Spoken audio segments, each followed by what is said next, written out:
A wondrous ancient jade has awakened a unique ability within Song Yu. With his sacred eyes, he perceives the illusory and not only sees through objects, but also discerns the spiritual energy that permeates the world. His journey from a lottery ticket to becoming a billionaire begins here, evolving from street vendor to an antique shop owner, and ultimately to a museum curator. This young vendor rises to confront the director of the 749th Bureau, perceiving the truths of life and death, yet remaining blind to the complexities of the human heart.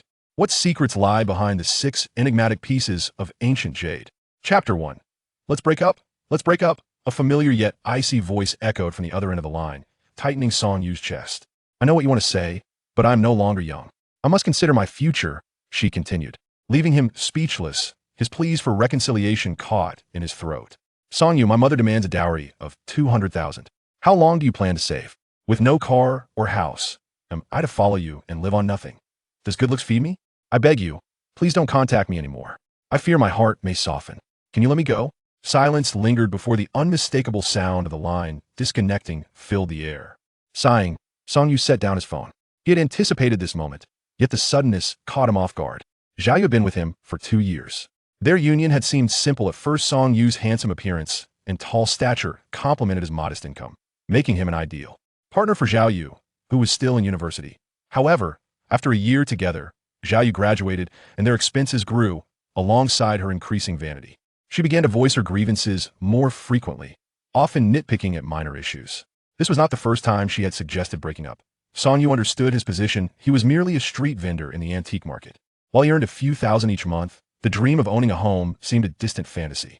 Lacking wealth and education, all he possessed was his handsome face. Moreover, with a younger brother to support, his parents were unable to assist him. Well, if it's meant to end, then let it be. Perhaps the next one will be more obedient, he thought, shaking his head and temporarily shelving his worries. He needed to focus on making money at the market. The antique market thrived in the early morning hours, especially in the dim light before dawn. It was a time once steeped in superstition, but now merely a ruse to attract unsuspecting customers. Zhao Yu had chosen this moment to break up, fully aware of his busyness and lack of time to engage in lengthy discussions. After a quick breakfast, he hurried to the antique market. Uncle Lee, you're here early again today. As the market required a stall fee each month, Song Yu had grown familiar with the staff over time. Could I possibly not be? You lot would have me forego sleep if you could. Uncle Lee chuckled, sipping his tea from a thermos. All right, you're late today. Hurry along. Thank you. Nodding in acknowledgement, Song Yu swiftly made his way to his stall. He unfurled a red cloth, revealing a collection of trinkets, various antiques, alongside prayer beads. In the realm of cultural relics, all were appreciated. The profit margins were not insignificant. Regrettably, Song Yu, a high school graduate without a mentor, dealt primarily in replicas. None of his items were authentic antiques. It was not just a stall. Every vendor outside sold similar knockoffs, with many displaying strikingly similar items. Even the stories of the stall owners bore an uncanny resemblance, as if they emerged from an assembly line. To acquire genuine artifacts, one had to venture into the shops within the market, where the prices soared and the risk of loss for the untrained eye was considerable. However, exceptions existed. As Song Yu arranged his stall, he contemplated lighting a cigarette to ease his troubled mind, for 2 years of shared experiences could not be forgotten easily. Suddenly, a rather unkempt, middle-aged man approached him, clutching a bag with an air of suspicion. Fellow villager, may I sell some goods here? Sure, you can set up beside me. Song Yu did not refuse. There was space beside his stall. Technically, selling without paying the stall fee was prohibited, yet some vendors would set up briefly regardless.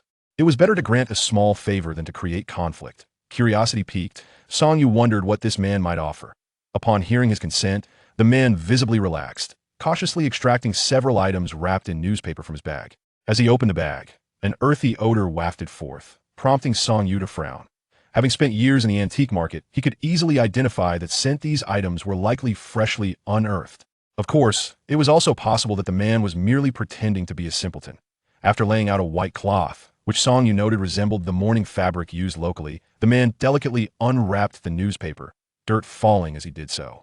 Among the items was a broken bronze sword, seemingly genuine but severely damaged, alongside 2 shattered plates, a pottery jar, and several pieces of ancient jade still caked in mud. Indeed, a simpleton. The artifacts spanned different eras, likely excavated from various fields, perhaps even from the same village. Noticing Song Yu's gaze fixed upon him, the middle-aged man awkwardly smiled. Young master, can you tell me how much these are worth? I'm not quite sure. I mainly sell these prayer beads. Song Yu replied cautiously.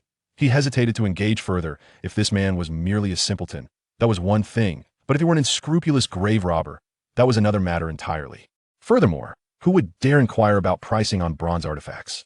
Even a broken sword was prohibited from sale, and to brazenly display it in the market was a bold move.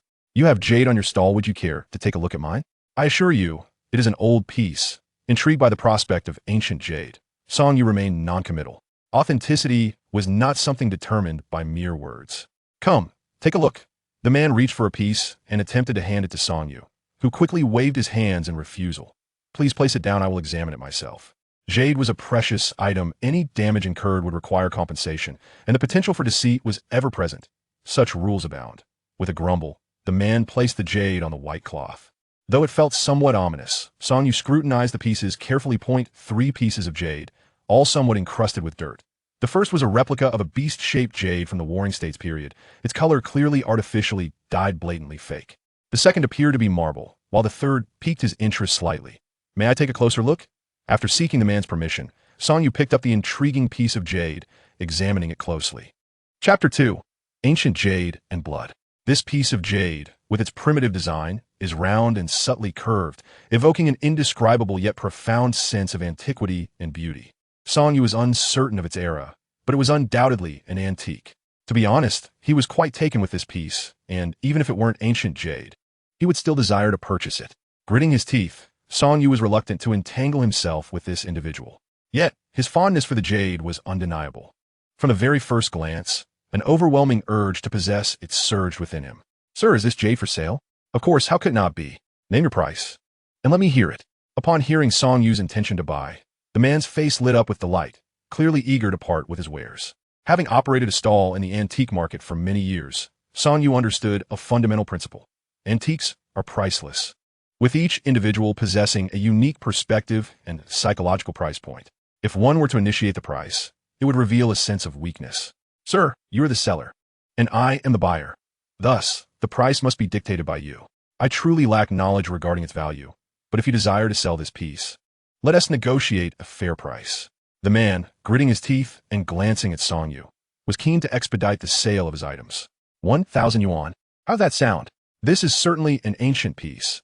I unearthed it from my own land. 1,000 yuan? While not insignificant, it was certainly not exorbitant either. Merely the shape and quality of this jade alone warranted a much higher valuation. 800. I want to haggle much more. What do you say? Sometimes, the art of negotiation transcends mere monetary gain. It is about instilling trust in the other party. Especially in the realm of antiques, one must not appear overly generous. Sellers are often more astute than buyers. If one is too accommodating, they may sense an imbalance and opt not to sell or increase the price.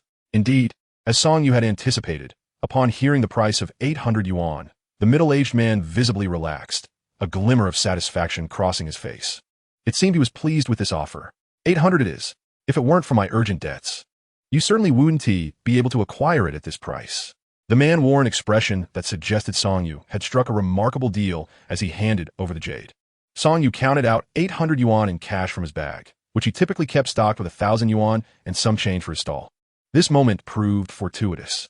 With the exchange of money and goods, after acquiring the ancient jade, Song Yu engaged in a casual conversation with the man, learning of his financial troubles and urgent debts.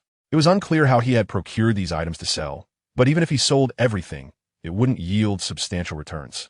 As the day unfolded, business remained lukewarm, with most patrons merely browsing without intent to buy. After an hour, Song Yu had sold only 2 strands of bracelets, earning a modest profit. In contrast, the middle-aged man had yet to sell a single item. Many inquired, yet none were sincerely interested in purchasing. The battered bronze sword and several broken porcelain bowls were clearly excavated from the ground, and no one wished to attract trouble. As time dragged on with no sales, the man's anxiety escalated.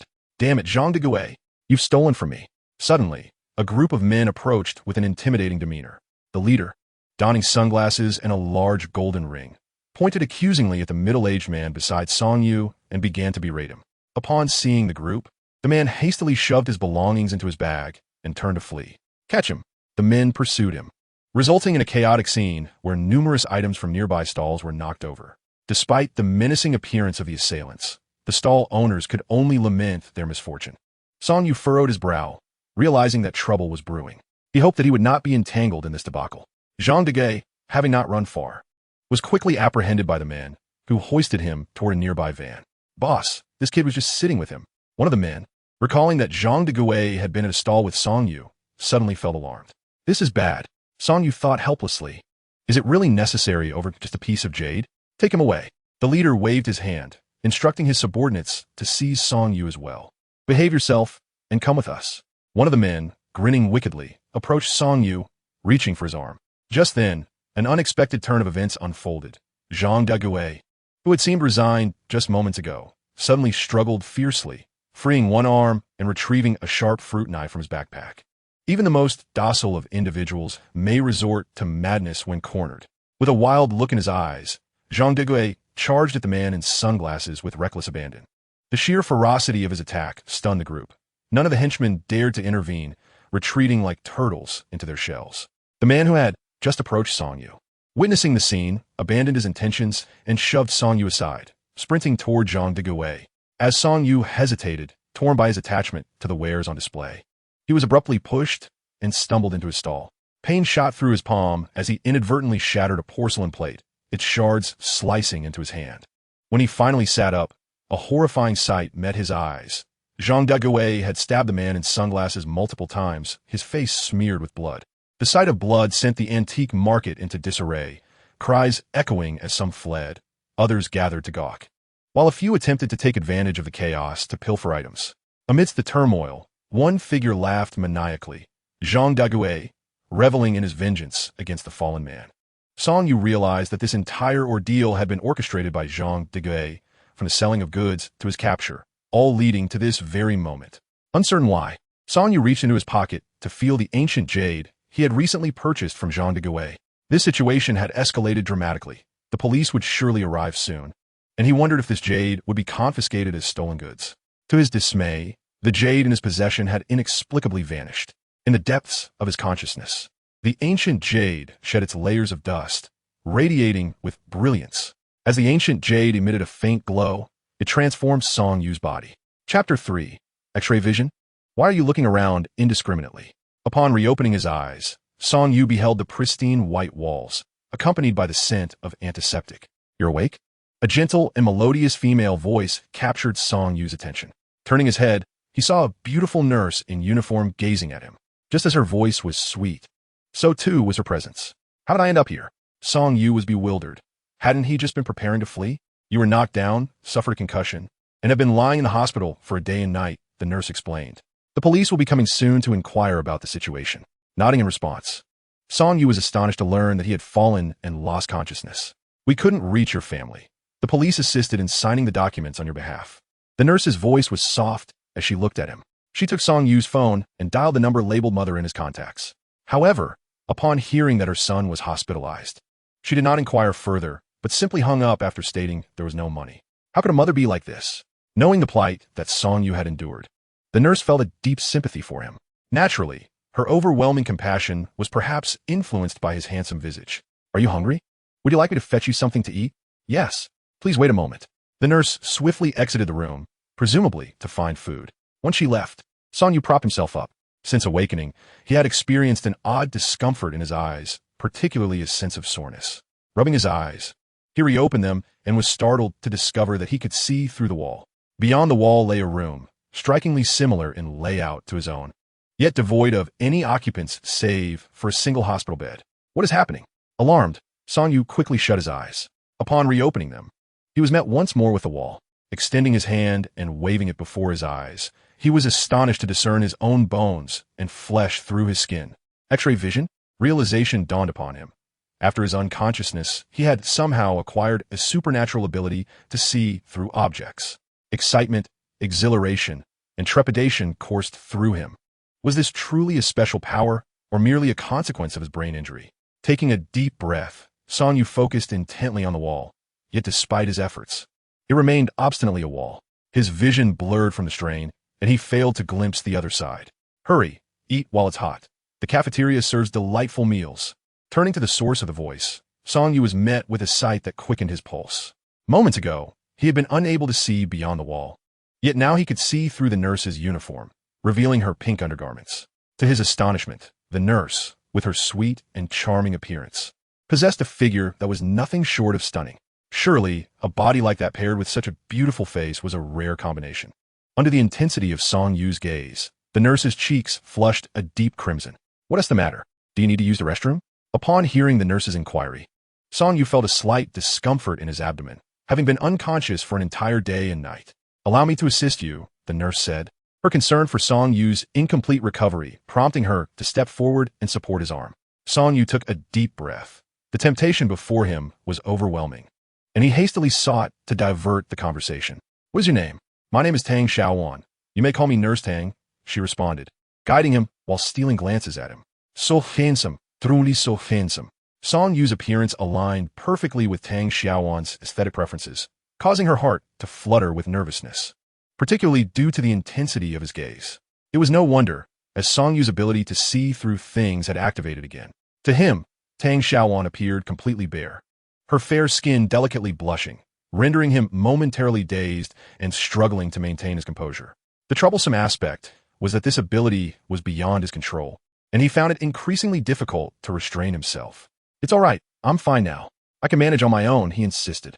The hospital room was rather luxurious, equipped with a restroom. Upon reaching the entrance, Tang Xiaowan attempted to assist him inside, but Song Yu quickly interjected. If you come in with me, how can I use the restroom? Just be careful. Tang Xiaowan's concern was not unwarranted. Brain injuries could easily lead to long-term repercussions, and even modern medicine might not always detect them. Unbeknownst to her, Song Yu's unconsciousness was not due to a brain injury, but rather a result of absorbing an ancient jade piece that had caused his fainting spell. After taking several deep breaths, Song Yu gradually calmed himself. Once composed, he noticed Tang Xiaowan waiting just outside the door. A fleeting glance caused him to lower his head. While his ability to see through walls had faltered when looking at the walls, it was uncontainable when directed at a beautiful woman. Forcing himself to regain his composure, Song Yu pondered a critical question.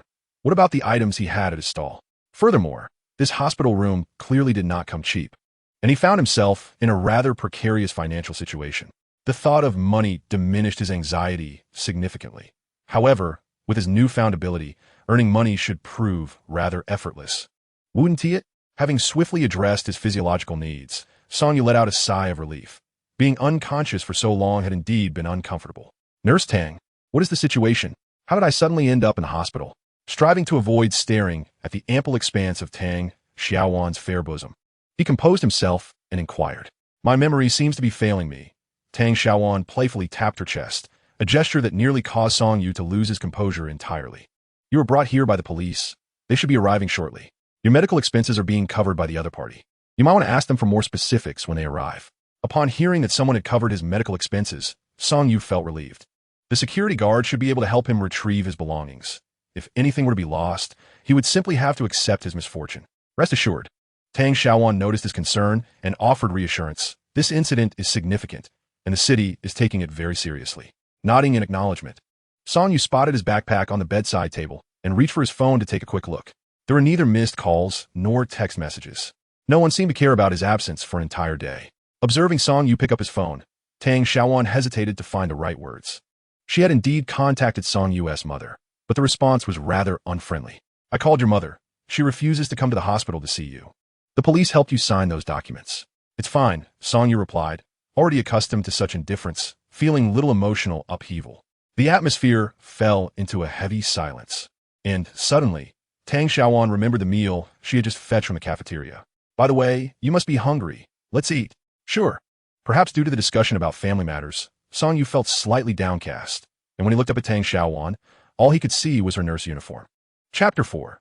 The Tomb Raiding Gang. It must be said, the meals in this upscale ward were indeed quite delectable, though perhaps a tad too bland. However, hospital food is generally light, as overly greasy or spicy dishes are not conducive to a patient's recovery. Song Yu devoured his meal, while the young nurse, Tang Xiaowan, watched him intently. Nurse Tang, shall we add each other as friends? Suddenly, while eating, Song Yu took out his phone and turned to her. Huh, sure, Tang Xiaowan replied. Slightly taken aback, her face flushing red. The young girl had a lively personality, but was also somewhat shy. She had likely just graduated and had little exposure to the world. Observing Tang Xiaowan, Song Yu felt his spirits lift. Although he had found himself entangled in trouble, he had also gained an extraordinary ability. The potential of this newfound ability was immense. Lottery tickets and gambling stones could be swift means to fortune. In the long term, a doctor possessing such a gift would undoubtedly become a renowned healer, or perhaps use this power to locate sunken ships or treasures buried deep within the earth. Even without monetizing this ability, it would prove invaluable in everyday life, allowing him to see anything he desired. What are you grinning about? Dang Xiaowan, having accepted Song Yu's friend request, could not help but tease him upon noticing his mischievous smile. Is adding a friend really such a cause for joy? Hee. It's nothing, he replied. Soon, Song Yu finished the food in his container. Is this lunchbox yours? The box was pink, clearly intended for a girl. Well, there are no other containers or utensils available, so make do with this one. Tang Xiaowan's cherubic face flushed slightly at the mention of the lunchbox, appearing even more appetizing than the meal itself. Could this be considered an indirect kiss? After all, I've never had a boyfriend. How can it be just making do? It is my honor. Once I am discharged, I shall treat you to a grand meal. What does that sound? Oh, no need for a grand meal. Something simple will suffice. Tang Xiaowan lowered her head, yet she readily accepted Song Yu's invitation to dine together. Observing the charming young nurse, Song Yu felt considerably uplifted. The heartbreak was behind him, and this delightful nurse was quite enough. Then it settled, as Song Yu and Tang Xiaowan engaged in casual conversation. A knock resounded at the door, followed by its gentle opening. It appeared that the recovery was progressing well. Entering was a middle-aged man clad in a police uniform, exuding an aura of righteousness that perfectly aligned with the public's perception of a people's officer. You're Xiao Song, right? I need to verify some details with you, he stated. Upon the arrival of the officer, Tang Xiaowan tidied up the dishes and nodded at Song Yu before gracefully exiting the room, leaving the ward for Song Yu and the policeman. Allow me to introduce myself. My surname is Li, and my full name is Li Jiangguo. You may address me as Officer Li. His voice resonated with authority, indicative of a seasoned officer who had faced a myriad of cases at the grassroots level, possessing a demeanor of calm assurance. There are some matters I need to clarify with you before I provide the specifics. Do you know Zhang de Gui? Upon mentioning Zhang de Gui, Li Jiangguo's expression shifted instantly, turning grave as he fixed his gaze intently upon Song Yu. I wouldn't say I know him well. I encountered him for the first time that morning. He wanted to borrow my spot to set up a stall, and I agreed, Song Yu replied. Li Jiangguo nodded, visibly relaxing somewhat, as this aligned with the information he had gathered. This is a serious matter. A life has been lost. Both the deceased and Zhang de Gui are members of a tomb raiding gang. At this juncture, Li Jiangguo paused, scrutinizing Song Yu's expression for any signs that might reveal deeper truths. He had merely conducted a cursory visit to the antique market and gleaned some insights into Song Yu's background, knowing that he had been operating a stall there for 2 or 3 years. Furthermore, both Zhang de Gui and the gang members had claimed not to recognize Song Yu. However, having been a policeman for so long, Li Jiangguo had become accustomed to probing during interrogations. Sometimes, unexpected revelations could arise from a little pressure. A tomb raiding gang? Song Yu was taken aback. He had not anticipated that the individuals pursuing Zhang de Gui were indeed involved in such illicit activities. The items Zhang de Gui possessed, aside from that piece of ancient jade, were hardly of any value. By the way, where's the ancient jade? Song Yu instinctively reached into his pocket, only to find it missing. What are you searching for? The items from your stall have all been collected in the security room of your market, Li Jiangguo informed him, already concluding that Song Yu likely had no ties to the tomb raiders, but was merely an unfortunate victim of circumstance. I had purchased a piece of jade from Zhang de Gui. How could it be missing? Song Yu exclaimed. Missing? Truly gone? Could have been stolen? A sense of urgency surged within him as he rushed to inspect his belongings on the bedside, finding everything else intact, including the 200 yuan bills remaining after his jade purchase. The loss of the jade would indeed be troublesome. Li Jiangguo shook his head, deciding not to pursue the matter further, as the investigation had already reached a conclusion. All right, let me explain the situation to you. It turns out that these individuals are not merely a tomb raiding gang. They are part of a nefarious force that has terrorized the village, committing all manner of heinous acts. Zhang de Gui is a gambler, deeply in debt to their leader. Desperate to repay his dues, he was coerced into digging graves. When a family member fell ill, he resorted to theft to raise funds. Driven by overwhelming pressure, he concealed a fruit knife, and upon encountering the leader, he fought back desperately. It can only be said that none of these things are worth much. Do not worry about your medical expenses. The person who referred you has already settled them, along with a compensation of 10,000 yuan. That individual has been incarcerated, and you may retrieve the funds from the police station tomorrow. After confirming that Song Yu was not an accomplice of the Tomb Raiders and clarifying the situation, Li Jianguo took his leave. With a clearer understanding of the current circumstances, Song Yu breathed a sigh of relief. All the items at his stall remained intact. The medical expenses had been covered, and there was still the compensation of 10,000 yuan. The most crucial aspect, however, was undoubtedly the unique ability of his eyes. It was the key to transforming his life and embarking on a new journey. Chapter 5. Discharge from the hospital. Has Officer Li left? Shortly after Li Jianguo departed, Tang Xiaowan cautiously peeked through the door. Upon confirming that he was absent, she stepped inside. Officer Li is somewhat intimidating. Whenever he looks at me, I can't shake the feeling that I've committed some wrongdoing. Tang Xiaowan patted her chest, causing Song Yu to feel a bit dizzy. This ability of perception was becoming unruly again. Nurse Tang, when can I process my discharge? You could do so now, but it will take several days for the payment on your behalf to be processed. Are you not going to reconsider? Hearing that Song Yu intended to leave, Tang Xiaowan appeared somewhat disappointed. Well, I feel there are no issues now. It's best to discharge as soon as possible. Song Yu noticed the little nurse's reluctance, but he had more pressing matters at hand. He had been diligently working at his stall, and his girlfriend was on the verge of breaking up with him. He needed to find a way to earn money. Even if the nurse was charming, lacking funds meant lacking confidence. She suggested just a casual meal. But one cannot truly settle for something so trivial, can they? After years of navigating society, Song Yu had come to understand a profound truth. Money may not be omnipotent, yet it provides a person with a sense of assurance. Everything one desires requires financial means to obtain. How many can truly rise above? Everyone is ultimately mundane. Even the most beautiful love can be vanquished by the mundane realities of life. Rest assured, once I take care of my work matters, I will treat you to a meal. How does that sound? All right, you can treat me the first time, and I will treat you the second. Tang Xiaowan had already planned what she wished to treat Song Yu to. Good, please assist me in processing my discharge paperwork. Song Yu smiled in agreement, though the unpredictable nature of his perception left him somewhat vexed. Why was it that he could not help but gaze at Tang Xiaowan? Was it simply in his nature?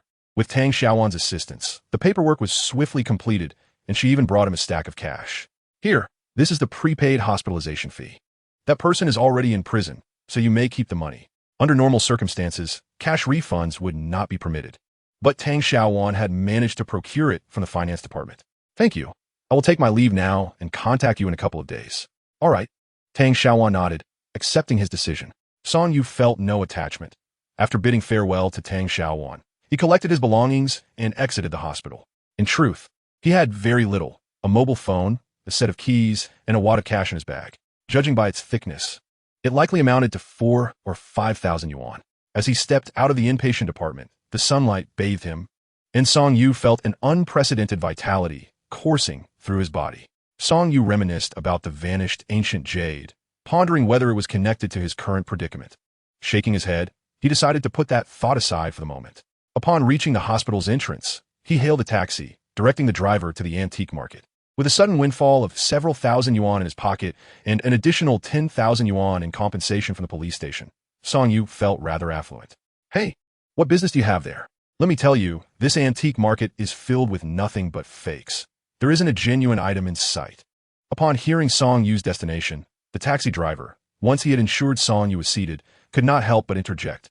It's all right. I'm just selling goods over there, Song Yu replied.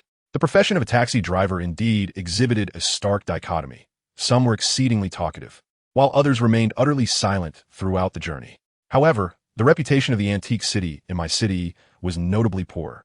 Previously a supermarket, it had sold a variety of counterfeit goods at prices that were indeed lower than usual. Yet, the safety of the food sold was questionable, and a significant incident had once led to its closure, after which it was transformed into an antique market.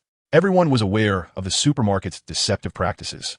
Although the antique market was ostensibly unrelated to its predecessor, it had inherited the notorious reputation for selling fakes. Not in the mood for idle chatter with the driver, Song Yu contemplated how to control his newfound ability of X-ray vision. This ability should be subject to his conscious control, otherwise, it would not have activated at the mere sight of Tang Xiaowan. Lost in thought, he soon arrived at the antique market, paid the fare, and alighted from the cab. The market buzzed with activity once more, as if the events of the past few days had never transpired. However, as Song Yu approached, several familiar vendors immediately called out to him. Little Song is here. Your fainting spell the other day nearly gave me a heart attack. Encircled by them, Song Yu noted the irony. They were all competitors, usually maintaining a distant relationship, yet now they exhibited an unusual warmth. He understood that their enthusiasm stemmed from a desire for conversation, as such occurrences were rare in their line of work. All right, let me check if my things are still here. We can chat more when I set up my stall tomorrow. He managed to extricate himself from the throng, and seeing that he was disinterested in further conversation, they dispersed. Making his way directly to the security office, Uncle Lee, the guard, greeted Song Yu with a look of surprise. You scare me half to death. The hospital said you had a concussion, and I couldn't come to check on you since I had to work. Look at the fuss this has caused. Uncle Lee rambled on, scrutinizing Song Yu from head to toe. Only after confirming that Song Yu appeared unharmed did he breathe a sigh of relief. Thank you for your concern. I'm fine now, and they even compensated me with 10,000 yuan. Song Yu smiled, genuinely unscathed. That is good to hear. I've kept all your belongings safe. Nothing has been lost. Uncle Lee indicated a nearby table where Song Yu's items were neatly arranged. You've truly gone above and beyond. I appreciate it. Song Yu expressed his gratitude, feeling relieved that nothing was missing. After a moment of contemplation, he spoke up. Uncle Lee, please keep my things for another couple of days. I wish to rest before setting up my stall again. Certainly, no problem at all. After an injury, it is indeed essential to take proper rest. Uncle Lee nodded in agreement. I apologize for the trouble. I shall take a stroll around the market. Yes, do wander about. Stepping out of the security room, Song Yu contemplated purchasing a fine cigarette for Uncle Lee. He intended to explore the antique market in search of intriguing treasures. The antique market is divided into two sections, the outer market and the inner market. The outer market features various stalls stretching along the road, showcasing an array of antiques and miscellaneous items, including vendors selling flowers, birds, fish, and insects. In contrast, the inner market comprises established shops, each with a substantial monthly rent. These shops specialize in different categories. Some focus on jewelry and jade, while others sell porcelain or paintings. Chapter 6. The Gullible Buyer. The inner and outer markets resemble two disparate worlds. Stalls in the outer market primarily offer counterfeit goods, relying on deception and trickery, whereas the shops in the inner market boast their own networks and sales channels, embodying a business model that thrives on exclusivity. Despite having sold goods at his stall for several years, Song Yu remains largely ignorant of antiques. Without a mentor to guide him, his attempts to grasp the intricacies of the antique trade are futile. Currently, Song Yu possesses only superficial knowledge of antiques, sufficient to avoid being duped by glaringly fake items. After perusing the outer stalls without finding anything of interest, most were akin to his own, all counterfeit. The only genuine items he encountered were a few broken porcelain shards, valued at merely a few coins each. To discover quality goods, he would need to venture into the inner shops. The proprietors of these shops often exhibit a certain arrogance. Although they possess authentic items, these are primarily prized possessions meant to attract attention. Essentially, the shops in the outer stalls are not vastly different, both relying on information asymmetry. While prices in the outer stalls may range from hundreds to thousands, identical items within the shops can demand upwards of 10,000. Just as Song Yu was about to enter the inner shops, a sudden flash of light caught his eye, piquing his curiosity. Not far ahead, a stall displayed an array of porcelain, among which one piece emitted a faint white glow. What could this be? Fluorescent paint? Song Yu approached discreetly for a closer inspection. The items on display appeared to be relatively modern porcelain, predominantly for the 1950s and 1960s, likely remnants from the vendor's family. The porcelain exuding a soft white light featured a unique design. At the top was a small boat-shaped cup, and at the bottom, a plate shaped like a watermelon seed. The tail of the cup arched upward, while the opposite end curved downward. Curiously, the cup and plate were a single piece, and the style of this porcelain did not resemble traditional Chinese tableware, but rather seemed to reflect Western or Arabic influences. The cup was adorned with pastel floral patterns, alongside motifs of peculiar stones and butterflies, exhibiting a most elegant form. The plate below featured delicate blue decorative patterns, presenting a strikingly exquisite appearance. The issue lies in the fact that this uniquely shaped cup does not resemble an antique. Rather, it appears to be a work of art. Why does this porcelain emit a faint white glow? The vendor and the passers-by seem unaware of the porcelain's luminous radiance. Could it be that he alone perceives this extraordinary phenomenon? Reflecting on his ability to see beyond the ordinary, Song Yu felt the likelihood was quite high. Boss, how much is this porcelain? He inquired, raising his gaze to the stall owner. The man, wearing gold-rimmed glasses, sported an attire that was an odd amalgamation of business and casual. Casting a glance at Song Yu, the vendor, evidently perceiving his youth and lack of affluent appearance, adopted a rather brusque demeanor. Prices vary. If you're not buying, don't touch it. If it breaks, you'll have to compensate. He neither disclosed the price nor the provenance, wary of Song Yu damaging his prized porcelain. Taking 2 steps closer, Song Yu pointed at the softly glowing porcelain and asked, "How much for this?" Expecting that Song Yu would take the hint and leave after his initial comment. The vendor was taken aback when Song Yu dared to inquire about the price. The man was a teacher at a nearby university, and these items were remnants left by his father. With nothing of value retained, only a collection of broken porcelain remained, and he was eager to part with them. However, given that these were his father's heirlooms, he was reluctant to sell them too cheaply. Despite his effort over 2 mornings, he had not sold a single piece. Beyond the vendor's unwelcoming demeanor, the appearance of the porcelain, which seemed to be new stock, contributed to the lack of interest. After some contemplation, the man finally spoke. 2,000 yuan. If you can't afford it, you'd best leave. 2,000 yuan? That was indeed a hefty sum. The porcelain on display was mostly worth about the same as everyday dinnerware, even if this particular piece was somewhat special. Such a price was not indicative of a genuine sale. "Boss, 2,000 is a bit steep. I'll offer you my best price." Bargaining is a natural part of commerce, and Song Yu casually proposed a figure that resonated with him. 500. How does that sound? The man was astonished that Song Yu was genuinely interested in purchasing. He had not expected him to negotiate.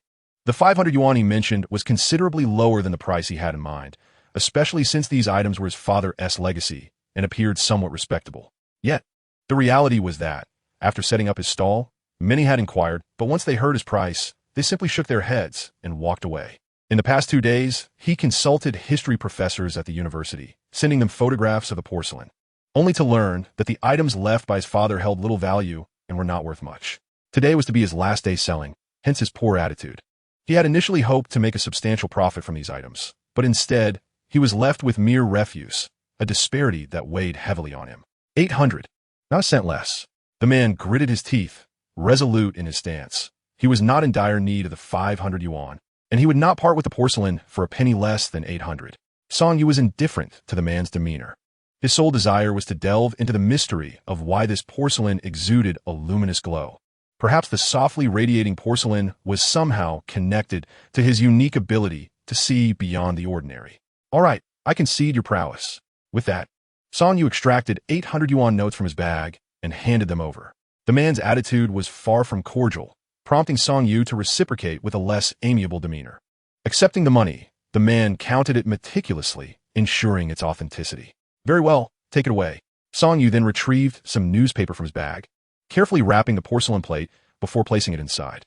As he departed, the man couldn't help but feel he had stumbled upon a lucrative opportunity, astonished that someone would willingly spend hundreds on such seemingly worthless porcelain. If he managed to sell all the porcelain at his stall, he could indeed strike it rich. Originally planning to close up shop after today, the man found renewed motivation and decided to extend his efforts for a couple more days.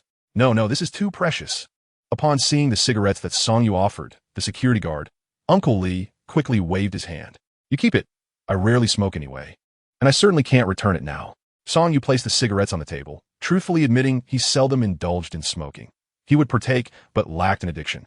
"All right then, I shall accept it." Uncle Lee hesitated briefly, but ultimately decided to accept the gift. He resolved to look after Song Yu more in the future. Their rapport was amicable, and although the cigarettes were costly, they were not entirely prohibitive. "Rest assured, I will be seeking your assistance on numerous occasions," Song Yu remarked as he rummaged through his pile of belongings.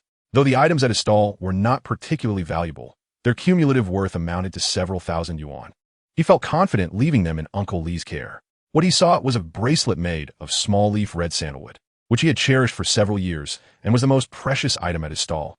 Having worn it for such an extended period, he had developed a sentimental attachment. It felt unsettling not to have it on his wrist. Eureka! Upon spotting the familiar bracelet, Song Yu exhaled in relief, but to his astonishment, he noticed a faint glow emanating from it as well. However, the hue was different from that of the plate. It radiated a subtle gray light. What could this signify? Confused, Song Yu reached out to grasp the small-leaf red sandalwood bracelet. The moment his fingers touched it, the soft gray luminescence vanished, and he experienced a refreshing sensation wash over his eyes. It was a peculiar experience, akin to a long-awaited rain after a drought, filling him with a profound sense of fulfillment. "What's wrong? Are you all right?" Uncle Lee, observing Song Yu's momentary stupor, couldn't help but express his concern. "I'm fine. Just reminiscing about some family matters that weigh on my mind, Song Yu replied. Hearing this, Uncle Lee sighed. Every family has its own challenges. It was evident that Uncle Lee was somewhat aware of Song Yu's domestic situation, yet such matters were uncomfortable for outsiders to discuss. Could you kindly look after my belongings for a few more days? I will return to set up my stall once I've recuperated. Please reserve my spot. You can rest easy on that front. Li Shu patted his chest, assuring himself that this matter was well within his capabilities, as such tasks were mere trifles for a security guard like him. He took a sip from his teacup, observing the departing Song Yu, and shook his head. The young man, Song Yu, was quite spirited and commendable in many aspects, yet he was burdened by the weight of his family. The term family referred to the modest dwelling Song Yu rented near the antique market. It was an old-style apartment, devoid of flooring, with only polished stone underfoot. Its sole advantages were the affordability of rent and the provision of heating in winter. However, Zhao Yu consistently complained about the squalid conditions, opting instead to rent a place elsewhere, unwilling to reside in such an environment. Reflecting on this, Song Yu began to wonder if Zhao Yu had ever truly considered building a life together. Fortunately, her belongings were scarce at his home, sparing him the pain of nostalgia. Upon returning home, Song Yu let out a sigh of relief. Just then, his phone rang unexpectedly. He glanced at the screen to see it was his mother, Wang Caixia, calling. After a moment's hesitation, he answered. Hello, what's the matter? Hearing her son's voice, Wang Caixia felt a wave of relief. I called you the other day, and someone said you were hospitalized. I thought they were trying to swindle me. As long as Song Yu was able to answer the call, it seemed to indicate that he was perfectly fine. Before he could respond, she continued, Send me 2,000 yuan. Your uncle wants to go on a blind date. I want to buy him a couple of decent suits. Her rambling could be summed up in 2 words. Money, please. Song Yu had long grown accustomed to this. His mother was particularly biased, often lavishing the family's finances on her brother, Song Yu's uncle. This uncle, just 4 or 5 years older than Song Yu, was an ne'er-do-well, living off the family support. His mother and father often quarreled over this uncle's idleness. Moreover, Song Yu had a younger brother who, after failing his high school entrance exams, had spent a fortune on a transfer and was subsequently expelled for dating, now attending a vocational school instead. Both parents showed considerable favoritism towards this younger brother. A significant portion of the distance between Zhao Yu and Song Yu stemmed from the family's dynamics. Did you hear me? Mom, I'm still in the hospital. The doctor said it's a concussion. Song Yu couldn't help but utter a small fib. He had learned from Tang Xiaowan that the hospital had contacted his mother to explain his condition. Yet, she had dismissed it, abruptly ending the call without further inquiry, which left him somewhat disheartened. Hospitalized? Wang Caixia's voice rose noticeably. In truth, she had suspected the call from the hospital was genuine the moment she received it. However, hospitalization invariably incurred expenses, and she was reluctant to spend money on Song Yu when there were numerous pressing financial needs at home. Her brother had just recently expressed a desire to marry, and there was also a younger son to consider who needed to start school. Yes, the hospital said, I need to be monitored for a few days. I still need 5,000 for medical fees, and I don't have any cash on hand. All right then, I'll ask your father for money. You can just ask that girlfriend of yours for the medical expenses. With that, she hung up the phone. Though Song Yu had long anticipated this outcome, he could not help but let out a sigh. In fact, he harbored a suspicion that he might not be the biological son of his parents. This was not solely due to the evident favoritism shown toward his younger brother, but also because his appearance bore no resemblance to theirs. His parents and brother possessed rather ordinary, if not somewhat unattractive, features. Throughout his life, many had doubted his parentage, yet his parents had always remained tight-lipped about the matter.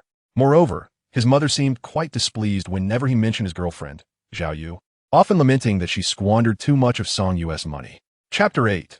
Spiritual energy. Despite their lack of affection, his parents undeniably raised him. If either his mother or father found themselves in a predicament, he would certainly offer financial assistance. However, the thought of his mother giving money to that idle uncle filled him with reluctance. Their household had seen its fair share of quarrels due to her bias towards her family. The crux of the matter was that this uncle had a penchant for trouble, consistently requiring the family to clean up after him. They were not wealthy, yet they harbored a sense of vanity and were timid in the face of conflict. Heaving a sigh, Song Yu realized that every family has its own burdens to bear. Although he felt a tinge of resentment, it was not overwhelming. After pondering for a while, Song Yu thought of Zhao Yu. Ever since that morning when she called to end their relationship, she had neither contacted him nor sent any messages. It appeared she truly wished to sever all ties. A sense of melancholy washed over him. Yet Song Yu understood one fundamental truth. persistent attempts at reconciliation would yield no fruit. The more one clings, the less the other party seems to care. In matters of love, self-esteem is paramount. Compromising one's principles in a bid to please only serves to diminish one's worth. Casting aside his phone, Song-yu resolved to forget these trivial concerns. He retrieved the porcelain piece he had recently purchased from his bag, eager to examine it closely. With utmost care, he took out the porcelain plate, this time donning gloves to avoid direct contact. Indeed, without touching the plate, it emanated a faint, ethereal glow in his eyes. What peculiar connection could exist between his small leaf rosewood bracelet and this oddly shaped porcelain plate? Why did it radiate such a delicate luminescence? The bracelet, exuding a subtle grayish light, seemed to have absorbed certain energies. After a moment of hesitation, Song-yu reached out to touch the plate. Just as with the bracelet, a flash of light flickered from the plate and entered his hand. A refreshing sensation coursed through him.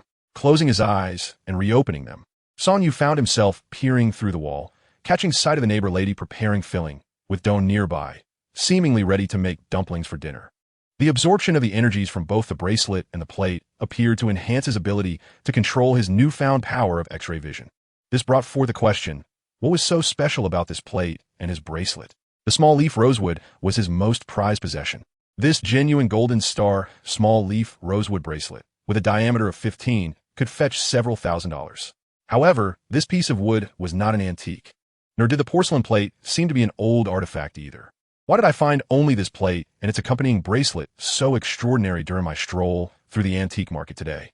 For a moment, Song-yu found himself puzzled. As he pondered, his eyes remained engaged in their perceptive capacity, soon becoming weary and teary. Presently, he could utilize this ability for approximately 3 minutes. However, Song-yu quickly comprehended that he needed to continue his search for objects that emitted a radiant glow, absorbing their energy to enhance his ocular prowess. He referred to this energy as spiritual essence, which some items possessed, visible solely to him for absorption. He remained uncertain about the criteria that determined the presence of this essence and needed further exploration. It seemed he would have to try his luck at the antique market again the following day. The next morning arrived swiftly, with Song-yu rising early. Coincidentally, it was Saturday, a day when the street outside the antique market hosted a morning market. Although predominantly selling vegetables and clothing, vendors from distant locales also gathered to display various antiquities.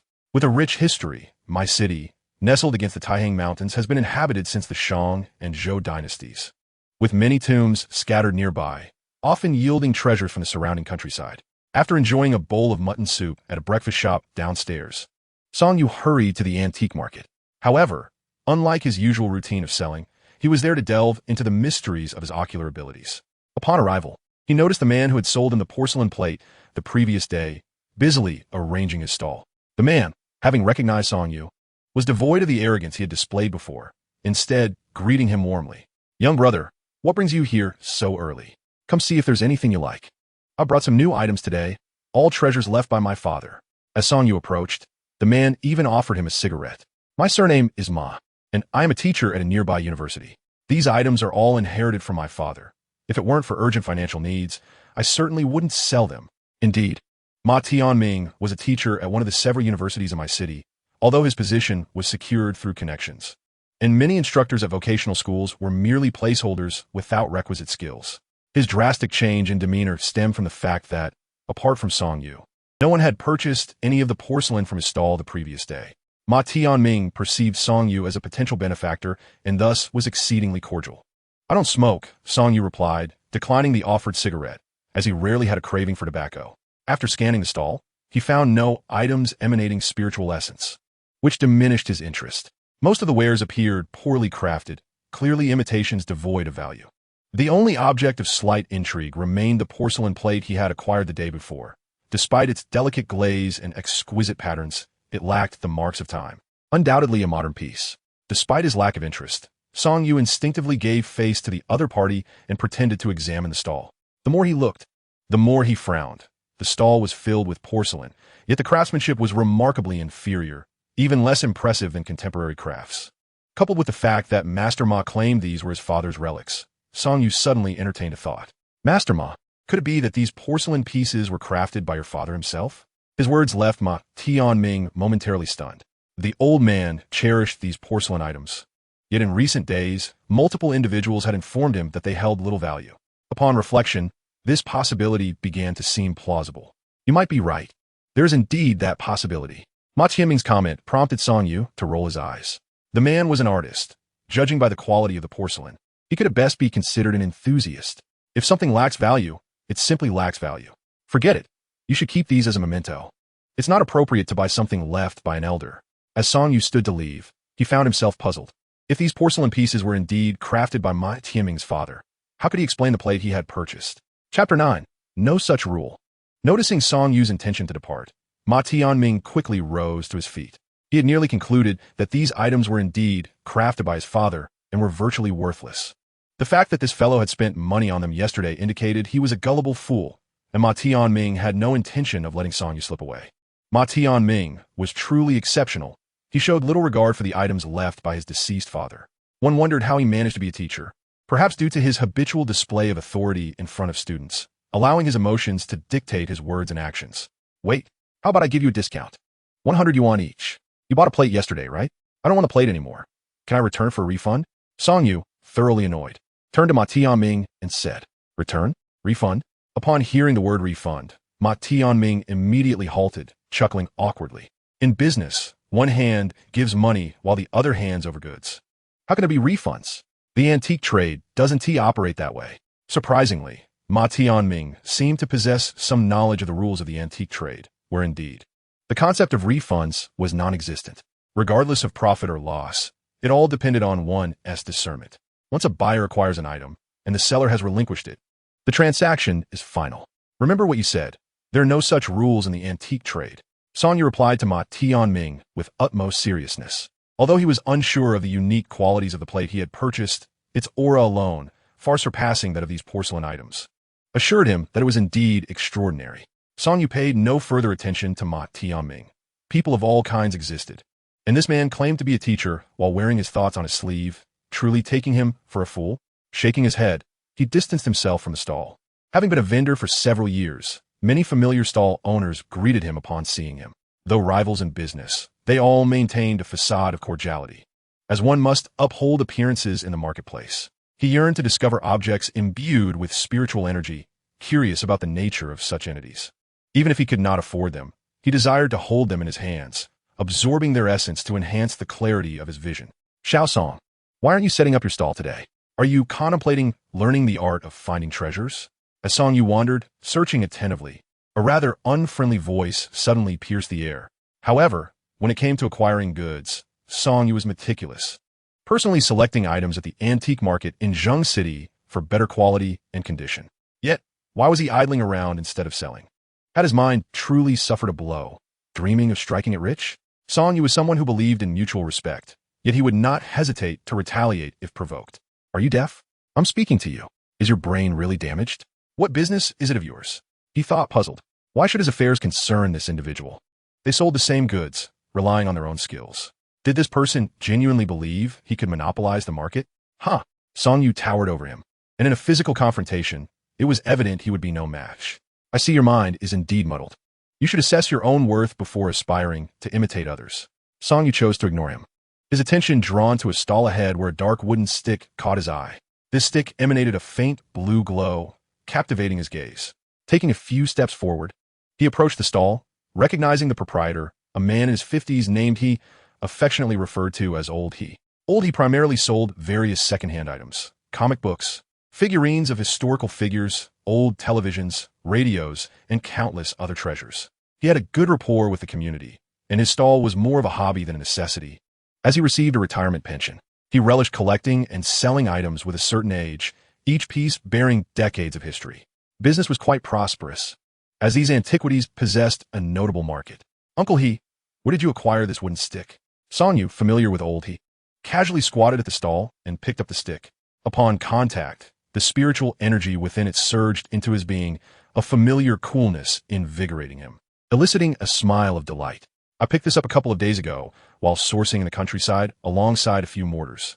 Mortars, typically used for crushing garlic, varied in size and material depending on their intended use, which could range from culinary to medicinal. The value of a mortar differed based on its age, material, and purpose. These mortars appear to have some years behind them, varying in length, though their worth might not be substantial. It feels quite comfortable to hold. How much would you sell it for? Hearing Song Yu's inquiry, Old He paused momentarily and waved his hand dismissively. If you wish to take it for your enjoyment, I can't possibly charge you for this old trinket. Chapter 10, The Balance Beam. Old He sells his wares merely for amusement. While he does earn a little money, it is not substantial, as he shares his stall with others. If Song Yu expresses interest, he would certainly not demand payment. Song Yu, you must be out of your mind. However, Song Yu pays no heed to this pesky chatter, and instead addresses Old He. Uncle He, this item is indeed yours. How can you not accept payment? Regardless of the price, one cannot simply accept gifts. Initially, Old He thought Song Yu was jesting, but upon hearing his words, he realized that Song Yu was genuinely interested in purchasing the item. Nevertheless, Old He saw no issue with this. The fact that he could set up a stall here indicated that these second-hand goods had market value and demand. While many might perceive these old appliances as worthless, a select few still appreciate them. Beauty lies in the eyes of the beholder, and since Song Yu desired this wooden stick, Old He did not ponder the reasons behind it. He simply needed to quote a price. How about 30 yuan? He had acquired the mortar and 2 wooden sticks for merely 10 yuan, as they came in a batch with other goods. Earning threefold posed no moral quandary for him. 30 yuan was certainly a steep price, but Song Yu was unfazed. After all, it was merely a matter of haggling. A few dozen yuan was trivial, and he was not inclined to negotiate. Regardless, the stick possessed a certain aura that catered to his perception abilities. Even if it bore no intrinsic value, he would willingly pay for it. All right, 30 it is. Old He had been anticipating some haggling, yet was taken aback when Song Yu simply pulled out 30 yuan and handed it to him. Fine, take it. He had a fair understanding of Song Yu. Both of them sold similar items, various ornamental accessories. Though the terms ornamental and antique differ by a mere character, the disparity in significance is immense. Nevertheless, whether the accessories were crafted from wood, stone, or seeds like Bodhi, their quality remained paramount. The reason Song Yu's stall thrived more than his own was due to Song Yu's discerning eye. He invariably selected superior goods when sourcing his inventory. Old He, on the other hand, did not possess the discernment to differentiate quality, purchasing only common items. Did Song Yu truly see something remarkable in this wooden stick that compelled him to buy it? One end was thick while the other was slender, resembling a weighing rod upon closer inspection. A weighing rod?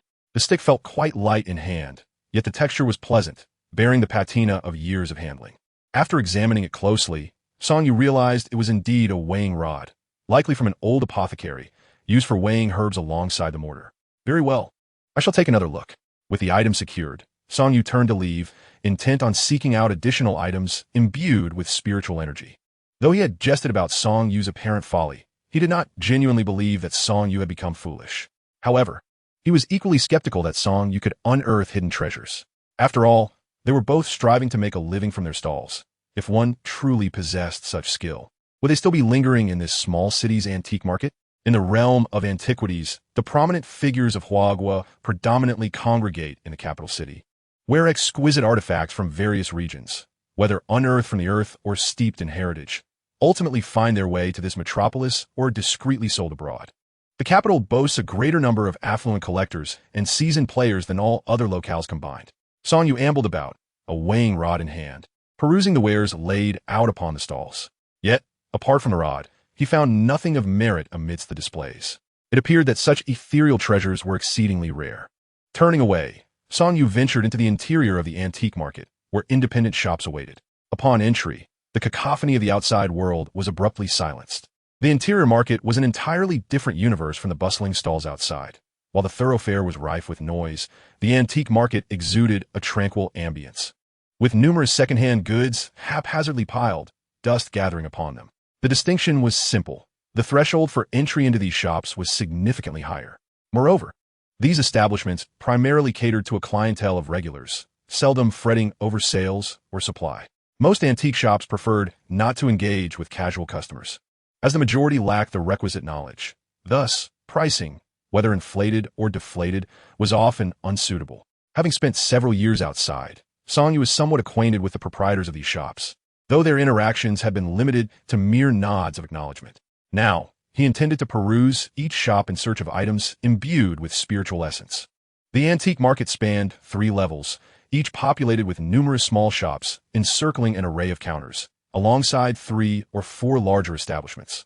The smaller shops predominantly offered miscellaneous items, while the larger ones specialized in specific categories. With its rich history, Huaxiao boasts an extensive variety of inherited treasures, each possessing its own market appeal. And individual preferences vary widely. Indeed, a single category could occupy a lifetime of study. Thus, these shops could not possibly sell everything, each reflecting the expertise of its proprietor. As anticipated, the offerings within were far superior to those outside. At a mere glance, Song Yu discerned numerous items upon the counters radiating a faint luminescence.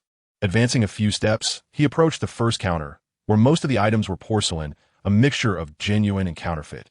Some clearly fake, while others hinted at genuine quality. However, what captivated Song Yu most were the objects imbued with spiritual energy. "Master, how much for that jar?" he inquired.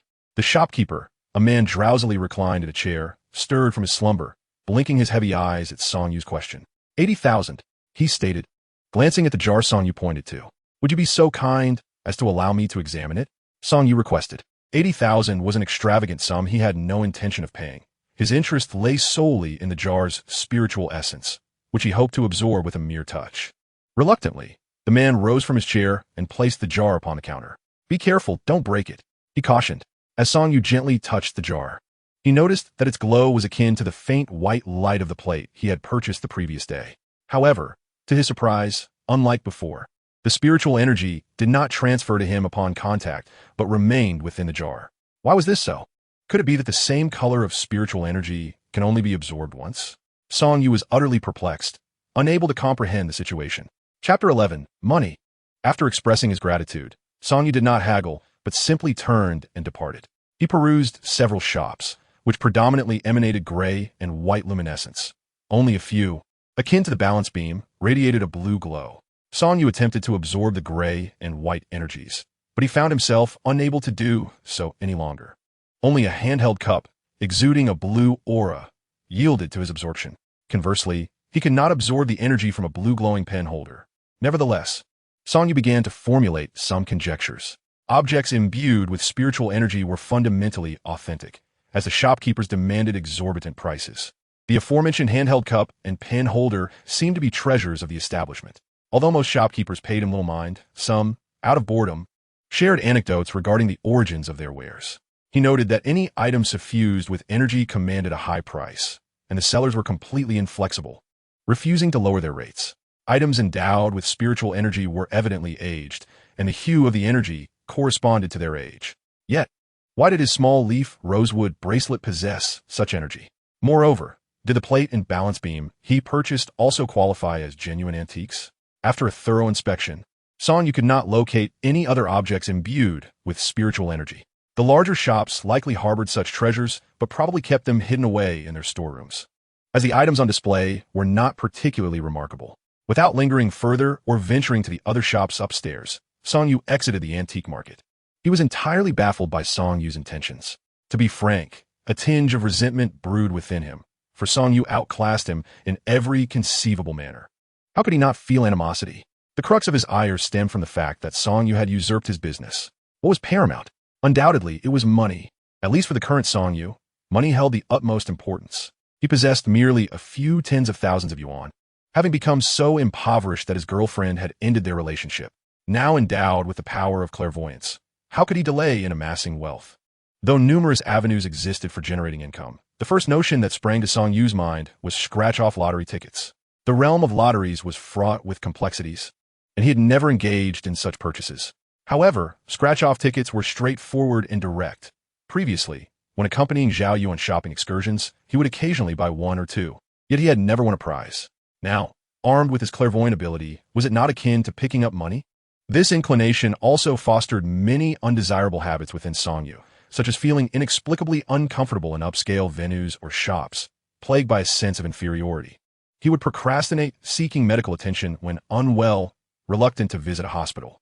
With a lack of funds, survival became a cautious endeavor. Yet who could say whether his fortunes might vanish in an instant? Thus, Song Yu was resolute in his desire to earn money swiftly. Upon leaving the antique market, he made a beeline for the lottery store. The establishment was bustling with patrons purchasing scratch-off tickets. Once inside, Song Yu discreetly activated his clairvoyant ability. He struggled to divert his gaze from the female clerk and focused instead on the stacks of scratch-off tickets. The ability to see through objects is remarkably useful, though at times it reveals things one ought not to witness. This gift effortlessly penetrates the coating on scratch-off lottery tickets. However, since the winning numbers vary from ticket to ticket, one cannot ascertain the outcome instantaneously. A discerning gaze is required. Song Yu's power of perception is fleeting, necessitating swift action. Fortunately, after absorbing spiritual energy twice at the antique market today, his ability can now be sustained for approximately 10 minutes. The lottery shop is sparsely populated, allowing him the freedom to examine the tickets at leisure. Song Yu soon discovers that the likelihood of blank tickets is considerable, with many yielding no prize at all. Yet, he eschews the cheaper options, focusing instead on those valued at 50 yuan each. After scrutinizing several, he notices a few that promise winnings of several hundred yuan. After a moment's hesitation, he decides against them. Such modest sums could easily attract unwelcome attention if he were to win repeatedly. Suddenly, his eyes sparkle with excitement upon spotting a ticket worth 3,000 and another worth 10,000. Without a moment's hesitation, he retrieves 200 yuan bills and purchases these 2 tickets, along with 2 that are devoid of any prize. He has one. With trembling hands, he reveals the coating and, upon confirming his victory, breathes a sigh of relief. His exhilaration is genuine, for he now realizes that his ability to see through is indeed real and not a mere figment of his imagination. His life is set to change from this moment onward. "How much did you win?" inquires a young woman with an appealing appearance, who has noticed his joy. "More than 10,000. What? While many win, those who secure sums exceeding 1,000 are a rarity. You truly won." She rushes over to inspect the 2 tickets, confirming a total of 13,000 yuan, a significant amount indeed. "Do you wish to redeem it now?" For winnings below 10,000, the shop can process the payment. For amounts above, one must visit the lottery center. "Let us do it." Song Yu takes a deep breath, regaining some composure. "Very well. There is no need for registration." The attendant directly transfers the funds to Song Yu's bank card. Essentially, the shop has purchased these 2 tickets from him. He refrains from inquiring further, satisfied simply to receive the money. As for the shop's intentions with the lottery tickets, it is of no concern to him. Upon exiting the lottery shop, Song Yu's eyes feel a twinge of discomfort, yet the thrill within him remains unquenchable. 13,000 yuan earned in mere minutes? While profiting from scratch-offs is hardly a sustainable strategy, it presents the simplest and quickest means to accumulate capital safely. Moreover, if anyone suspects foul play, he can merely attribute his fortune to luck. What more could they say? Rubbing his eyes, Song Yu decides to rest briefly before seeking other lottery shops. This time, however, regardless of the stakes, be it thousands or tens of thousands, he intends to aim for the grand prize. First, he shall secure the funds, then contemplate his next steps. Leaving the lottery shop, he casts a glance towards the nearby antique market, hesitating momentarily before deciding to set aside thoughts of spiritual energy for now. Earn a bit more money, gather some capital, and then set out to collect these enchanting objects. Chapter 12. The Little Nurse. After a meal and a brief respite, Song Yu began to wander through the various lottery shops in Yuki City. Regardless of whether there were grand prizes in the stores, he would purchase 1 or 2 tickets. Having visited several shops without encountering any substantial winnings, he remained undeterred. It was quite normal, after all. If discovering a grand prize were that simple, it would indeed be peculiar. The highest prize available here was 1 million. Is that a substantial sum? For the affluent, it certainly pales in comparison. Yet for Song Yu at this moment, even if he were to be left with 800,000 after taxes, it would still be a significant amount. After visiting 3 lottery shops, he rubbed his tired eyes. Just then, his phone rang unexpectedly. "Hello, Song Yu." A sweet voice chimed in. It was the little nurse. "Dan Xiaowan." "What is the matter, Nurse Tang?" Song Yu recognized her voice immediately, as it was distinctively cheerful. I finished work early today. Would you like to join me for a meal?" It was not that the little nurse was particularly forward. Her profession kept her exceedingly busy, especially someone like Tang Xiaowan, who worked in the high-level ward. It was rare for her to finish early. With this unexpected free time, she thought of inviting Song Yu to dine together. What if he sought her out in a couple of days, and she had no time? Thus, she took the initiative to call him. "Sure. What do you feel like eating?" "I'm not quite sure. Do you have any preferences?" It seemed that many girls experienced decision-making difficulties, particularly when it came to food. "How about I come to the hospital to pick you up?" Song Yu was indeed hungry, as using his X-ray vision seemed to drain his energy. He hailed a cab and went directly to the hospital. Upon arriving at the entrance, he sent Tang Xiaowan a message. "I'm here." After she replied, there was a moment of silence. Not feeling anxious, Song Yu stood still, pondering ways to earn money. Gambling on stones? This endeavor also required both thresholds and capital. He needed to earn money swiftly and then discern what kinds of objects would possess spiritual energy. Deep down, Song Yu already had some conjectures. Only valuable items could emit such energy. He held 3 objects imbued with spiritual essence, and he was well aware of the worth of the small leaf rosewood, as he had been involved in every step from timber to bead production. But what of the porcelain plate and the scale beam? Are you getting anxious? A voice suddenly interrupted his thoughts. Turning around, he saw Tang Xiaowan approaching. Not at all. Upon seeing her, Song Yu's spirits lifted. Tang Xiaowan, now dressed in casual attire, was a far cry from her nurse uniform. The upper half of her outfit was a gray sweatshirt, paired with sleek black trousers that elegantly accentuated her figure. Tang Xiaowan had a sweet appearance, her silhouette typical of a delicate beauty. You look stunning, he couldn't help but compliment, causing her cheeks to flush. Let us hurry. Stop saying such things. Tang Xiaowan felt her ears begin to flush with warmth. The hospital entrance was bustling with people, and she worried that a colleague might spot her, which made her slightly anxious. Let us head to the mall first and see what you'd like to eat, Song Yu suggested as he signaled for a taxi, which were plentiful near the hospital. Chapter 13. Date? Is this considered a date? Sitting in the taxi, Tang Xiaowan stole a glance at Song Yu, her heart fluttering with a mix of excitement and nervousness. Throughout high school, she had dedicated herself to her studies, and upon entering university to study nursing, she found herself surrounded by female classmates, leaving her without any romantic experiences. Since starting at the hospital, she had been perpetually busy, further limiting her interactions with men. Although some male doctors had shown interest in her, Tang Xiaowan felt that the hospital environment was too chaotic and the medical profession too demanding for her to consider a romantic involvement. Yet, inexplicably, she had agreed to dine with Song Yu, leaving her somewhat dazed. However, today, Song Yu appeared to be in high spirits. He understood that from this day forward, his life would take a different turn.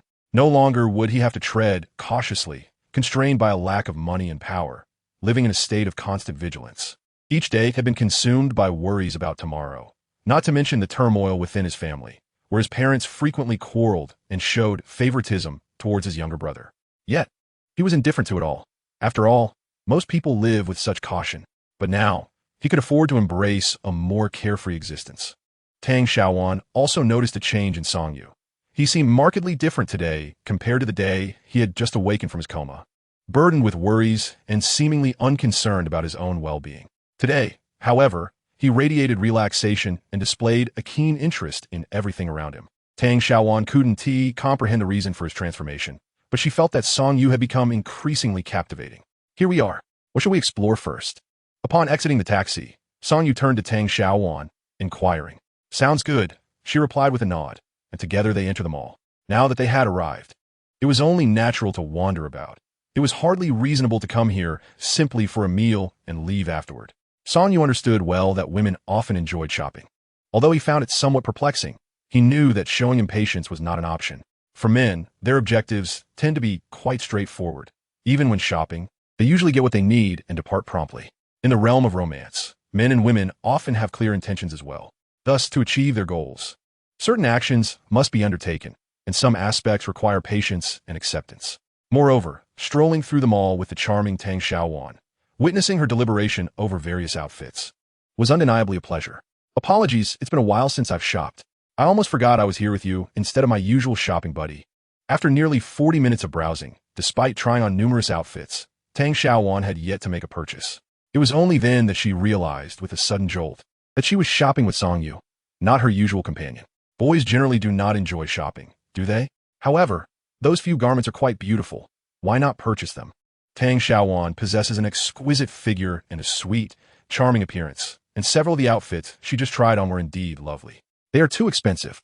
Why are clothes so costly nowadays? She lamented. Let us dine first. Tang Xiaowan stuck out her tongue, still in her internship period with a meager salary. The clothing in this mall often costs hundreds or even thousands, which she found rather overwhelming. Song Yu chuckled lightly, but chose not to respond. He was genuinely hungry and preferred to eat first. Chapter 14. Buffet. What shall we eat? Dan Xiaowan Bonde. As girls often find themselves quite conflicted when deciding what to eat. Some may know their desires, yet hesitate to voice them, hoping their companions will guess. However, Tang Xiaowan truly had no idea what she craved, leaving her in a quandary. The restaurants within the mall were not particularly appetizing, and their prices were quite steep. Nonetheless, the decor was generally appealing, and the dishes offered were popular choices, suggesting there must be merits to their widespread availability. Tang Xiaowan usually dined in the hospital cafeteria, where the cuisine is rather bland. Now, faced with a sudden array of options, she was overwhelmed. How about we try the buffet? Song Yu proposed, feeling genuinely famished. Perhaps due to his extensive use of his perceptive abilities today, which drained his energy, he yearned for a hearty meal. Sound great. Buffets are wonderful. We can sample a little of everything. Tang Xiaowan's eyes sparkled at Song Yu's suggestion. A buffet would eliminate her indecision. With their decision made, they proceeded toward the buffet restaurant. Unbeknownst to Song Yu, a pair of eyes was fixated on him from behind. It was Zhao Yu, Song Yu's ex-girlfriend. Their names, though phonetically similar, bore different characters, suggesting a hint of fate. Yet, many are the fated yet unfulfilled encounters, as most remain mere passers-by in one's life. What are you staring at? They've already broken up. Why are you still watching? Remarked a girl beside Zhao Yu, noticing her complex expression. What of it? How can he find someone so quickly? Zhao Yu retorted, feeling quite disgruntled. She had struggled with the decision to end things with Song Yu for a long time before finally resolving to do so, secretly hoping that he would come to apologize and desperately try to win her back. What should she do then? Song Yu was admirable in many respects, handsome and tall, but he was simply too poor. While his lack of wealth was not the primary issue, the chaotic dynamics of his family were a significant burden. The thought of potentially marrying him and facing endless complications in the future frightened Zhao Yu. Moreover, now that she was working and surrounded by different people, she realized that earning a few thousand a month, which had seemed ample during college, was hardly sufficient in the real world. Let him be. Even if she found someone else, what difference does it make? She still has to dine at a buffet. Zhang Pingwan, Zhao Yu's close friend, expressed her disdain, having harbored a dislike for Song Yu for quite some time. A significant portion of Zhao Yu's decision to break up with Song Yu stemmed from her friend's incessant instigation. Who goes on a date with a girl to eat at a buffet? Thank goodness you ended things with him. Otherwise, you'd be in for a world of trouble down the line. Zhang Pingwan continued her tirade against Song Yu, criticizing his lack of stable job, earning only a few thousand a month, and being of no assistance to his family. At this rate, when would he ever be able to afford a house or a car? Are you really prepared to live frugally alongside him and endure decades of mortgage payments?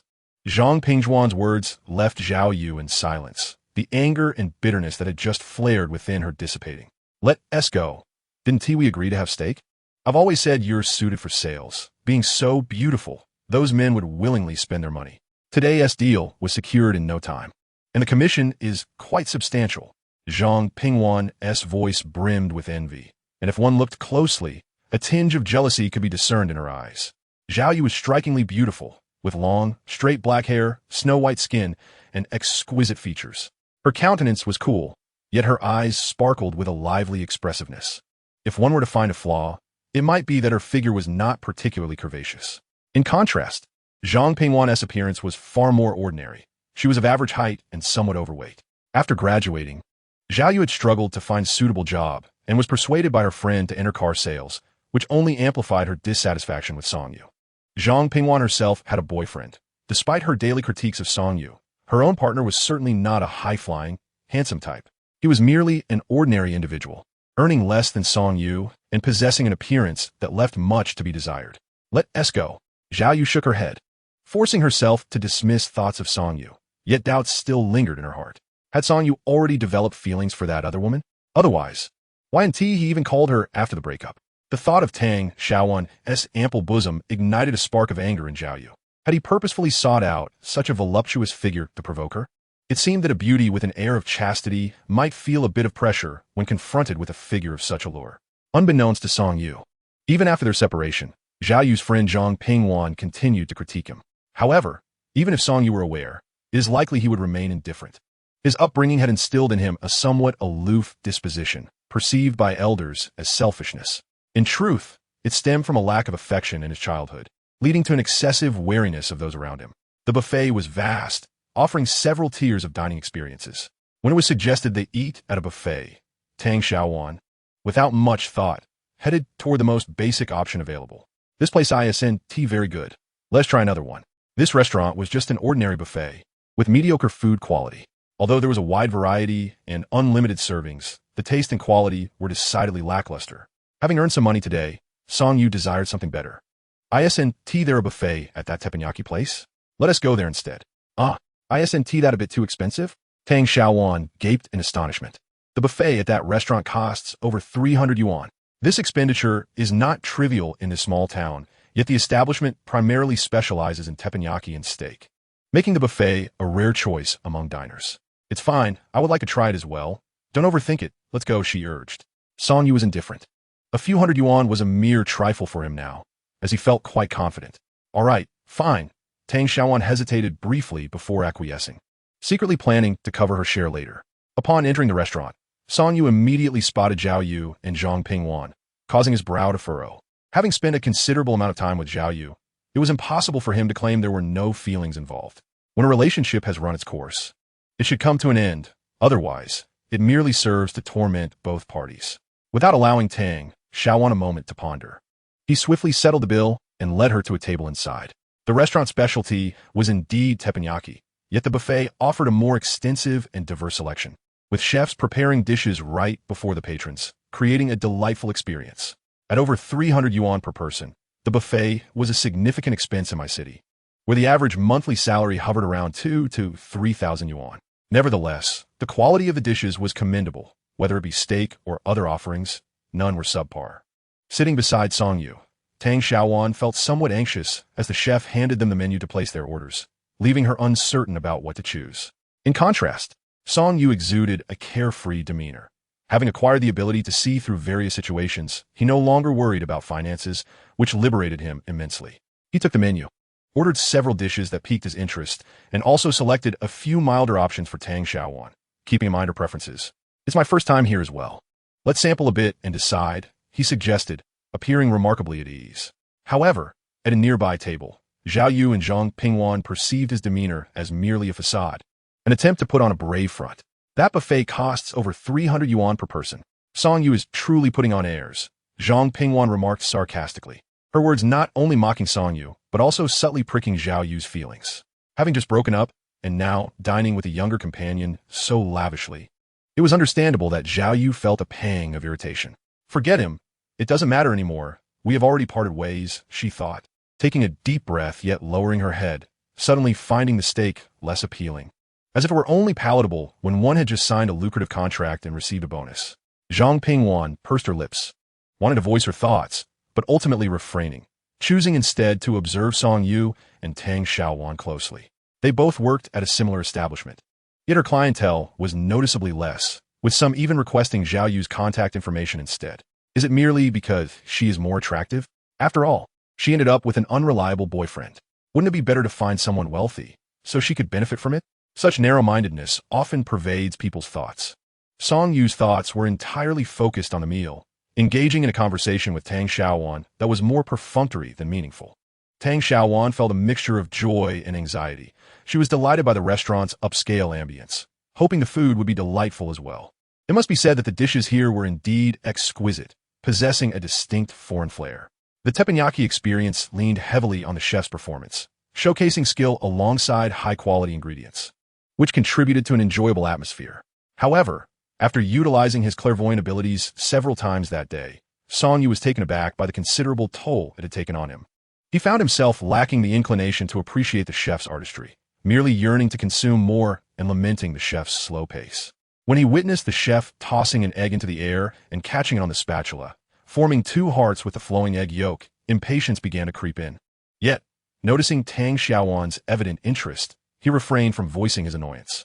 Before long, Tang Xiaowan had her fill, rubbing her stomach in distress, lamenting the ruin of her diet for the day. The petite nurse had a curvaceous figure, which could hardly be deemed overweight. If anything, she possessed the kind of slightly plump physique that many men find appealing, full in all the right places and slender where it mattered. While Tang Xiaowan had satisfied her appetite, Song Yu continued to indulge until the chef seemed too exhausted to showcase any further skills. Tang Xiaowan watched in disbelief, her mouth agape at his remarkable capacity for food. Nearby, Zhao Yu and Zhang Pingwan, who had already finished their meals, lingered, observing the scene with a mix of incredulity and perhaps a hint of financial concern. Zhang Pingwan, disdain evident on her face, remarked on Song Yu's excessive consumption. Zhao Yu, however, remained silent, her mind drifting back to the times when she had been with Song Yu. Recalling how he would take her out for delightful meals and even cook for her at home. She had felt genuinely happy then. Why had things changed? Zhao Yu was not a decisive person, often swayed by Zhang Pingzhuan's criticisms of Song Yu, compounded by various practical issues that ultimately led her to choose to end their relationship. Unbeknownst to her, Song Yu was well aware of Zhao Yu and Zhang Pingzhuan's presence nearby, but remained indifferent. What did it matter? He had numerous tasks and responsibilities demanding his attention. Finally, when the chef's gaze turned unfriendly due to Song Yu's unabated appetite, he concluded his feast. Song Yu, your capacity for food is astonishing. Dang xiaowan zima, a note of admiration in her voice. To her, the ability to eat heartily was a blessing, and the inability to indulge in delectable cuisine was an unfortunate plight. Moreover, Song Yu maintained a commendable physique. How could he eat so much yet not appear overweight? Heh, I suppose I've exercised a bit more today. Song Yu scratched his head, acknowledging that he had indeed overindulged, realizing that the use of his clairvoyant ability had significantly drained his stamina. After a moment's reflection, Tang Xiaowan nodded in agreement. Having finally finished work early, she too wished to stop by the supermarket for some items. As the two exited the restaurant, Song Yu did not cast a single glance toward Zhao Yu and Zhang Pingwan. This was, in truth, a rather ordinary occurrence. Zhao Yu had initiated the breakup, and Song Yu had tacitly accepted it. Their relationship had ended, and prior to this, Zhao Yu had broached the subject of parting ways more than once. The patience Song Yu had once possessed, along with the bond they had shared, had long since been worn thin. However, the sight of Song Yu departing with Tang Xiaowan took on a different significance in the eyes of Zhao Yu and Zhang Pingwan. Just a few days had passed, and he hadn't even cast a glance in her direction. I suspect those two have already become entangled. Zhang Pingwan's words dripped with jealousy, her heart seething with disdain for Song Yu, who, after breaking up with Zhao Yu, had the audacity to pursue such an adorable girl. One could hardly call her anything less than youthful and charming, utterly contrasting with Zhao Yu's style. He is not that kind of person. Let us leave. Although Zhao Yu was influenced by Zhang Pingzhuan's remarks, she was also acutely aware of Song Yu's character, understanding that there was likely some misunderstanding at play. Feeling a twinge of discomfort, Zhao Yu could only reassure herself that they had parted ways, and he was no longer her concern. Chapter 16, The Grand Prize. Encountering Zhao Yu inevitably affected Song Yu's mood, yet once he began conversing with Tang Xiaowan, those unpleasant feelings were swiftly forgotten. Many men worry about lacking topics of conversation when speaking with women. In reality, as long as the woman is interested in engaging, conversation flows effortlessly, devoid of any specific subject. The crux lies in whether she is genuinely interested in conversing with you.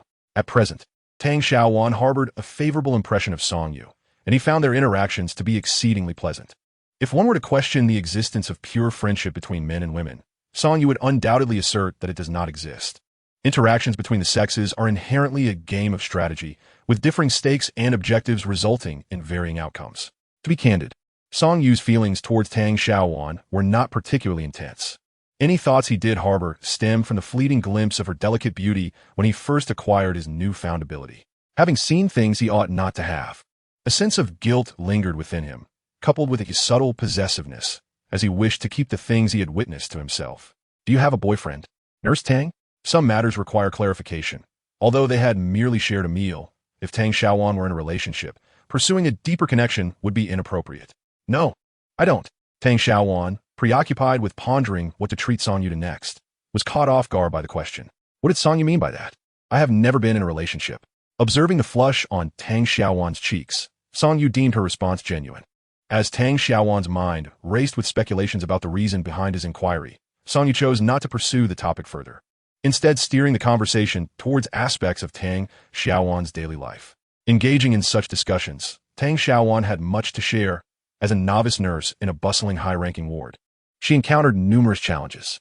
She even contemplated resigning. Yet what would she do instead? Often, she found it difficult to confide in anyone. But now that Song Yu was willing to listen, she spoke freely. After Zhao Yu and Zhang Pingwan exited, though they did not intentionally follow Song Yu and Tang Xiaowan, the shopping mall was not vast, and they happened to be heading to the supermarket as well. Naturally, they caught sight of Tang Xiaowan conversing cheerfully with Song Yu. Zhao Yu felt a pang of discomfort. Despite their breakup, her heart remained unsettled. Yet she fails to consider that it was her own choice to relinquish their bond, leading to its inevitable conclusion. Now, she harbors the unreasonable desire to witness Song Yu's desperate plight for her. Why should that be the case? Zhao Yu, if you ask me, this young lady is unlikely to remain with Song Yu for long. They're bound to part ways.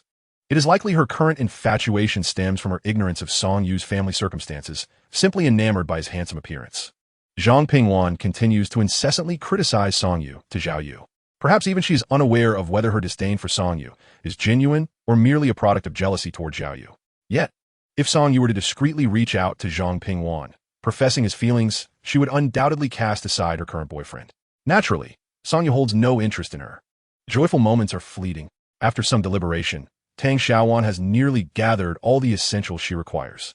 Song Yu has discerned that Tang Xiaowan is, in essence, a sheltered young girl, her thoughts and actions reflecting a certain naivety. However, she possesses commendable character, being well-mannered and thoughtful, with a serene disposition hidden beneath her charming exterior. Upon arriving at the first floor of the mall, Song Yu spotted a small kiosk selling scratch-off lottery tickets, which piqued his interest. Having visited several lottery shops already, this one was not a significant addition. Song Yu, would you not agree that my supervisor is rather peculiar? I certainly think so. Tang Xiaowan was in the midst of venting about her head nurse when Song Yu suddenly grasped her arm, hastening towards the kiosk. Zhao Yu, observing from a distance, remarked, "Look at you, still making excuses for him. He must have been secretly seeing her all along." Both Zhao Yu and Zhang Pingwan, who had been shadowing them, witnessed this scene. To their eyes, it appeared as though Song Yu and Tang Xiaowan were engaging in an intimate exchange. In truth, Song Yu was merely caught up in a moment of whimsy and felt an inexplicable exhilaration. Why the urgency? As Song Yu held her arm, Tang Xiaowan's heart raced. But when she was brought to the kiosk and realized it was merely a venue for scratch-off tickets, she felt both amused and perplexed. "It's all right. I'll buy one and try my luck," she said. Not wishing to dampen Song Yu's enthusiasm, she proceeded to purchase a ticket, believing that happiness was paramount. Zhao Yu and Zhang Pingwan, of course, observed this exchange as well. Does he genuinely believe he can strike it rich? He must be dreaming. Hearing Zhang Pingwan's remarks, Zhao Yu furrowed her brow. She had initially thought there was a change in Song Yu, only to find him purchasing a lottery ticket. Did he truly think he could become an overnight millionaire? At that moment, Song Yu's entire focus was consumed by the scratch-off ticket in front of him. His hands trembled slightly, and his heart raced. The grand prize, 1 million, within his grasp. At that instant, Song Yu could no longer maintain his composure. The opportunity to transform his life and alter everything lay before him. Is 1 million too much? To some, it is insignificant. For many, however, it is a life-altering sum. At least for Song Yu, this amount could alleviate many of his current troubles. Gripping the scratch card tightly, Song Yu's hand trembled slightly.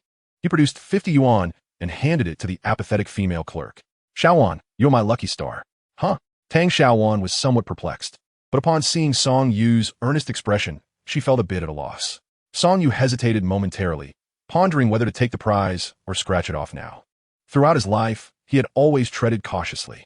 His parents were not particularly attentive, and the family's financial situation was dire, while they never faced starvation. Any unexpected incident could certainly drain their resources. From middle school to high school, Song Yu had never had more than 5 yuan in his pocket. During late-night study sessions in high school, he often felt ravenous, yet lacked the courage to ask his family for money, knowing they would refuse. He dropped out of high school, and his parents informed him they could not afford to pay for his university tuition. He was so financially constrained that even speaking out was a challenge. But would he continue to be impoverished? Surely not. Without further hesitation, Song Yu scratched off the coating entirely. Had he won? Yes, he had. He showed the ticket to Tang Xiaowan, who was momentarily stunned by the number of zeros.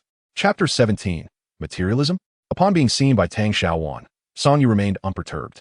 The money had been paid, and the prize had been revealed. This 1 million already belonged to him. Although he would have to pay a tax of 200,000, that still left him with 800,000. However, he did not wish for the ticket counter to be aware of this matter. There was no need to invite unnecessary trouble. Besides, they could not even redeem the prize there. This grand prize would undoubtedly create quite a stir, possibly even attracting media attention. And he had no desire to be in the spotlight. Just the thought of what might transpire at home upon learning of his winnings made Song Yu shake his head. It was not that he was unfilial. Rather, he feared that this money would likely be taken by his mother to fund his ineffectual uncle's wedding. It would be better to throw it into the water where it might at least make a splash, rather than give it to those superficial relatives who would only grow to resent him further. Tang Xiaowan's mind was in a whirl, struggling to grasp the situation. Did we win? How much did we win? Her questions piqued the interest of the woman behind the counter. Without any intention of explaining, Song Yu pulled the dazed and astonished Tang Xiaowan and turned to leave. The woman at the counter showed no reaction. After all, the payment had already been made. And there was no issue with Song Yu taking the scratch card. Left behind were Zhao Yu and Zhang Pingwan. Zhao Yu's expression was grim. It was already dark. And why the rush at such a late hour? Ha ha ha. Song Yu could no longer contain his laughter, though it was laced with bittersweet relief.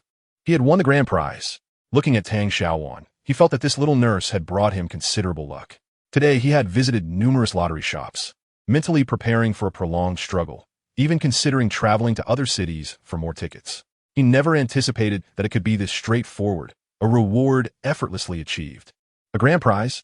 Song Yu handed the scratch card to Tang Xiaowan, encouraging her to take a good look. Tang Xiaowan pondered for considerable time before timidly handing the scratch card to Song Yu. Her family was quite ordinary. Both of her parents were regular employees. Although they cared for her deeply and provided a solid education, they were by no means affluent. This is an immense sum. Your luck is extraordinary, she exclaimed with a hint of excitement. Song Yu, with a casual demeanor, tucked the scratch card into his pocket. All right, he replied.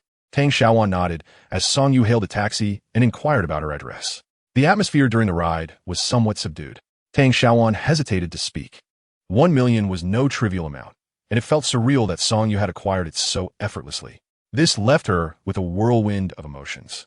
She harbored feelings for Song Yu, yet the sudden windfall made her wonder if he might perceive her as materialistic if they continued their relationship. Meanwhile, Song Yu was also contemplating how to manage this newfound wealth, remaining silent. Upon reaching their destination, they alighted from the vehicle. Nu Stang, how about I treat you to dinner in a few days?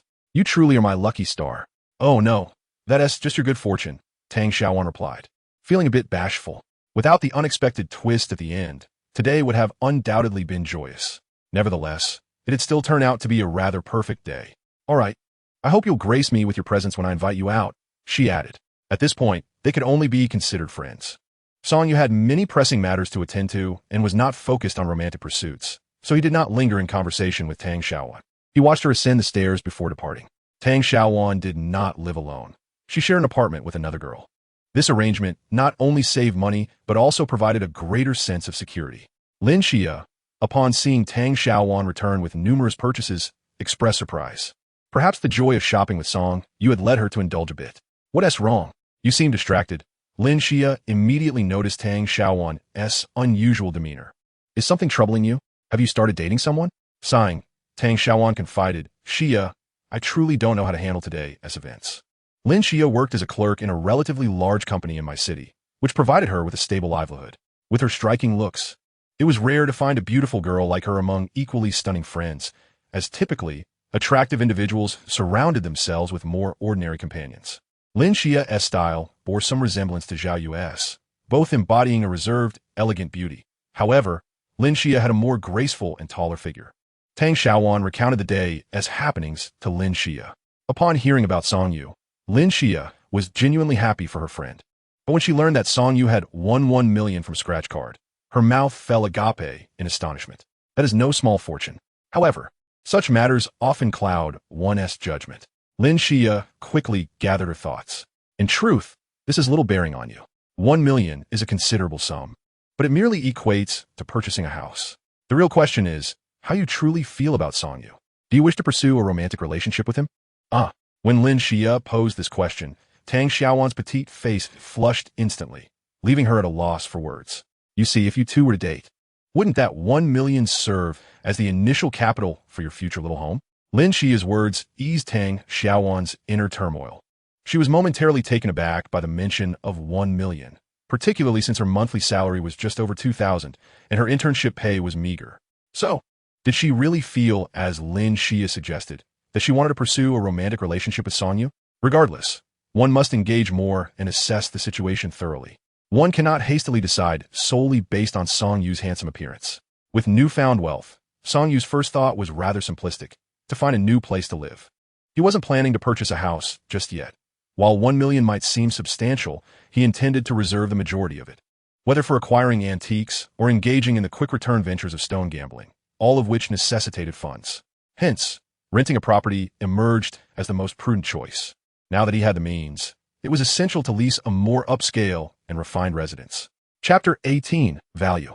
Aside from securing a rental, Song-yu needed to discern what kind of items could harbor spiritual energy. As night fell, it was too late to arrange for housing. Upon returning home, Song-yu retrieved the weighing rod and porcelain plate, placing them upon the table. To be honest, upon closer inspection, the craftsmanship of this porcelain plate was remarkably exquisite, far surpassing the wares at the market stall. Both its patterns and glaze conveyed an air of elegance. The only drawback was its lack of time-honored patina, a hallmark of aged porcelain. After extensive examination, Song-yu concluded that this porcelain indeed bore value, yet his current appraisal skills were insufficient for precise dating. Regrettably, his expertise in antique appraisal remained rudimentary. Grasping the weighing rod, he scrutinized it under the light, revealing some intriguing clues. The wood of this rod appeared to be rather exceptional. Song-yu was quite familiar with various types of wood, as antique wooden furniture was becoming increasingly rare, and those who could afford it were few. Conversely, bracelets made of exotic woods were gaining popularity. His stall featured several such wooden bracelets. The weighing rod felt light in hand, yet exuded a warm and smooth texture. Hainan Wangwali? After much contemplation, Song-yu arrived at a conclusion. This rod was likely crafted from Hainan Wangwali. Renowned as the king of woods, Hainan Wangwali commanded a prestigious reputation. If this rod indeed originated from Hainan Wangwali, coupled with its patina, it would undoubtedly fetch a high price. He surmised that this weighing rod was previously used in a traditional Chinese medicine shop for weighing herbs, and he pondered how it came into the possession of the old he, ultimately landing in his hands. Carefully, Song-yu cleaned the rod, removing the accumulated grime and revealing the wood's natural hue. This confirmed his suspicions. It was indeed Hainan Wangwali. Drawing from his experiences at the antique market, Song-yu was now certain that objects imbued with spiritual energy possessed a certain age and intrinsic value. Yet, Song-yu remained perplexed, unable to discern the connection between the colors of the spiritual energy and these objects. With a sigh, he lamented his lack of experience and understanding. Possessing a treasure trove, yet unable to utilize it, endowed with such extraordinary abilities yet reduced to earning money through scratch cards, was indeed quite humiliating. Suddenly, his phone rang. Upon checking, he saw it was Xiaoyu calling. Why was she contacting him at this moment? Feeling somewhat helpless, Song-yu considered ignoring the call and tossed the phone aside. However, Xiaoyu seemed determined to reach him, as the phone continued to ring incessantly. Frustrated by the persistent ringing, he eventually answered. Hello, Song-yu, what exactly do you mean by this? Xiaoyu spoke with a confidence in her appearance. Yet she knew she could not compete with Tang Xiaowan in terms of figure. The more she pondered, the more she suspected that Song-yu had already grown fond of her rival, which prompted this call. What do you mean? Song-yu was bewildered by Xiaoyu's intentions. Why are you pretending? That woman you had dinner with today. Have you two been involved for some time now? Why is that? Song-yu's lack of effort to win her back seemed to be overshadowed by his choice of companion with a more appealing physique. I am merely friends with her. Chapter 19. Receiving an award. Song-yu spoke the truth. He and Tang Xiaowan were indeed just friends. Friends? Is that what friends do? You took her to a buffet, and it must have cost over 600, right? You really are something, spending so much to impress a woman. The more she spoke, the angrier she became. If Song-yu were nearby, she felt compelled to vent her frustrations by striking him a few times. Song-yu remained calm, his inner turmoil minimal. They had already parted ways, and Zhao Yu's unreasonable behavior was indistinguishable from her past antics, which irritated him greatly. What is there to argue about? Why resort to such unreasonable antics to compel me into submission? Is there anything else? I'm moving the next few days. Do you need to collect your belongings? Song-yu's words left Zhao Yu momentarily speechless, unsure of how to respond. Hello. Zhao Yu, of course, did not hang up. She was simply taken aback. Song-yu was moving? How could he justify such a decision? She had urged him to move countless times, yet he had always declined. Do you have anything else to discuss? Song-yu inquired, eager to end the conversation. Why are you treating me this way? The familiar, unreasonable outburst returned. We've broken up. If there's nothing else, I will hang up. Fine, Song-yu, you will come to regret this. With that harsh remark, Zhao Yu abruptly ended the call and collapsed onto her bed in tears. Once the call ended, Song-yu felt little emotional upheaval. He now had financial stability and his own pursuits to attend to, which rendered him unfazed by matters of the heart. In truth, drowning his sorrows in drink post-breakup would yield little benefit. It was far more prudent to focus on self-improvement. Self-pity would not evoke sympathy from the other party. But if he could evolve into a better version of himself, the likelihood of her regretting her decision would increase significantly. Song Yu remained indifferent to Zhao Yu's feelings. Rather, it was she who began to experience a tumult of insecurities. Although he lacked wealth, he possessed charm. After finishing the phone call with Zhao Yu, Song Yu lost interest in further contemplation and resolved to seek a shop for the porcelain plate after securing a rental property the following day. The night passed in silence, and Song Yu enjoyed a remarkably restful sleep. With newfound wealth, his slumber was serene. However, two individuals experienced insomnia that night, Zhao Yu and Tang Xiaowan, each preoccupied with thoughts of Song Yu. Yet, had Zhao Yu been aware of the 1 million yuan scratch-off lottery ticket in Song Yu's possession, the circumstances would undoubtedly have shifted. The following morning, Song Yu arose early to purchase a mask, timing his arrival at the lottery center to coincide with their operational hours for claiming his prize. The clerk responsible for the redemption appeared lackluster, but upon learning that Song Yu was there to claim the grand prize, her demeanor transformed with excitement. "Please hold on a moment," she requested. Once the authenticity of the scratch-off ticket was confirmed, she hurried to consult her supervisor. 1 million yuan is not an insignificant amount, and the supervisor soon arrived, posing a few inquiries before joining Song Yu for a photograph. Naturally, Song Yu donned the mask he had prepared in advance.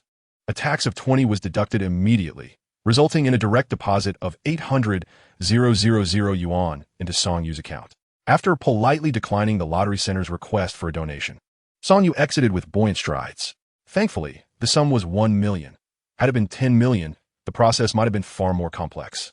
However, winning the lottery is far more challenging than obtaining a scratch-off prize.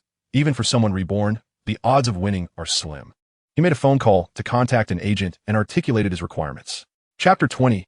Renting a home. When it comes to renting, the primary concern remains the price. As long as one can afford the rent, there will invariably be a property that meets one's criteria. Currently, Song Yu resides in a typical dilapidated rental, a dwelling older than himself, with the sole advantage being its affordability. However, with wealth now at his disposal, everything has changed. The agent promptly found a suitable property that aligned with Song Yu's specifications. A spacious flat in the bustling commercial district, exceeding 200 square meters, adorned with stylish decor and fully equipped with appliances, truly ready for immediate occupancy. Naturally, the price was astonishing, exceeding 1,000 yuan per month, plus an additional 100 yuan for property management fees. In this era, in the small city of Mai, it ranks among the most upscale options, as many individuals' mortgage payments do not reach such heights monthly. After careful consideration, Song Yu resolved that since he was not purchasing a home, he would not deprive himself of comfort. Perhaps this was a personal hurdle for him. Zhao Yu often remarked that residing in such a shabby place was beneath him. Who would willingly inhabit a decrepit and cramped residence if not compelled by circumstance? Upon visiting the property, Song Yu felt satisfied. The interior design resonated with his taste, minimalistic yet sophisticated. The most crucial aspect was its ample space and open layout, devoid of excessive bedrooms. Song Yu could never comprehend the necessity of so many guest rooms, questioning whether relatives and friends would genuinely stay overnight. This notion may stem from his family's dynamics, leading to a bias where the older generation holds a strong belief in preparing rooms for guests. After signing the contract on site, he agreed to a deposit and 3 months' rent in advance. After tidying up repeatedly, Song Yu realized there was hardly anything to organize. The clothes he had worn for several years, a haphazard collection of pots and pans, and the dilapidated furniture left by the previous occupant filled the space. The place was ready for immediate occupancy, requiring no additional belongings, and he had no desire to keep those clothes. After a brief arrangement, most of the items left were his tools and a scattered assortment of collectibles. A single backpack was filled to capacity, and he sent a message to the landlord, informing them he would not be renewing the lease next month. With that, Song Yu departed from the residence he had inhabited for several years, devoid of any nostalgia. When he first moved in, having just embarked on his journey to make a living, he felt a sense of delight in securing this apartment, as it marked the establishment of a personal sanctuary in the city. However, as time passed, he grew increasingly restless. This space had ceased to embody dreams and instead became a vessel for the myriad hardships and frustrations of life. Upon arriving at his newly rented home, Song Yu reclined on the large bed and retrieved the weighing rod, crafted from precious Haihuang wood and possessing a certain antiquity. It was difficult to ascertain whether it originated from the Qing or Ming dynasty, yet it remained in relatively good condition and should hold significant value. Regardless, he was confident that having purchased it for a mere few dozen yuan, he would not incur a loss. This led him to ponder whether this newfound ability to discern valuable items would indeed serve him well in the future. Items imbued with spirit undoubtedly possess worth. Or at least that was Song Yu's current belief. Though he remained uncertain about the correlation between the hue of this spirit and the age or value of the objects. He observed that those infused with spirit consistently bore some degree of worth. Regardless of the circumstances, possessing this discerning, I meant he would no longer need to toil endlessly for a few thousand yuan each month at the market. Reflecting on this, Song Yu speculated that it might be linked to the mysteriously vanished ancient jade. After all, he had inquired widely and found no one who had seen the jade. At this moment, he remembered he needed to visit the police station, where a compensation of 10,000 yuan awaited him.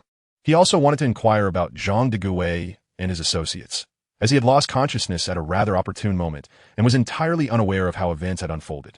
The officer had mentioned that a murder had occurred, implicating a tomb-robbing gang. However, upon further reflection, he recalled the officer's pallid complexion and the interrogation he endured as a patient, coupled with the swift arrival of his hospital fees and compensation. It was likely that the tomb-robbing gang had either been bailed out or had some form of backing, leading to the incident being classified as mere public disturbance.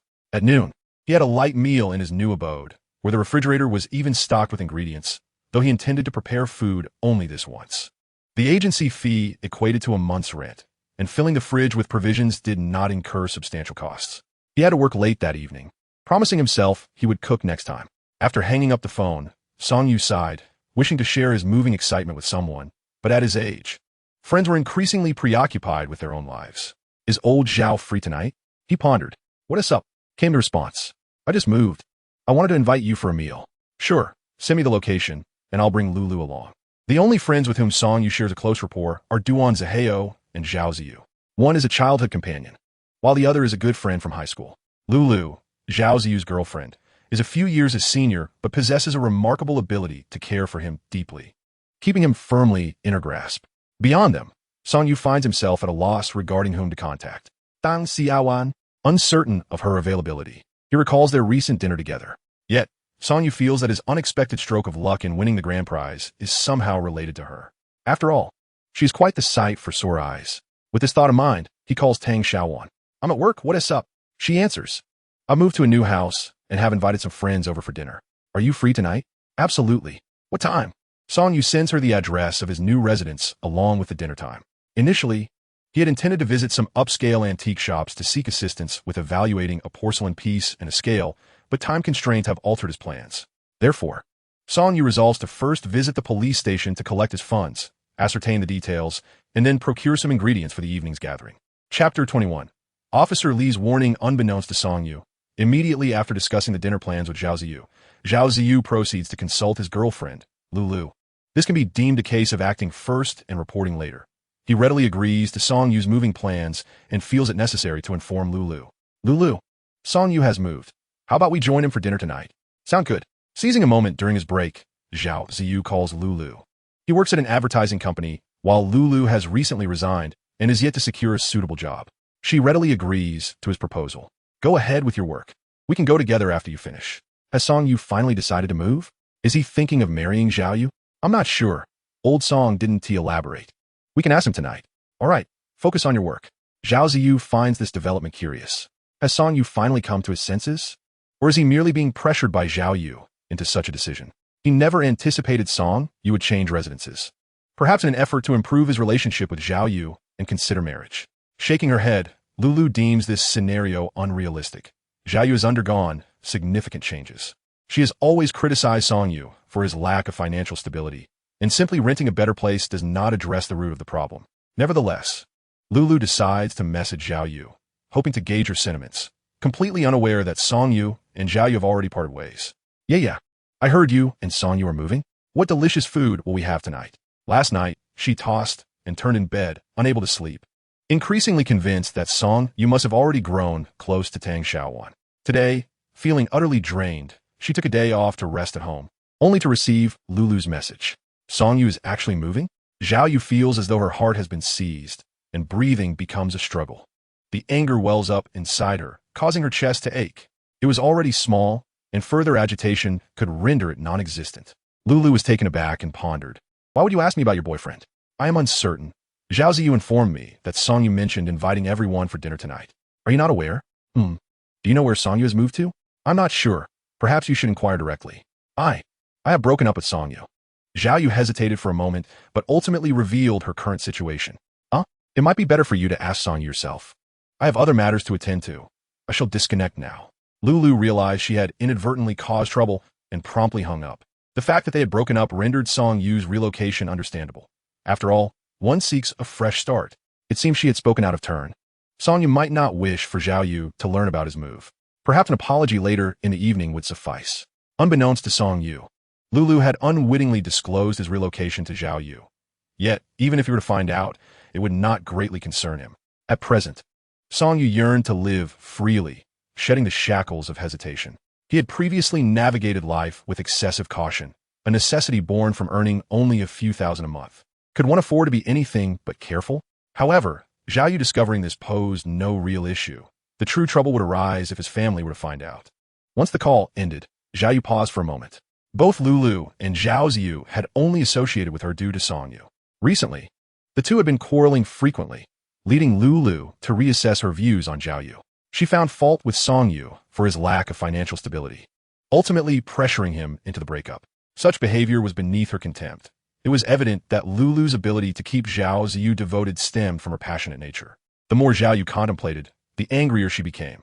The mere thought of Tang Xiaowan's figure infuriated her, and Song Yu's willingness to move only deepened her distress. Her emotional turmoil was largely due to Song Yu's appealing appearance. Otherwise, she would not have been so entangled in her feelings. After a brief tidying up, Song Yu ventured to the mall to purchase 2 new outfits, as most of his previous clothing remained at his old residence. After acquiring several garments, he felt a pang of regret. The mall's prices were steep, and even with a substantial sum at hand, it felt slightly burdensome. It seemed that ingrained habits and perspectives were difficult to alter. Without further ado, he proceeded to the nearest police station at the antique market. After explaining his purpose, Song Yu quickly arrived at Officer Li's office. You've arrived? You appear well. Your recovery seems to be going smoothly. After gesturing for Song Yu to take a seat, Officer Li scrutinized him and nodded.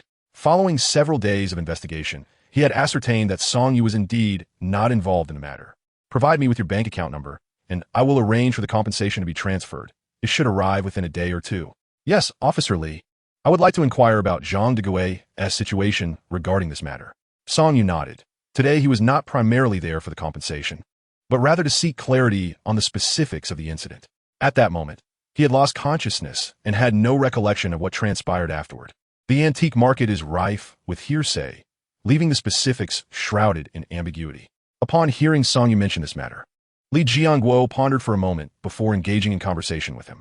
You are, in a sense, a party involved in this situation, and there are certain details I must convey to you. The individual who was fatally stabbed by Zhang Degui was a minor leader within this gang, which possesses a certain level of influence. For now, I find myself at an impasse with them. At this juncture, Li Jianguo furrowed his brow. After all, this incident stems from Zhang Degui's own predicament. Had he not engaged in gambling, he would not have been coerced into such grave actions as grave robbing. Exercise caution in the future. Do not be misled by their apparent willingness to cover medical expenses, as this is likely a FAAD due to our scrutiny, and they may very well seek retribution against you later. After explaining the intricacies of the situation, Li Jianguo issued a warning to Song Yu. Zhang Degui has been incarcerated, and given the gravity of publicly committing murder, he is likely to face decades in prison.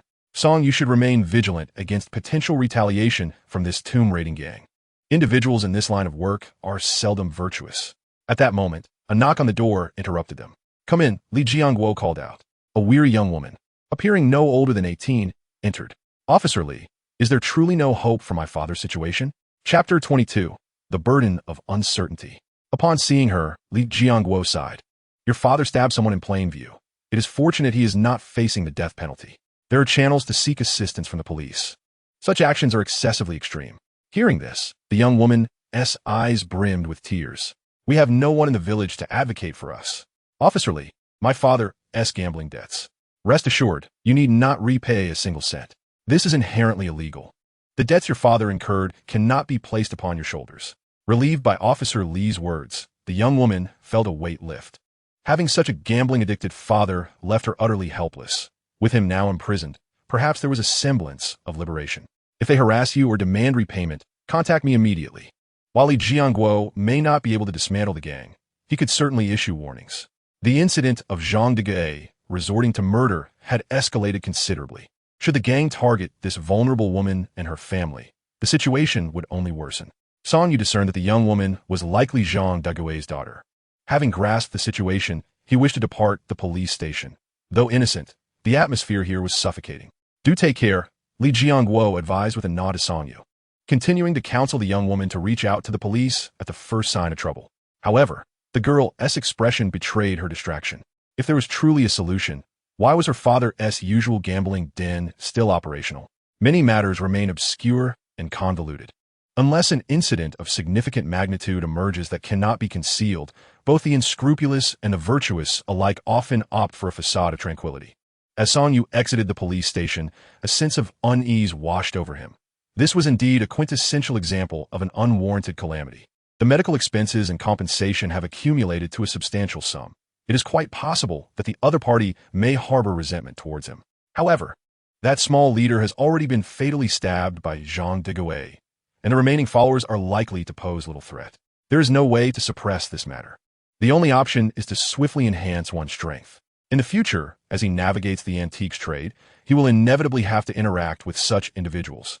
For those who thrive in this field must occasionally engage with these local rascals. The truly valuable items are often in their possession. He went directly to the market, purchasing an abundance of ingredients.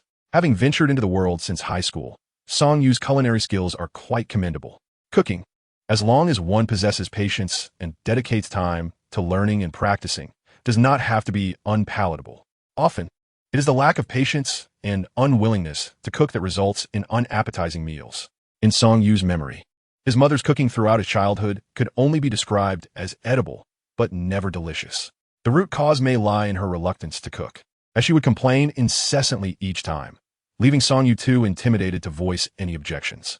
This led to his fervent passion for cooking after he began living independently. Unfortunately, Zhao Yu disdained him for this, often proclaiming that a gentleman should keep his distance from the kitchen, questioning why a man should engage in cooking. Yet, when it came time for her to cook, it was an even greater impossibility. Simply being with him was the greatest blessing, and cooking was out of the question. In truth, the process from selecting ingredients to preparing a meal is quite enjoyable. However, the time dedicated to shopping and cooking is a luxury. For modern youth, spending several hours for a single meal is indeed extravagant. Soon, he had acquired the ingredients he needed, intentionally purchasing a bit extra, which cost him a fair amount of money. It must be said that there is a reason behind high prices, though often financial constraints remain insurmountable. Curiously, Song Yu felt that the elderly wandering downstairs seemed much friendlier than those in his previous neighborhood. Upon returning home, he began preparing the ingredients, listening to music while chopping vegetables, feeling a sudden wave of sentimentality. This is life. With an unexpected windfall of 800,000, he felt a newfound sense of ease. One wonders what life must be like for millionaires and billionaires. But he decided not to dwell on it. Life was already quite good. Meanwhile, Tang Xiaowan, who had worked the night shift yesterday, was busy all morning today, hoping to have some time in the evening. However, after a night of little sleep, her complexion was less than ideal, and she was currently fretting at home. What good is it to forego sleep and apply makeup if she was merely going to meet her little romantic interest? What? Song Yu has moved, and he invited me over for dinner tonight, Tang Xiaowan stated, piquing Lin Xia's curiosity. Oh, you should be cautious. Going to a man's house for dinner could turn you into the main course. Upon hearing Lin Xia's remark, Tang Xiaowan's mouth dropped open as she realized that this dinner was indeed at Song Yu's home. With just the two of them, wasn't this a bit too intimate? Could it be that you genuinely believe he simply wants to share a meal with you?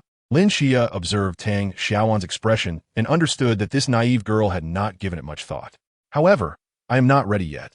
The pace is rather swift. Putting down her cosmetics, Tang Xiaowan began to feel conflicted. Silly girl, you cannot force him if he is not interested. It is just as well that your acquaintance is brief. Consider it a test of his character. Xia, would you accompany me? Huh? Now, it was Lin Xia who was at a loss, pondering her role. Would she merely be a third wheel? Wait, let me inquire. Without heeding Lin Xia's hesitation, Tang Xiaowan promptly dialed Song Yu. Hello? What is it, Nurse Tang? Song Yu, engrossed in chopping vegetables, answered the call without hesitation upon recognizing her voice. Song Yu, may I bring my roommate along tonight? Sure, no problem. Song Yu readily agreed. The more, the merrier. I happen to have invited my childhood friend and his girlfriend as well. A larger gathering is indeed livelier. All right, we'll head over shortly. Upon hearing Song Yu's affirmative response and the prospect of others joining, Tang Xiaowan breathed a sigh of relief. After ending the call, she turned to Lin Xia. I spoke with him, and he mentioned others will be joining us. It won't just be the two of us. Upon hearing this, Lin Xia nodded, then shook her head. Xiaowan, I see you possess quite an allure. He even invited others. Could it be that he is not interested in you? What? That cannot be. Tang Xiaowan's heart began to waver at Lin Xia's words. I don't think that's the case. He seems to like me quite a bit. All right. We will go together tonight. We have only known each other for a few days. Discussing this is futile. Chapter 23. Courting wealthy women as evening arrived. Tang Xiaowan and Lin Xingya made their way to the community where Song Yu resided. This place is quite upscale. Indeed, winning the lottery makes a difference. The community boasted a pleasant environment, reflecting the substantial property fees collected, an essential aspect of maintaining appearances. Both young women were aware of Song Yu's lottery win, so they were not overly astonished. 1 million, and after taxes, he still has 800,000. Quite a sum. Tang Xiaowan Mu said. 800,000 was an astronomical figure to her. However, Lin Xia was not particularly concerned. Working at a prominent company and coming from a well-off family, she understood that while 800,000 may seem substantial, it merely sufficed for purchasing a house or a car. It was not excessive, though indeed, it was a stroke of luck. Winning a scratch-off lottery was truly remarkable luck. One might even call him a chosen one. After all, the odds of winning the lottery are notoriously convoluted. To be candid, Lin Xia was quite curious about Song Yu. It was no small feat to enchant someone as innocent as Tang Xiaowan. Having never been in a romantic relationship, Tang Xiaowan had numerous admirers among the doctors of the hospital, and the administration had frequently attempted to set her up. Unfortunately, none had captured her interest. She was reluctant to date a doctor. Despite the profession's prestige, as a nurse, Tang Xiaowan was acutely aware of the bittersweet realities of the medical field. Thus, it is evident that Song Yu possesses exceptional qualities. Lin Xia initially had no intention of coming, but upon reflection, she realized she could assist Tang Xiaowan in discerning the truth, ensuring that this Navi girl does not fall prey to deception. Upon hearing a knock at the door, Song Yu set down the ingredients he was preparing and opened the door. The sight of the two beautiful women before him was indeed striking. Tang Xiaowan was delightfully charming, with a curvaceous figure that exuded allure, while Lin Xia possessed an ethereal elegance, her figure tall and well-proportioned. Both women were perfectly captivating, each embodying her unique style. Please, come in. I am in the midst of cooking. Song Yu gestured, allowing them entry into his abode. Lin Xia, who had initially intended to interrogate Song Yu to safeguard Tang Xiaowan, found herself rendered speechless. She now understood why Tang Xiaowan, a nurse, could be so unprofessionally enamored with her patient. Song Yu was undeniably handsome, with striking eyebrows and bright eyes that radiated righteousness, exuding confidence that was undeniably attractive to women. Even Lin Xia felt her cheeks warm at the sight of him. Song Yu, this is my roommate and dear friend, Lin Xia.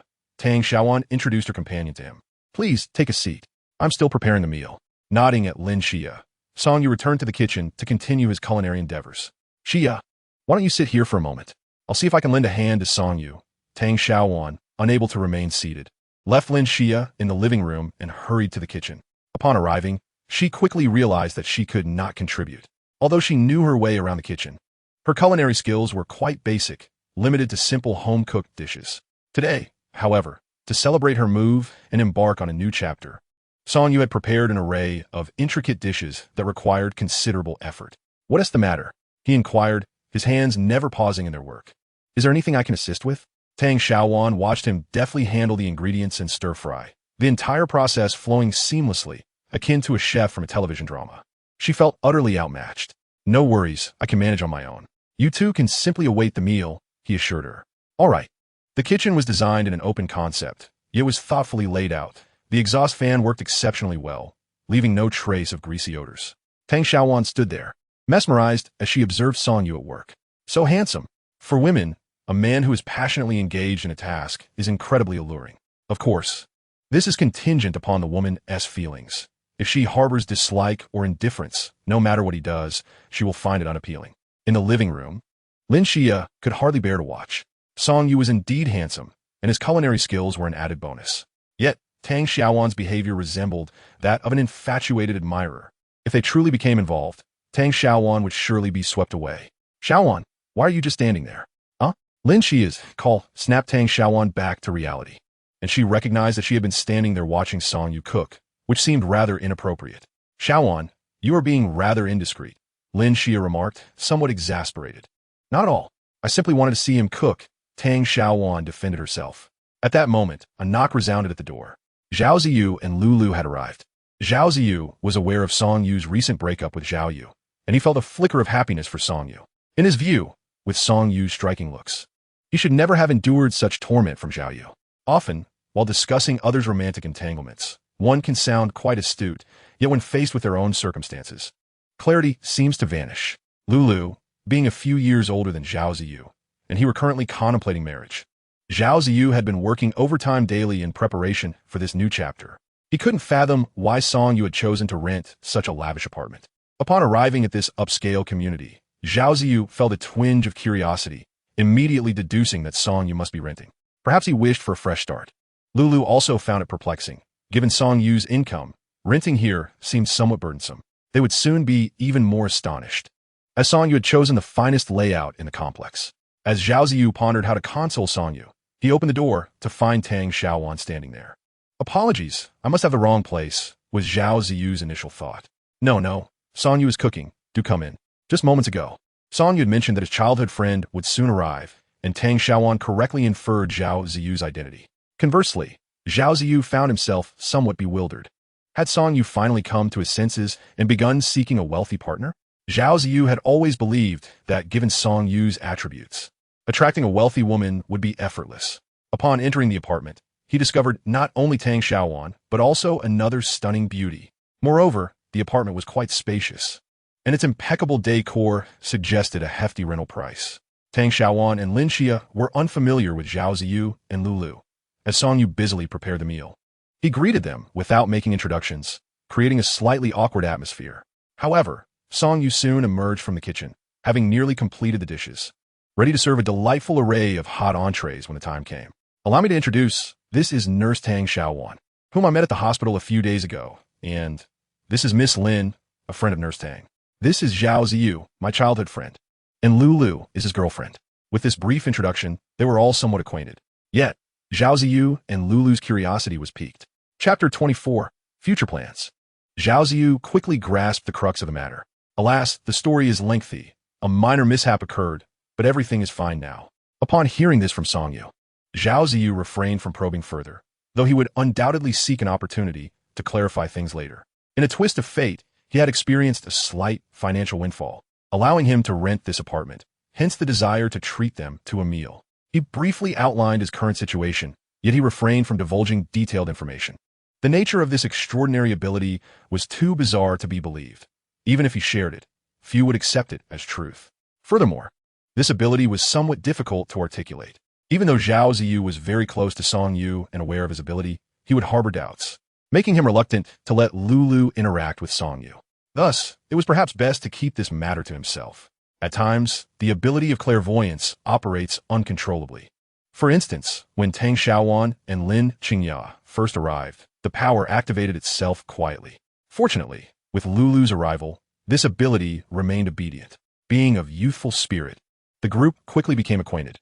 Zhao Ziyu and Lulu refrained from mentioning Zhao Yu, while Song Yu gradually recounted the events of the past few days. Song Yu brimmed with confidence, even upon learning that he had won the grand prize in the scratch-off lottery. Zhao Ziyu would not feel envy, but would genuinely rejoice for him. After all, over the years, he had only 2 true brothers.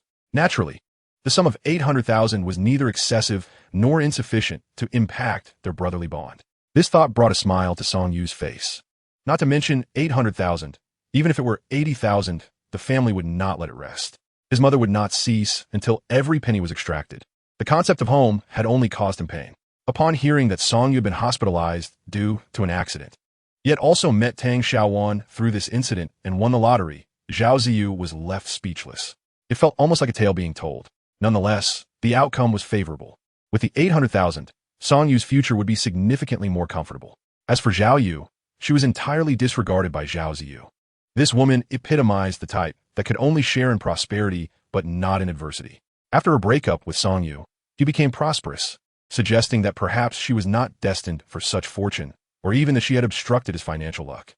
Well, shall we prepare for dinner? As mealtime approached, Song Yu busied himself in the kitchen, presenting a series of hot dishes. Old Song, every time I eat your cooking, I struggle for days to enjoy the cafeteria meals. The sight of a table laden with dishes had everyone swallowing hard, as the colors, aromas, and flavors were delightful. Although it paled in comparison to restaurant fare, the homely preparation made the food all the more appetizing.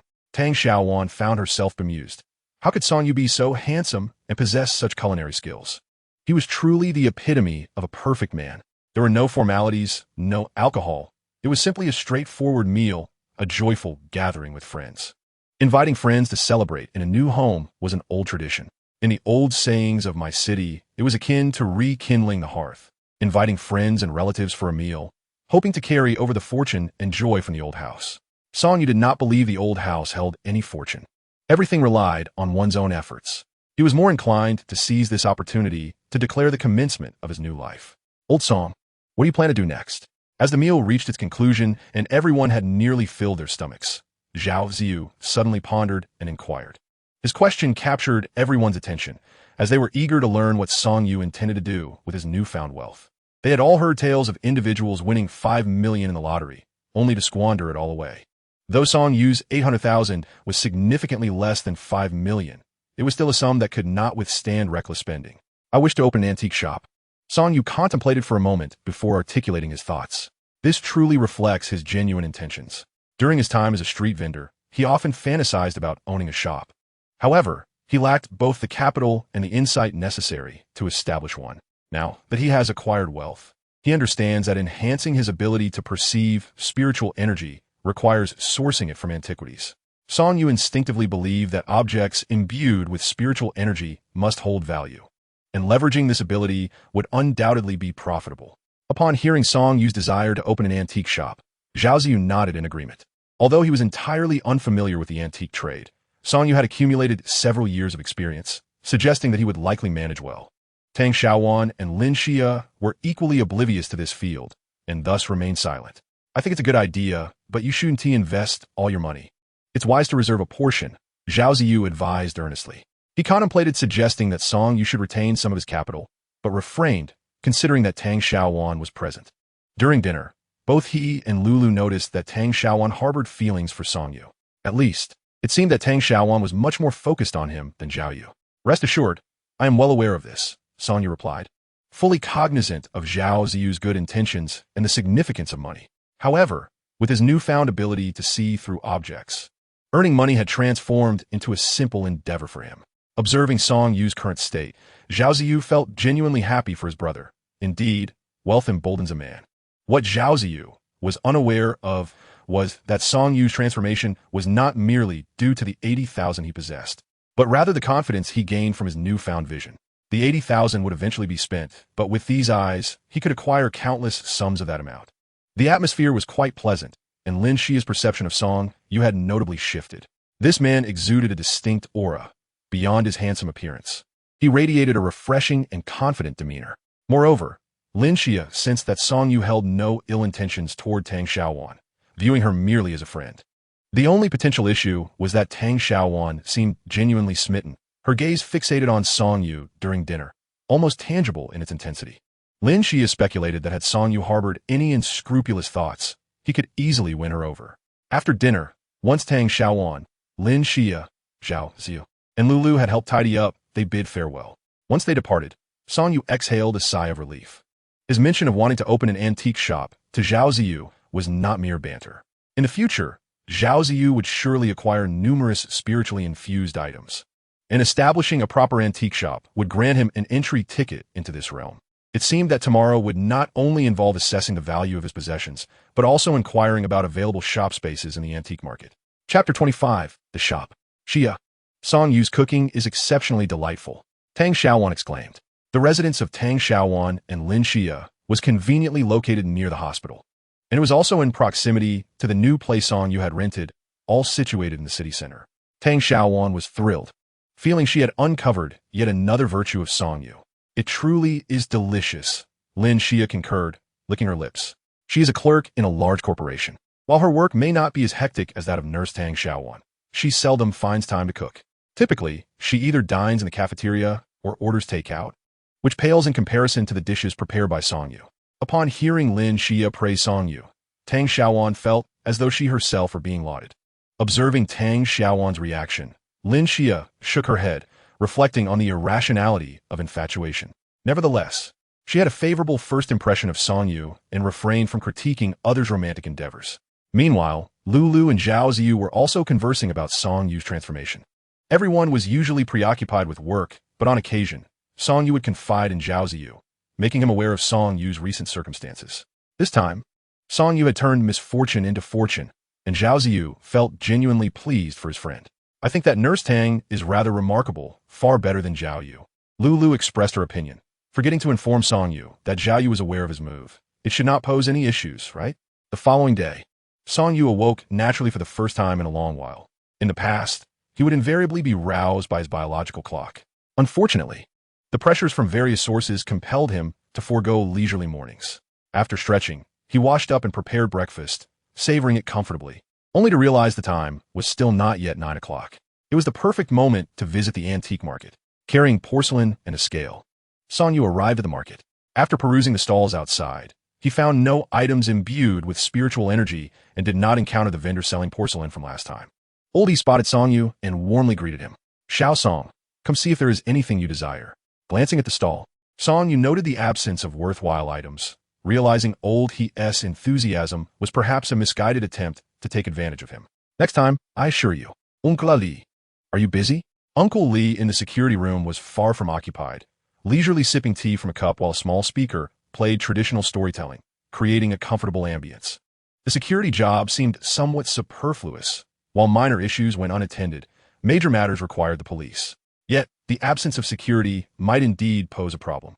Not at all. Have you had enough rest? Songyu was indeed not inclined to set up a stall any longer. Engaging in street vending made it challenging to encounter genuine treasures and often led to various troubles.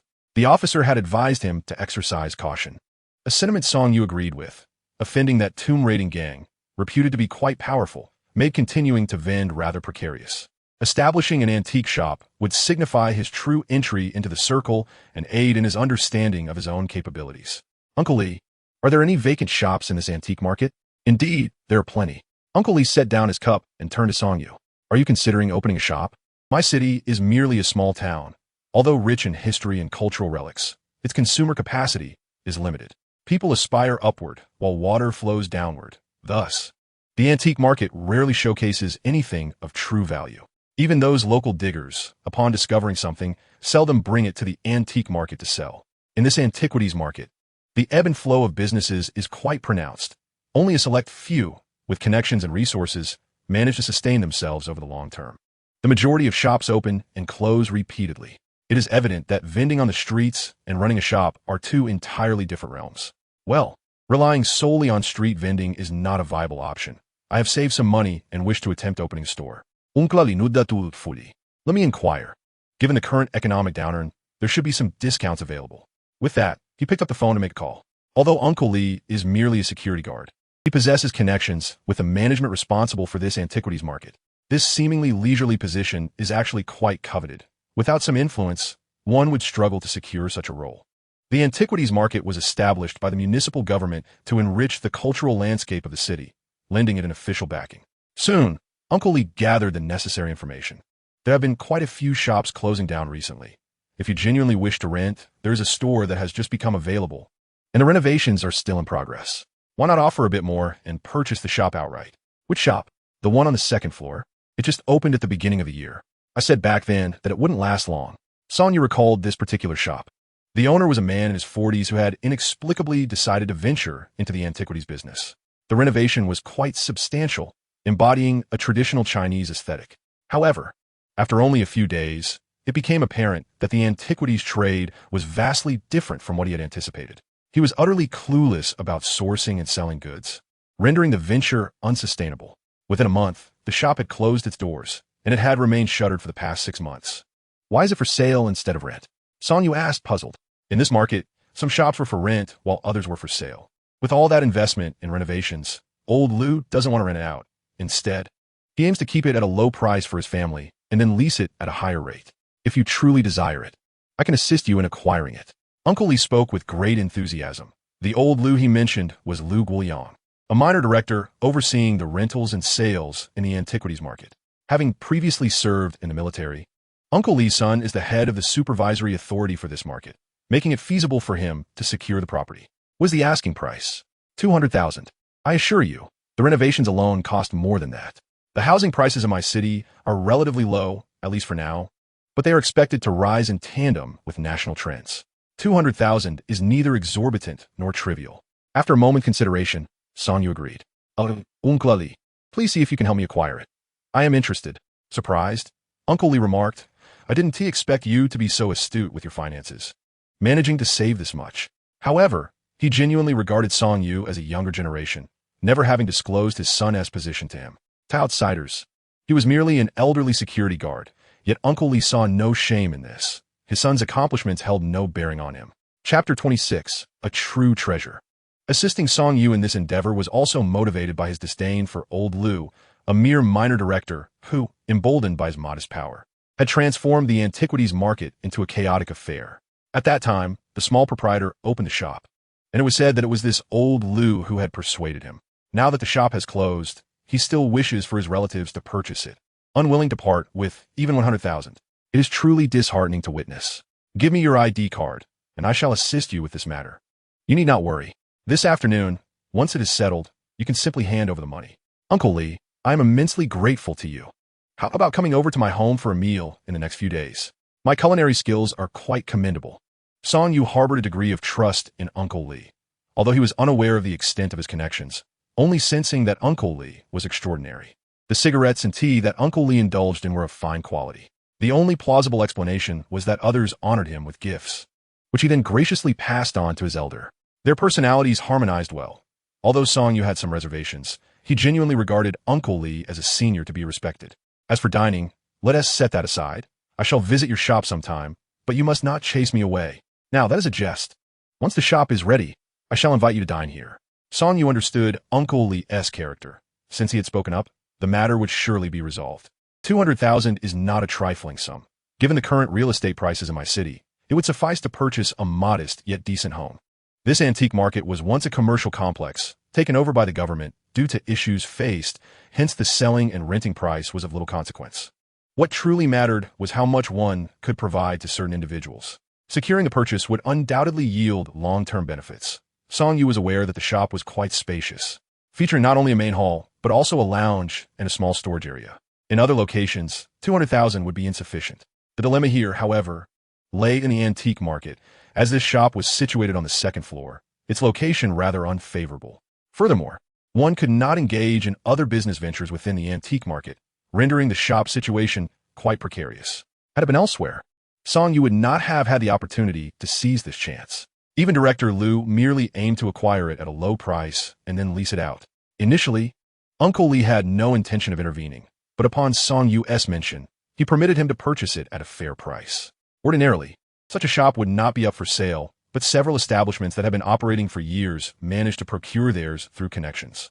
Having connections certainly facilitated matters. As for the shop's decor and furnishings, they were indeed a boon for Song Yu. After the shop's closure, it remained unleased primarily due to its renovations. The small proprietor had invested money only to realize that the antique trade was entirely different from his expectations. However, he found himself unable to deal with the antique market and ultimately abandoned it to pursue his own business. Many sought to rent the space, yet negotiations fell through, leaving it vacant. Once Uncle Lee confirmed Song Yu's genuine interest, he stepped out to make a couple of calls, and soon, someone arrived. It was a middle-aged woman from the antique market's management office, in her 40s, who, upon arrival, spoke with newfound respect towards Uncle Lee, abandoning her previous disdain. Old Lee, here are the documents. If you have connections with Mr. Lee, you should have mentioned it earlier. Uncle Lee promptly interrupted the woman's ramblings.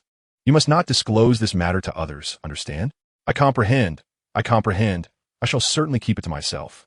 The woman understood Uncle Lee's intentions and simultaneously breathed a sigh of relief. In such a small establishment, she had no desire to feign subservience daily. She also treated Song Yu with great courtesy, presenting him with the contract and the card machine, and requested his identification.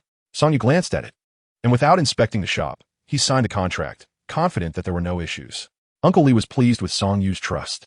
This young man had shown him considerable respect during the past 2 years of his stall operation, and now, having the opportunity to assist him was a simple task. Very well, the paperwork will be completed by this afternoon. Tomorrow, I will hand over the keys to you, and you can proceed to change the locks. Having internal connections expedited the contract process significantly. Had Song Yu ventured on his own, it would have taken several days at the least. After concluding their conversation, the woman took the contract and Song Yu's ID and departed. Uncle Lee, you have truly been a tremendous help to me. I had initially only intended to rent for a year to see how it went. Song Yu spoke sincerely, recognizing that purchasing for 200,000 was undoubtedly a wise investment, regardless of whether he opened a shop or not. Should the antique market collapse in the future, the value of this store would surely appreciate. You are not without financial contribution. What do you mean by helping? Uncle Lee resumed, sipping his tea. Uncle Ali, I have brought 2 items and would like to seek assistance in examining them. I will return shortly. Very well, attend to your matters. As Song Yu exited the security office, he realized that what had begun as a mere intention to rent a shop had culminated in his outright purchase of one. To be honest, this diverged from his original plans. However, opportunities like this were fleeting, and acquiring the store for future use was certainly advantageous. The city of Mai was still rather small, and the antique trade was inherently niche, with a limited number of practitioners. Initially, Song Yu had intended to leave for larger cities, but now seemed prudent to establish himself further before making such a move. The shop he sought was located on the ground floor, one of the most venerable establishments within the antique market, Shuwen Studio, a time-honored name in my city for decades. However, since the retirement of the esteemed Mr. Jean 2 years prior, and the subsequent takeover by his son, the shop had not maintained its former glory. Mr. Jean possessed genuine skill, while his son, Manager Jean, had inherited some expertise but lacked the integrity and brilliance of his father, leading to a gradual decline in the studio's reputation. In this antique market, genuine talent was nearly non-existent. The trade primarily thrived on deception and manipulation, with seasoned insiders taking advantage of the inexperienced. Regardless of Manager Jin's capabilities, he was undoubtedly far more skilled than Song Yu. Carrying his items, Song Yu approached Shuwen Studio. The establishment exuded an antique charm, yet it appeared to lack significant renovations, being filled to the brim with various artifacts. Upon entering, the attendant merely cast a glance in his direction and did not approach to offer assistance. Meanwhile, Manager Jean was engaged in conversation with 2 individuals, glancing up momentarily. Upon noticing Song Yu, he paused slightly but quickly dismissed the interruption. Both Manager Jean and the staff recognized Song Yu, as he had operated a stall outside the antique market for several years. They were familiar faces in their shared environment. Recognizing that Song Yu was not merely browsing, the attendant finally approached him with an inquiry. What brings you here? I have 2 items that I would like Manager Jean to help me examine. All right, but it will take a moment. The shopkeeper is currently occupied. Song Yu nodded and found a seat nearby. What do you have there? Let me take a look. The attendant, appearing a few years older than Song Yu, approached to see what he held. They were not well acquainted, yet the attendant's curiosity was piqued. Chapter 27, Old Lu.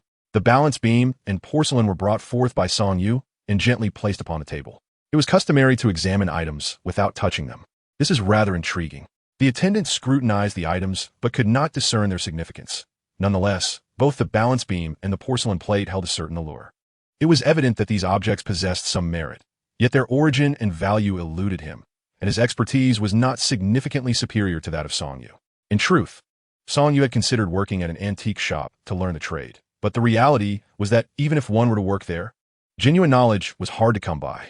The shopkeepers were as shrewd as monkeys, fearful of teaching their apprentices lest the latter outshine them. As a mere attendant, the prospect of acquiring knowledge was virtually non-existent. Please wait. Once the shopkeeper is free, he will assist you. Losing interest, the attendant returned to his own tasks.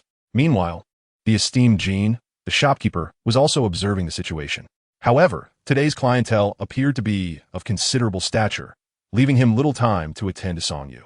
A refined middle-aged man and a kindly-looking elder were engaged in a discussion regarding a piece of porcelain with Jean. From a distance, Song Yu noticed that this porcelain seemed devoid of any spiritual essence.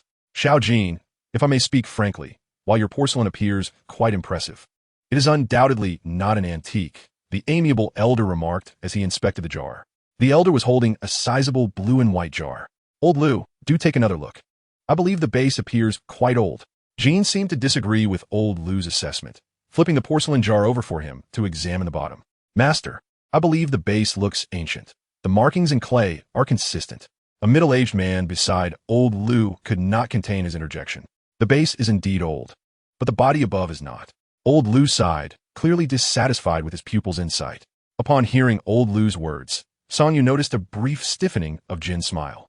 Reminded by old Lu, the middle-aged man scrutinized the jar again and seemed to uncover the truth. The base of the porcelain was old, yet the body was new. This signified that the porcelain was a case of revealing the old bottom. This term refers to the practice of removing the base of an old porcelain piece and affixing it to a new body, creating a seamless blend that is difficult to detect. When appraising porcelain, the bottom is of paramount importance, as it typically bears the manufacturer's mark and can provide clues about age from the exposed glaze. A true connoisseur could even discern the material of the glaze. Thus, it can be said that imitation antiques are most vulnerable at the base, which has led to the emergence of the deceitful practice known as revealing the old bottom. From a shattered old porcelain piece, the original base is carefully revealed, and a new porcelain vessel is subsequently crafted based on it. The common methods employed are cold and hot joining. The so-called cold joining involves the use of adhesive to bond the pieces together, followed by some embellishment. However, this technique is easily detectable and cannot deceive the discerning expert. True artisans utilize a method known as inlaying, wherein they meticulously select the angle for polishing and directly embed the original base, followed by further refinement. Moreover, the act of revealing the original base does not merely involve the juxtaposition of old and new. Some individuals engage in the practice of mingling civilian and official wares. This means that while the upper part of the porcelain is authentic, the lower part consists of a civilian kiln base that has been affixed to an official kiln piece, thereby artificially inflating the value of the porcelain. The antique trade is fraught with complexities, and those lacking discernment who purchase new items must resign themselves to their misfortune. Lu Lao has evidently discerned the issues with this porcelain piece. If the large blue and white jar were genuine, it would fetch no less than several $100,000. Jin Zhongguei, your actions are rather unscrupulous, he remarked. The middle-aged man, upon recognizing the flaws in the porcelain, appeared somewhat agitated. Teacher Huang, please do not be upset. I simply lack understanding of the intricacies of this porcelain, which is why I sought your and Lu Lao's assistance in discerning its authenticity. Jin Zhongguei's smile was somewhat forced. A discerning I could easily perceive his ulterior motives. Should Lu Lao overlook the flaws and affirm its authenticity? A multitude of buyers would eagerly part with their money for this porcelain. Very well, let us engage in an exchange of knowledge. Lu Lao, accustomed to such matters, remained unfazed. He had just spotted the porcelain that Song-yu had brought forth, which piqued his interest. Did that young friend not also bring something along? Let us take a look. Xiao Song, quickly bring forth your items. This is a visiting professor from the capital university, and he has restored numerous artifacts in the Palace Museum. Jin Zhongguei, eager to shift the topic, promptly beckoned Song-yu over while subtly elevating Lu Lao's status. Upon learning of the university professor's background and his expertise in artifact restoration, Song-yu adopted a respectful demeanor, recognizing Lu Lao as a venerable figure in the field. These two pieces were procured from a street vendor. I am uncertain of their authenticity, and it is fortuitous that I have sought your assistance in evaluating them. He stepped forward and placed the scale rod and porcelain on the table. Why does this porcelain seem so familiar? Teacher Huang remarked, recognizing the item brought by Song-yu. Did you not purchase it from someone named Ma Tianming? I am unaware of his name, but he claimed to be a university teacher. Teacher Huang nodded in affirmation. Indeed, that teacher Ma had approached me once, stating that these treasures were left by his father. Upon examination, I found them to be entirely modern productions of poor quality, save for this one piece, which is slightly more refined. Unbeknownst to Teacher Huang, both Jin Zhongguei and Lu Lao were keenly interested in this porcelain piece. Teacher Huang is a professor in the history department of a nearby university and was once a student of Lu Lao. This time, he was invited by the Mine Museum to assist in the restoration of several artifacts, and he naturally accompanied Lu Lao throughout the process. Jin Zhongguei had also leveraged connections to bring him to Shuwen's studio, where he requested Lu Lao's expertise in evaluating the items. Someone sought Lu Lao's assistance for an appraisal, and he rarely declined such requests. He was always willing to mentor the younger generation in the antique business, earning him a renowned reputation among his peers. Teacher Huang made his own assessment at that time, informing Teacher Ma that the collection of porcelain was of little worth. The porcelain was oddly shaped, unmistakably not traditional Chinese pottery. You are mistaken. This is indeed a valuable item, Lu Lao remarked as he picked up the porcelain for a closer examination. Chapter 28. the mysterious origin of the porcelain. After inspecting the porcelain, Lu Lao turned his attention to the weighing scale. Meanwhile, manager Jean scrutinized the porcelain as well. Xiaosong, how about selling this porcelain to me for 20,000? Manager Jean proposed, decisively expressing his intent to purchase the plate after surveying it. Hearing his words, Lu Lao shook his head disapprovingly. Manager Jean, it is quite unseemly to take advantage of a junior. They sought your expertise. Yet you're only thinking of profiting from their naivety? Lu Lao could not abide such behavior, especially when it involved exploiting an inexperienced novice. Manager Jean chuckled awkwardly at Lu Lao's rebuke. 20,000 is not a trivial sum. I am willing to pay. Although Jinyuan Tang's porcelain was relatively abundant, pieces in such pristine condition were rare, and the market value of this plate was at least 50,000. Lu Lao pointed out the porcelain's worth directly, leaving manager Jean speechless, acknowledging his fault that day. Xiaosong, these two items are indeed intriguing. Are you inquiring about their value? Lu Lao asked. These were acquired at a bargain, primarily because they resonated with me, yet I am uncertain about the cultural significance and origins of these objects. Song Yu admitted with a shy smile. To be frank, the ambiguity surrounding their origins troubles me deeply, he confessed, feeling as though a small creature was clawing at his heart. His desire to discern the essence and color of the items was palpable. A thirst for knowledge is commendable. Allow me to share the origins of these two pieces, Lu Lao replied, his delight evident. Many sought his expertise, yet most seemed indifferent to the history and culture behind the objects, fixating solely on their monetary value. If everyone were to approach it this way, the world of antiques would only narrow further. It was young individuals like Song Yu who displayed genuine interest in old artifacts that ensured the continuity of his cultural legacy. Let us begin with the porcelain, Lu Lao stated, holding the plate in his hand. The porcelain indeed possessed a uniquely distinctive shape, unlike any conventional pottery. However, this did not imply a lack of value. On the contrary, this boat-shaped cup with a supporting plate held considerable artistic and scholarly significance. Boat-shaped cup with a supporting plate? Song Yu echoed, finding the term somewhat convoluted. Indeed, this type of porcelain lacks a standardized name, as it serves as tableware for Western condiments. Upon hearing Lu Lao's words, Song Yu and teacher Huang suddenly realized that the porcelain was intended for holding various condiments and sauces for Western cuisine, which explained its peculiar shape. Why can't we have tableware designed for Western dining? Observe the mark on the bottom, made by Jinyuan Tang. This porcelain dates back to the early Republic of China and was specifically crafted for the fourth president, Su Shichong. From certain perspective, this porcelain can indeed be classified as imperial kilnware. This boat-shaped cup is undoubtedly a superior piece among its batch. Ordinary Jinyuan Tang porcelain tends to mimic the famille rose style of the Yongzheng period, yet both the artistry and the quality of the porcelain fall short of that era. However, in this instance, the craftsmanship and glaze of this porcelain are nothing short of exquisite. Lu Lao was rather enamored with this piece, as its quality and preservation were exceptional.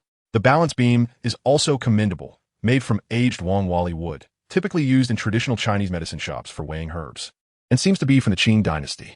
Its old materials have developed a fine patina and could fetch a considerable sum. However, I remain unaware of any stories behind it. Song Yu recognized the quality of the balance beam, but it was the provenance of the porcelain that truly piqued his interest. Lu Lao's insights had illuminated Song Yu's understanding. No wonder this porcelain appeared so pristine and possessed such a distinctive design. It was a dedicated piece commissioned for Su Shichong during the early Republic. A blend of Eastern and Western styles seemed entirely reasonable. According to Lu Lao, the combined value of the balance beam and porcelain could reach 50 to 60,000. The antique trade indeed operates on a no-cost basis, making profit appear deceptively swift.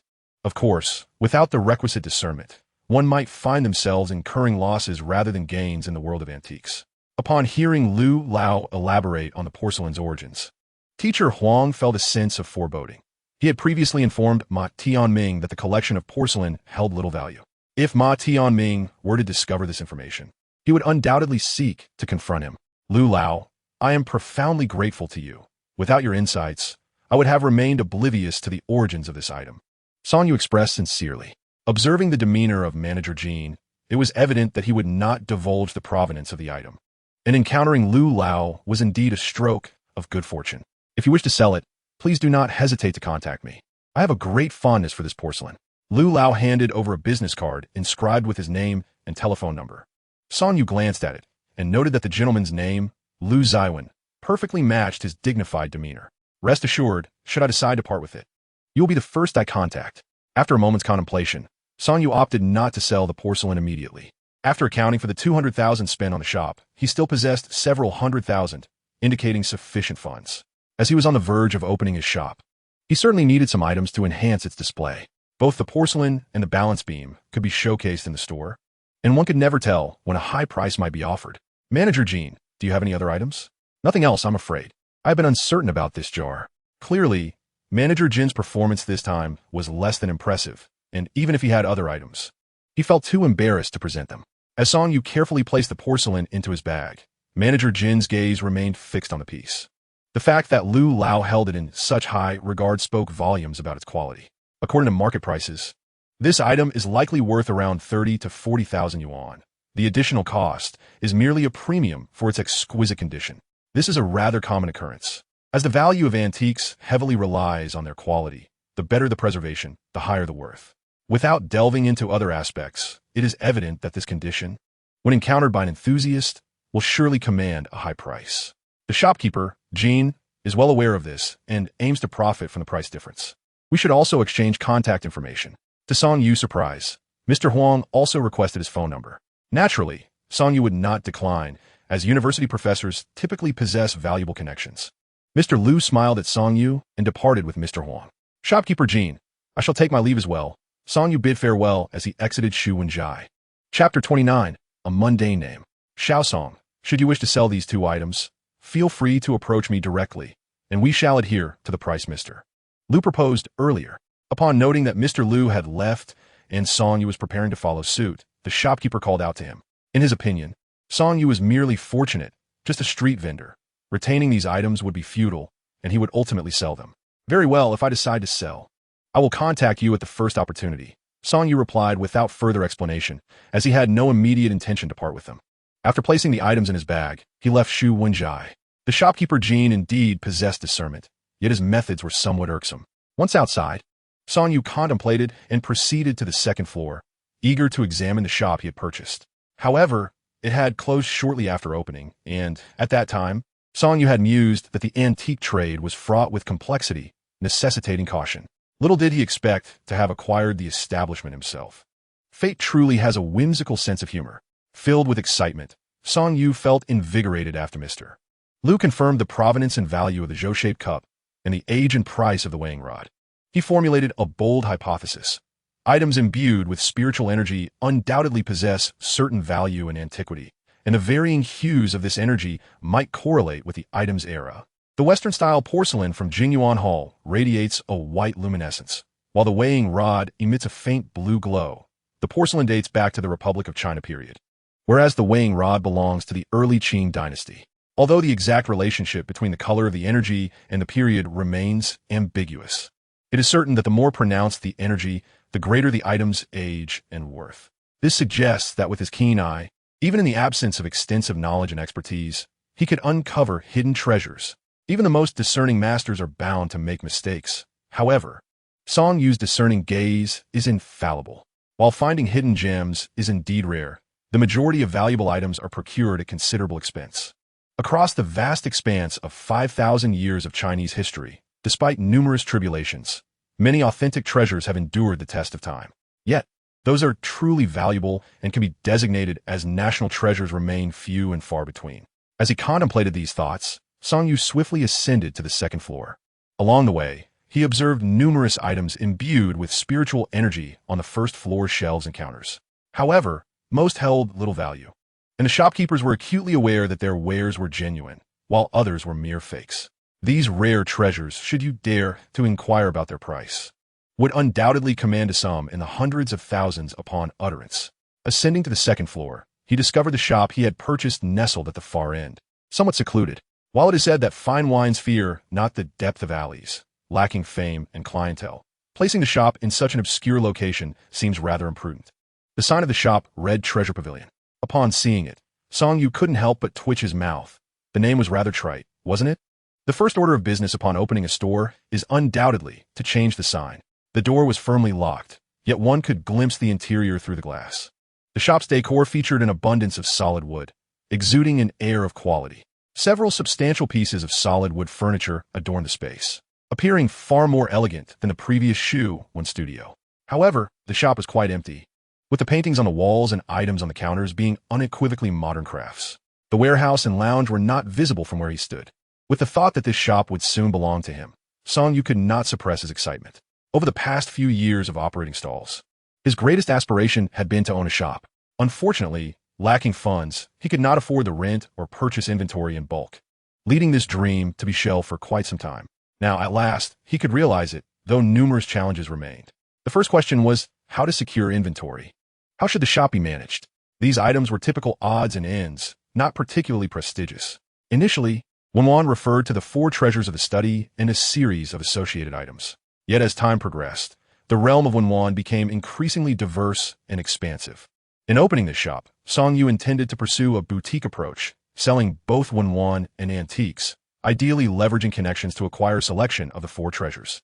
Currently, there were no dedicated stores in my city for brushes, ink, paper, and inkstones, which was also tied to the city's lack of consumer capacity.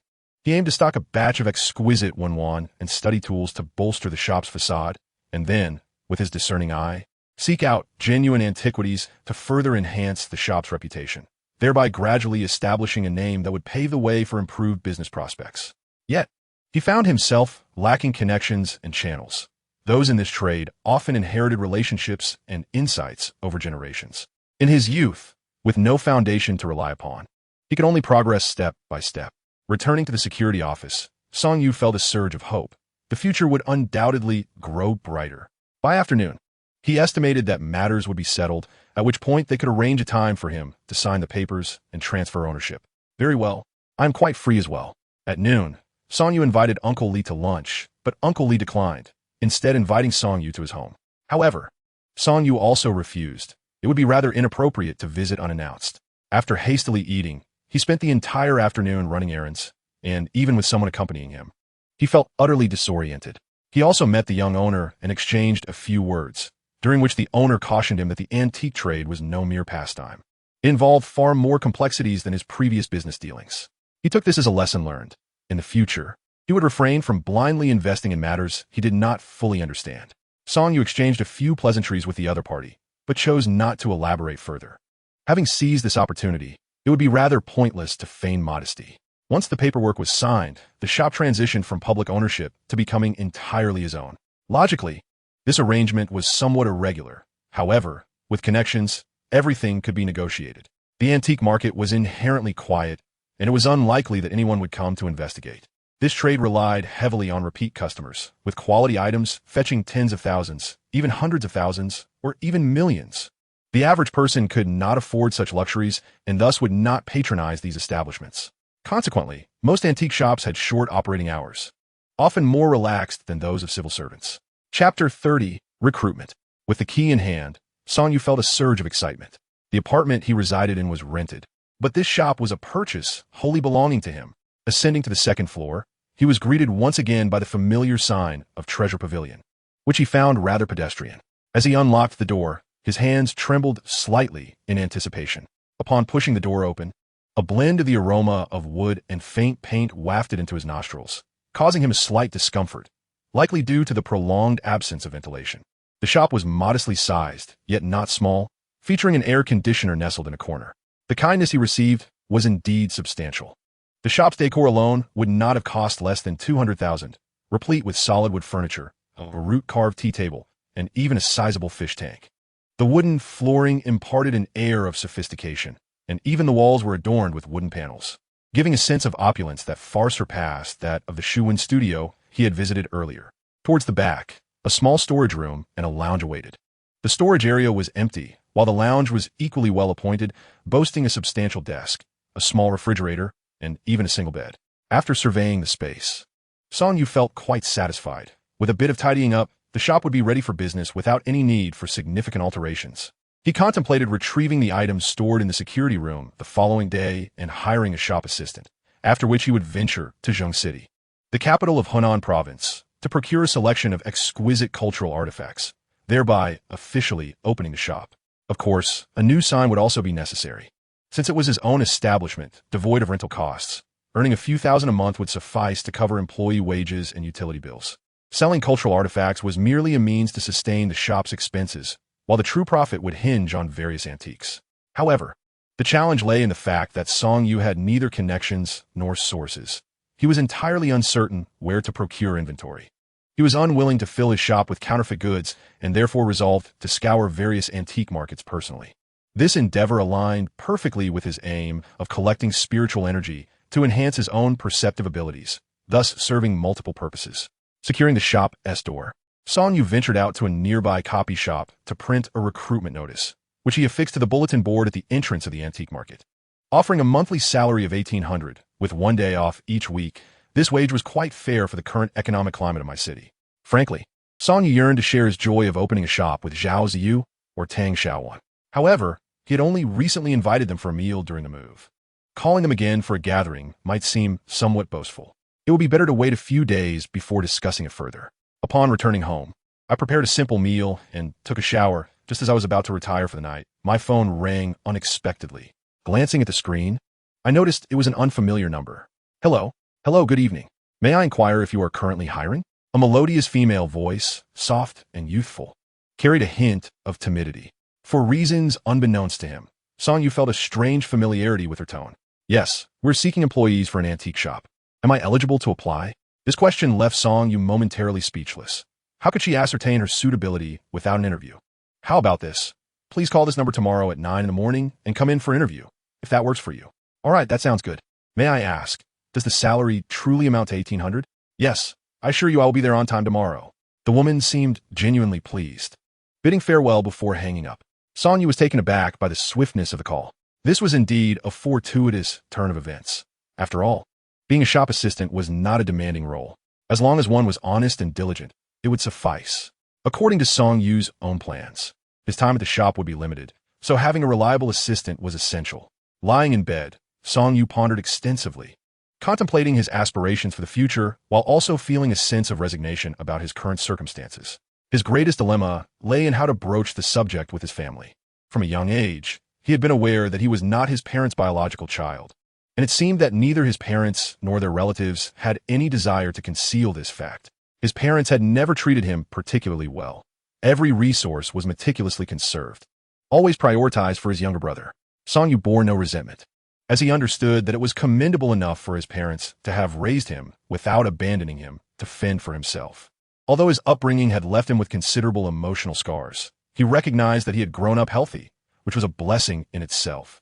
However, he found it increasingly difficult to interact with his parents and relatives, whether from the Song family or the Wang family. None of his relatives were particularly kind-hearted.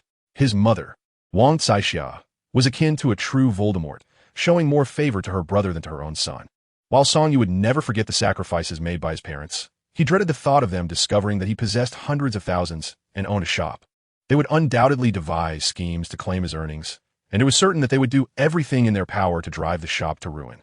He could even envision his mother pressuring him to transfer ownership of the shop to his brother or his uncle. Such actions would severely disrupt his plans, and deep down, Song Yu was unwilling to aid them. Often, it was not a matter of unwillingness to help, but rather an inability to do so. He had only just managed to rise from the depths of despair, and he lacked the capacity to extend a hand to those behind him.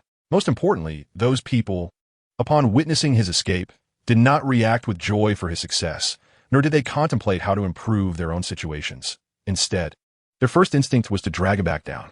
Song Yu was all too familiar with his relatives, understanding their true nature and the lengths they would go to in their pursuits. With a sigh, he resolved to cease pondering the affairs of his family. His mother was aware of his hospitalization, yet upon learning that Song Yu was without funds, she ceased all communication with him. Neither his mother nor father had made an attempt to reach out. Song Yu harbored little resentment. After all, he was not their biological child. When his parents refused to cover his tuition fees upon his entrance to university, he had already grasped that they did not regard him as their own. Reflecting on the past and contemplating the future, Song Yu succumbed to a heavy slumber. Chapter 31. Opening the store after a long absence. Song Yu experienced a vivid spring dream. The object of his dream was none other than Nurse Tang Xiaowan, clad in a pristine white uniform. Her gaze a tantalizing blend of invitation and reluctance. Just as Song Yu prepared to reach out, a jarring phone call roused him from his reverie. Hello? Startled awake, Song Yu's tone was somewhat irritable. Boss, didn't we schedule the interview for 9 o'clock? A soft, melodious voice belonging to a young girl resonated through the line, instantly jolting Song Yu into alertness. Glancing at his phone, he realized it was already 9:30. Em terribly sorry. I overslept. Please hold on. I'll be there shortly. Hola, no worries. I'll be waiting by the notice board. Relieved to hear that Song Yu's tardiness was merely due to sleep and not some other calamity, the girl exhaled. Song Yu himself was astonished at his own oversight. After ending the call, he hastily freshened up, donned his clothing, and hurried towards the antique market. Taking a cab, Song Yu swiftly arrived at the market and jogged to the notice board. There, he spotted a young girl standing timidly, her eyes darting around. Are you? As he approached, Song Yu recognized her as someone he had encountered just days prior at the police station, Jean de Gouet's daughter.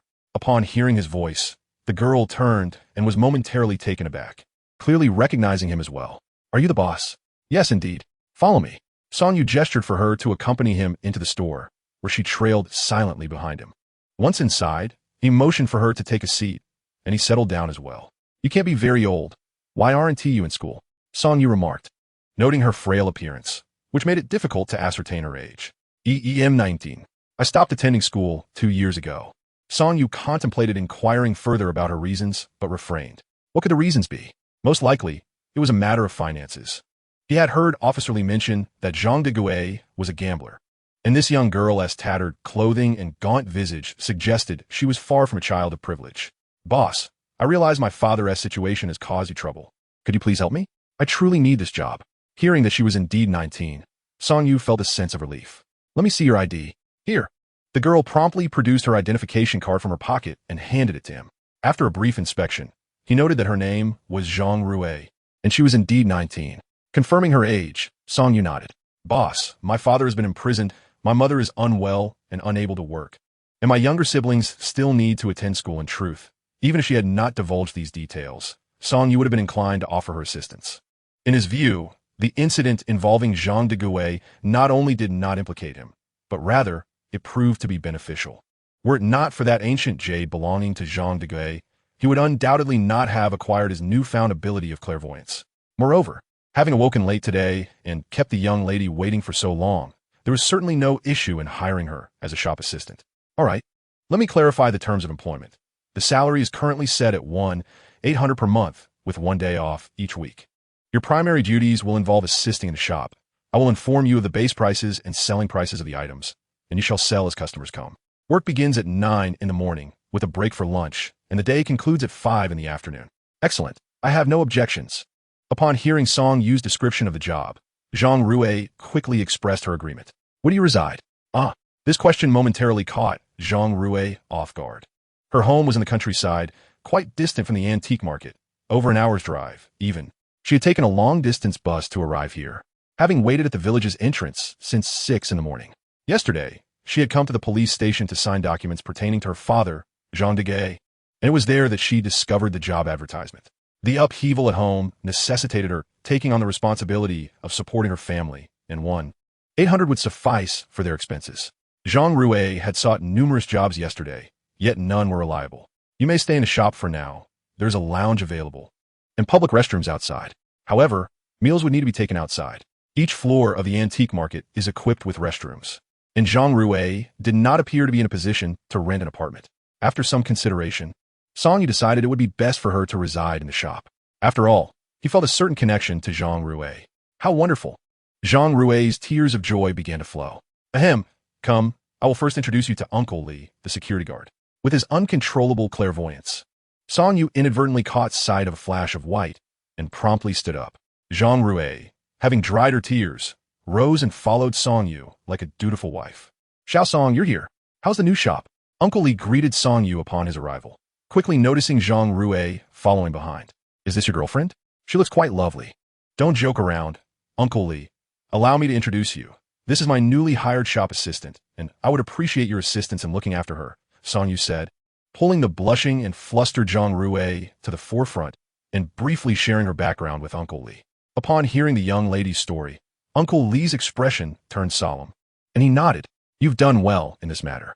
Young lady, rest assured, our antique market is quite safe.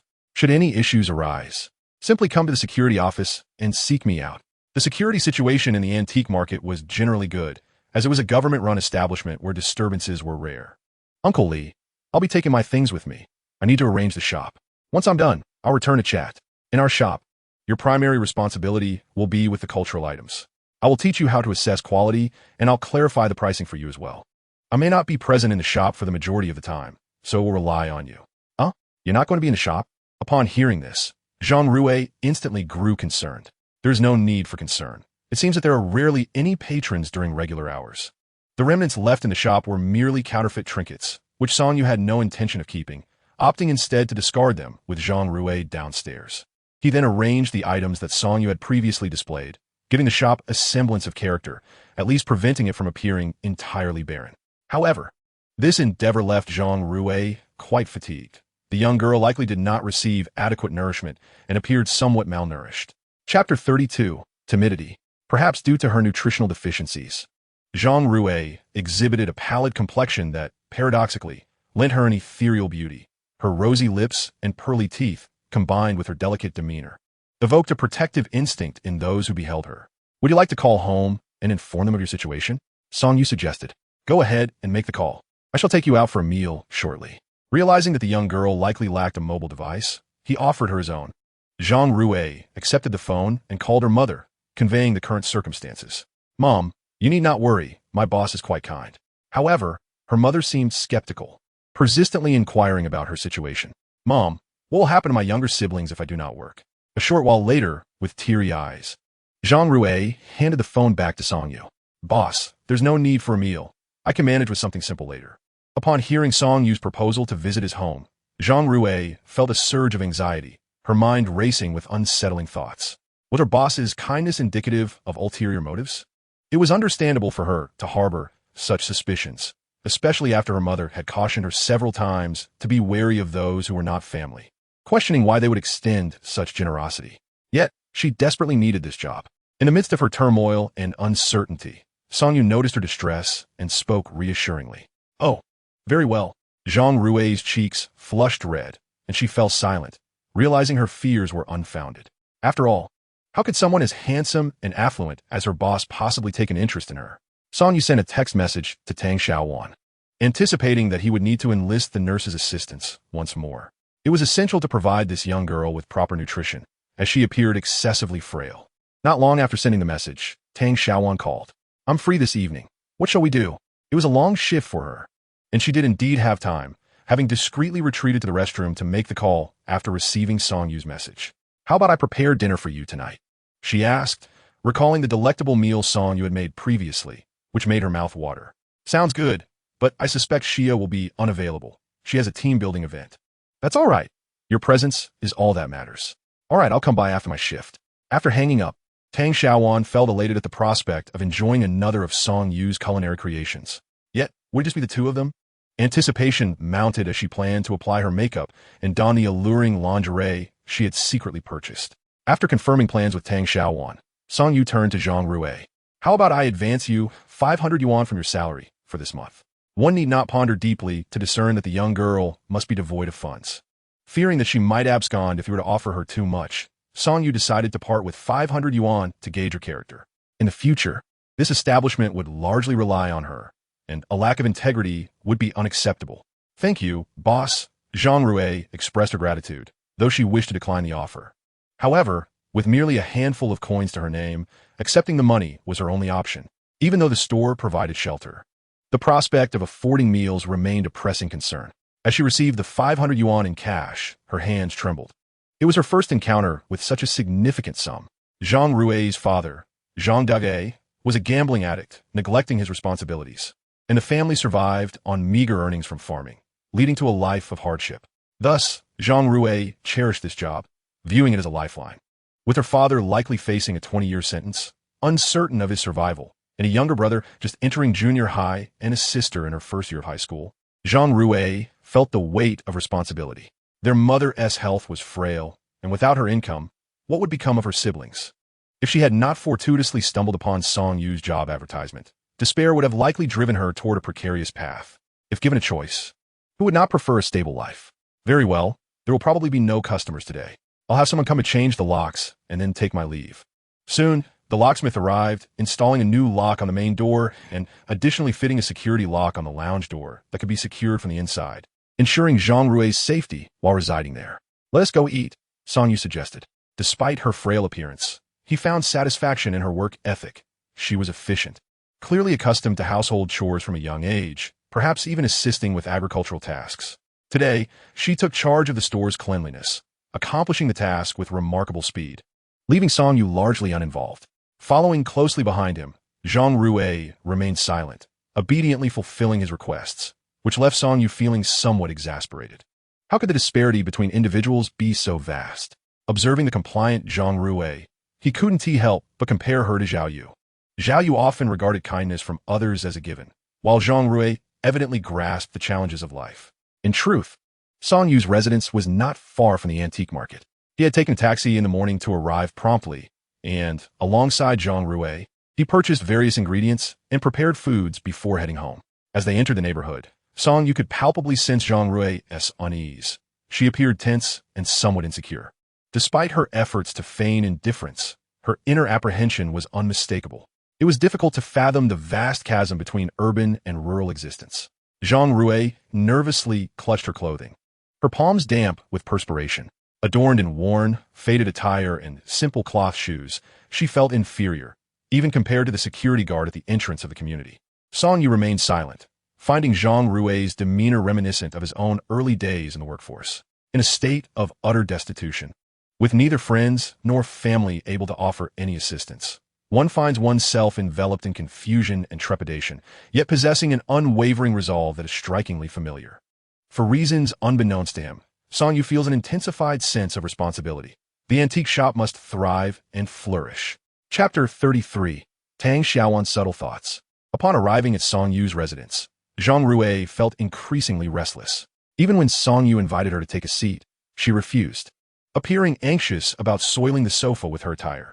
"It's all right, don't be so formal. The shop will depend on you in the future. If you're this frightened now, how will you manage when customers haggle over prices?" Setting aside the ingredients, Song Yu gazed at Zhang Rui, who remained rooted in place, feeling somewhat exasperated. Hearing Song Yu's words, Zhang Rui nodded in agreement, understanding the rationale behind it. The boss treats her so kindly. She must strive to work diligently. "Boss, how about I prepare dinner? What would you like to eat?"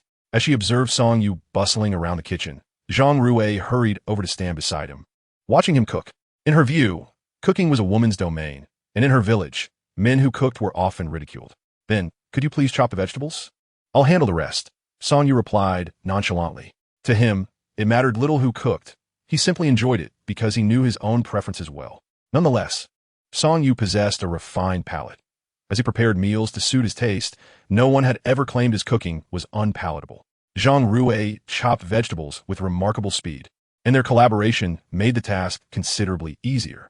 She soon realized that Song Yu was indeed skilled in the culinary arts, and the dishes he prepared were unfamiliar to her, leaving her only able to assist with ingredient preparation.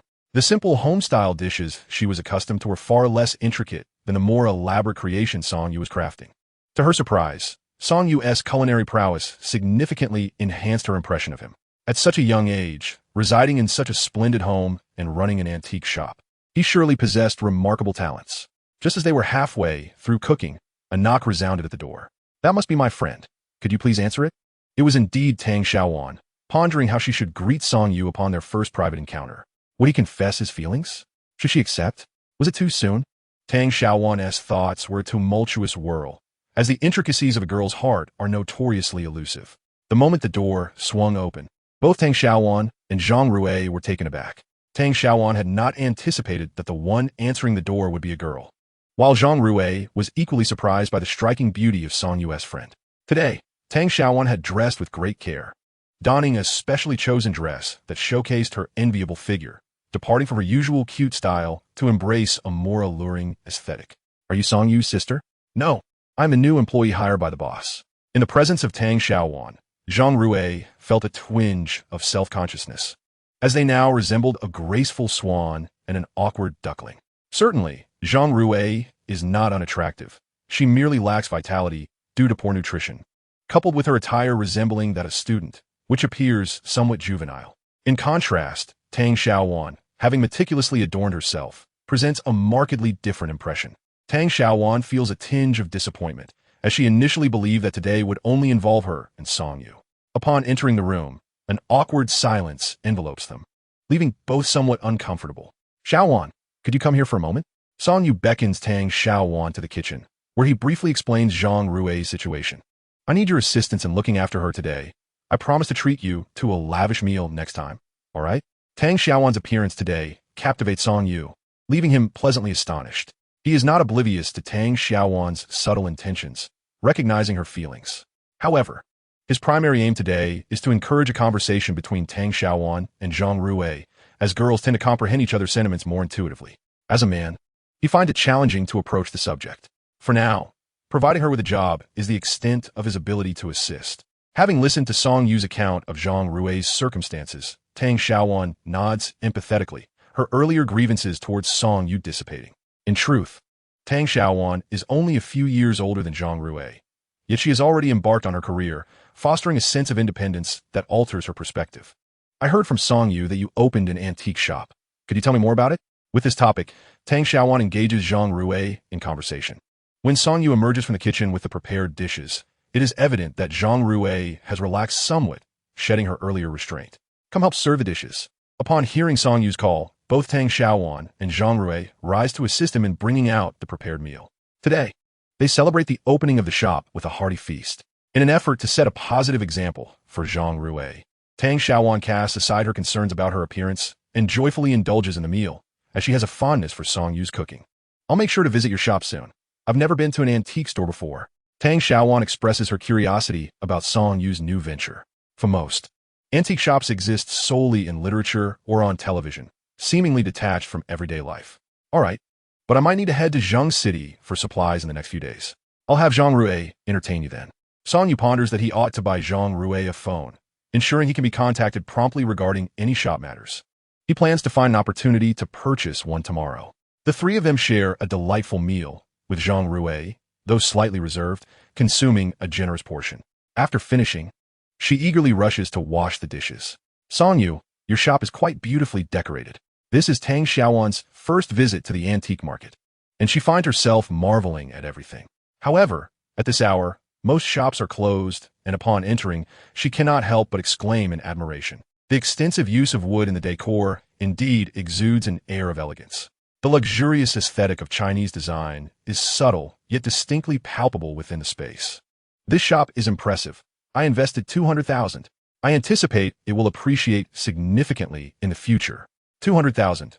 This figure momentarily startled Tang Xiaowan and Zhang Rui. Yet, upon reflection, it did not seem exorbitant. The establishment's exquisite decor, as Song Yu had remarked, would ensure that it would not incur losses even if left unattended. After assisting Zhang Rui with some minor arrangements, Tang Xiaowan noted down a phone number, advising the young lady to contact him at the supermarket should any issues arise.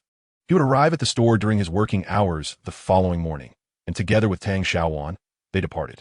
Thank you so much for today, Xiaowan. Regarding my father's situation, I feel somewhat guilty, and I thought I could lend a hand. What does this have to do with you? If anything, you're the victim here. Tang Xiaowan, well acquainted with the circumstances, did not believe that Song Yu ought to feel remorse toward Zhang Degui. However, unbeknownst to her, the ancient jade that Song Yu procured from Zhang Degui was an invaluable treasure, one that could transform lives. Chapter 34. Longtime clients Song Yu harbored a degree of uncertainty and trepidation regarding his ability to see through objects. This power demanded a toll on his stamina. Although absorbing spiritual energy seemed to prolong his ability, he remained apprehensive about the potential effects of frequent usage on his health. Reluctant to remain stagnant, he yearned to enhance his skills and broaden his knowledge in the appraisal of antiques. In contemplating this, he recalled the elderly Liu he had encountered at Shuwen's studio. Wishing he could apprentice under him, glimpsing Tang Xiaowan brightened his spirits considerably. Impatience serves no purpose. Many matters require careful handling before attending to others. All right, yet, girls often conceal their thoughts, hoping that the boy can decipher them. Unfortunately for Song Yu, his mind was not preoccupied with romantic entanglements. His breakup with Zhao Yu had imparted a crucial lesson. Love without a solid economic foundation is fragile. A man should indeed cultivate his career.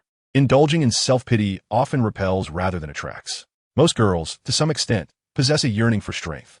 Constantly diminishing themselves in relationships only leads to increasing indifference from their partners. Song Yu sensed Tang Xiaowan's affection and was acutely aware that winning over this Na'vi girl to be his girlfriend would be effortless. As they conversed, he kept the young nurse in fits of laughter until they reached the entrance of her apartment building. "Thank you for your assistance today. I'll treat you to dinner once my schedule clears up." "Sure." Tang Xiaowan nodded in agreement. Although she lamented not having the chance to spend time alone with Song Yu, today's events afforded her deeper insight into his character. At the very least, he proved to be quite dependable. The following day, Song Yu awoke early, having gone to bed early the previous night. There were still matters to attend to at the store. The sign needed replacing, and he had to make a trip to Zheng City. In truth, Song Yu harbored minimal expectations for the establishment, feeling that its business might pale in comparison to his previous ventures at the antique market. A newly opened antique shop, lacking a steady clientele and situated in a rather obscure corner of the antique market, faces considerable challenges in generating profit. More critically, Song Yu possesses only a few valuable items. The scale beam and the boat-shaped cup are his only noteworthy antiques. The remaining items are merely trinkets left over from his previous stall days. This time, he aims to procure a selection of exquisite curiosities to enhance the shop's appeal. Nevertheless, Song Yu remains optimistic, believing that through gradual accumulation, his antique shop will flourish. Success requires patience, and with his newfound ability to see through objects' true nature, failure in the antique business would seem a fate worse than death. Arriving early at the familiar antique market, Song Yu plans to browse the stalls at the entrance, hoping to unearth some hidden treasures. "Xiao Song, are you not planning to set up your stall anymore?" A somewhat familiar vendor inquires upon seeing him. "No, I won't be setting up a stall anymore," Song Yu responds candidly. With a shop now in his possession, what need is there for a stall? "What a pity. Your stall was the most successful around here." The vendor speaks the truth. Although Song Yu is not well-versed in antiques, he has an eye for quality merchandise, which has earned him a loyal following in my city. In the realm of collectibles, whether antiques or curios, the community is small and often intertwined, leading to situations where even those with ample funds struggle to acquire desirable items. This is especially true for newcomers eager to enter the field, who often end up spending exorbitant sums on inferior goods, a lesson learned through experience. When one first ventures into collecting, who hasn't paid their dues? Consequently, Song Yu's stall remains quite popular, even boasting a loyal clientele. I didn't expect this young man to abandon his stall. That means one less competitor for me." Though inwardly elated, the vendor's expression stiffened at Song Yu's next revelation. This vendor, primarily dealing in various comic books and old paintings, is one of the few permanent stall holders in the area. "Suga, I've taken over that vacant shop on the second floor. Do come by for tea sometime. And if any customers inquire about me, I would appreciate your assistance in introducing me." "You're taking over that shop? What a clever young man you are." The vendor, surnamed Su, is taken aback by Song Yu's news, prompting curiosity from the surrounding stall holders, who begin to ask questions. "Xiao Song, how much did you pay for that shop?" "Hey, now you're shop owner too. Don't forget about us brothers." Some express curiosity, while others harbor jealousy, revealing a spectrum of human emotions before Song Yu. "This shop was opened in partnership with a friend. I will rely on everyone's support in the future," Song Yu responds, choosing his words carefully. He understands well the adage that colleagues in business can often be rivals. Despite their diverse offerings, a successful business often breeds animosity. After exchanging a few words with Su Ge, Song Yu bids farewell and departs. The stalls prove to be devoid of any remarkable goods, and finding a hidden gem in such a place would require extraordinary luck. As Song Yu stepped into the antique market, a flurry of whispers erupted among the vendors. Who would want to open a shop? Who truly desires to endure the sun and wind each day? Yet to establish a store, one must possess both capital and a market, along with a certain level of expertise. It seems this young Song is rather naive. What do we know of his abilities? Purchasing a few shabby bracelets hardly qualifies him as an expert. One vendor, with a hint of envy, remarked, eliciting nods of agreement from the crowd. They were all eager to witness Song Yu's folly, betting it wouldn't be long before he squandered his money. Chapter 35. Yu Yunxian. Not to mention opening a shop in the antique market. Even among those who set up stalls outside, only a handful managed to do so for an extended period, many of whom are already retired, no longer expecting to earn a living from it, but rather indulging in a hobby. Relying solely on deceit for a one-time profit is not a sustainable strategy. Over the past 2 years, Song Yu has meticulously curated the quality of the items at his stall, maintaining fair and reasonable prices, which has gradually earned him the respect of collectors. Song Yu, however, was not overly concerned. He believed in Su Ji's character. Should any former clients come looking for him, they would surely provide assistance. He could not remain outside waiting for old customers. Instead, he would have to slowly build the store's reputation. Opening a new shop meant starting from scratch. After greeting Uncle Li, Song arrived at the store. Zhang Rui was already awake, tidying up. "How are you finding it? Are you adapting well?" he inquired. "Quite well." Zhang Hui replied honestly. Due to her father Zhang Degui's situation, she had been staying around for a few days, often in the cheapest, least secure hostels. The store's lounge was a significant improvement for her. Given that the shop has just opened, there likely won't be much business at first, so there's no need to worry. "Just take your time," he reassured her. With no rent to pay, Zhang Rui's salary was even less than the cost of the rent, making the establishment of this shop practically costless for him. With no customers in the store, Song Yu began discussing the prices of various items with Zhang Rui, who was primarily responsible for these arts and crafts. He meticulously explained the quality and origins of each item, along with the distinctions among different grades. As they sat together, Song Yu could detect a subtle fragrance emanating from the young woman, a blend of laundry detergent and soap, stirring his thoughts. Fortunately, Song Yu maintained his composure, and Zhang Rui absorbed the information quickly. There was nothing particularly challenging about it, and with dedication, she would surely master it. Soon, it was time for lunch, and Song Yu had nearly covered all the prices with Zhang Rui. Having had no customers that morning, after all, the shop lacked even a sign. The treasure pavilion was far too commonplace. Song Yu had removed it just the day before. After pondering, he decided to name the shop after his surname, incorporating Yu to create Yu Yunxian. Ideally, he would find an old wooden door for a backdrop and seek out a renowned calligrapher to craft a sign. However, given the shop's current lack of reputation, he would wait until he established himself in the antique scene to prepare a proper sign. For now, simplicity was key. He would enlist someone to create a faux antique sign. After some contemplation, Song Yu cast his gaze upon the young girl engrossed in her research of various artifacts. He felt overwhelmed by the multitude of tasks at hand, each demanding his attention in rapid succession. He first decided to call Zhao Ziyu. "Hello, Lao Zhao. I have opened an antique shop and wish to create a sign. Can your company assist with that?" "Of course, just let me know your requirements," Zhao Ziyu replied. His company, a media firm, had the capability to handle such projects. After discussing the shop's name and specific needs, Zhao Ziyu quickly consulted with a colleague. "The cost will likely exceed 1,000, but I will ensure they produce a quality result." "That works for me," Song Yu agreed. Being somewhat inexperienced in this area, he appreciated Zhao Ziyu's artistic prowess, having excelled in painting since childhood. It was clear that seeking assistance from a friend was far superior to randomly selecting a shop. "It should take about 2 days to complete. Is your antique market the location? We can deliver it there, and I'll take the opportunity to visit your shop." "Deal." With the sign arrangements settled, Song Yu proceeded to purchase a new mobile phone. After some consideration, he opted for a smartphone. Given Zhang Rui's situation, it was apparent she needed to cherish this job, as her family relied entirely on her. He anticipated that he would often be away from the shop, so having a phone would facilitate communication, consider it a necessity for the business. As he passed by the entrance of the antique market, various vendors greeted him. While secretly hoping for his downfall, they outwardly complimented him, eager to maintain a favorable relationship. Such is the nature of humanity. Song Yu firmly believed that the success of a stall depended on individual merit. However, resorting to underhanded tactics to undermine others simply revealed a lack of integrity. "Here, take this phone for now." Setting down his lunch on the table, he handed the device to Zhang Rui. She hesitated, quickly waving her hands. "This is far too valuable. I have already accepted too much help from you." Having grown up in a humble household, Zhang Rui understood the unspoken truth that no one is ever kind without reason. With so many debts of gratitude toward Song Yu, how could she ever repay him? The thought of Tang Xiaowan made her shy away from even considering any notion of indebtedness. "Do not refuse. This phone is meant for the shop. If you ever leave, it will remain here." "Absolutely not. I would never resign." Zhang Rui became flustered, her greatest fear being the prospect of dismissal by Song Yu. "Then take it. If someone wishes to purchase something while I'm away, how will you determine the price?" Upon hearing this, Zhang Rui pondered for a moment before nodding in agreement. The lunch was rather mundane, a typical meal with both meat and vegetables, though the taste was rather average.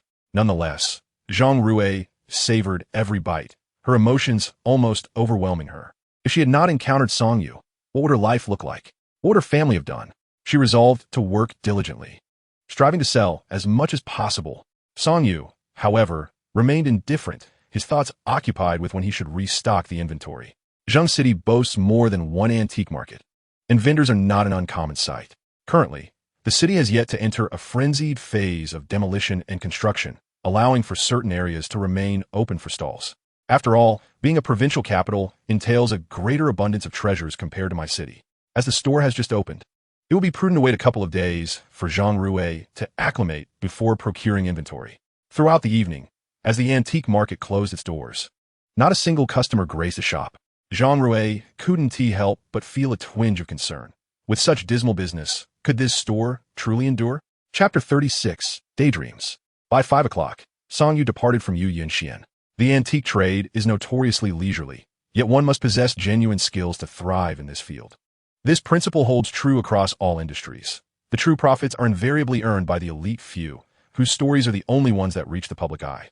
This creates a misleading perception that the industry is immensely lucrative, even akin to picking up money. This phenomenon is a classic case of survivor bias, where only the tales of the successful are visible, leaving the tragedies of the unsuccessful shrouded in obscurity. Song Yu, stationed at the entrance of the antique market, had witnessed countless stores open only to shutter shortly thereafter. Had it not been for his discerning eye, he would never have chosen this line of work. Just as he exited the antique city, his phone rang. Upon checking the caller ID, Song Yu was somewhat perplexed to see it was Teacher Huang, who had been with old Lu at Shu Wenjai that day. Is this Song Yu? Teacher Huang's tone was exceedingly polite, even tinged with a hint of regret, which only deepened Song Yu's intrigue. Yes, what is it? I find myself in a bit of a bind. Teacher Huang awkwardly chuckled before continuing. There is a matter I wish to discuss with you. What is it? Please go ahead. A sense of foreboding washed over Song Yu, prompting him to withhold immediate agreement. Teacher Huang hesitated, perhaps sensing the delicacy of the issue at hand. He was aware that when Ma Tianming had enlisted his help to assess those porcelain pieces, he had indeed misjudged their value, failing to recognize that the piece Song Yu had acquired was a true treasure. When it came to historical events or figures, he could speak with great clarity. However, antique appraisal was an entirely different realm. Initially, Teacher Huang had intended to reach out to Song Yu to advise him not to disclose this matter, but he had forgotten in the ensuing chaos. Meanwhile, the proprietor Jean had somehow managed to contact Ma Tianming. Jean had no intention of creating trouble for Song Yu. He merely inquired and discovered that the porcelain piece in question was purchased from a stall just days prior. Thus, he reached out to Ma Tianming to see if there were any similar pieces available, hoping to capitalize on an opportunity. Typically, shop owners hardly pay attention to the items at the stalls outside, and since Ma Tianming was only just beginning his venture, the oversight allowed Song Yu to make his acquisition. Otherwise, given the craftsmanship of that porcelain, despite its seemingly pristine condition, it would likely have been bought by someone else. When Jean approached Ma Tianming with the intent to purchase the porcelain, Ma Tianming assumed he had encountered another unsuspecting buyer and eagerly brought the porcelain to meet him. The conclusion is, of course, predictable. After watching Ma Tianming's ceramic pieces, even the esteemed Jin Zhonggui was left infuriated. Such shoddy craftsmanship is simply unacceptable, failing to meet even the standards of the most inferior replicas available in the market. Upon conversing with Ma Tianming, it became apparent that these items were most likely crafted by his father, and Ma Tianming gleaned the entire backstory from Jin Zhonggui. When he discovered that the porcelain piece purchased by Song Yu was valued at several tens of thousands of yuan, he nearly regretted his choices to the point of despair. Having failed to locate Li Qing at the antique market, the discontented Ma Tianming sought out Teacher Huang, insisting that Huang was in collusion with Song Yu, merely to deceive him out of his family heirloom. This transaction, mutually agreed upon, coupled with the fact that the monetary exchange had been settled, echoed Ma Tianming's earlier proclamation to Song Yu that such practices were not customary in this trade.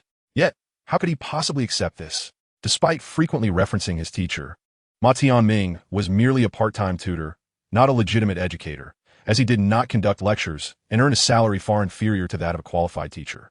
The sum of several tens of thousands represented years of his earnings. Moreover, Ma Tianming's character was questionable. Many students harbored grievances against him. This porcelain was a memento from his father, and had their relationship been better, would he not have been aware of which items held true value?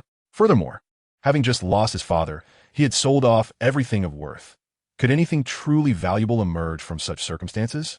Driven to desperation by Ma Tianming's antics, Teacher Huang resorted to contacting Song Yu. Although the porcelain was rare, it was not classified as a precious cultural relic forbidden from trade, merely an antique with some market value. Additionally, perceptions of these antiquities varied among individuals, rendering the act of seizing opportunities a subjective endeavor rather than an objective truth. Legal recourse was futile. I have a fondness for this porcelain and have no intention of selling it. Without a moment's hesitation, Song Yu declined. Having not sold it even when Lu Lao expressed a desire to buy, he certainly would not part with it for Ma Tianming. Hand me the phone. I shall speak with him. Ma Tianming, standing beside teacher Huang, forcibly seized the phone from Huang's grasp without a second thought. Several tens of thousands of yuan, while not an insignificant amount, pales in comparison to the countless incidents in this world where lives are jeopardized over mere hundreds or thousands. How could he remain composed? When Song Yu heard that Ma Tianming dared to threaten him, he was nearly amused to the point of laughter. Currently, he was in no shortage of funds. Not only would he refuse to sell it for 1,000 yuan, but even if offered several tens of thousands above market price, he would still decline. Are you dreaming? Just the other day, when I sought a refund, you were reluctant. Now I return your words. This trade lacks such customs. Observing Ma Tianming's demeanor and words, teacher Huang could not help but furrow his brow. Whatever semblance of a teacher Ma Tianming once had, he had now devolved into a mere ruffian. What a ridiculous daydream. Chapter 37. The Museum.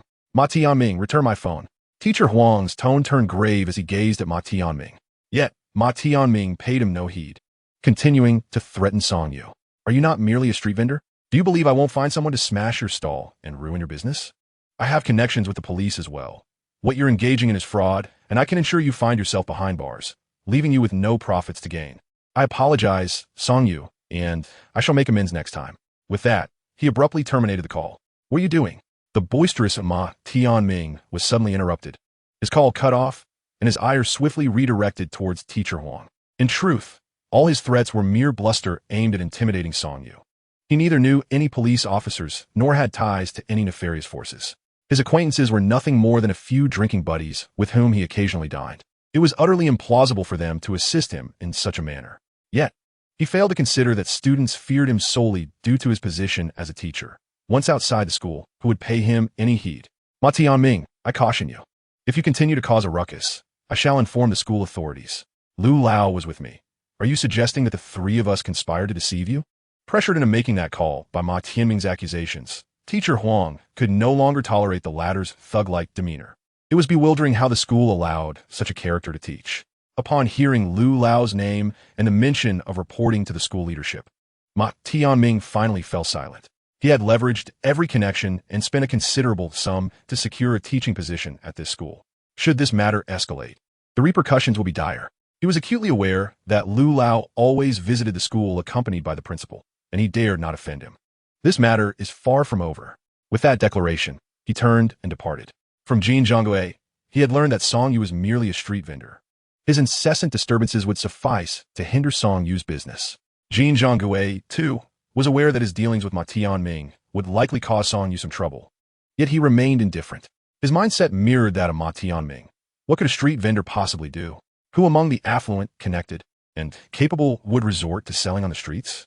In the eyes of the majority, street vending was an unseemly occupation, especially when one sold counterfeit antiques at the entrance of an antique market, an utterly disreputable endeavor.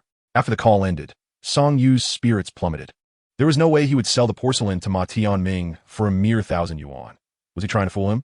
As for Ma Tianming's threats, he was entirely unfazed. After years of navigating the outside world, Song Yu had developed an astute sense for detecting hollow bravado. Nonetheless, being threatened without cause would unsettle anyone. After a moment's contemplation, Song Yu glanced at the time and dialed Lu Lao's number. The phone rang twice before it was answered. Hello. Lu Lao's voice carried a hint of confusion, clearly indicating he was unacquainted with Song Yu's call. Hello, Lu Lao, this is Song Yu. We met a few days ago at Shuwen Studio. Oh, what brings you to call? Are you considering selling that piece of porcelain to me? While Song Yu entertained that notion, he hesitated, realizing it would merely shift the trouble onto Lu Lao. I heard you mention that you have been working at the museum these past few days. Yes, I've been at my museum, where I am tasked with restoring a painting. It is true that I have a personal fondness for collecting, yet I seldom encounter such exquisite artifacts in my daily life. Might it be possible for me to pay a visit to learn more? Song Yu spoke earnestly, as a thought suddenly struck him. His eyes craved the ethereal spirit found in antiquities. Where better to seek such treasures than in a museum abundant with ancient relics? He yearned to visit Old Lu, And it would be even more splendid if Lu could guide him through the exhibits, for it is only through direct contact that one can absorb their essence. The My Museum houses a vast array of items, given that my city boasts a rich history and a plethora of artifacts from various eras. Of course, that's no problem at all. However, you must bring that porcelain piece for me to examine, Lu responded readily, as he would undoubtedly support a young person eager to learn. Even if Song Yu harbored ulterior motives, Lu could discern them effortlessly. By the way, we have an exhibition coming up. Could you lend a hand in setting it up? As a formal institution, the museum would grant Song Yu a certain standing by assisting with the exhibition. Certainly, just let me know the time, and I shall be there. Song Yu replied, finding the opportunity to help with the exhibition exhilarating, as it presented him with even more chances to engage. Let us do it the day after tomorrow. It's the weekend, and you can come at 9 in the morning. Lu was quite pleased. The antique trade, despite its growing recognition, still suffers from a lack of comprehensive understanding among the public, who often believe that the world of antiques is solely about the high monetary value of certain items, or tales of individuals becoming wealthy overnight from selling inherited treasures. In reality, due to the rapid evolution of various cultures, old traditions are gradually being supplanted by new ones, leaving the antique realm in a state of uncertainty. Conversely, grave robbers continue to thrive, with their ranks perpetually replenished. Unfortunately, the recent economic crisis has left many unemployed. After hanging up the phone, Song Yu felt considerably uplifted. The world is filled with diverse individuals. There will always be scoundrels like Ma Tianming, and one must not cower in the face of such characters, for these petty individuals become arrogant once they attain success. Naturally, one must also not allow such people to affect their mood. It seems that his trip to Zheng City would have to be postponed for a few days. The following day, Song Yu spent another day at the shop with Zhang Rui, who was anxious as customers began trickling in. Regrettably, not a single transaction was made. The visitors who came were merely curious about the new establishment. Zhang Rui watched the quiet business with considerable worry, unsure of what to say, while Song Yu remained unperturbed. After all, the sign had yet to be hung. What was there to fret about? Meanwhile, Ma Tianming had arrived early. But after circling the antique market stalls without sight of Song Yu, he wondered if the latter had changed locations. After waiting a while longer without seeing Song Yu's familiar figure, and with work awaiting him, Ma Tianming left in disappointment. Inside the shop, Song Yu reclined languidly on the soft sofa, enveloped in comfort. Boss Zhang Rui approached, her face flushed with embarrassment as she looked at Song Yu. What is it? Chapter 38, Zheng Banqiao. Upon hearing that Zhang Rui intended to take a leave of absence, Song Yu was momentarily taken aback. It was indeed a detail he had overlooked. Well, it conveniently coincided with his own plans to be away from the shop tomorrow. Zhang Rui, although of legal age, was still a young girl, and it was prudent to discuss such matters with her family. If your mother harbors any concerns, you might consider bringing her to the shop for a visit. After all, you possess the keys, do you not? Observing Zhang Rui, Song Yu noted that the young lady was still clad in the same attire, despite his financial assistance. She had yet to procure any new clothing, likely wishing to allocate her funds to support her family. The previous night, unable to contain her urges, Zhang Rui had reached out to her mother. As a quintessential homemaker, Mrs. Zhang had ventured beyond their small mountain village only a handful of times and was filled with trepidation regarding the outside world. In her eyes, her honest and simple husband, Zhang Dege, had succumbed to vice merely by working in the town. Thus, the prospect of Zhang Rui finding work in the city was met with immense reluctance. To her, the most favorable resolution to their family's plight was not for Zhang Rui to seek employment, but rather to find a husband within the village. A modest bride price could serve as tuition for her brother, while her younger sister could forego schooling to assist with household chores, tending to the family land and ensuring their survival, albeit in a more humble manner. As the afternoon drew near to closing time, a long-awaited transaction finally materialized.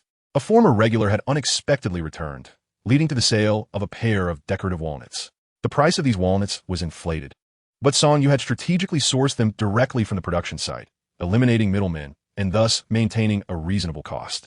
With the successful sale, Zhang Rui felt a wave of reassurance. Although unaware of the exact profit, she trusted that with business flowing, Song Yu would not incur losses. Nodding, she acknowledged that she had little to pack and would head straight to the transport as soon as her shift concluded. The following day, Song Yu arose at dawn, refreshed and ready, and dressed meticulously before making his way to the My Museum. Visiting a city's museum is arguably the most expedient means of grasping its essence.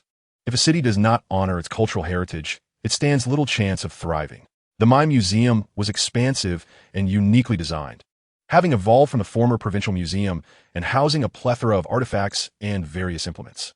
Nevertheless, the most renowned and valuable relics had largely been transferred to larger institutions, such as the National Museum. This is an unavoidable situation. Not only are the treasures in the hands of collectors shifting towards metropolitan areas, but the artifacts and museums are also following suit.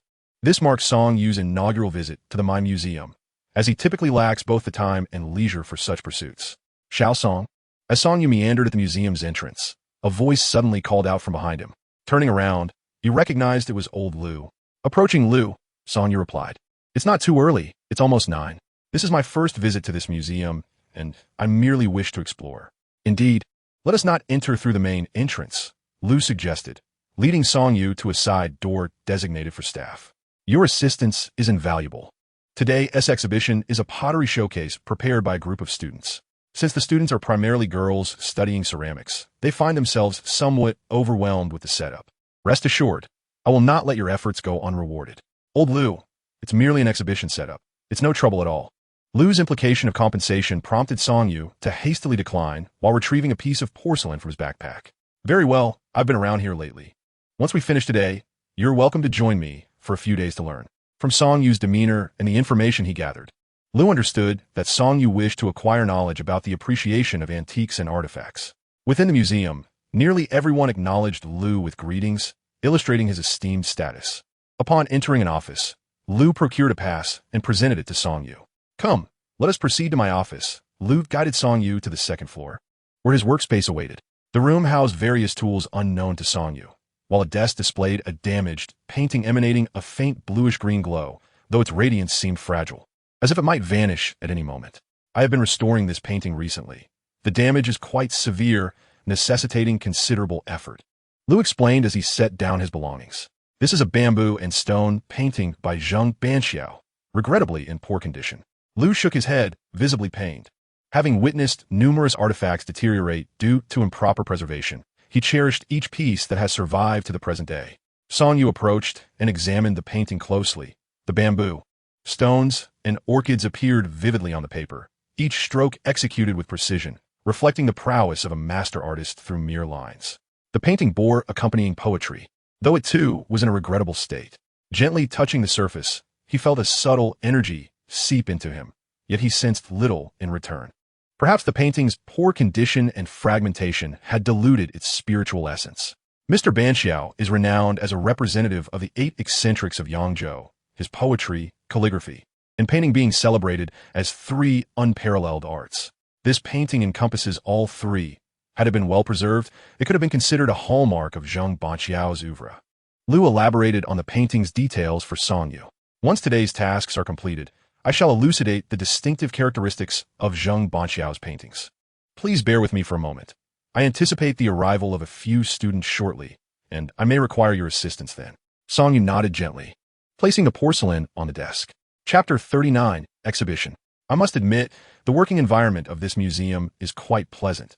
The space is ample, imbued with a rich cultural ambience, and devoid of any competitive pressure. However, in such an environment, advancing further may prove to be quite challenging." Old Lu picked up the porcelain and examined it meticulously. The Jingdezhen of the Republic era differs significantly from the present, with many skilled artisans and traditional techniques still in existence. Although it is commonly believed that the porcelain produced by Jingyuan Hall lacks the quality of the official kilns from the Qing dynasty, this particular piece, in terms of glaze and the artistry on its surface, showcases the remarkable craftsmanship of its time.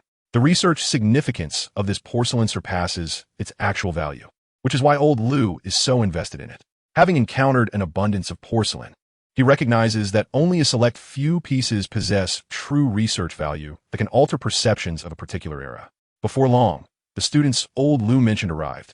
They were from Hunan Normal University, and their instructor was a close friend of his, having entrusted him with the exhibition. However, the museum is sorely lacking in personnel, as the youth are generally reluctant to work in such institutions. The task of organizing the exhibition proved a bit strenuous for the few young ladies, and there were insufficient funds to hire additional help.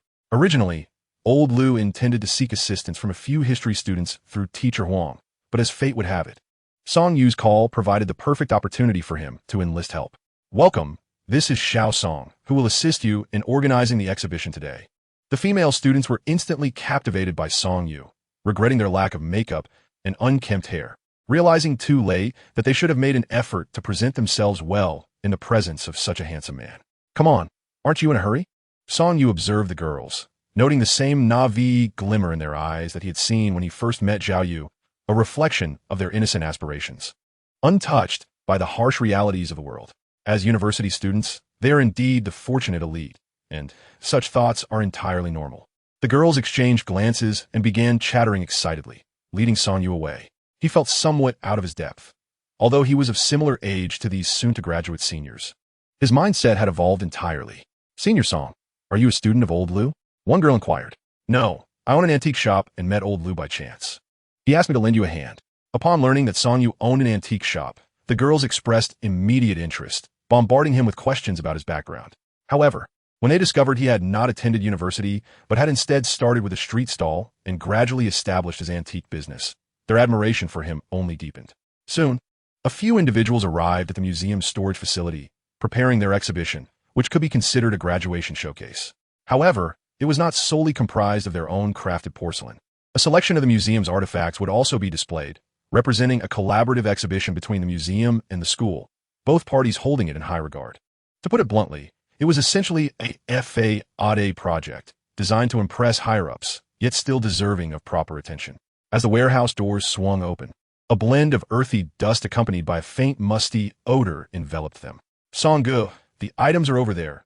Let us begin to move them, instructed Chen Lulu, the leading girl and student coordinator of the event, gesturing towards a nearby corner where numerous porcelain pieces rested on a shelf.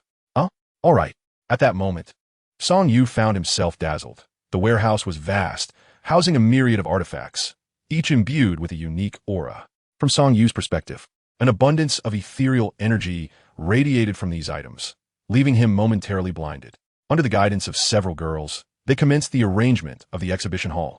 The collection of porcelain and pottery was substantial, with the pottery exhibiting deeper and more vibrant auras, likely due to its antiquity.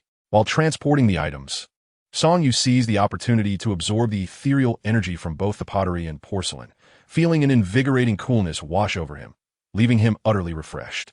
He sensed an overwhelming surge of strength coursing through him. Objects that 2 or 3 girls struggled to lift were effortlessly handled by him. It appeared that the process of absorbing the energy had indeed enhanced his physical condition, as he now felt significantly stronger and more spirited. Nevertheless, arranging the exhibition was a cumbersome task. It involved more than merely transporting items. They also had to be aesthetically pleasing. In this regard, Song Yu felt somewhat helpless, relying entirely on the girl's instructions, as he was utterly clueless about how to arrange the items with grace. As a diligent helper, he remained hard-working, exerting his strength without complaint, following their directions. Though the girls' attention was largely fixated on Song Yu's face, they remained earnest in their efforts to set up the exhibition. They took a break for lunch at a nearby cafeteria, hastily consuming a meal, and continued working until the afternoon to finally complete the exhibition hall's arrangement. Song-gu, we are immensely grateful. Without your assistance, we would likely have taken 3 or 4 days to finish this, Chen Lulu remarked, genuinely acknowledging the difficulty the girls faced in managing the tasks. Despite their insistence on keeping in touch and inviting him for dinner that evening, Song Yu's thoughts remained elsewhere. The artifacts in the warehouse held far more allure for him than the girls did at that moment. No need. I was merely lending a hand, he replied modestly. Lulu, may I take a look at the collection in this warehouse? Upon hearing him address her as Lulu, Chun Lulu's cheeks flushed slightly, and she nodded, feeling no objection in her heart. During their initial visit to the warehouse, they had also spent considerable time exploring under their teacher's guidance, so it was entirely reasonable for him to wish to see more. Sure, take a stroll and have a look around. Chen Lulu followed closely beside Song Yu, unperturbed by the thought of him pilfering items, especially since the warehouse was under surveillance. Song Yu ambled about, occasionally caressing the artifacts, swiftly completing a circuit of the storeroom. Chapter 40, Enemies Cross Paths.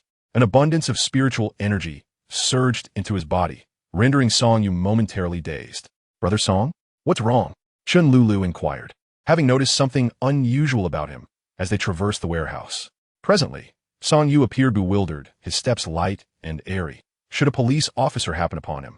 He might be mistaken for a drug addict. Such a situation was unavoidable. The influx of spiritual energy not only invigorated his vision, but also subtly enhanced his physical constitution. It's nothing. As an antique dealer, I find myself moved by the sight of so many artifacts. Unfortunately, most of them are not well preserved. Song Yu offered as a casual excuse. Chen Lulu found merit in his words, recognizing the scarcity of awareness regarding artifact preservation. After enduring centuries or even millennia, improper storage methods could inflict tremendous damage upon these already fragile relics. Just a few steps later, they unexpectedly encountered a familiar face. It was none other than Ma Tianming. He was responsible for coordinating the exhibition that Chen Lulu and her colleagues were attending. Ma Tianming was reprimanding a group of students, despite the exhibition hall being well arranged. He felt compelled to point out flaws, lest he lose his sense of purpose. The students, unfortunately, bore the brunt of his ire. Frustrated by his unsuccessful search for Song Yu in the antique market and the loss of several tens of thousands of yuan, he could not help but vent his frustration on them. Upon glancing up, he spotted Song Yu standing shoulder to shoulder with Chen Lulu. Ma Tianming's eyes widened in recognition. This was the infuriating individual he had been obsessing over day and night, the source of his financial woes. "At last I found you," he exclaimed, disregarding the setting of the museum and the presence of students. He charged towards Song Yu, eager to confront him. His demeanor suggested he would gladly pounce upon him. Ma Tianming's sudden advance caught everyone off guard. The students, including Chen Lulu, were bewildered by their teacher's erratic behavior. The students in their department had long harbored grievances against Ma Tianming, who, as an educator, exhibited a complete lack of responsibility and moral integrity, often resorting to insults and creating unnecessary obstacles regarding sick leave and evaluations. Upon noticing Ma Tianming, Song Yu was taken aback by the unexpected encounter. However, he felt no fear as the man, standing at a mere 7 meters and somewhat portly, posed no real threat. As Ma Tianming reached his side, desperate to prevent Song Yu's escape, he attempted to seize his arm. Yet, Song Yu was quicker, grasping Ma Tianming's wrist with decisive swiftness. Song Yu exerted a slight force, causing Ma Tianming to feel as though his wrist was about to shatter. Song Yu's grip was akin to that of a vice, the overwhelming strength and pain rendering him utterly incapable of resistance. His legs weakened, and he felt the world spinning around him, involuntarily collapsing to the ground. Yet, with his wrist still ensnared in Song Yu's grasp, any downward movement would only amplify the agony. Fortunately, Song Yu released his hold, allowing him to crumple to the floor like a lifeless dog. Having absorbed a considerable amount of spiritual energy, Song Yu's strength had surged significantly, unbeknownst to him. Despite his belief that he had not exerted much effort, Ma Tianming's reaction was disproportionately intense. The pain was excruciating. He felt as if his wrist might be crushed. In reality, Song Yu had not used his full strength. Complete fracture was impossible, but a medical examination might reveal hairline fractures. Chen Lulu and several students were bewildered, struggling to comprehend the situation. Why was teacher Ma confronting Song Yu, only to find himself sprawled on the ground? Was this an attempt at deceit? "Teacher, what are you doing?" Chen Lulu, standing beside Song Yu, was particularly perplexed, unable to fathom Ma Tianming's intentions. The pain was swift to arrive and equally swift to dissipate. After Song Yu released him, although his wrist still throbbed, Ma Tianming was overtaken by rage, no longer inclined to ponder the situation. This was a matter of tens of thousands of yuan. From Ma Tianming's perspective, Song Yu hadn't merely picked up a valuable item from his possession. He had outright stolen a considerable sum from him. After all, these items were remnants left by his father, and he felt justified in his indignation. Moreover, he believed that Song Yu must have recognized the value of the porcelain from the outset. Wasn't this tantamount to fraud? That wretched man had swindled him out of his father's legacy. "Don't you dare leave. I'm calling the police on you, you scammer." Having finally encountered Song Yu, he was anxious that Song Yu might flee. Despite his knack for self-deception, he was acutely aware that he had no legitimate claim in this matter. Resorting to petty tricks was his only recourse. His behavior was utterly disgraceful. The commotion drew the attention of the museum security, who had already sprung into action, unable to ignore the disturbance. "What is going on?" The security guard, a portly man in his 40s, appeared disheveled and unkempt. Ma Tianming's face lit up with recognition. Although they were not well acquainted, he had shared drinks with this guard, considering him an acquaintance of sorts. "This guy snuck in from who knows where. Quickly, detain him. He has stolen my belongings." The guard was aware of Ma Tianming's position as a teacher, while the young man before him was a stranger. and it was not the museum's open hours. Moreover, given that Song Yu had initiated the conflict, the young man had little ground to stand on. Stay where you are? The guard stepped forward to apprehend Song Yu. This only fueled Song Yu's displeasure. It was evident that the other had struck first, yet he was being unfairly targeted. What are you doing? You believe whatever he says without a shred of discernment. The outstretched hand was abruptly pushed away by Song Yu.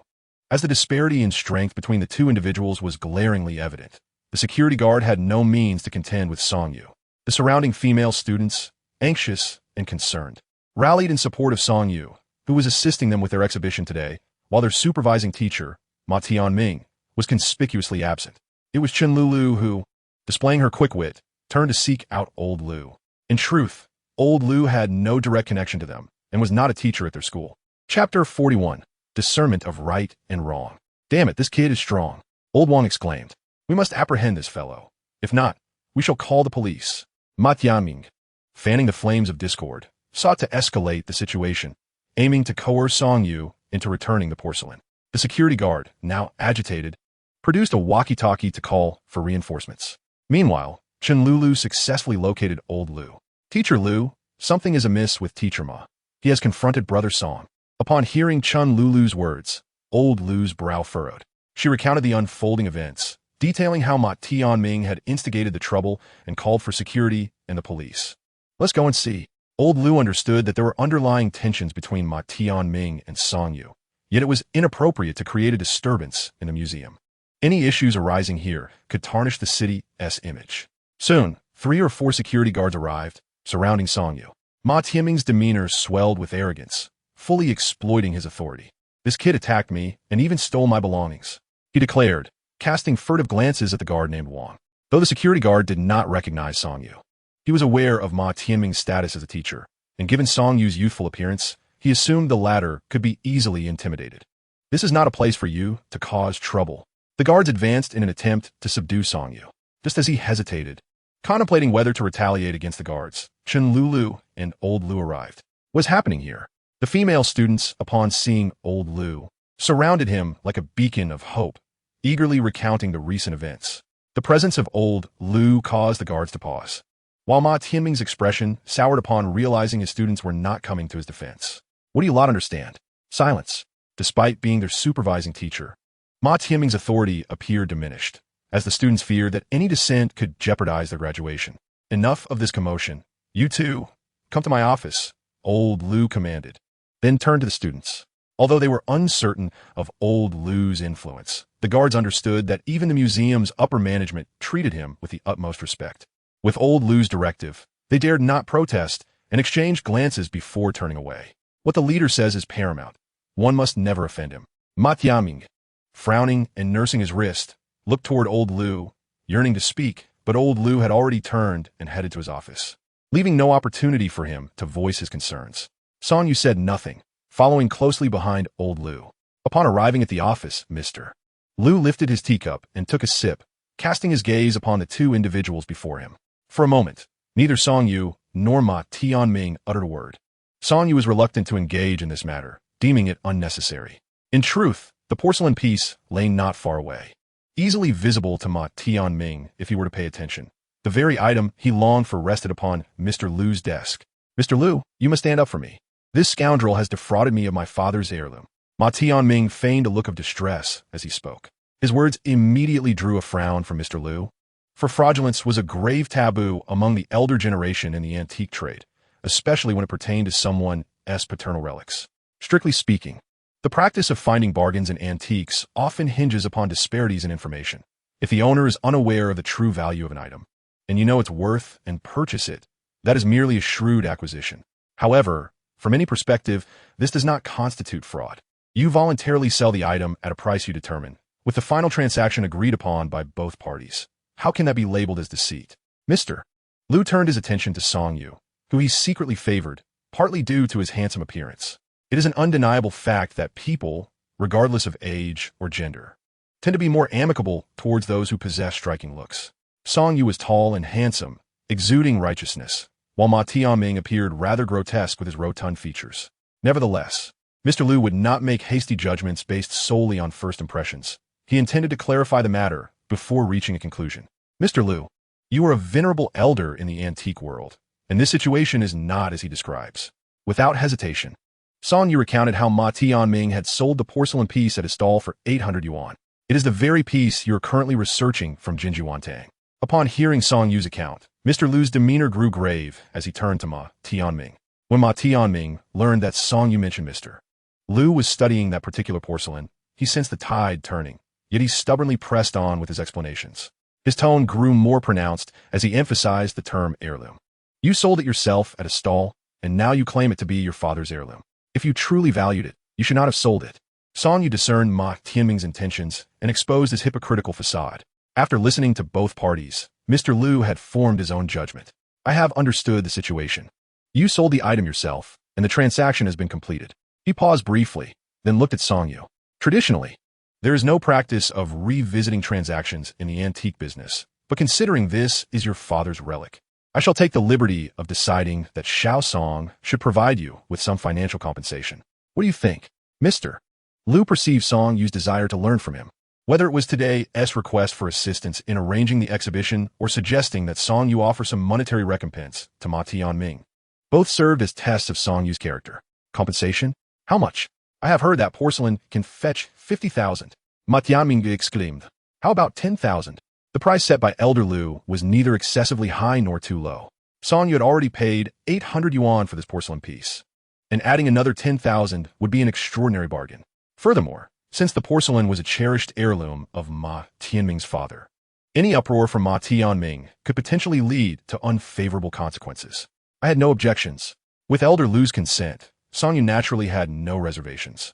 If 10,000 yuan could win Elder Lu's favor, it would be immensely worthwhile. Ma Tianming, however, glanced behind Elder Lu and spotted the familiar porcelain. Wasn't it precisely the object he had long coveted? 10,000 yuan was substantial, yet it paled in comparison to 50,000. The disparity between 10,000 and 50,000 was significant, and after a brief moment of hesitation, Ma Tianming made a regrettable choice. He refused to compromise. I see you two are conspiring against me, along with that fellow surnamed Huang. The three of you are in cahoots. Ma Tianming was resolute in his intent to escalate the situation. Regardless of Elder Lu or the history teacher surnamed Huang, both were individuals of esteem. However, he had no qualms about abandoning his dignity. You think you can deceive me? Not a chance. With that, Ma Tianming took 2 steps forward, intending to seize the porcelain from the table. Unfortunately, Song Yu moved swiftly, positioning himself directly in front of Ma Tianming. The recent pain in his wrist lingered in Ma Tianming's memory, and after a moment's hesitation, he chose to abandon his attempt to snatch the porcelain. What do you intend to do? You intend to steal my father's heirloom and think you can dismiss me with a mere 10,000 yuan? Do you take me for a beggar? Ma Tianming's voice rose, drawing the attention of passers-by as the museum was closing for the day. Many were intrigued by the commotion. Chen Lu and her fellow students lingered nearby, eager to ascertain the unfolding situation. Elder Lu ceased his dialogue with Ma Tianming and retrieved his phone. Is this Dean Zheng? A teacher from your school is arguing with one of my students, claiming we are colluding to defraud him of his father's heirloom. Could you intervene? Ah, certainly. Are you at the museum? All right, I will head over immediately. After hanging up, Elder Lu turned back to Ma Tianming. Let your school leadership handle this matter. At Elder Lu's level and age, wealth and status had become trivial. What mattered most to him was his reputation and scholarly achievements in his field. The repeated accusations of fraud from Ma Tianming, no matter how well-mannered Elder Lu was, had provoked him. Meanwhile, Song Yu was unconcerned about Ma Tianming's plight. He had clearly heard Elder Lu reference the word student. This was an unexpected stroke of luck, suggesting that Elder Lu was well aware of his subtle intentions. Conversely, upon hearing Elder Lu mention Dean Zheng, Ma Tianming was struck with fear. That was the dean. In his mind, Elder Lu was merely an old man repairing artifacts at the museum. Who would have guessed he had connections to the dean? Ma Tianming is nothing more than an uneducated ne'er-do-well, having been placed in the school through familial connections. At school, he exists as a mere peripheral figure, and thus fails to grasp the profound significance of the esteemed Mr. Lu, who has achieved the pinnacle of excellence in his field. Furthermore, Mr. Lu has spent countless years teaching at prestigious institutions, cultivating a vast network of former students who now occupy influential positions across various domains, particularly in education, where his impact is particularly formidable. Mr.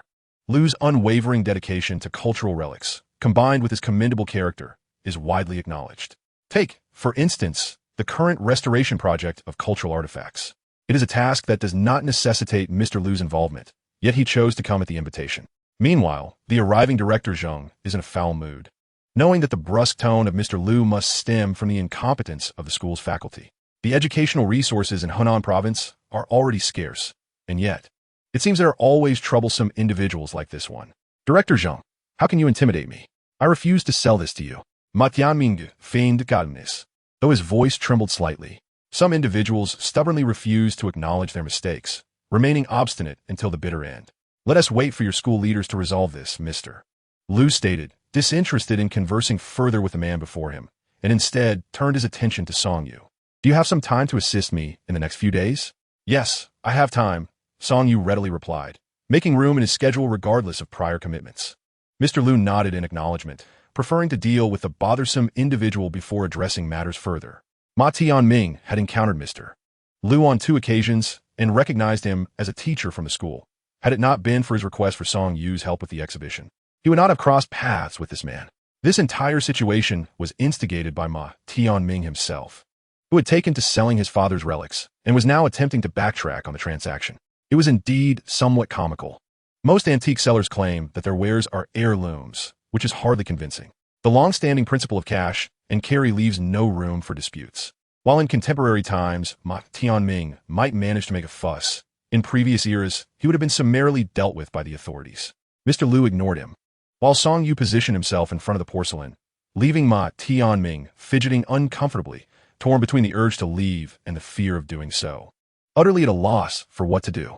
The atmosphere in the office grew increasingly oppressive, causing a few eavesdropping female students at the door to feel apprehensive. Ultimately, it was Ma Tianming who first succumbed to the pressure. After Mr. Liu finished his phone call, his disregard for Ma Tianming left him feeling increasingly uneasy. Could it be that this old man truly had the clout to summon their director? Ma Tianming harbored doubts and was reluctant to believe it. After all, a university director holds a significant administrative rank, far above that of an ordinary teacher. What could an elderly man, merely repairing artifacts at a museum, possibly possess in terms of influence? However, to Ma Tianming's surprise, Director Zheng did indeed arrive, accompanied not only by himself, but also by the head of the department responsible for Ma Tianming's program. On the way, Director Zheng had made several phone calls, ultimately reaching Chun Lulu to gain a brief understanding of the situation at hand. Upon seeing Dean Zheng and the department head, Ma Tianming felt his knees weaken. He rarely encountered the department head, let alone Dean Zheng. The reality of their presence sent him into a dizzying spiral, a clear indication that his fate was sealed. Lao Lu, was this endeavor successful? I heard you lent considerable assistance to our exhibition, he inquired. However, Dean Zheng paid no heed to Ma Tianming. Immediately engaging in conversation with Lao Lu, the department head cast a glance at Ma Tianming and quietly beckoned him over. Following the command, Ma Tianming bowed his head and exited alongside him. Just days prior, Lao Lu had met with Dean Zheng during his visit to my city. Such incidents occurring at a museum, especially involving a faculty member from their institution, certainly cast a shadow on their reputation. Nonetheless, in all honesty, it was merely a trivial matter for Dean Zheng and Lao Lu, hardly worthy of concern. Xiaosong, do not trouble yourself with this issue. What you purchased is yours, Dean Zheng remarked after understanding the situation, then turned his attention to Lao Lu. Lao Lu, you did not grace us with your presence last time. You cannot refuse me today. Let us dine together. Faced with the necessity of addressing the problem at hand, Lao Lu acquiesced. Very well, let us go together. He then directed his gaze toward Xiaosong. Xiaosong, feel free to come find me tomorrow. With that, he departed alongside Dean Zheng. Chapter 43, Such is Fate.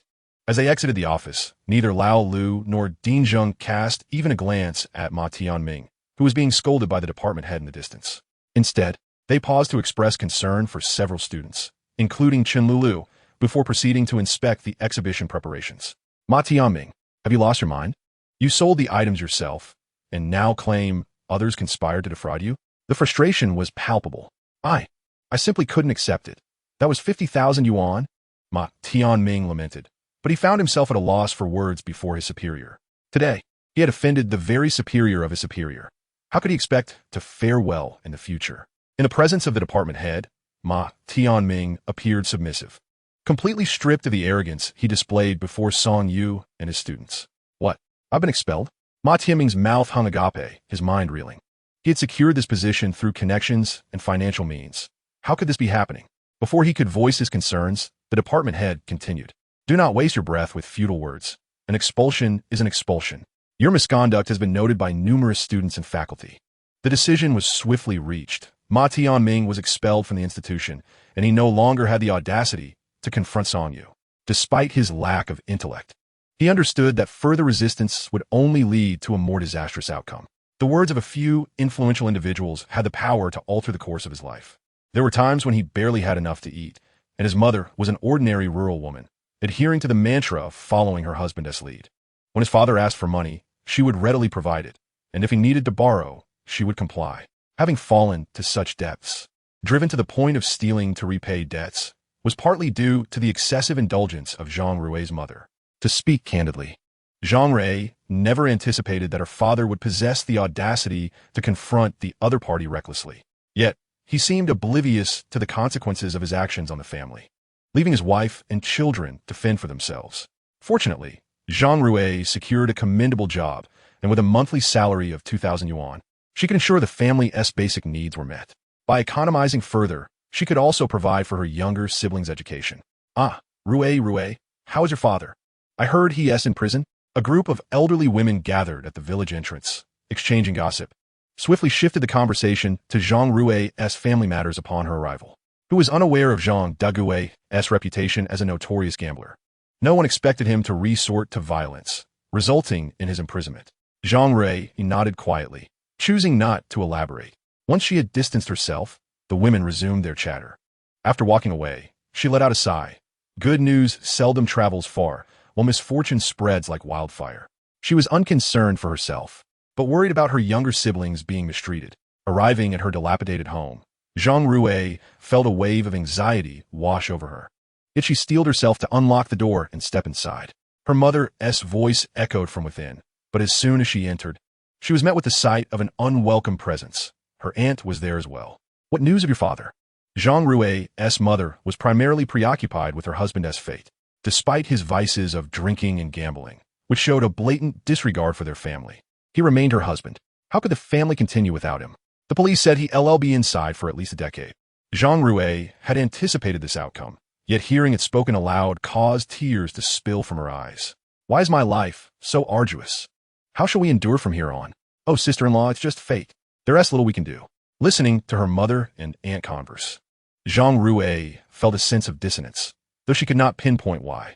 Don't worry, once Zhang Rui is married, she will enjoy a life of comfort.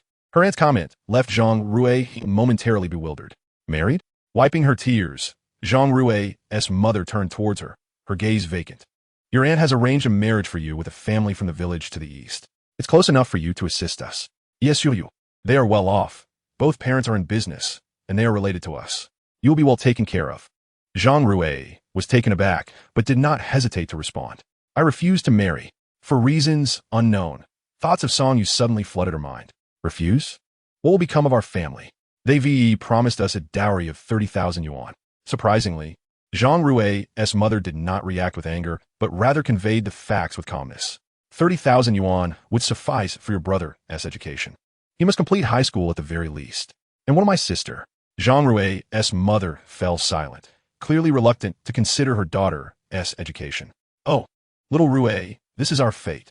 If you marry well, your mother will no longer have to worry about you, and being nearby, you can assist the family. Zhang Rui's heart raced, yet she was resolute in her refusal. I shall not marry.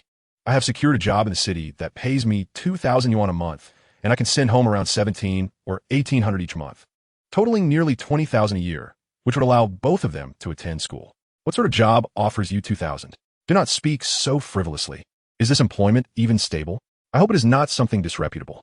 Zhang Rui's aunt cast a glance at Zhang's mother, evidently having prepared her well before Zhang Rui's arrival. For instance, many young women from the village venture to the city, only to be deceived, falling prey to unscrupulous men, or worse, finding wealthy suitors and severing all ties with their families. At present, the only hope for their family lies in Zhang Rui. Zhang Rui's aunt had introduced a man to them, who was already in his 20s, 5 or 6 years older than Zhang Rui, idling away his time without any earnest pursuits, though his parents owned a small supermarket and had some money. The job Zhang Rui described is elusive. Yet the 30,000 yuan betrothal gift is all too tangible. Deep down, Zhang's mother yearned for Zhang Rui to follow in her footsteps, finding a man to marry and live a stable life. Such is fate. Chapter 44. Defying Destiny. What is fate? Perhaps, at times, it is not fate that constrains you, but rather the anxieties of certain elders regarding the unknown. Zhang Rui gazed at her mother, feeling an unfamiliarity. How could she utter such words? Meanwhile, her incessantly chattering aunt was completely disregarded by Zhang Rui. I shall not marry. Zhang Rui felt fortunate that her years of education had equipped her with the composure to confront this situation calmly, rather than succumbing to tears and despair, ultimately resigning herself to fate. Her aunt, clearly taken aback, did not expect Zhang Rui to remain composed and resolute in her decision to refuse marriage. The man from that family had questionable character and an unattractive appearance. Otherwise, he would not have proposed at such a tumultuous time for Zhang Rui's family. He sought to take advantage of their misfortune, treating her to a meal and promising a red envelope should the arrangement succeed, thus acting as a negotiator. Zhang's mother was not a strong-willed individual. Her upbringing and years of life had conditioned her to accept others' opinions. Coupled with Zhang Rui's announcement of her employment in the city, a primal fear gripped her. Xiao Rui, your younger siblings are still small, and your father is in prison. How can you not support this family? That is why I found a job. City jobs are unreliable. Our village chief does not earn even 2,000 a month. You must be deceived. In Zhang's mother's perception, a 2,000 yuan job was beyond the reach of rural folk. Zhang Rui claimed to work in an antique market, which seemed implausible. You're likely in a nightclub. If word gets out, what will become of our family's reputation? Moreover, with no man to provide support, how would Zhang Rui manage if she did not marry and find a protector? I know whether I have been deceived, and you are well aware of your intentions to sell me off cheaply. Zhang Rui's words appeared to strike a nerve with both her aunt and mother, their expressions contorting into grimaces. No, your job must be unreliable. Who knows what you're doing out there without me by your side? Xiao Rui, heed your aunt's counsel. It is indeed prudent for a woman to marry sooner rather than later. I have reached adulthood, and your words bear no weight. Coercing me into matrimony is unlawful. I shall not marry if I do not wish to. Zhang's mother gazed at her daughter, her eyes darkened with frustration, lamenting the misfortune that had befallen their household. Do you not understand? I do this for your own good. For my own good? To arbitrarily marry me off to just anyone? What kind of decent suitor would come forward at this juncture? Zhang's mother found herself at a loss for words, unsure of how to respond. Though she was not of an age to indulge in childish temper tantrums, her desire to see Zhang Rui was fueled largely by her sister-in-law's incessant meddling. If you truly doubt me, accompany me to the shop tomorrow and witness firsthand what I am engaged in within the city. As it appeared that Zhang's mother might acquiesce to her daughter's request, her aunt could no longer contain herself. This cannot be allowed. I have already made commitments to others, and your sudden change of heart would be utterly disgraceful. Zhang Rui understood her aunt all too well. Her father was indolent, while her aunt was calculating and opportunistic, undoubtedly having accepted some form of benefit from a suitor. This aunt, having once been married, was now divorced, unable to endure her own temperament. You will come to regret this. By the time you wish to wed, it may be too late. Her fury was palpable. She was determined to tarnish the reputation of this unruly girl throughout the countryside, ensuring that no one would want to marry her. With that, her aunt stormed off, leaving only mother and daughter in the house.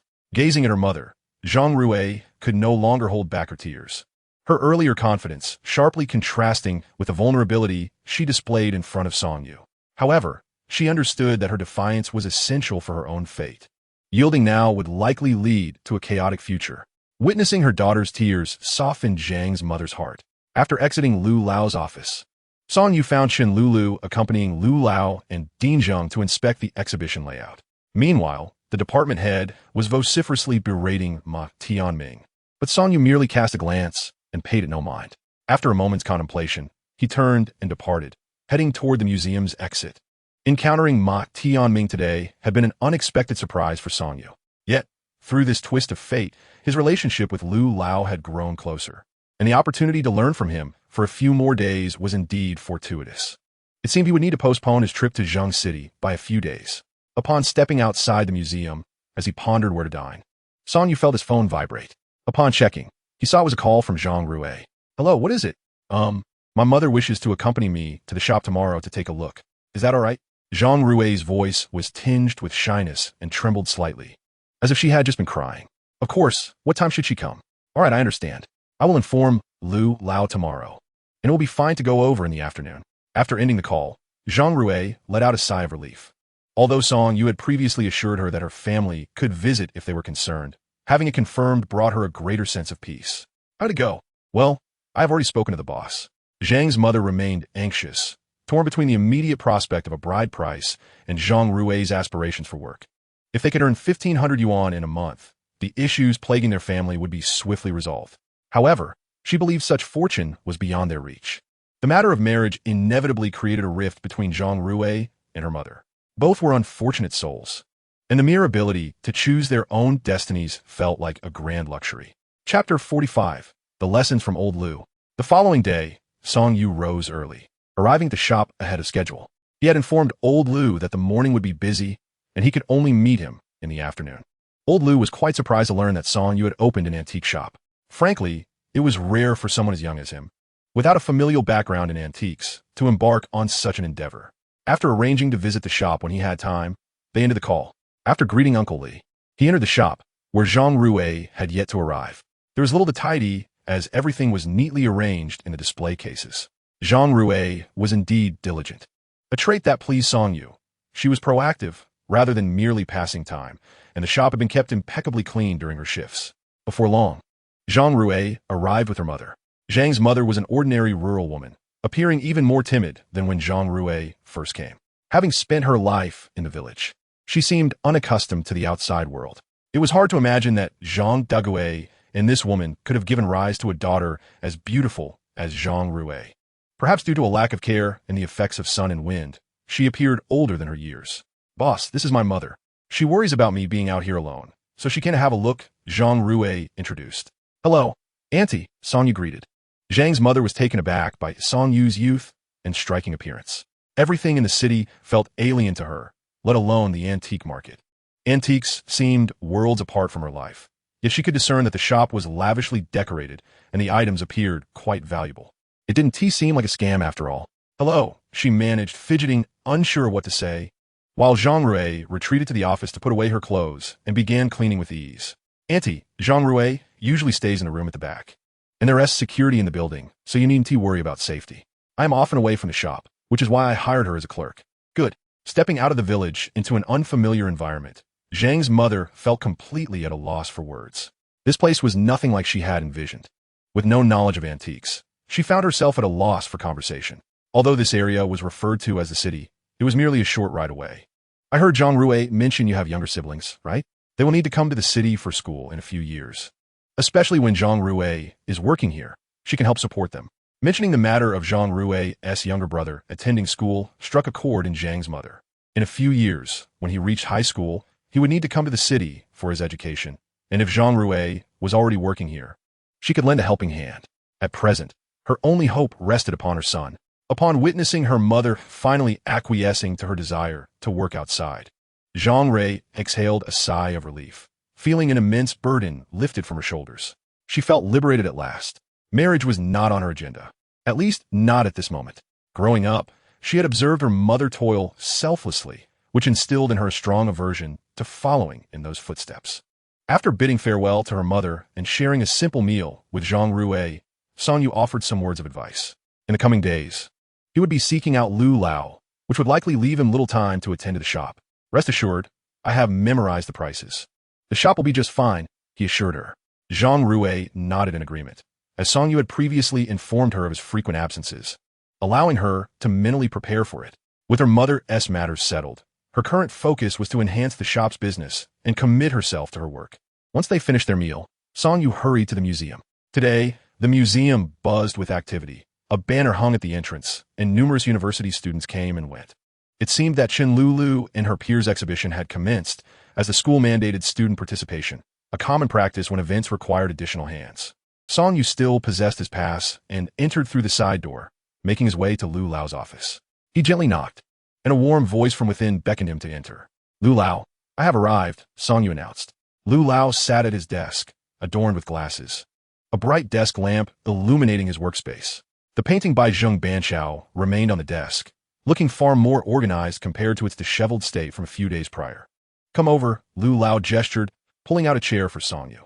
"What type of antiques does your shop primarily sell now?" Once seated, Lu Lao inquired about Song Yu's antique business. A hint of embarrassment washed over Song Yu as he realized the shop could hardly be classified as an antique store. It primarily offered miscellaneous cultural artifacts, with the only genuine antique being a scale beam. "I previously sold miscellaneous cultural items at my stall, and now the shop mainly features these artifacts. The only old item left is this porcelain piece and the scale beam I showed you last time." "Huh. I seem to have taken half of your inventory in one go," Lu Lao chuckled. "I intend to visit a few antique markets in Zheng City to procure some stock." Upon hearing Song Yu's intentions, Lu Lao nodded, albeit shaking his head slightly. "Purchasing from antique markets demands a keen eye. I can introduce you to a few people. Although their prices are high, they sell authentic goods." "Perfect. I've been quite troubled about this matter," Song Yu replied, elated by Lu Lao's willingness to facilitate connections. "Lu Lao, I think I shall continue to address you as teacher from now on. You are both a senior and a mentor in this field, and it feels more appropriate than simply calling you Lu Lao." Lu Lao did not concern himself with the nuances of address. "On that table over there, you will find several pieces of porcelain. Examine them closely. One of them is a counterfeit. Do your best to identify the fake." Listening to Lu Lao's instructions, Song Yu turned his attention to the adjacent table, where his porcelain piece was also placed among several others. In truth, he could likely discern the authenticity of these pieces at a glance. But Lu Lao's intention was clearly to test and guide him, necessitating a thorough examination. The authenticity of this porcelain may prove challenging for the average individual to discern. However, for seasoned connoisseurs, a mere glance could suffice to ascertain its era. By correlating the period with the style, one can often determine the genuineness of most porcelain pieces. Many counterfeit items are mere fabrications, with their designs and motifs failing to align with the era they attempt to emulate. Chapter 46. Procurement. Frequently, the term obviously fake refers to the characteristics exhibited by these forged replicas, which are entirely contrived. The majority of fakes in a market display a rather rudimentary level of craftsmanship, as these items are not intended to deceive experts, but rather to mislead the uninformed. Thus, employing the lowest cost while incorporating distinct features from various eras is the most prudent strategy. Before Song Yu lay 5 pieces of porcelain, none of which appeared overtly counterfeit. Although Song Yu possessed the ability to discern authenticity through intuition, he approached the pieces for a more meticulous examination. All were genuine blue and white porcelain, albeit from different periods, with noticeable disparities in glaze, color, and decorative style. It was indeed a formidable challenge for Song Yu to pinpoint the exact eras of these porcelain items. However, given the context of an open book examination, identifying the counterfeit among them was far more feasible. The blue and white porcelain before him varied in shape and form, with the counterfeit piece standing out distinctly. Its glaze was stark yet lacked luster. The floral patterns seemed superficial, and the hues were not vibrant enough. Moreover, the texture of the clay was coarsely inadequate, devoid of the substantial heft one would expect. A simple comparison revealed the counterfeit's shortcomings when juxtaposed with the authentic artifacts. As he continued his inspection, Song Yu found himself captivated. These antiquities exuded an extraordinary allure. After entering society and establishing a stall at the entrance of the antique market, it became evident that Song Yu was indeed destined for this line of work, harboring a genuine interest in such items. Hours slipped away unnoticed as he meticulously scrutinized the porcelain pieces from every angle. To be candid, I could not ascertain the precise era of these artifacts. It was evident that one piece was notably inferior and likely the counterfeit. Old Lu glanced at the Qinghua jar Song Yu had pointed out, nodding in satisfaction. "Indeed, this piece is a replica. Your intuition regarding antiques is quite sharp, though you lack the requisite knowledge. Gifts vary among individuals, and one's expertise can differ significantly. Some are simply favored by divine providence." Reflecting on the students he had mentored, who often appeared befuddled despite his hands-on guidance, he mused that those trained in formal settings seldom matched the prowess of folk artisans. While adept at handling textbooks, they frequently faltered in practical applications of their learned knowledge. Shaking his head, he pulled over a chair and sat beside Song Yu, commencing a discourse on the origins and characteristics of these porcelain pieces. This blue and white porcelain has a long-standing history, tracing back to the Tang and Song dynasties, yet its true zenith was reached during the Xuande period of the Ming dynasty. Old Lu lifted the counterfeit porcelain piece to illustrate his point. This piece is an imitation of the Xuande blue and white porcelain.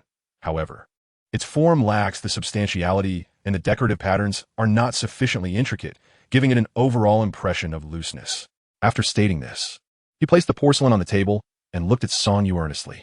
In truth, the craftsmanship of folk artists often surpasses our expectations. It is not that they do not wish to create porcelain that can convincingly mimic the genuine article, but rather that the costs are prohibitively high, rendering such endeavors a potential loss. Moreover, if an artifact can truly reach a level of indistinguishability from the authentic, what, from an artistic perspective, differentiates it from the original? One may merely be newer, while the other is older. I would much prefer to witness contemporary artisans successfully reviving the ancient techniques.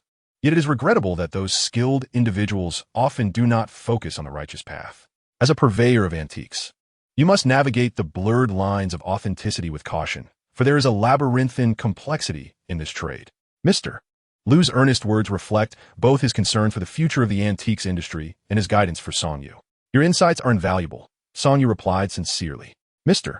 Lu's explanations were both profound and accessible, providing him with significant understanding of blue and white porcelain with minimal effort. If only he could study systematically alongside Mr. Lu for a few years. Mr. Lu nodded, satisfied with Song Yu's quick comprehension and ability to extrapolate knowledge. Teaching such a student is a delight. As the day drew to a close, Mr. Lu suggested, "Let us reconvene tomorrow. I shall share insights on the common items encountered in antique shops." He also provided several contacts, instructing Song Yu to mention his name. These individuals are seasoned collectors with an extensive array of antiquities, ranging from mere tens to hundreds of thousands of dollars. Most antique shops procure their goods through such connections, and Song Yu's greatest deficiency lies in lacking this network. A matter easily rectified by Mr. Lu. "Are you residing in a hotel these days, Mr. Lu?" Song Yu inquired. "Indeed, arranged by the museum," Mr. Lu replied. Nodding thoughtfully, Song Yu contemplated inviting Mr. Lu to his home for a meal in the coming days. "If you are free, please visit my shop, and perhaps join me for a meal in my home. You could sample my culinary skills." "Ha ha ha, splendid. I have grown weary of the cafeteria fare, Mr. Lu readily accepted the invitation, much to Song Yu's relief. Mr. Lu may very well be the most helpful elder Song Yu has encountered in his life, despite their brief acquaintance. Even without considering Mr. Lu's esteemed position in the antique circle, his character and integrity command Song Yu's respect. Upon exiting the museum, the hour was still early. "Hello?" A low, slightly perplexed male voice came through the line. "Is this Mr. Shun?" "I was referred by Mr. Lu. I operate an antique shop and wish to procure some goods from you." "Referred by Mr. Lu? Please hold," the man replied before abruptly ending the call. After approximately 2 minutes, the man called back. "Ha ha ha. I did not expect to hear from one of Mr. Lu's students. Let me know what you require. I primarily deal in miscellaneous items and porcelain, with a range of prices. Bulk purchases can receive discounts." The man's tone had noticeably softened, indicating he had confirmed his association with Mr. Lu. "Where's your store located?" Song Yu wishes to inspect his goods in person first. "The shop is situated in the capital. I acquire my stock in batches, ensuring you will not incur any losses. If you wish to provide me with a price, I shall arrange for direct logistics to deliver it to you. Since my shop has just opened, how much would a batch of lower-priced items approximately cost?" Song Yu is aware that these individuals indeed operate in this manner, which also attests to the authenticity of the goods in the man's possession. When collecting goods from rural areas, one cannot selectively choose only the good items.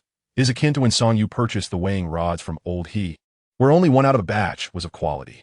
However, as long as there is at least one valuable item in a batch, substantial profits can be realized. Chapter 47. The Assistance of Old Lu.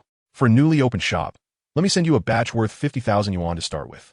50,000 is not an insignificant amount, yet Song Yu hesitated only briefly before agreeing. He trusts the individuals introduced by Old Lu, and such procurement channels are rare.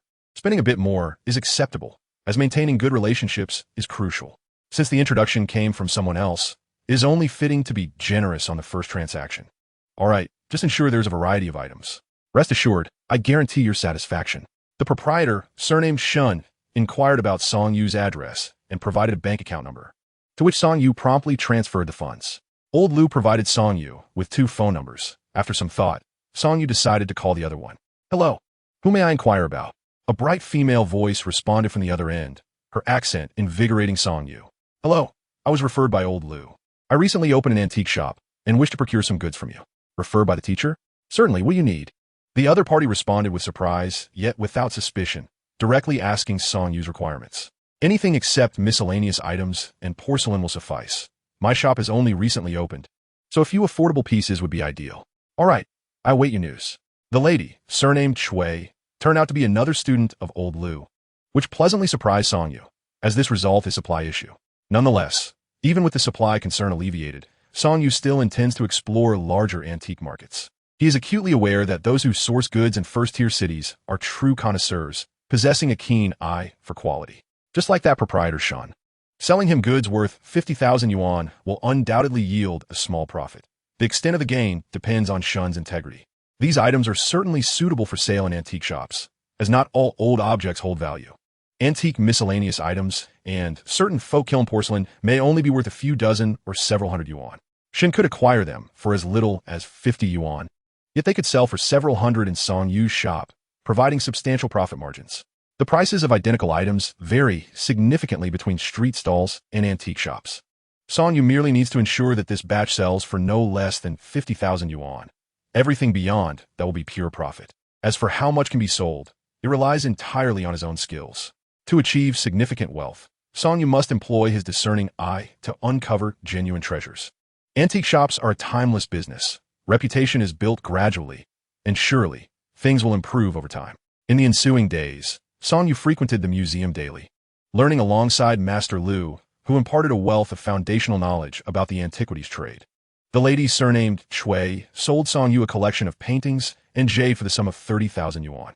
With this acquisition, Song Yu's inventory was now complete, comprising various items, porcelain, paintings, and jade. The renown of Lulikang and Panjiayuan is indeed resounding. The painting on the desk has been restored to a condition nearly indistinguishable from new.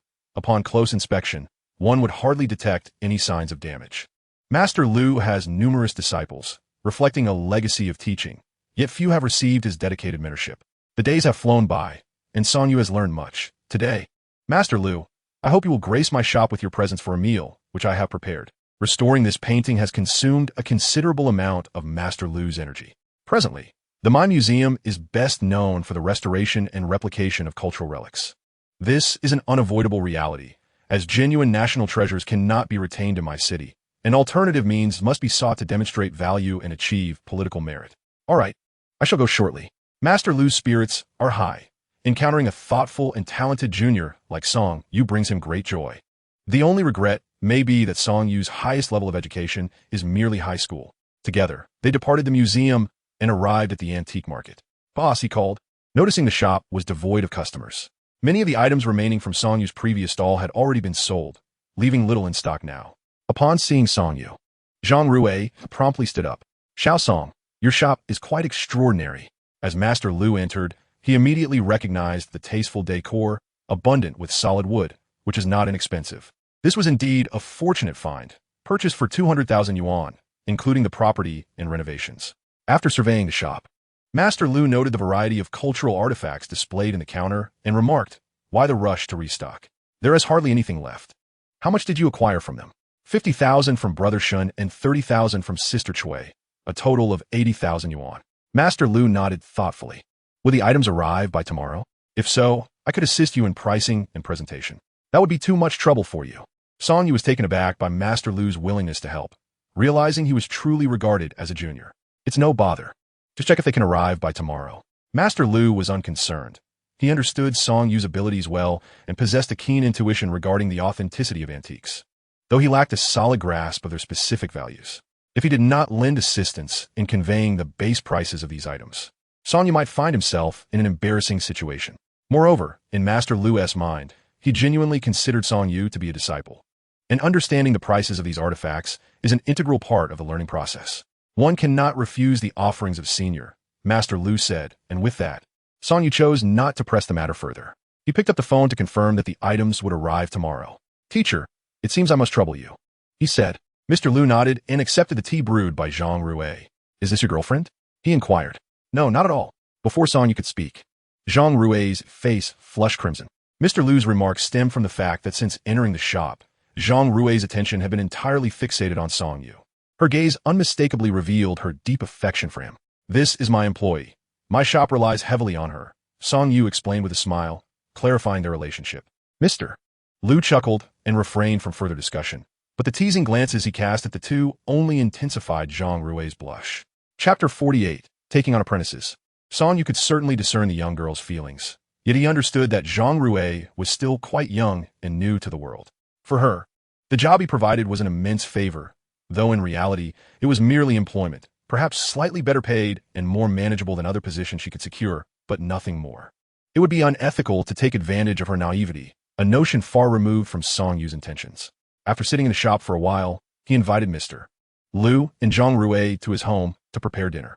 The shop was rather bare at present, but once the goods arrived tomorrow, things would change significantly, and Song Yu felt a surge of anticipation. Thanks to Mr. Liu, he had only specified the types of items needed, and upon receiving a quote, the order was placed without further ado. Song Yu was entirely unaware of the quantity and quality of the incoming goods, which added an exhilarating sense of mystery to the experience. The revelation awaited him the following day. The three of them arrived at Song Yu's residence, where Zhang Rui remained as cautious as before, seemingly fearful of disrupting the orderliness of his home. Mr. Liu, however, appeared much more at ease, having seen the world. He found Song Yu's rented apartment, though well decorated and spacious, rather unremarkable. I didn't expect young Song to be such a skilled cook. I can't cook at all. And what I prepare is dreadful, Mr. Liu remarked, observing Song Yu's busy form in the kitchen with a sense of admiration. As they spoke of Song Yu, Zhang Rui's timidity lessened, her eyes gleaming with admiration for the young man at work. The boss's culinary skills are exceptional. The dishes he prepares are the best I've ever tasted. Mr. Liu chuckled at the girl's enthusiasm. As he aged, he found joy in witnessing the affections of a youth. Mr. Liu had a keen eye for talent. He believed Song Yu would undoubtedly make a name for himself in the antiquities trade. His sharp intuition regarding old artifacts alone would allow him to thrive in that arena. Song Yu cooked swiftly, having prepared the ingredients days in advance for Mr. Liu's visit. He had come to understand the elder's tastes, which leaned towards lighter flavors, although Mr. Liu favored dishes with bolder profiles. Yet, this did not pose a significant issue. Soon, the dishes were ready, and Zhang Rui came over to assist in serving them. Xiao Liu, your culinary skills are quite impressive. After sitting down together, old Liu picked up his chopsticks and tasted a bite, pleasantly surprised by the dish's delightful appearance and exquisite flavor. Opening a restaurant instead of an antique shop might not be a bad idea. Ha ha ha. Old Liu couldn't help but jest. It is indeed rare to see someone as young as Song Yu running an antique shop, especially in such a challenging environment. If the antique shop doesn't thrive in the future, perhaps consider starting a small restaurant, he added. Meanwhile, Zhang Rui silently savored the dishes, contemplating that if Song Yu were to open a restaurant, she would definitely want to work for him. Song Yu and old Liu engaged in numerous conversations, predominantly revolving around antiques. Xiao Song, how about becoming my student in the future? Old Liu's sudden proposal left Song Yu momentarily stunned. Teacher, I will be honored to be your student. Let us find an opportunity to formally acknowledge our master-student relationship, old Liu continued. At that moment, Song Yu was at a loss for words. His interactions with old Liu were primarily aimed at learning as much as possible from him, and he had not anticipated that old Liu would genuinely wish to take him under his wing. What old Liu did not realize was that Song Yu's ability to discern genuine antiques relied heavily on his keen eyesight. With such perceptive abilities, it was hardly an exaggeration to label Song Yu as a prodigy. It is often said that while exceptional talents are common, true mentors are rare. In reality, both exceptional talents and mentors are seldom found. Gifted students struggle to find suitable teachers, and esteemed educators encounter challenges in discovering worthy prodigies. Old Liu, who naturally enjoys nurturing the younger generation, developed a genuine admiration for Song Yu after spending time together. Raising a cup of tea in place of wine, Song Yu offered a toast to old Liu, his excitement difficult to contain, leaving him momentarily speechless. Rest assured, I will arrange the shop, and then I will come to the capital to find you. No rush, take your time, old Liu replied, taking a sip from his teacup, clearly pleased. Despite being younger than the graduate students he mentors, Song Yu's extraordinary talent in this field is unparalleled.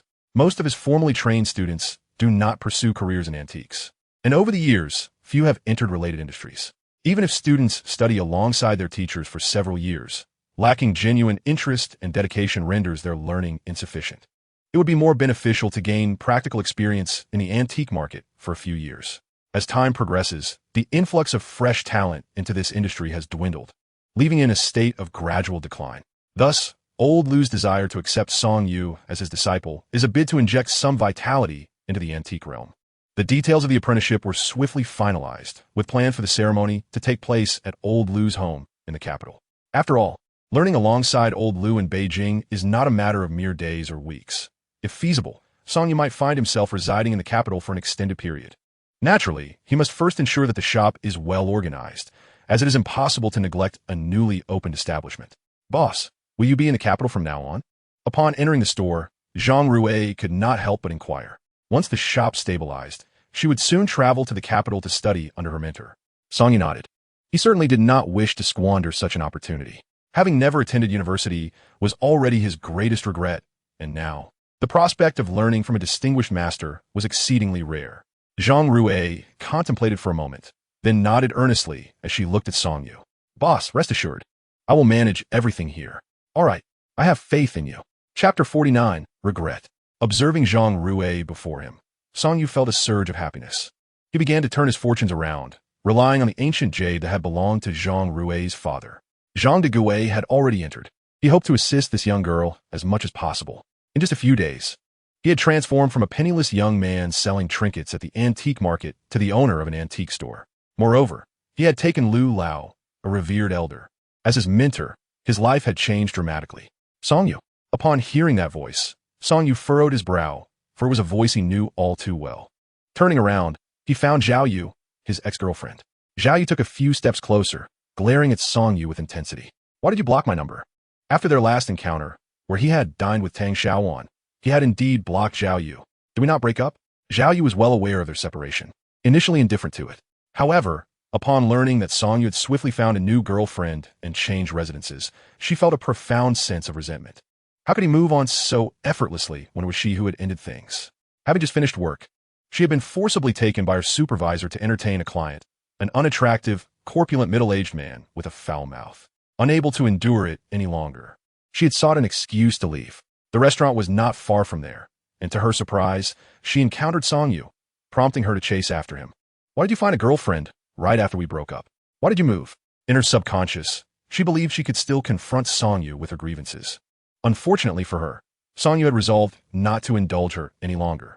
He clearly recognized that Zhao Yu was a quintessential example of someone who could share prosperity but not adversity. Previously, his modest earnings sufficed for Zhao Yu, still a student. However, once she entered the workforce, she began to look down on him, ultimately leading to their breakup. If Song Yu were to reveal that he now possessed hundreds of thousands and owned an antique shop, reconciliation might be easily achieved. But what significance would that hold? Song Yu was no longer interested. The disparity in their perspectives rendered their evaluations of the same situation vastly different. What does it matter to you? With that, Song Yu turned away without a hint of nostalgia. They had already parted ways. Why should he tolerate her unreasonable outbursts? Zhao Yu stood frozen in disbelief as he walked away, only coming to her senses after he had distanced himself. Anger surged within her, causing her chest to ache. She was utterly infuriated. Initially, she had intended to confront Song Yu, to vent her inner turmoil, but he had simply ignored her. The two individuals have parted ways, and she cannot pursue him any further, especially since Song Yu has blocked her. If she were to discover Song Yu's current circumstances, it would likely only incite her anger further. Her previously pleasant mood was momentarily disrupted by Zhao Yu, leaving Song Yu feeling slightly uneasy. However, he quickly regained his composure. There were numerous tasks awaiting him, leaving little energy to concern himself with his ex-girlfriend. Let her be as she wishes. Meanwhile, upon arriving home, Zhao Yu received a call from Zhang Pingwan. Yeah, why are you being so unreasonable? Brotherly asked you to accompany the client. Couldn't you just have a few drinks with him? The deal would have been secured. Zhang Pingwan's tone was one of frustration, as Zhao Yu was her introduction. Today, she had displayed disrespect towards her superior and walked out in front of the client. When the leader attempted to reach Zhao Yu by phone, he scolded her thoroughly. Accompany him? Have you seen the way he is? Zhao Yu's mood, already sour, darkened further with Zhang Pingwan's mention of the incident. She was not foolish enough to be unaware of the client's intentions. However, sacrificing her dignity for a commission was simply out of the question. This is how earning money works. To gain, one must pay a price. Enough, I don't wish to discuss this further. Zhao Yu abruptly terminated the call. Reflecting on it now, Zhang Pingwan had likely been pressuring her into this role for the purpose of entertaining clients, constantly sowing discord between her and Song Yu. Pointing out his flaws might have been a tactic since Song Yu would undoubtedly disapprove of her engaging in such social obligations. Perhaps Zhang Pingwan and that leader were involved in some unspeakable dealings as well. In that moment, Zhao Yu felt an intense aversion toward her job. While Zhang Pingwan could indulge in drinking with clients and even engage in shady dealings for contracts, she could not. Yet what could she do? Some decisions could not be undone, nor could they be compensated for. That night, Song Yu slept soundly, while Zhao Yu wrestled with insomnia. The following day, Song Yu rose early and arrived at the antique market ahead of schedule. The 2 batches of goods he had ordered were soon to arrive. Arriving early, he noticed that many stalls were still closed, and as he waited, several vendors greeted him. They had all been to the second floor, where Song Yu had indeed taken over a shop and hired a lovely young woman as a clerk. However, the merchandise in the shop was still comprised of the items he had sold while operating his stall. How could such wares sustain a shop and an employee? The vendor speculated that Song Yu's establishment would not last long. As new stock was expected, he mentioned it briefly, and the vendors ceased to pursue the topic. The stall owners gradually arrived, and Song Yu stood out as he lingered by the roadside. Soon enough, a small delivery truck arrived, coinciding with the ringing of Song Yu's phone. The 2 batches of goods he had ordered were being delivered together. After coordinating with the delivery personnel, he handed over 100 yuan to enlist their assistance in transporting the goods to the shop on the second floor, one trip at a time. Zhang Rui has also awakened, eager to assist, yet her strength proves insufficient. The boxes, meticulously packed, are quite heavy. Even 3 men, upon lifting them upstairs, are drenched in sweat. After confirming that the packaging exhibits no discernible damage, Song Yu proceeds to sign for the 2 batches of goods. Together, these shipments nearly fill the store, a volume beyond Song Yu's expectations. The sight of a dozen boxes leaves him feeling quite overwhelmed. As Song Yu tirelessly transports the goods, the vendors downstairs are the first to grow restless. Could it be that this lad is serious? Has he truly acquired such a substantial inventory? The vendors, initially anticipating his failure, are suddenly seized by an unsettling thought. Could he actually succeed in establishing an antique shop? Chapter 50. Rivals Among Peers. The phrase rivals among peers holds undeniable truth, especially for those engaged in retail. The competition among the stalls at the entrance of the antique market is fierce, rife with both overt and covert conflicts, akin to a battlefield. After all, everyone is striving to make a living, earning merely a few thousand yuan a month through backbreaking labor. Witnessing a competitor thrive is often more disheartening than experiencing personal losses. Now, with Song Yu's antique shop seemingly flourishing, the vendors who share the market with him feel a pang of discontent. With discontent brewing, a variety of rumors begin to circulate. However, none of this concerns Song Yu. "Boss, have you really brought in so much stock this time?" Zhang Rui exclaims, astonished. She had been anxious about the store's inventory, yet she never anticipated such a significant influx of goods. "Today, we have our work cut out for us." Song Yu, equally surprised by the volume, surmises that perhaps the larger shipment is a gesture to bolster his fledgling business. After a busy morning, he and Zhang Rui diligently unpack and categorize the boxes. Most of the items originate from Boss Shun, comprising an assortment of decorative crafts and porcelain. Meanwhile, 2 boxes from Sister Chui contain primarily jade and a couple of traditional paintings, the jade ranging from ancient artifacts to contemporary jadeite, while the paintings are relics of the past. "Hello, Boss Shun, the goods have arrived. Why is there such a large shipment?" Once he has verified that the items have sustained no damage during transit, Song Yu calls Boss Shin. "Did you not mention that you were just starting out? Low prices for high volume. I provided you with some pre-embedded porcelain pieces and a few handheld porcelain items. The assortment is plentiful. We'll first stock up to attract customers and gradually enhance the store's value." Given that Song Yu was introduced to Shun by Lu Lao, Boss Shun is particularly patient in his explanations and ensures that the quality of this batch is high, having meticulously selected the items beforehand to minimize the presence of counterfeit goods. In contrast, his conversation with the woman named Chui lacks depth. Upon confirming the receipt of goods, she promptly ends the call, suggesting she is preoccupied with some matter. This eclectic collection of decorative crafts encompasses a wide variety of items. Previously, Song Yu primarily sold sundries, focusing mainly on bodhi seeds, walnuts, and wooden bead strands. The recent shipment includes intricate tooth carvings, bamboo, wood, the 4 treasures of the study, silver coins, copper money, small iron and bronze items, and even delightful small artifacts such as snuff bottles and miniature purple clay teapots, all imbued with a certain aura that suggests they're not mere novelties, but rather possess age and history. This aligns perfectly with Mr. Shun's adage, thin profits, massive sales. When most individuals first encounter the term antique, they instinctively envision priceless national treasures. Yet, The most prevalent items circulating in the market are not the exquisite pieces valued in the hundreds of thousands or millions, but rather affordable treasures priced in the tens or hundreds. The majority of collectors pursue these vintage items not for profit, but for the sake of collection. Collecting emphasizes heritage and culture, and high value is not a necessity. Even an item priced modestly can become a cherished possession if it resonates with one's heart. This batch of goods, valued at 50,000 yuan, appears to encompass at least several hundred, if not thousands, of pieces. A whole box filled with various coins is sufficiently captivating. With the right strategy, it is estimated that sales could exceed 100,000. The profit margin is indeed substantial, though selling everything at once is an impossibility. The extent of profit hinges on the proprietor's personal acumen. Those who are articulate and persuasive can command higher prices. Mr. Shun and his associates operate at the forefront, with numerous individuals eager to procure items from him. Some pieces are excavated, while others are passed down through generations. Encountering challenges in the antique business is inevitable. As these batches of items are distributed to various antique shops, their prices may easily double. However, selling antiques requires time. A single item may linger unsold for years.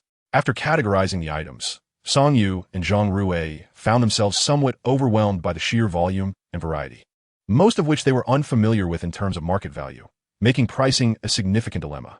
Fortunately, Mr. Liu arrived just in time to offer assistance. "Goodness, so much!" Mr. Liu exclaimed upon entering the shop and witnessing the myriad of boxes. "Brother Shin advised me to stock up to ensure thin profits and high sales." After a morning of tireless work, Song Yu and Zhang Rui had neglected their lunch and were now feeling quite fatigued. Mr. Liu took a thorough tour, examining the batch closely. "Little Shun has not deceived you. The items are quite decent. I'll provide you with an approximate pricing shortly." Mr. Liu sat down with Song Yu to elucidate the intricacies of the situation, allowing Song Yu to see the matter in a new light. It turned out he had been overthinking it. As long as one is aware of the general market price and sets a slightly higher asking price, the item can be sold without dropping below the intended minimum. Antiques do not adhere to fixed pricing. The same item may hold a market value of 100 yuan, yet be deemed worthless by someone disinterested, while an antique dealer might acquire it for 50 yuan and still profit, and a passionate collector may find it worth 200 yuan. Thus, Mr. Liu established a baseline price for Song Yu, and the final sale price would depend on Zhang Rui's capabilities. To ascertain the true value of these items, a visit to a larger antique market is essential. One must explore and observe frequently. The more one encounters, the clearer the understanding becomes. Lu Lao's words suddenly enlightened Song Yu. It wasn't as daunting as he had imagined. Having already opened a shop, how could he falter before these minor challenges? As time progressed, Lu Lao began discussing the pricing of various items with Song Yu and Zhang Rui, who diligently took notes in a small notebook. "These two pieces are quite decent, both replicas from the Qing dynasty, and could fetch a few thousand. The batch of jade that Xiao Chui provided you is quite remarkable." Despite the plethora of items, Lu Lao could ascertain their value with a mere glance, while also sharing their origins and related anecdotes with Song Yu.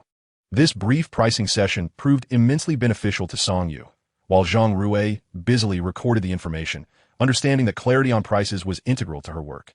"All right, it seems the young lady has noted everything down. I must catch my train, so we'll leave it at that for now."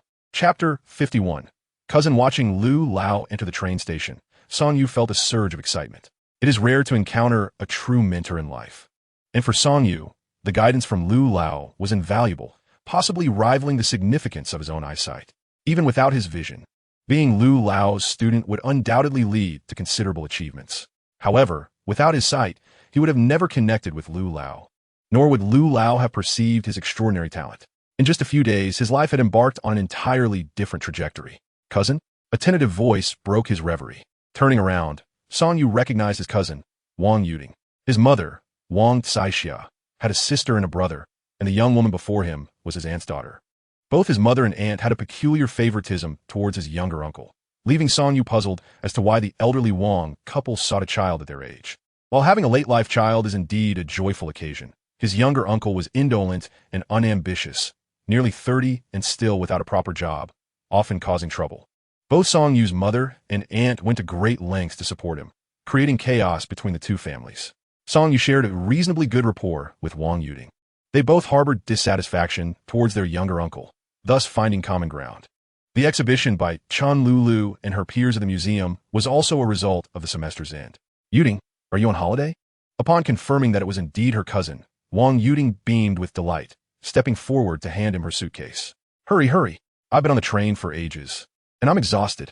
You're still as impetuous as ever, Song Yu replied, accepting the suitcase. The green trains of this era were indeed tiring. Each trip he made to Zheng City for supplies left him utterly drained. Cousin, what have you been busy with lately? How is everything with my sister-in-law? Encountering her cousin upon disembarking filled Wang Yuding with joy. Song Yu had always been exceptional, yet the family never favored him. The reason was simple. Song Yu was adopted, not born to his parents. Nevertheless, he excelled, at least surpassing his younger brother and certainly outshining his uncle in his youth, not to mention his striking good looks. Adoption proves to be more commendable than biological ties, inciting a gradual jealousy within that miserly family, which in turn breeds increasing malice toward Song Yu. Ultimately, despite his commendable examination results, he did not pursue higher education, leading to a life he deemed irreparably tarnished. At least, that is how Wang Yuding perceived it.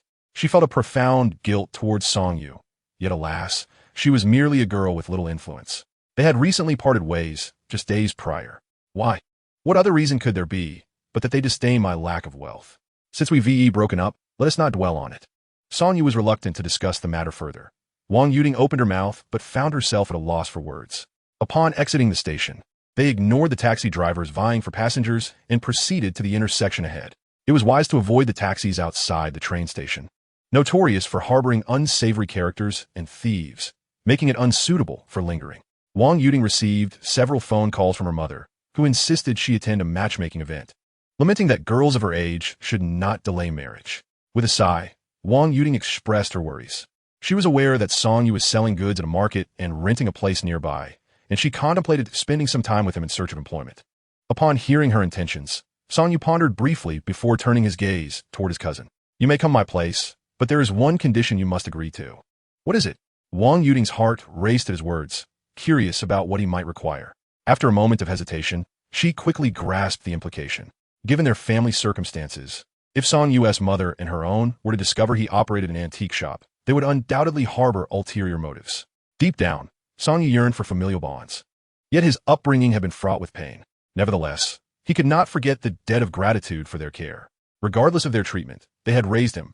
However, in light of their current situation, should they learn of his antique shop and newfound financial stability, they would surely attempt to seize his earnings, plunging the store into chaos. In his poverty, he sought to maintain his integrity. Presently, Song Yu aspired for a stable development, hoping to repay his parents' kindness when he was capable. Let's go then. First to my home. If you wish to find a summer job, you may work at my shop. With an influx of merchandise, summer could be a minor peak season. Thus, having Wang Yuding assist in the shop seemed fitting. After all, she was his sister, and he felt compelled to help. Really? Working at Song Yu's shop is indeed the best option. Summer jobs can often lead to exploitation, with many employers treating university students as mere commodities, ruthlessly suppressing their wages and frequently delaying payments. Yes, we just received a new batch of goods at the shop, so things might be a bit hectic. That's wonderful. At least I need not fear being swindled while working at your shop. Song Yu hailed a cab, escorting Wang Yuding to his residence. Cousin, you've struck it rich.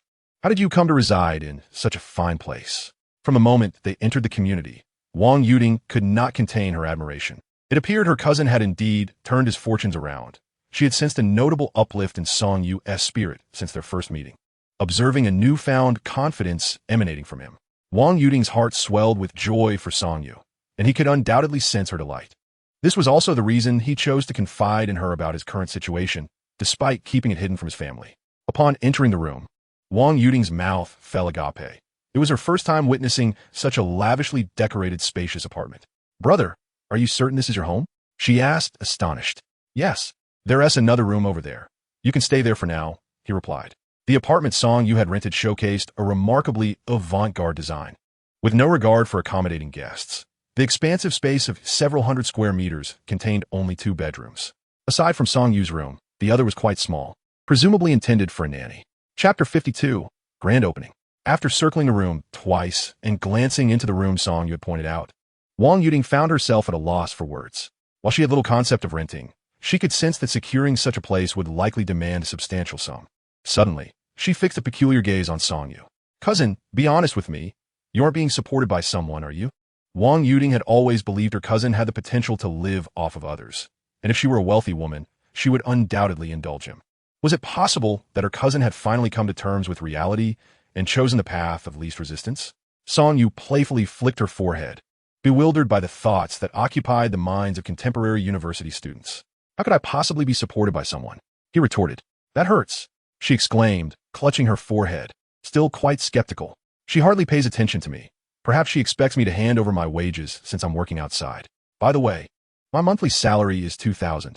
Is it acceptable for me to stay and eat here? Upon hearing the figure of 2,000, Wang Yuding's eyes sparkled. She had inquired about numerous part-time and summer jobs, and anything above 800 was considered a windfall. No problem, she declared, already contemplating how to spend her forthcoming earnings. Hey, Lao Zhao, a sudden phone call interrupted, and upon checking, Song Yu saw it was Zhao Ziyu. He presumed the sign was ready. The sign you ordered is complete. Do you have time later? I can bring it over and fish for a bit. I have time. I'll head over now. Once the new sign was installed, the store would officially open. After hanging up, he turned to Wang Yuding. Let us go. The sign for the store has arrived. Come with me to check it out. Work begins tomorrow. Accompanied by his cousin, they arrived at the antique market. Wang Yuding was taken aback to discover that her cousin had opened an antique shop. Initially, she had imagined he would start a restaurant or clothing store, never expecting he would venture into antiques. Though she was aware of his previous stall at the entrance of the antique market, the establishment of a shop felt somewhat implausible. Upon entering the store, Wang Yuding was even more astonished than she had been at Song Yu's home. The decor of the antique shop was exquisite. Xiao Rui, this is Yuding, my cousin, who will be working here for 2 months during her summer break. Wang Yuding also noticed Zhang Rui. In terms of age, she and Zhang Rui were similar, yet their states of being were markedly different. Wang Yuding is a university student, embodying the quintessential image of a gifted individual in this age, radiating a significant degree of confidence. In contrast, Zhang Rui appears to harbor a certain amount of insecurity. It seems her cousin is indeed not being kept by someone. With such a captivating beauty hidden within a shop, one could infer that wealthy patrons would not permit such a secret. Upon learning that Zhang Rui is Song Yu's cousin, she felt a sense of relief, initially fearing that the boss had hired someone new and intended to dismiss her. All right, you two chat for a moment. I shall go downstairs to check on the arrival of the sign, Song Yu said, leaving the two young ladies to exchange glances, creating a slightly awkward atmosphere. However, Zhang Rui's personality had become notably more extroverted over the past few days as she interacted daily with customers, negotiating prices. Yuding, let me explain what we do in the shop, Zhang Rui offered. Sound great. Wang Yuding, intrigued by both Zhang Rui and the establishment, eagerly anticipated more information, particularly about the enigmatic partner, Song Yu. As Zhang Rui elaborated on the classification and pricing of the items in the shop, Wang Yuding subtly inquired about the store and Song Yu's involvement. Zhang Rui was aware that the shop had been purchased by Song Yu, and knowing that Wang Yuding was his cousin, she shared what she knew without hesitation. The revelation that the shop had been acquired by Song Yu astonished her. Had her cousin truly transformed so dramatically in just a few months? It wasn't long before Zhao Ziyu arrived, accompanied by a tricycle bearing the shop sign. Come lend a hand. Zhao Ziyu called out to Song Yu, urging him to assist in lowering the sign. The sign was quite heavy, and both struggled a bit to manage it. However, upon inspection, its vintage style complemented the decor of Song Yu's establishment beautifully. Let us hoist it together, suggested Song Yu, and as they worked in tandem, they drew the attention of the vendors outside. The sign is up? It appears this is no mere small venture. Days passed, and witnessing Song Yu, who once shared a stall with them, flourishing in his endeavors stirred mixed feelings among the onlookers. They could not fathom the reasons behind his success. In no time, they successfully positioned the sign, and its presence undeniably transformed the ambience. The absence of sign had rendered the shop somewhat desolate and unceremonious. But with the sign now hung, the establishment exuded a newfound character. Song Yu was thoroughly pleased with the name Yu Yunxian, feeling a profound sense of accomplishment as he surveyed his shop. Old Song, this place is truly impressive, Zhao Ziyu remarked, aware that Song Yu had purchased the establishment outright. Observing his friend's ascent from adversity to prosperity brought genuine joy to Zhao Ziyu. Such loyalty is rare. How many so-called friends are merely two-faced? Song Yu always believed that a few genuine friends were far more valuable than a multitude of superficial acquaintances. This shop is indeed a fortunate find. Two individuals entered the shop and engaged in conversation, while Zhang Rui and Wang Yuding attended to the guests. To Song Yu's surprise, The day's business was quite promising. 5 or 6 customers trickled in, and although only 2 or 3 transactions were completed, it marked a commendable beginning. The clientele of the antique market is relatively stable, as the collector community in my city is limited. Naturally, the opening of a new shop piqued the interest of these enthusiasts. It is typical for a new establishment to attract a crowd. However, retaining customers will depend on the quality and pricing of the merchandise. The batch of goods that Song Yu imported from the capital aligns well with the spending capacity of local collectors. Priced reasonably, these antiquities qualify as minor treasures. What intrigued Song Yu the most was the batch of porcelain shards that Boss Shun provided him. These shards were encased in silver and intricately inlaid, each adorned with exquisite motifs, such as the classic symbols of fortune and happiness, alongside floral and human figures.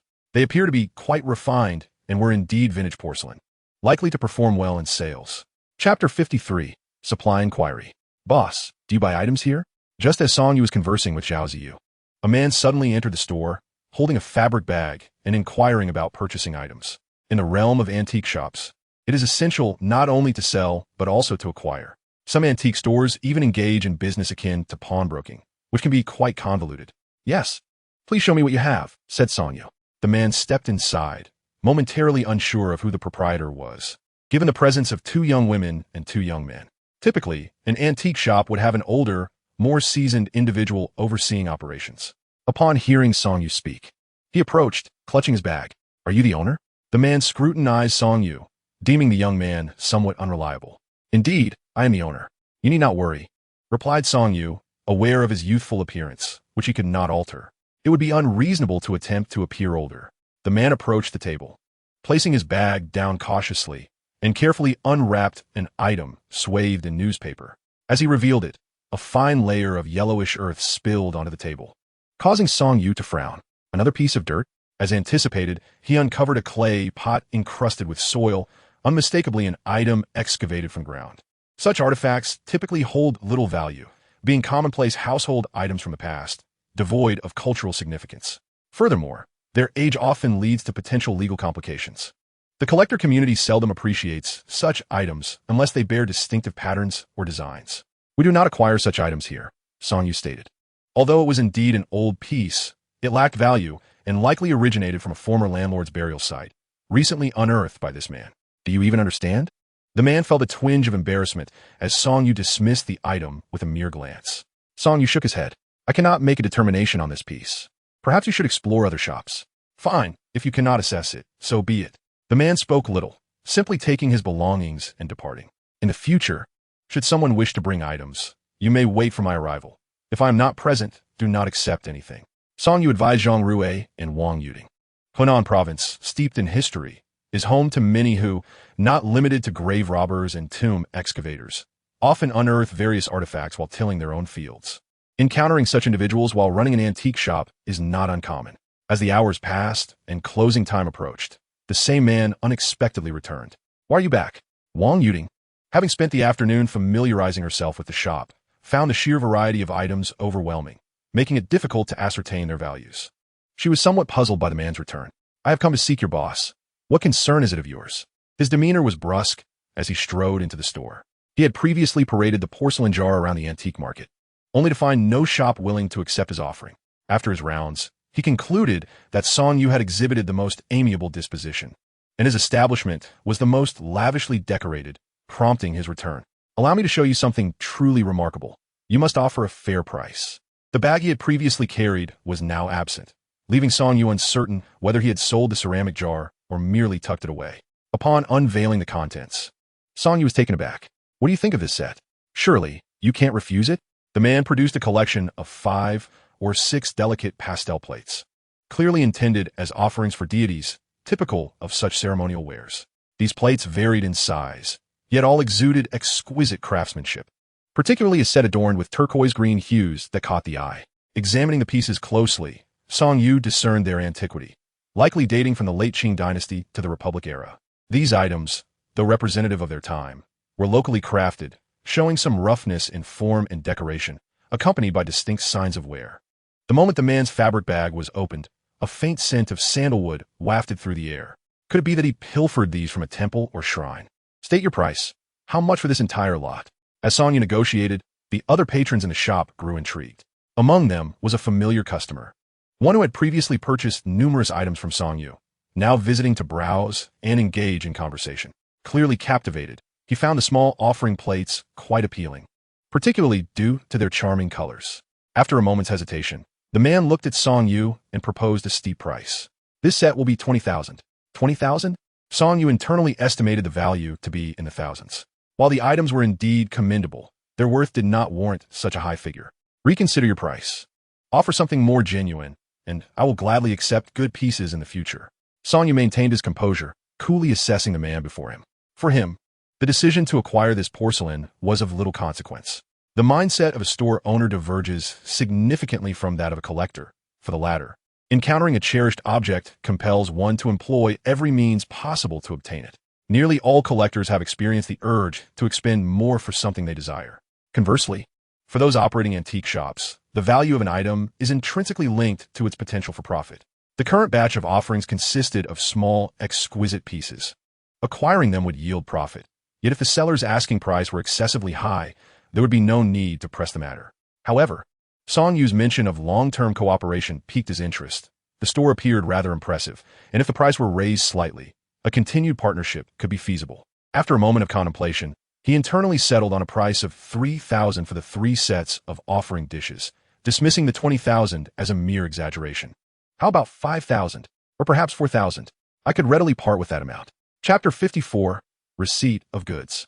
4,000 was neither excessive nor insufficient, leaving the man in a quandary. These items were indeed pilfered from him. My city, nestled against the Taiying Mountains, harbored numerous temples and monasteries that remained untouched during tumultuous times, preserving many artifacts. For instance, these offering dishes and bowls had been forgotten on a dilapidated altar, and he had previously cleaned them. The original pieces were so encrusted with incense, ash, and wax that their delicate pastel glaze was nearly unrecognizable. These individuals possessed some connections and backgrounds, collaborating with various antique shops, which rendered his goods difficult to sell. Due to matters concerning Zhang de Gui, Song-yu had already offended them. Observing the man's hesitation, Song-yu continued, I have cash on hand and can pay you directly. Upon hearing this, the man gritted his teeth and acquiesced. All right, for 1,000 it is. Next time I have something, you must take it. Song-yu wasted no time, retrieving a stack of cash from the safe and counting out 4,000, handing it over to the man. Now, let's exchange contact information. They exchanged numbers, and the man departed hastily. Watching him leave, Song-yu found it curious. The offering dishes he held should have been quite marketable. So why they found their way to his shop? Nevertheless, he dismissed the thought. After all, these were mere items worth a few thousand, not particularly exquisite pieces. Well, old Song, these few items are worth more than my salary for over a month, Zhao Ziyu remarked, examining the porcelain plates from various angles, finding it difficult to discern any remarkable quality, even feeling that these plates paled in comparison to those sold in stores. This was a common drawback of folk kiln porcelain. The patterns and colors often conveyed a sense of cheapness. These pastel pieces were already quite commendable, at least in terms of their appealing hues. Boss Song, how about I take a pair of these plates? There are 6 in total, 2 sets of offering dishes and 1 set of bowls, with the finest being the pair of turquoise plates adorned with a butterfly and flower theme. Naturally, this regular patron was drawn to the best of the collection. He chose this moment to inquire, harboring his own thoughts. Song-yu was well aware of the price at which he procured the goods. He could hardly sell them to him at an exorbitant rate. Brother Zhang, these items should remain in the shop for a few days before being sold. I suspect their origins are dubious. If you take them now, it might lead to some minor troubles. Upon hearing Song-yu's words, Brother Zhang hesitated for a moment before nodding in agreement. The man he had encountered earlier had a shifty demeanor, clearly not the sort one could trust. And Song-yu's reasoning seemed quite sound. All right then, you must keep them for me. Rest assured, I shall place them in the warehouse shortly. After instructing Zhang Rue to store the items, Song-yu felt quite pleased. The day's revenue had been satisfactory. Whether it could be sustained remained uncertain, but at the very least, it ensured no losses, and the earnings would suffice to cover Zhang Rue and Wang Yuding's salaries. This antique shop served as a stronghold, a place of refuge. To thrive in the antique business long-term, having a shop was essential. This was his foundation. Furthermore, it had long been Song-yu's aspiration to establish an antique store during his years of vending at the market. Those selling at the entrance seemed to be looked down upon by the shop owners, who rarely acknowledged them. Zhao Yu often criticized him for being unprofessional. claiming that such a precarious venture offered her no sense of security. Yet, what could Song Yu do? Did he not wish to take civil service exams and secure a stable 9-to-5 job? Unfortunately, lacking connections and education rendered that impossible. Now that he possessed both the means and the ability, he was determined to prove that his choices were not misguided and that he could carve out a name for himself in the antique world. From the moment he chose this path, Song Yu had never considered surrendering. After a while, Zhao Ziyu prepared to take his leave, and Song Yu made no attempt to retain him. It was only natural for a working person to be bound by obligations. After seeing Zhao Ziyu off, it was nearly closing time. In fact, Zhang Rui had been in the shop all along, typically locking the door only in the evening, which meant the shop's operating hours extended longer than one might expect. Let South prepare to close up for the day. Xiaorui, be cautious after hours. If anyone comes by, be careful and call security if any issues arise. The shop was equipped with various safety features. There was an alarm button beneath the table that, when pressed, would notify both the security office and the police station. A police station was conveniently located not far from the antique market. A necessity after the market had initially attracted a host of unsavory characters. Such circumstances were unavoidable. Not only in the trade of antiques, but also in the sale of secondhand goods, one often encountered many unscrupulous individuals. Deception and trickery were rampant, with a significant number of vendors peddling counterfeit goods, and it was all too common for some to engage in underhanded dealings. However, with the establishment of the police station, local security had significantly improved. In the event of any incidents at the antique market, their response was notably swift. Rest assured, boss, I'm well aware. After advising Zhang Rui, Song Yu departed with Wang Yuding. Cousin, have you truly hired such a lovely young lady as a shop assistant? Do you harbor feelings for Zhang Rui? Today, during her conversation with Zhang Rui, Wang Yuding had learned of her background and her gratitude towards Song Yu. In the eyes of Wang Yuding, her cousin was indeed a hero, saving a damsel in distress. From her perspective, had she been Zhang Rui, she would undoubtedly be inclined to offer herself in gratitude. In truth, Zhang Rui's admiration for Song Yu was nearly overflowing. Yet, her cousin appeared as unyielding as a block of wood, showing no signs of reciprocation. Life had only just begun, and it seemed that Song Yu saw in Zhang Rui a reflection of his former self, which deterred him from taking advantage of her vulnerability. Chapter 55, The Proactive Tang Xiaowan. Stop overthinking it. Have you spoken to your mother about work? Song Yu disregarded his cousin's teasing and instead inquired about her and her family's affairs. Wang Yuding pouted, clearly eager for some juicy gossip. I told my mom I found a summer job. She insisted I hand over my wages. I replied that she should provide me with living expenses when school starts. And then she fell silent. Song Yu nodded. This was indeed characteristic of his aunt. Both his aunt and mother seemed determined to allocate every penny to their brother, often neglecting their own children. His aunt's marriage was crumbling, with her husband seeking divorce, but she stubbornly refused to comply. In a twist of fate, his uncle was coerced into working far away. Many times, Song Yu found himself bewildered as to why his family had chosen to adopt him. Their circumstances were hardly ideal, and they were not particularly kind to him. His mother exhibited little affection even for her biological son, Song Yu's younger brother. This brother bore an uncanny resemblance to their uncle, yet lacked the fortune he possessed, being aided instead by two doting sisters. Just remember not to slip up, or else we'll all face the consequences. With a moment's contemplation, Song Yu could envision how his mother and aunt would react upon discovering he had money from his business endeavors. In the past, he had managed to make a decent profit from his stall. While the gains from cultural artifacts paled in comparison to genuine antiques, they were still substantial, sometimes yielding profits multiple times over. Yet, every month, his mother would find various excuses to demand money from him, whether for his uncle or his brother. She showed no regard for his standard of living or well-being, and at times, Song Yu felt akin to a pig raised for slaughter, destined to be fattened and then culled. Did he even possess any value for slaughter? Before acquiring his unique vision, he had merely been an ordinary person struggling to survive. Thus, Song Yu remained perplexed as to why his parents had chosen to adopt him in the first place. However, the past was immutable, and dwelling on it served little purpose. He resolved to focus on living well in the present. Ever since his mother had inquired about money upon learning he was hospitalized, she had not reached out again, likely fearing he might ask her for funds. Perhaps this was for the best. A brief respite from turmoil was welcome.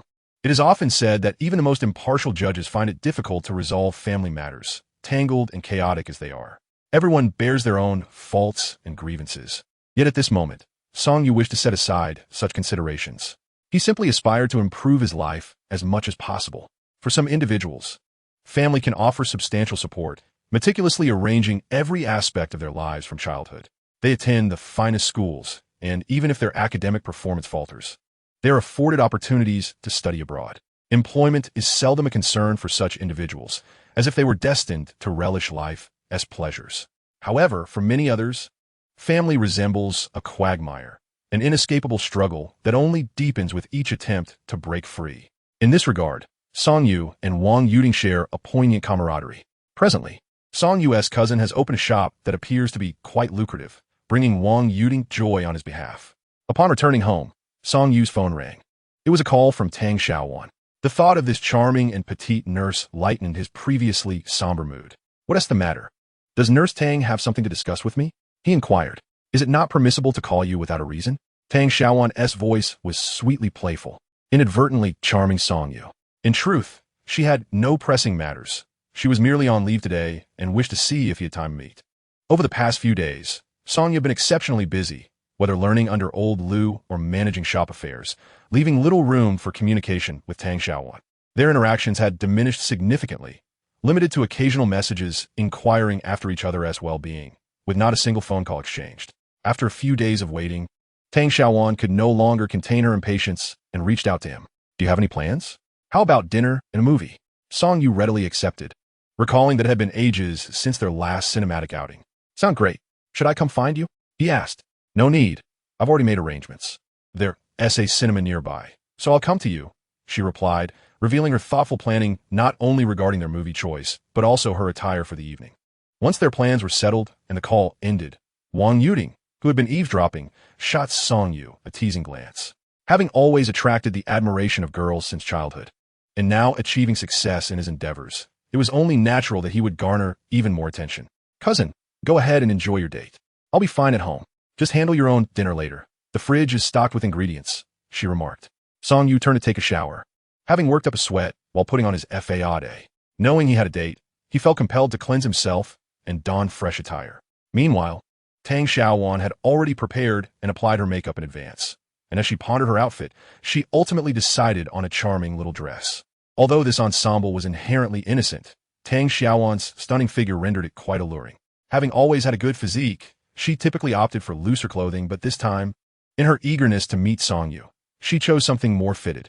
Once she was ready, she arrived at Song Yu's residence ahead of schedule, hoping to surprise him. Taking a deep breath, Tang Xiaowan knocked on the door, only to be greeted by Wang Yuding, leaving her momentarily stunned. "Hello, my cousin is taking a shower. Please come in quickly." Upon seeing Tang Xiaowan, Wang Yuding couldn't help but compare her to Zhao Yu. "Isn't that quite excessive? No wonder my cousin shows little interest in Zhang Rui. I heard she's a nurse." Hearing Wang Yuding's comment, Tang Xiaowan nodded slightly, feeling a bit shy. "Is she Song Yu's cousin? Does this count as meeting the family?" "Cousin, she's already here. Hurry up with your shower," Wang Yuding urged Song Yu, then turned her gaze to Tang Xiaowan. Wang Yuding introduced herself, stating that she was merely an innocent cousin. "Hello, I am Tang Xiaowan, a friend of your brother." Tang Xiaowan longed to proclaim herself as his girlfriend, but alas, she was not yet. "Sister Xiaowan, how did you meet my brother?" Wang Yuding, ever the gossip, was keenly interested in her cousin's romantic life. "We met at the hospital." "Oh, I never expected that." "You met at the hospital?" Chapter 56, Wang Shui. Once Tang Xiaowan learned that there were no serious issues and no lingering effects, she let out a sigh of relief. When discussing the matter, she hesitated, recalling how Song Yu's parents had firmly refused to be contacted when the hospital reached out to them. They wouldn't even spare a glance at Song Yu, let alone cover the medical expenses. Fortunately, the group of Tomb Raiders did not wish to escalate the situation. They covered the medical fees and even provided additional funds, allowing Song Yu to stay in the finest hospital room. This, in turn, led to his acquaintance with Tang Xiaowan. Thus, Tang Xiaowan surmised that Song Yu's familial relations might not be very strong.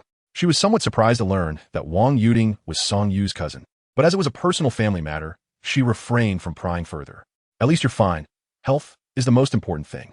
It seemed that Song Yu, despite his troubles, had fortuitously met a beauty like Tang Xiaowan. Wang Yuding had also seen Zhao Yu. In comparison to Tang Xiaowan, there was indeed a disparity, but at least her cousin would be able to provide for his future children. Soon, Song Yu completed his shower and emerged, greeting Tang Xiaowan.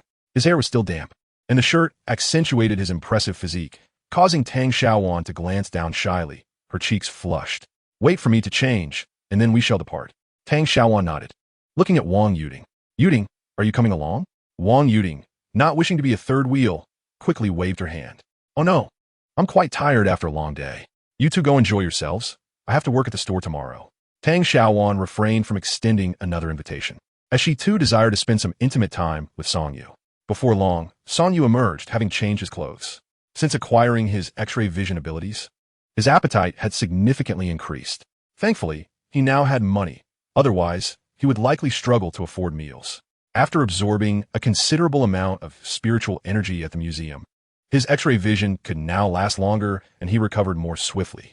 However, his daily food intake had grown substantially, and correspondingly, his strength had increased, leading to an improved physique despite not engaging in much exercise. The only plausible explanation could be that after the aura entered his body, it also transformed Song Yu's physique, enhancing his physical qualities. "Shall we go?" Today, Song Yu was struck by the sight of Tang Xiaowan's attire. In his memory, she had always embodied the image of a demure girl, yet with just a touch of embellishment, she appeared remarkably alluring. In truth, Tang Xiaowan's outfit was not overly extravagant. It merely accentuated her figure. Naturally, Tang Xiaowan had no objections and followed closely behind Song Yu as they stepped outside. Standing beside him, her heart raced, consumed by thoughts of how Song Yu appeared right after his shower. She was astonished by his well-toned physique, which added an extra layer of appeal. The reason for Tang Xiaowan's growing interest in him, even her slight assertiveness, stemmed from Song Yu's demeanor. He had always interacted with her as a friend, without any overt flattery or attempts to please. In fact, he had nearly forgotten her amidst his recent busyness. Song Yu already possessed commendable qualities, being handsome and charming, which left a positive impression on Tang Xiaowan. All these factors combined made her more proactive in her feelings. This serves as a testament that, often, those who excessively flatter others do not fare well. Lowering oneself from the outset may only lead to disdain in the hearts of others. However, this is an unfortunate reality.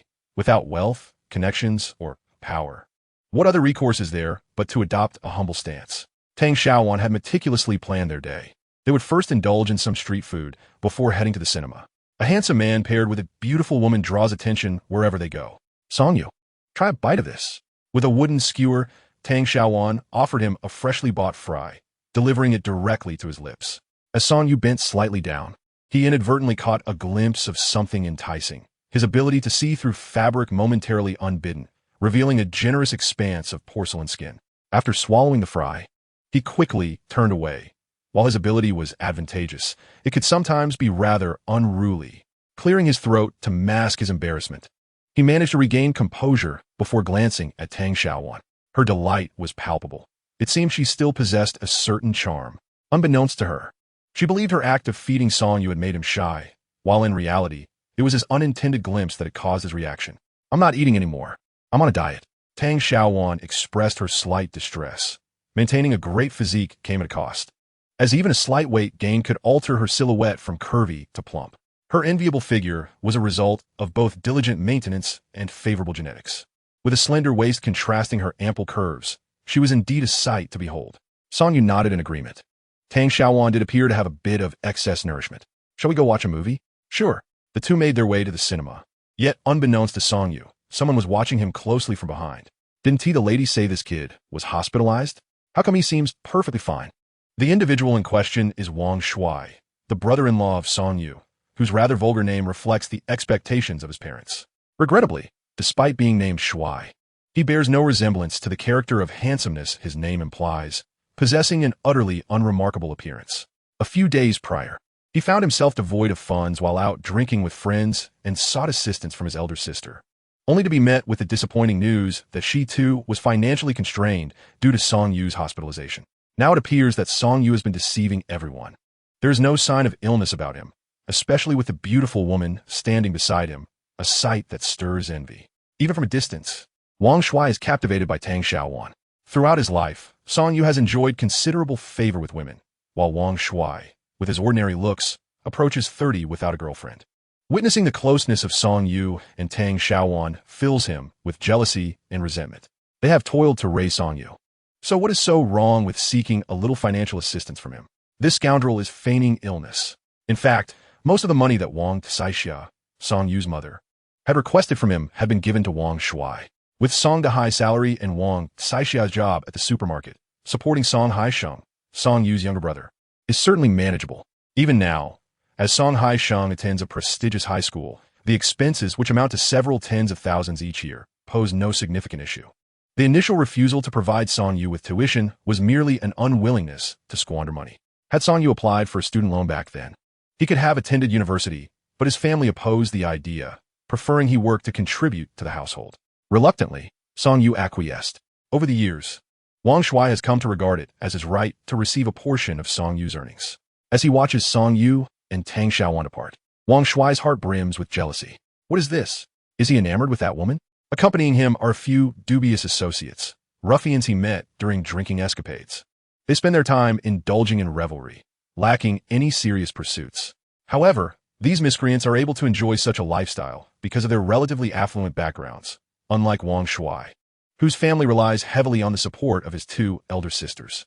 This unfortunate circumstance arises from his grandparents having had children late in life, leading to their doting on him. Now, however, with retirement pensions as their only income and merely an old house to their name, Wang Shuai still resides with his elderly grandparents. That young lady is indeed striking, her figure truly remarkable. When gathered together, these ruffians either boast or discuss women, and they take particular notice of Tang Xiaowan while she shops with Song Yu. This is also why Tang Xiaowan often opts for loose-fitting clothing. When she wears something that accentuates her figure, it inevitably attracts many lascivious gazes. Let us follow them and see what happens, one of the ruffians suggests, prompting the others to trail behind. Even with Song Yu by her side, they are eager to make a pass at her. In this era, before the internet became pervasive, such ruffians still roamed with impunity. Wang Shuai wished to express his thoughts, but ultimately chose silence, harboring discontent toward Song Yu. It seemed quite agreeable to have his friends deal with Song Yu. After all, this fellow ought to focus on earning a living. If Song Yu is not making money, what purpose does he serve? Upon returning, he must have a serious conversation with his sister about the fact that this rascal has resorted to deceit. Spoiled by his parents since childhood and favored by his two sisters, Wang Shuai's worldview has been thoroughly skewed. Although evasion is deemed disgraceful, it often proves beneficial, especially when someone else is there to clean up the mess. Having never held a proper job, he has drifted through life thus far. Unfortunately, his sisters are not particularly attractive, and given that the bride price was not exorbitant back then, one can only speculate how well he might have fared if he had relied on them. Accompanied by a few dubious friends, he maintained a distance, observing Song Yu and Tang Xiaowan as they trailed behind the two. Soon, the group transitioned from the food street to the cinema. What to watch? Scanning the options, he noted a comedy, a romance, and a mystery film. None appeared particularly noteworthy, likely destined for mediocrity. Yet, went out with a girl. The essence lies not in the film's narrative, but in the shared experience. Tang Xiaowan hesitated, considering the merits of each choice. The comedy promised a joyous atmosphere. The romance had its allure, and the mystery might offer an opportunity to snuggle closer to Song Yu. Excitement bubbled within her at the thought. Shall we opt for the comedy? She suggested. Song Yu had little anticipation for domestic mystery films, and the romance seemed kitsch. Noticing Tang Xiaowan's indecision, he confidently suggested the comedy. Often, when a girl is unsure, providing a decisive answer yields far better results than pressuring her for a choice. Excellent. Let us go with that one. I'll grab some snacks, he said. Tang Xiaowan fancied the idea of sharing popcorn with Song Yu during the film, deeming it a particularly romantic gesture. However, as Song Yu queued for tickets, and she ventured to procure snacks, a group of unruly youths approached. Though these ruffians were accustomed to flaunting their bravado, Song Yu's imposing stature of over 6 feet, coupled with his robust build, imparted a significant deterrent. Furthermore, his striking looks, combined with Wang Shuai's earlier portrayal of him as a mere impoverished wretch, might have deterred them from provoking him. These young troublemakers were not entirely foolish. They typically avoided confrontation with individuals who appeared formidable or well-connected. Wang Shuai, having received substantial sums from Wang Tsaixia, all of which originated from Song Yu, now felt no qualms about betraying him, displaying utter ingratitude. Would the popcorn be overly sweet? It might lead to weight gain.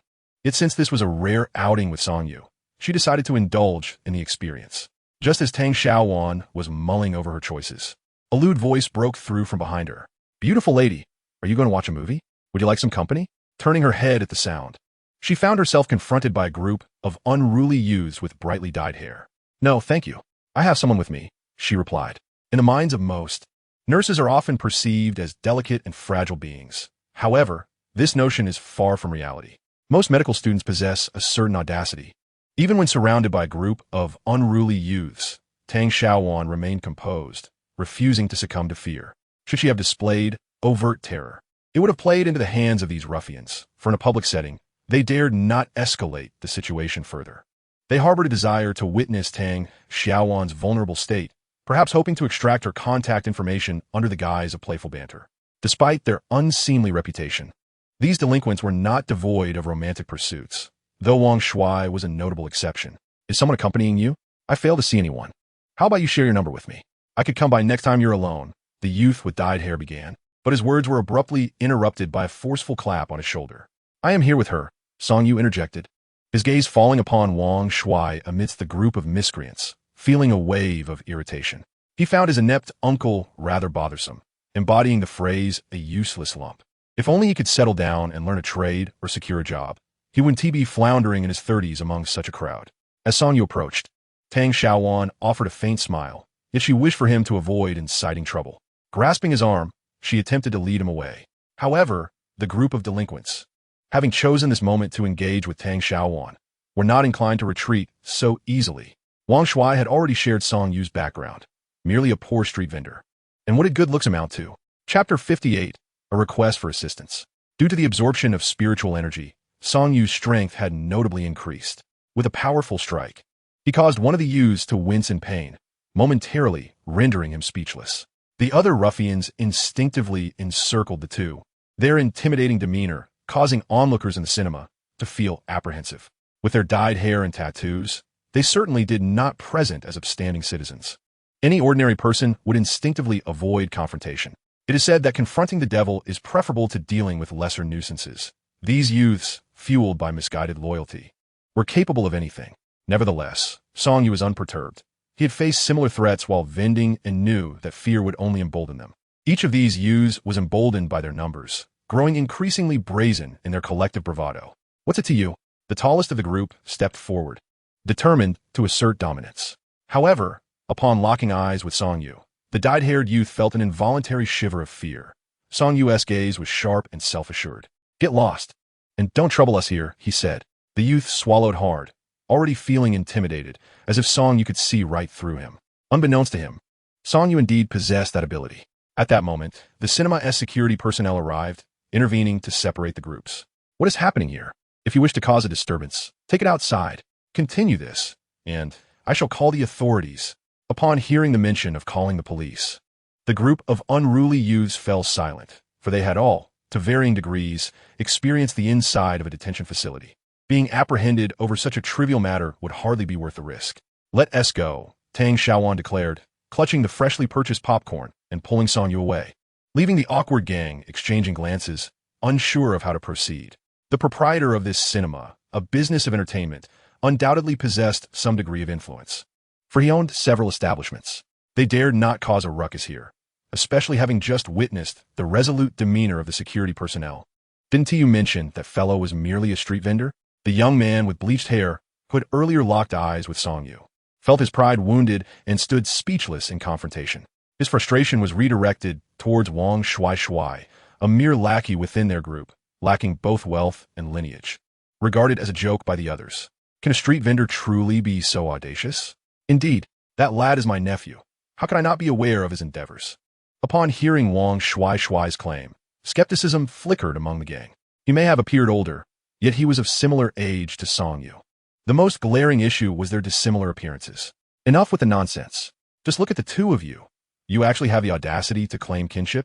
All right, let us not waste more time here. Let us head out for drinks, the group decided, dismissing Wang Shuai as he attempted to assert that Song Yu was adopted. They turned away, uninterested in his defense. The thought of approaching Tang Xiaowan, who was undeniably charming, had sparked a fleeting desire to ask for her contact information. But she was completely unfazed and showed no interest in them. In the presence of Song Yu and Tang Xiaowan, the group felt a sense of inferiority, recalling the adage, "Where there is talent and beauty, how can oddity dare to oppose?" Though they harbored intentions of making a move, the public setting instilled fear. As they exited the cinema, Wang Shuai was swiftly dismissed by the gang, who now found his very presence irksome. Standing alone at the cinema's entrance, he felt a tightness in his chest, pondering why this was happening. While he felt indifferent to other successes, he could not bear the fact that Song Yu appeared to be thriving. Unable to swallow his discontent, he dialed his sister, Wang Caixia, who was also Song Yu's mother. "What's wrong, Shuai?" came Wang Caixia's concerned voice upon answering. To her, this brother was her cherished one. The hope of the Wang family rested upon him. "Sister, didn't you say Song Yu was hospitalized? I just saw him at the movies with a girl." Wang Shuai could not help but spill his grievances as soon as the call connected. "What?" Wang Caixia's voice rose several octaves upon hearing her brother's revelation. "That rascal is pretending to be ill? Or perhaps he has recovered and been discharged. How dare he not inform me?" Wang Caixia felt her authority being challenged. This young man, Song Yu, was truly spreading his wings. Initially, upon learning of his hospitalization, she had anticipated his request for assistance before visiting him. Yet now he had already left the hospital. Coincidentally, Wang Caixia had been married to Song Dehai for a year without any children. And with Song Yu's grandfather declaring that if they did not raise this child, he would not bequeath the family's old house to them, they had adopted Song Yu. After a few years of raising him, they welcomed Song Haisheng, completely neglecting Song Yu, allowing him to grow up in a manner that was at times neglectful. As long as he survived, now that they had nurtured him to adulthood, should he not repay their efforts? Fine, I shall inquire further. After hanging up, Wang Caixia attempted to call Song Yu. However, upon entering the cinema, Song Yu had silenced his phone, rendering him unreachable. The inability to connect infuriated Wang Caixia. Unbeknownst to her, Wang Shuai had already begun to complain, while he and Tang Xiaowan were engrossed in the film. The earlier incident had no impact on the two. However, Song Yu was focused on the movie, while half of Tang Xiaowan's attention was on him. Song Yu's calm demeanor during the previous moments had certainly pleased her.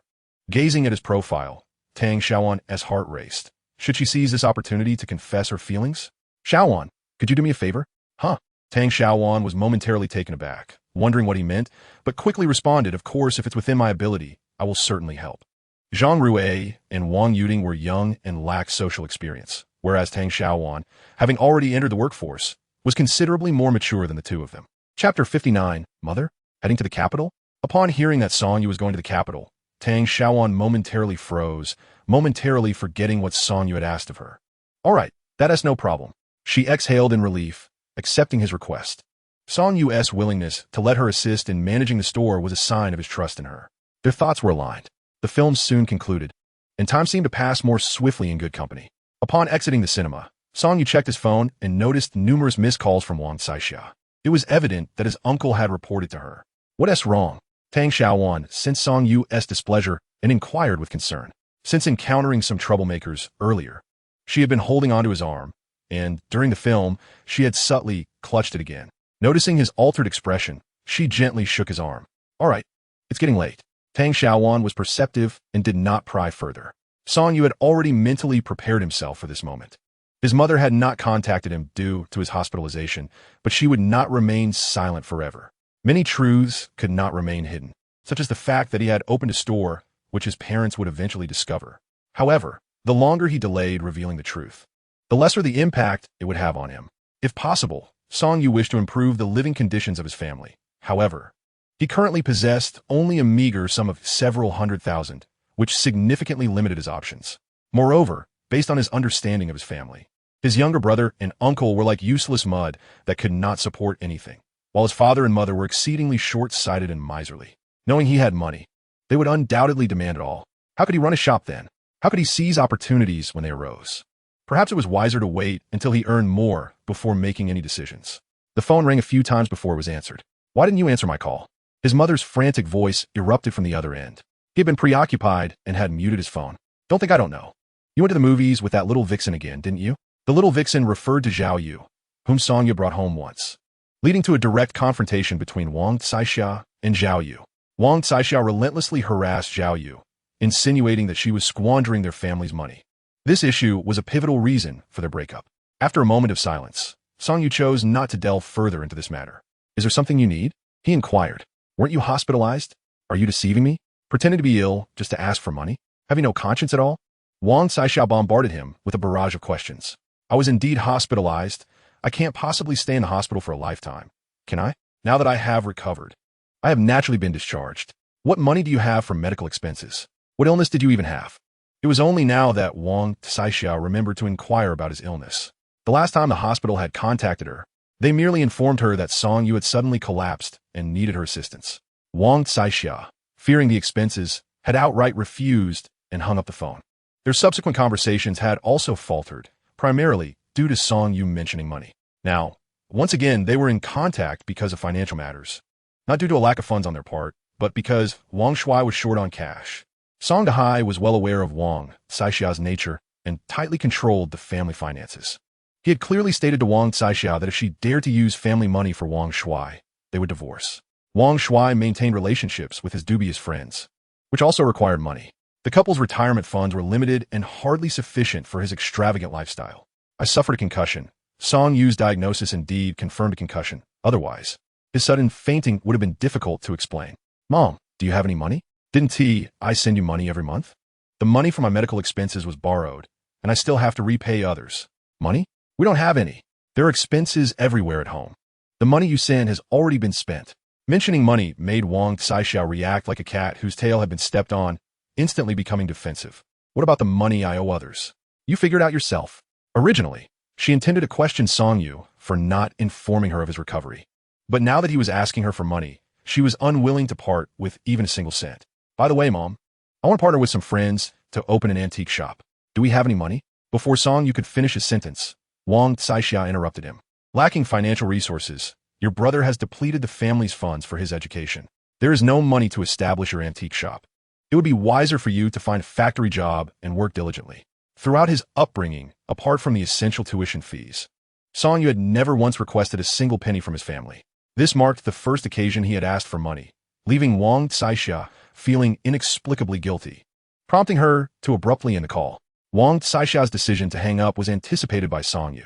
The wicked fear the wicked in return. Often, compromise fails to resolve issues. Lacking a residence of his own, Song Yu made his way back home. The Song family resided in a rather remote area, far from the city center, within an old residential complex. Upon arriving at the doorstep, Song Yu inhaled deeply. He felt a twinge of nervousness, yet knew he must confront the situation. Knocking on the door, he heard Wang Tsaixia's familiar voice, sharp with a hint of impatience, reminiscent of a shrew, ever ready for a quarrel.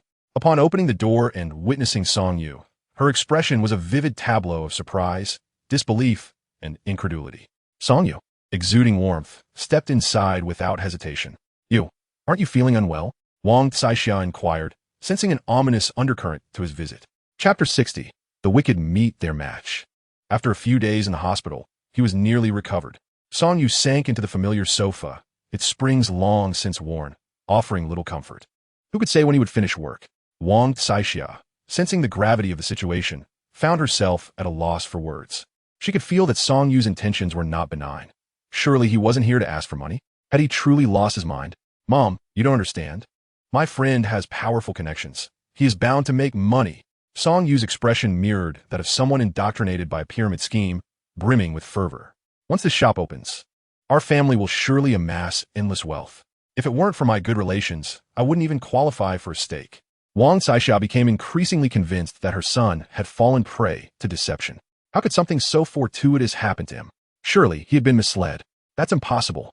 My relationship with him is solid. This was Song Yu's strategy, to combat deception with deception. Based on his understanding of Wang Tsaixia, he knew that if she realized he possessed money, he could engage in any number of ludicrous schemes. For instance, he could create a scene in his shop, crying and cursing. How could business thrive under such circumstances?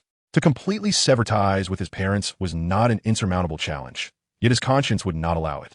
After all, they had raised him regardless of their intentions and had provided him a shelter from a young age. His mother merely asked him for a small sum each month. She had not committed any truly unforgivable act. To cease all communication over such a matter felt somewhat ungrateful. What Song Yu needed most was time. Whether learning from Lu Lao or continuing to seize opportunities to accumulate initial capital, sufficient time was essential. Thus, he sought to resolve this predicament, at least temporarily. Wang Tsaixia gazed at the incessantly chattering Song Yu with a countenance fraught with displeasure. How could this fool, bewitched by some delusion, dare to solicit money from her? With their household finances in disarray, such aspirations were utterly futile. Yet, Song Yu seemed undeterred, persistently asserting his conviction that opening a store would surely lead to profit and that he should not let this opportunity slip away. Song Dahai, bemused, wondered how this boy could be so gullible. It was beyond his comprehension that Song Yu insisted on partnering with friends to establish an antique shop and even sought funds from him. Wang Caixia seized the moment to vent her frustrations. She could no longer tolerate Song Yu's antics. Opening an antique store? Was he attempting to deceive a simpleton? Did he truly believe she possessed any wealth? Upon hearing Wang Caixia's remarks, Song Dahai shared her skepticism. He was a man lacking in assertiveness, arguably somewhat spineless.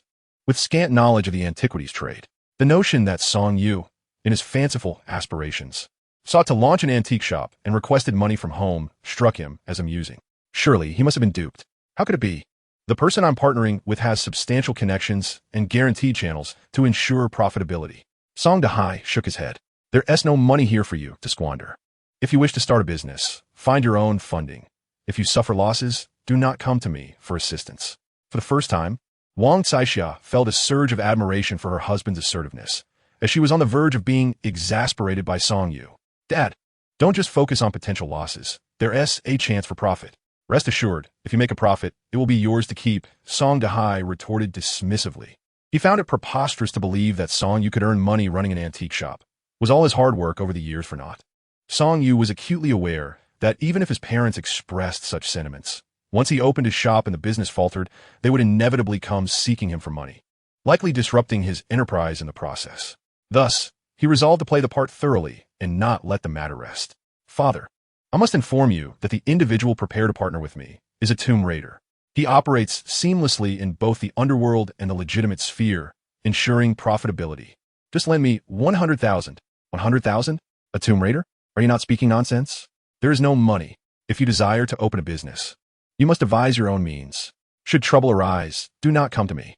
Song Dahai was resolute in his refusal to part with any money, wishing to avoid entanglement in any troubles, be they with swindlers or tomb raiders, for they bore no relation to his humble existence as a factory worker.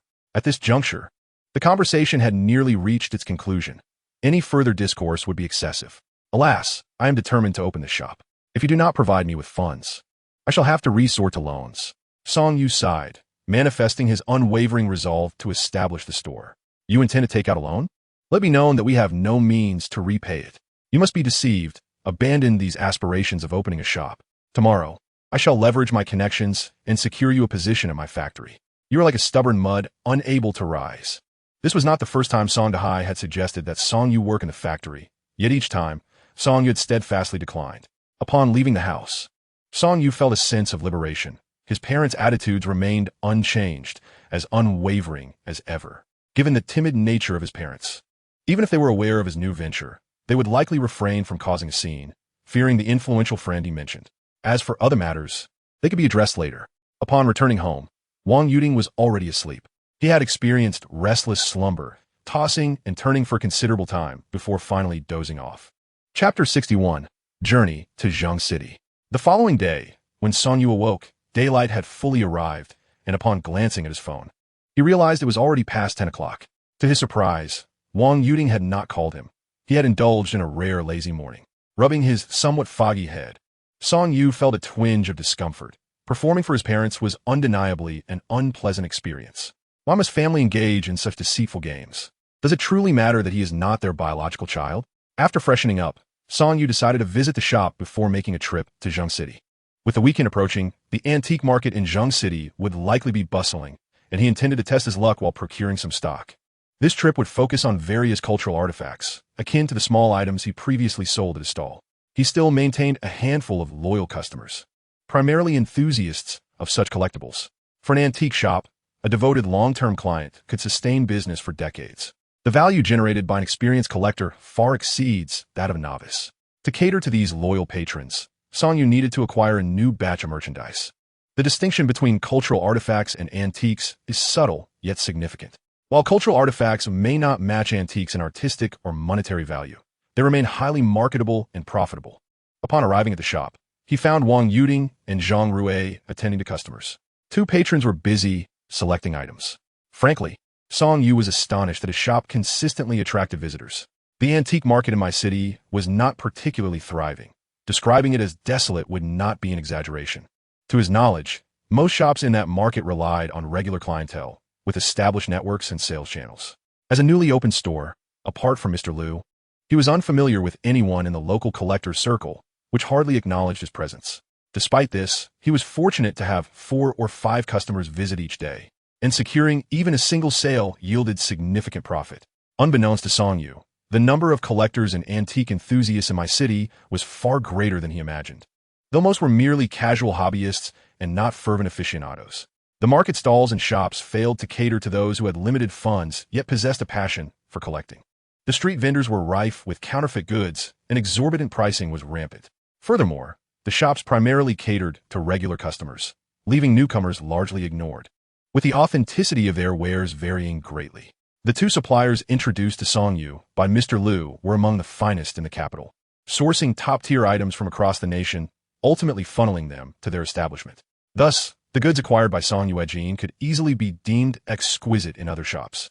Coupled with reasonable pricing, while the profits are substantial, they do not multiply exponentially. Zhang Rui and Wang Yuding, both exceedingly enthusiastic, also possess a certain charm, and these factors combined have propelled the store's business beyond that of other antique establishments. Regardless of his circumstances, witnessing the thriving business has significantly brightened Song Yu's spirits.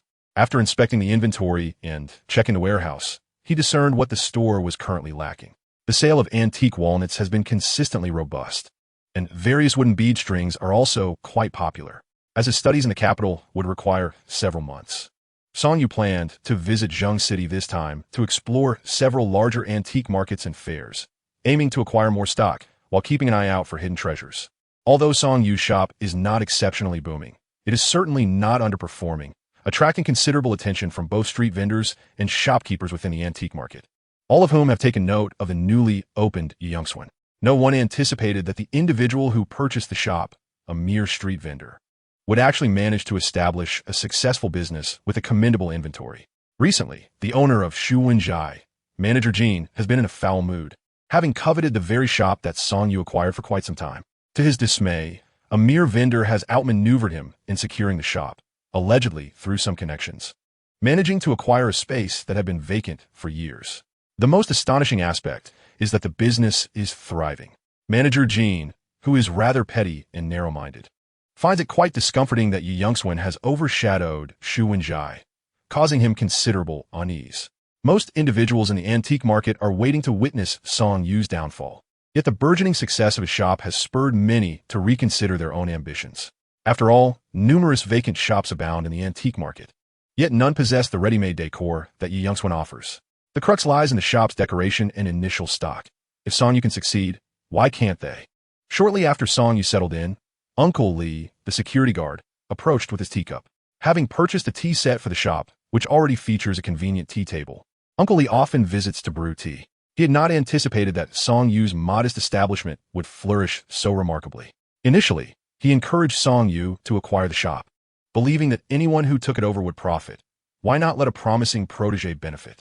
Regardless of Song Yu's intentions, the shop would undoubtedly yield returns in capable hands. Who could have guessed that Song Yu would perform so commendably? Young Song, your business is thriving. It seems you truly have a knack for this trade. Witnessing a promising junior achieve success fills Uncle Li with a sense of accomplishment. I owe it all to your support, Song Yu replied, fully aware that he could not yet consider himself successful. The ability to run this shop stemmed from his perceptive vision, as well as the assistance of Uncle Li and Old Liu. Otherwise, he would struggle to muster even 20,000, let alone 200,000. Thus, Song Yu held great respect for Uncle Li, sincerely wishing to assist his elder, as he certainly deserved admiration. After exchanging a few words, Song Yu broached a critical issue. Rest assured, our local security is quite commendable. Uncle Li felt reassured about the security in the area, especially since he himself was a security guard. Had the safety been lacking, his son, a leader, would not have felt comfortable with him working there. With your vigilant oversight, there will undoubtedly be no issues. Song Yu summoned 2 young girls. Xiao Rui, I need to visit Zheng City for a few days. You 2 take good care of the store, and if anything arises, just give me a call. Of course, boss, you can count on us. Chapter 62, Zheng City's Antique Market. The train station in my city was rather antiquated, and nearby lay a vast wholesale market bustling with travelers, a scene of great diversity. However, my city's proximity to Zheng City afforded it considerable advantages. For Songyu, each trip to Zheng City was notably convenient, with a train journey of approximately 1 hour. Each visit revealed the city's continual growth, with the merchandise in the antique market ever-changing. In contrast, my city's development seemed stagnant, with its antique market perpetually offering the same old wares. Despite Zheng City's rapid progress, it could never quite rival the capital. To gain recognition in the antique trade, one must ultimately venture to the capital, where the core circles of the entire nation reside. Upon disembarking from the train and disregarding the various innkeepers vying for patrons at the station entrance, Songyu made his way directly to the antique market he frequented in Zheng City.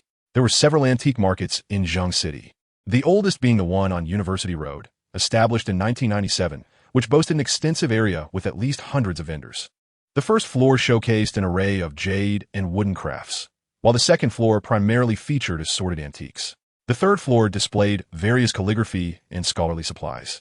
The fourth floor housed high-end jade and emerald, and the fifth floor transformed into a small flea market on weekends, attracting vendors from various locales. The antique market in my city was initially modeled after Zheng City's antique market, but alas, the resulting market was significantly smaller. On each visit, Songyu typically headed to the second floor to select goods from familiar shops. However, this visit felt markedly different from previous ones. Since opening his antique store, Songyu found himself grappling with financial constraints. After settling the taxes on his scratch cards, the 80,000 he had in hand felt insufficient. Renting a place was a significant expense, and purchasing the store required 200,000. Beyond inventory, there were also miscellaneous costs associated with running the business. Not to mention, Songyu felt the inconvenience of travel and yearned to purchase a vehicle. Future trips to the capital would certainly incur additional expenses. Thus, this time in Zheng City, Songyu was driven by the intention of turning a profit. The antique market in my city was too small in recent days. He hadn't encountered a single valuable item, let alone stumbled upon a hidden treasure. Thus, Songyu decided to visit Zheng City. It is said that on the fourth floor, where jade and emerald are sold, there are some rough materials available as well, albeit of inferior quality. One need not ponder long to realize that these raw materials, having traversed numerous stages from Myanmar to Tangchong, must have undergone extensive selection before reaching the antique market of Zheng City, ensuring their subpar quality. However, when it comes to the gamble of stone, even the most seasoned masters cannot assert with absolute certainty whether a particular stone harbors emerald within. Therefore, Songyu was keen to ascertain if any hidden treasures remained undiscovered. Initially, he procured a batch of wooden bead strings on the first floor, leaving his address with a familiar vendor, requesting assistance with logistics for delivery. Subsequently, he ascended to the second floor, a realm filled with various antique curiosities. The array of items here was vast and eclectic. Without a discerning eye, one would find it challenging to acquire genuine artifacts. Many jestingly refer to Zheng City's antique market as a den of deception, and such claims are not without merit. Whether operating a shop or a stall, most vendors rely on trickery. Items purchased for 10 yuan are often offered at 1,000, a commonplace occurrence. The store where Songyu sourced his goods is considered a supplier for the entire antique market and much of Hunan province, although the quality of items from the same batch can be quite variable. In the past, each of Songyu's visits would entail a day-long selection process, which significantly bolstered his stall's business. However, this time he lacked the luxury of time. Boss Liu, Xiao Song, you've arrived. Boss Liu maintained a cordial relationship with Songyu, as many frequented his shop for supplies, yet few exhibited genuine dedication. This indicated that Songyu was not merely in it for profit. He possessed a true passion for these artifacts. Boss Liu, I have opened an antique shop. Could you assist me in acquiring a batch of higher quality goods? I'm open to a higher price. Oh, you've opened your own shop? Very well. I shall procure some quality items for you. Boss Liu, seemingly unconcerned, readily agreed. After a brief discussion, Songyu secured a purchase of goods worth 20,000 yuan, establishing that in the future, he could simply call for supplies without needing to make the journey. With a stable source of merchandise confirmed, Songyu felt a weight lift from his shoulders. Now that he had a reliable supplier, his establishment, Yuyan Xian, was finally on the right path, aiming not for profit, but merely to avoid losses. Subsequently, Songyu had ample opportunity to explore the market. Upon his arrival, he observed numerous items exuding an aura of vitality. As he suspected, the offerings in this antique market far surpassed those in my city. Genuine artifacts were indeed present, but the vendors were acutely aware of which items were authentic and which were not. Thus, these genuine pieces, rather than being mere finds, came with a premium that made profitability from their acquisition nearly impossible. The layout comprised a combination of stalls and shops, with many vendors displaying items on tables outside their storefronts. Perhaps due to the fierce competition, both stall owners and shopkeepers were notably enthusiastic. "Boss, how much for that jar?"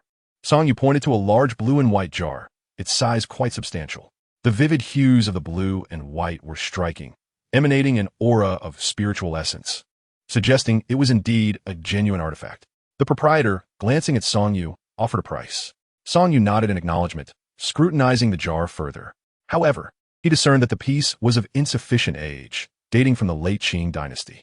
Even with its commendable condition, the price would undoubtedly not be exorbitant. Lacking adequate profit margins diminished Song's enthusiasm for haggling with the vendor. Chapter 63. A Glimpse of Famille Rose. After a brief exploration of the second floor, Song realized that the situation here was not as favorable as he had anticipated. Although there were several authentic items, the circumstances mirrored those of the antique market in my city. The stall owners were acutely aware of the authenticity of their wares, and each genuine item came with a steep price tag, often exceeding market value.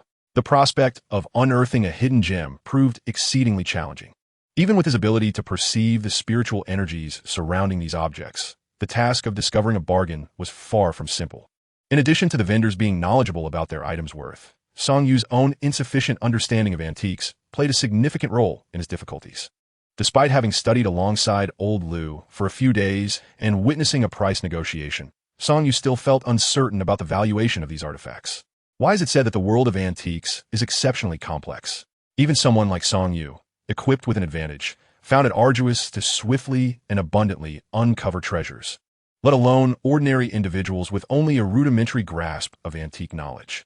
After completing a circuit of the second floor without identifying anything particularly suitable, Song resolved to explore the flea market on the fifth floor, hopeful for surprises.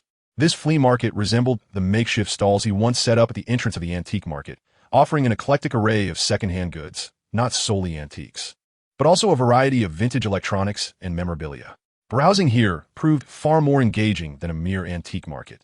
There was an abundance of items, limited only by one's imagination. Upon arriving on the fifth floor, he noted a marked increase in foot traffic compared to the previous levels. The area buzzed with activity, with many stalls crowded with eager patrons. This space had transcended the mere sale of antiques and cultural artifacts, evolving into a renowned second-hand market.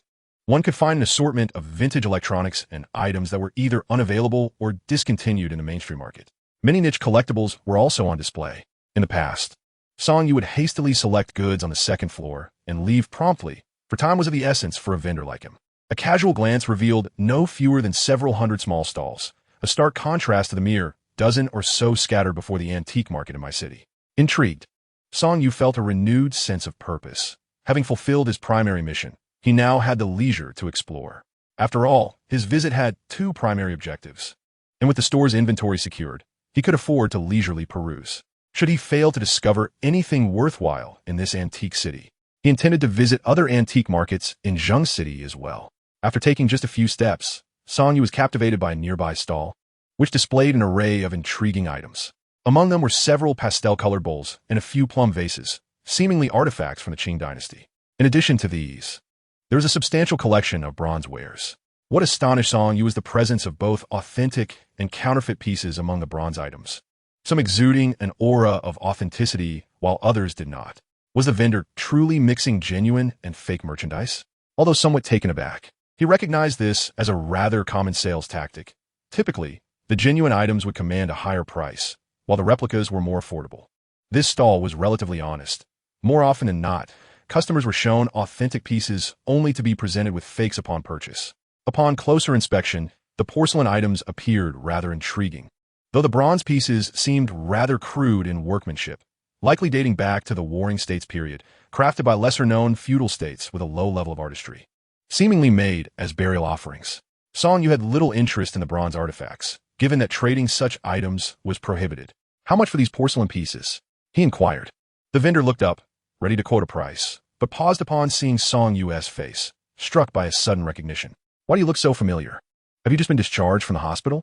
Taken aback, Song realized that the vendor was indeed someone he recognized, the very man who had pushed him down on the day of the incident. This was the same individual who was part of the group of tomb raiders that had clashed with Jean de Gay, and it was from these individuals that Song Yu had acquired his abilities through an ancient jade piece. Furthermore, this vendor was the unfortunate soul who had compensated Song Yu with a significant sum after the incident. How's life in the upscale hospital? The vendor said, rising and glaring at Song Yu with hostility. The incident had resulted in a fatality, and their superior wished to keep matters from escalating, thus covering all of Song Yu's hospital expenses and providing compensation. That money had come from a vendor's share of the profits.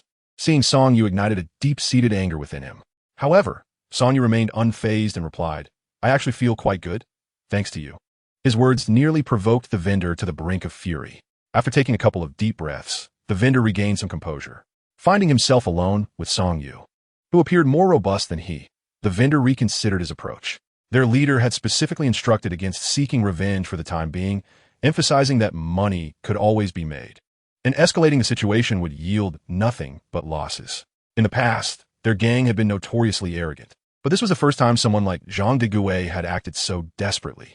Despite having a family, he had dared to attack in broad daylight, imparting a crucial lesson to their influential leader, that one must not push matters too far, especially for those involved in dubious enterprises. Brother, it seems we are fated to cross paths. Could you give me a price for these porcelain items?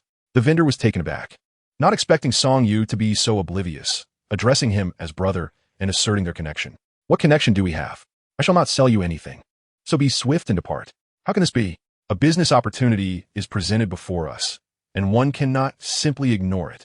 My good sir, provide me with a price, and I shall purchase all your porcelain, allowing you to close up early. Wouldn't that be agreeable?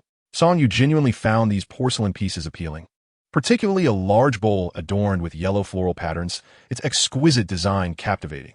It even featured several bats, a symbol of good fortune. The other porcelain items, however, lacked such distinction. Should the price be reasonable, acquiring them would certainly yield profit. The man was beginning to waver. The only items he had personally sourced from the countryside were these porcelain pieces, while the bronze artifacts belonged to his gang, displayed merely as bait. They possessed a considerable stock but were bereft of buyers, with numerous antiquities markets having their representatives seeking clientele. Typically, these tomb raiding groups maintain their own sales channels, with most of their items exported abroad. Yet circumstances are not entirely absolute. For instance, this gang operating in the Central Plains has limited sales avenues. Given their inland location and recent crackdowns, they too must venture forth to find customers. The items at this stall are not all authentic. There may be individuals within the gang specializing in counterfeiting. You would purchase all these items? The man regarded him with skepticism. Was this lad not merely another vendor? My wares are not akin to the shabby items at your stall. Do you possess the means? Surely you do, considering you've already incurred a loss of several tens of thousands on my account. Hearing Song Yu's words nearly provoked him to fury. Was he truly fixated on this matter? It was utterly infuriating. The memory of those tens of thousands made his heart ache. The porcelain pieces before him had not cost much. He had acquired them for a few hundred each. Their condition was relatively decent, though he had not paid them much heed, casually collecting them. Besides medical expenses, the total for damages and fines amounted to 20,000. Thus, he had lost over 30,000 altogether. 30,000, a price one would rather not consider. 30,000 is simply too exorbitant. Although Song Yu was uncertain of the exact value, he too felt this asking price was steep. In truth, what Song Yu desired was that yellow-bottomed bowl. The rest of the porcelain was merely supplementary. This bowl, in terms of color and form, appeared akin to a modern craft. Too perfect in its execution. Yet the aura it exuded indicated to Song Yu that it was not a product of contemporary mass production, but rather a piece from the Qing dynasty. This signified that the porcelain was not a counterfeit, but a genuine official kiln artifact. Only official kilns could produce such exquisite colors and patterns that appeared almost machine-made. In any era, the official kiln epitomizes the pinnacle of craftsmanship. Consequently, the price disparity between folk kiln porcelain and official kiln porcelain from the same period is vast. My dear sir, I implore you to offer a sincere price. Should it be acceptable, I shall take it. We are, after all, old acquaintances. The vendor's lips twitched, visibly irritated. This young man was indeed exasperating. If you cannot afford it, do not inquire. Just hurry and leave. The vendor lowered his voice, attempting to dismiss Song Yu. Yet Song Yu remained unfazed by the vendor's words, persistently inspecting the porcelain on the stall. How about 5,000? I'll take it all off your hands. These bronze artifacts are hardly marketable, Selling the porcelain sooner will make your life easier. 5,000 was already beyond the vendor's anticipated price, considering he had acquired these porcelain pieces for a mere pittance. However, recalling Song Yu's annoying demeanor, the vendor gritted his teeth. 6,666. Not a penny less. Song Yu discerned the vendor's animosity towards him and surmised that the price was unlikely to decrease further. He might even refuse to sell out of spite. Fine, whatever you say. Song Yu retrieved his backpack and began counting out the money. 6,666, exactly. Not a cent more or less. He handed it over. The vendor observed as Song Yu meticulously counted the bills, his mood visibly improving. Who would oppose money? All right, I'll sell it to you. After checking the cash to ensure its authenticity, the vendor gestured for Song Yu to pack up the porcelain himself. With some newspaper readily available in his backpack, Song Yu carefully wrapped the porcelain, layering it several times to prevent any breakage. Until we meet again by chance. Having acquired the item he desired, Song Yu had no intention of lingering with the vendor, as he held little interest in the bronze artifacts. Placing the porcelain securely in his backpack, he felt a sense of relief. He was quite pleased with this porcelain, puzzled as to why no one else had shown interest in such a fine piece. The reason was simple. Under the light, it appeared dull. Most visitors simply glanced and assumed it was a replica. The pristine condition and exceptional quality sometimes led observers to doubt its authenticity. Had it not been for Song Yu's keen eye, which could perceive the aura of these objects, he too might have instinctively regarded this exquisite porcelain bowl as merely a decorative item. Unfortunately, he was uncertain of its value, and with Lu Lao absent, he could not ascertain its true worth at that moment. Unperturbed, Song Yu continued to explore, determined to make the most of his visit. After taking only a few steps, he was drawn to a stall surrounded by a crowd. Typically, such stalls, bustling with people, harbored something of interest. However, with so many onlookers, finding a hidden gem would be quite challenging. Upon closer inspection, he discovered it was a stand selling various ancient texts and rare books. At a glance, Song Yu spotted several martial arts manuals, along with texts on cultivation and even techniques for blessings. No wonder it attracted such a crowd. These were indeed rare items. It was clear these books were forgeries, yet they were particularly intriguing. Without sufficient imagination, one could not conjure such peculiar literature.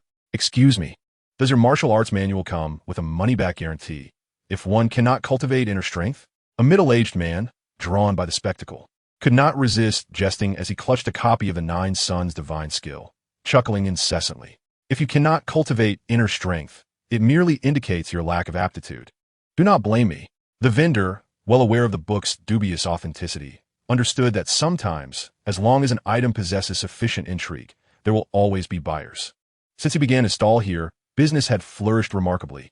Although the price of the book was not high, the cost was delightfully low. This aged and tattered volume, to the untrained eye, retained a certain charm. Chapter 65, The Odd Tome. As Song Yu surveyed the array of ancient texts at the stall, he found himself equally captivated. Suddenly, a particular book caught his eye, emanating a faint gray aura, indicating its antiquity, likely a relic from the Republic of China era. Could it truly be an old book?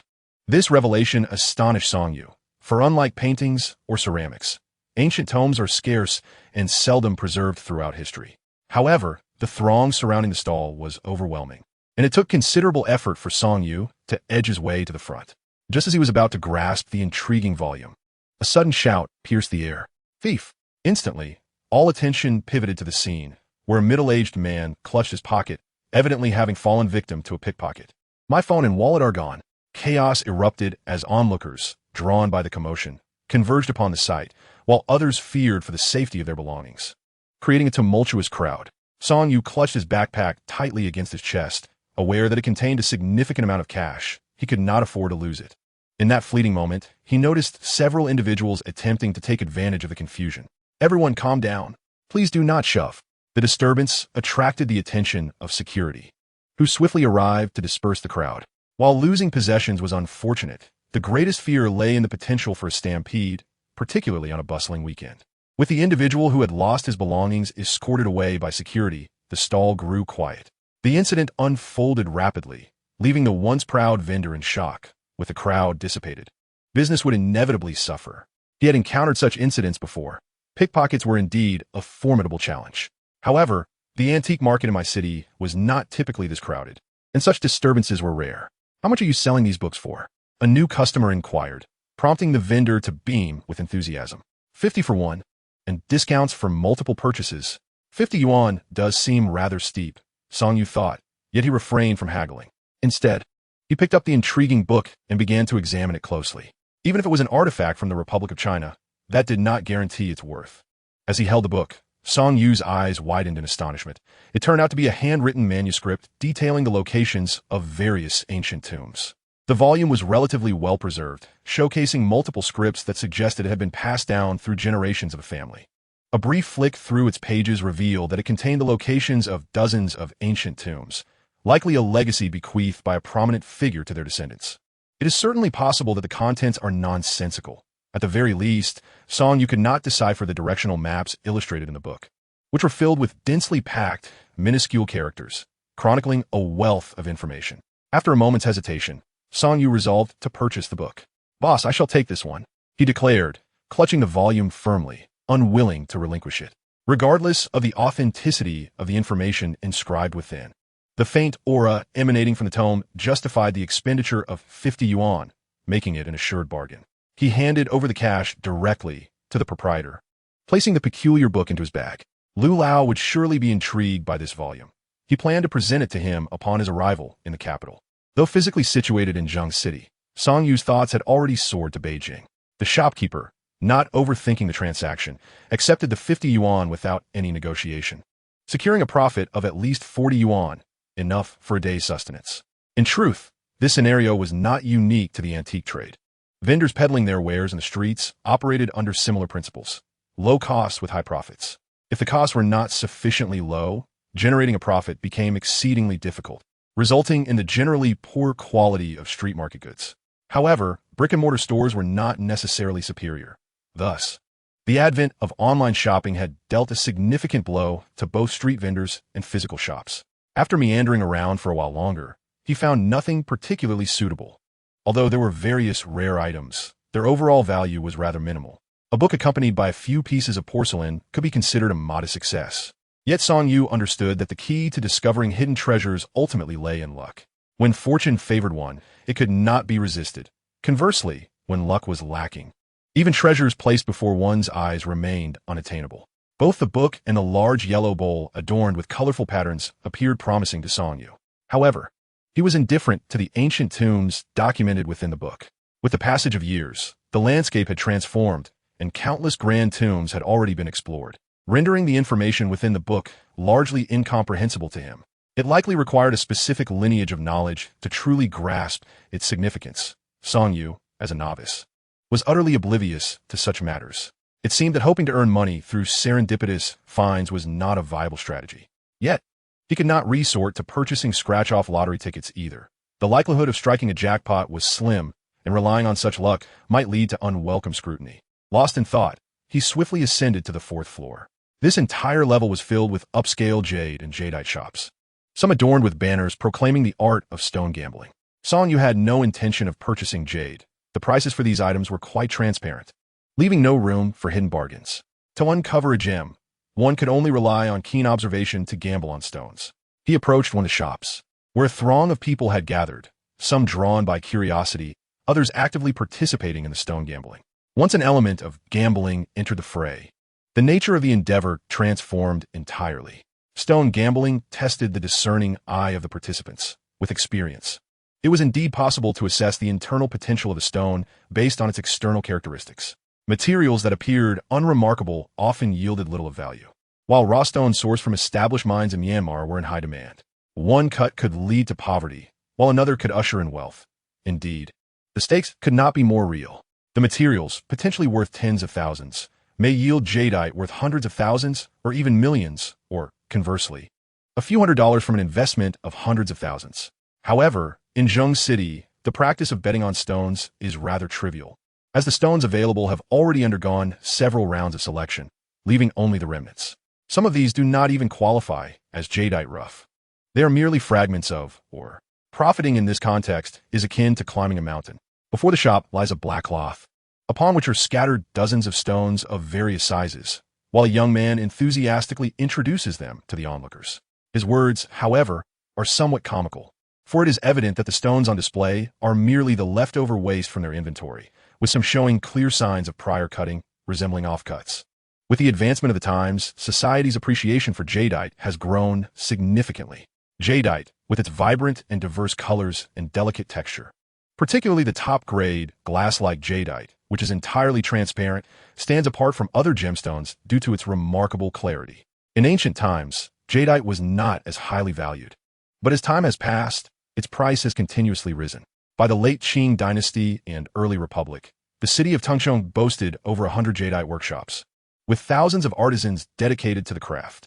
Today, jadeite has garnered admiration from people across the globe, with the price of top-quality jadeite reaching astonishing figures of several $100,000, even nearing $1 million.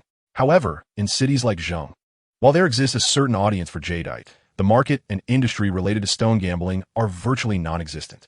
The materials offered by these jadeite shops are primarily aimed at tourists, catering to a desire for enjoyment.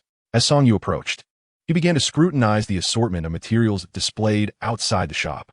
To be honest, he was completely ignorant of jadeite, let alone stone betting. To him, the stones before him appeared no different from ordinary rocks, save for their somewhat uncommon colors and textures. As the saying goes, the layman enjoys the spectacle, while the expert discerns the subtleties. The stones purchased by this shop and its nearby competitors in the stone betting business would not be deemed jadeite rough by any professional in the field, as their quality was decidedly subpar. Several pieces, clearly remnants from previous cuts, were brazenly displayed here. Of course, while these stones might have the potential to yield jadeite, even if they did, the result would be of the lowest value, often resembling the undesirable brownish hues void of the fundamental characteristics of jadeite. A considerable number of onlookers were present, intrigued by the prospect of sudden wealth through stone betting, a notion that has been heard by many. Who does not desire to become rich overnight? Initially, the shops selling jadeite did not engage in the stone betting business, but as competition in the jade market has intensified, innovative strategies have become essential for profitability. Indeed, Zheng City is vast, and it is not solely the antique market that houses jade shops. Although the concentration of stores here creates a semblance of a cluster effect, it is not as pronounced as one might expect. It was not until one shop began experimenting with selling scraps and pieces of subpar quality that other merchants realized this effortless venture could yield swift profits. Visitors to the antique market may possess substantial knowledge regarding the pricing of various antiques and porcelain, yet their understanding of jade rough stones is often quite limited. While gold has a definitive value, jade remains priceless. The myriad of ancient jades can easily bewilder the eye, not to mention the possibility that the internal stones may not even contain jade. The merchants are acutely aware of the likelihood of extracting jade from these materials.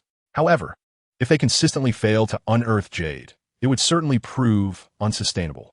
Thus, these vendors band together, occasionally employing actors to create a fayade. There have even been instances where several shop owners engage in bidding wars to artificially inflate prices. With a modicum of hype, they can attract numerous customers, and rumors tend to circulate throughout Zheng City. The management of the antique market is undoubtedly aware of these machinations. However, as long as the activities do not escalate excessively, they perceive this as beneficial for foot traffic, thus choosing to turn a blind eye. Unaware of these intricacies, Song Yu surveyed the surroundings and soon realized that he could not discern anything significant with his own discernment. He understood that he needed to harness the ability of his enhanced vision. Since acquiring this gift, Song Yu has endeavored to cultivate his own discernment, not wishing to rely entirely on his extraordinary sight. Unfortunately, his current level of insight still fell short. Both the antique trade and the jade jewelry industry demand extensive experience. One must handle a vast array of items to develop a keen eye. Fortunately, Song Yu had garnered enough spiritual energy at the museum, and with his keen vision, he could penetrate the exterior of these stones and perceive their interiors. As anticipated, the insides of the stones remained merely stone, devoid of any jade-like structure. After examining several, Song Yu's eyes grew weary, and he had yet to encounter a single piece containing jade. Was it truly as he suspected? Song Yu did not harbor significant expectations.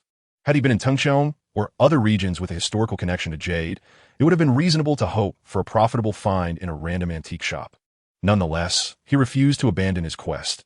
Having come this far, he was determined to scrutinize each stone thoroughly. Before long, one particular piece at the merchant's feet caught Song Yu's attention. Its exterior texture was markedly different from that of the other rough stones. Upon closer inspection, a delicate shade of green revealed itself from the stone's shell, indicating the presence of jade within. Though the jade was modest in size and not particularly vibrant in hue, had Song Yu possessed a certain level of familiarity with jade, he would recognize it as a type known as being green. "How much for this piece?" he inquired, pointing to the rough material at his feet. The young vendor's expression shifted noticeably, his demeanor becoming less composed. "This piece? This stone has been reserved. It will be cut shortly." Upon hearing the vendor's words, Song Yu nodded, refraining from further comment. If the owner is unwilling to sell, he cannot impose his will. However, Song Yu discerned that the stone was likely placed there deliberately by the proprietor, akin to antique vendors who display a few genuine items to attract customers. These pieces, however, are certainly not for sale to outsiders. They serve merely to create an illusion and draw in patrons. It appears that today may yield no treasures for him. The stall still held numerous raw stones, and Song Yu intended to depart after surveying the offerings at this particular stand, disregarding the others. At that moment, a middle-aged man approached. "Where's my stone?" "Right here. We were just waiting for you." The young vendor sighed in relief upon the man's arrival. This stone had attracted attention, and the performance must proceed swiftly. "We have someone ready to cut a stone. Come and see," the vendor called out, quickly gathering a crowd of onlookers. Chapter 67. Stone Cutting. The thrill of cutting stones oneself is exhilarating, and witnessing others do so is equally captivating. After all, one bears no risk while enjoying the spectacle.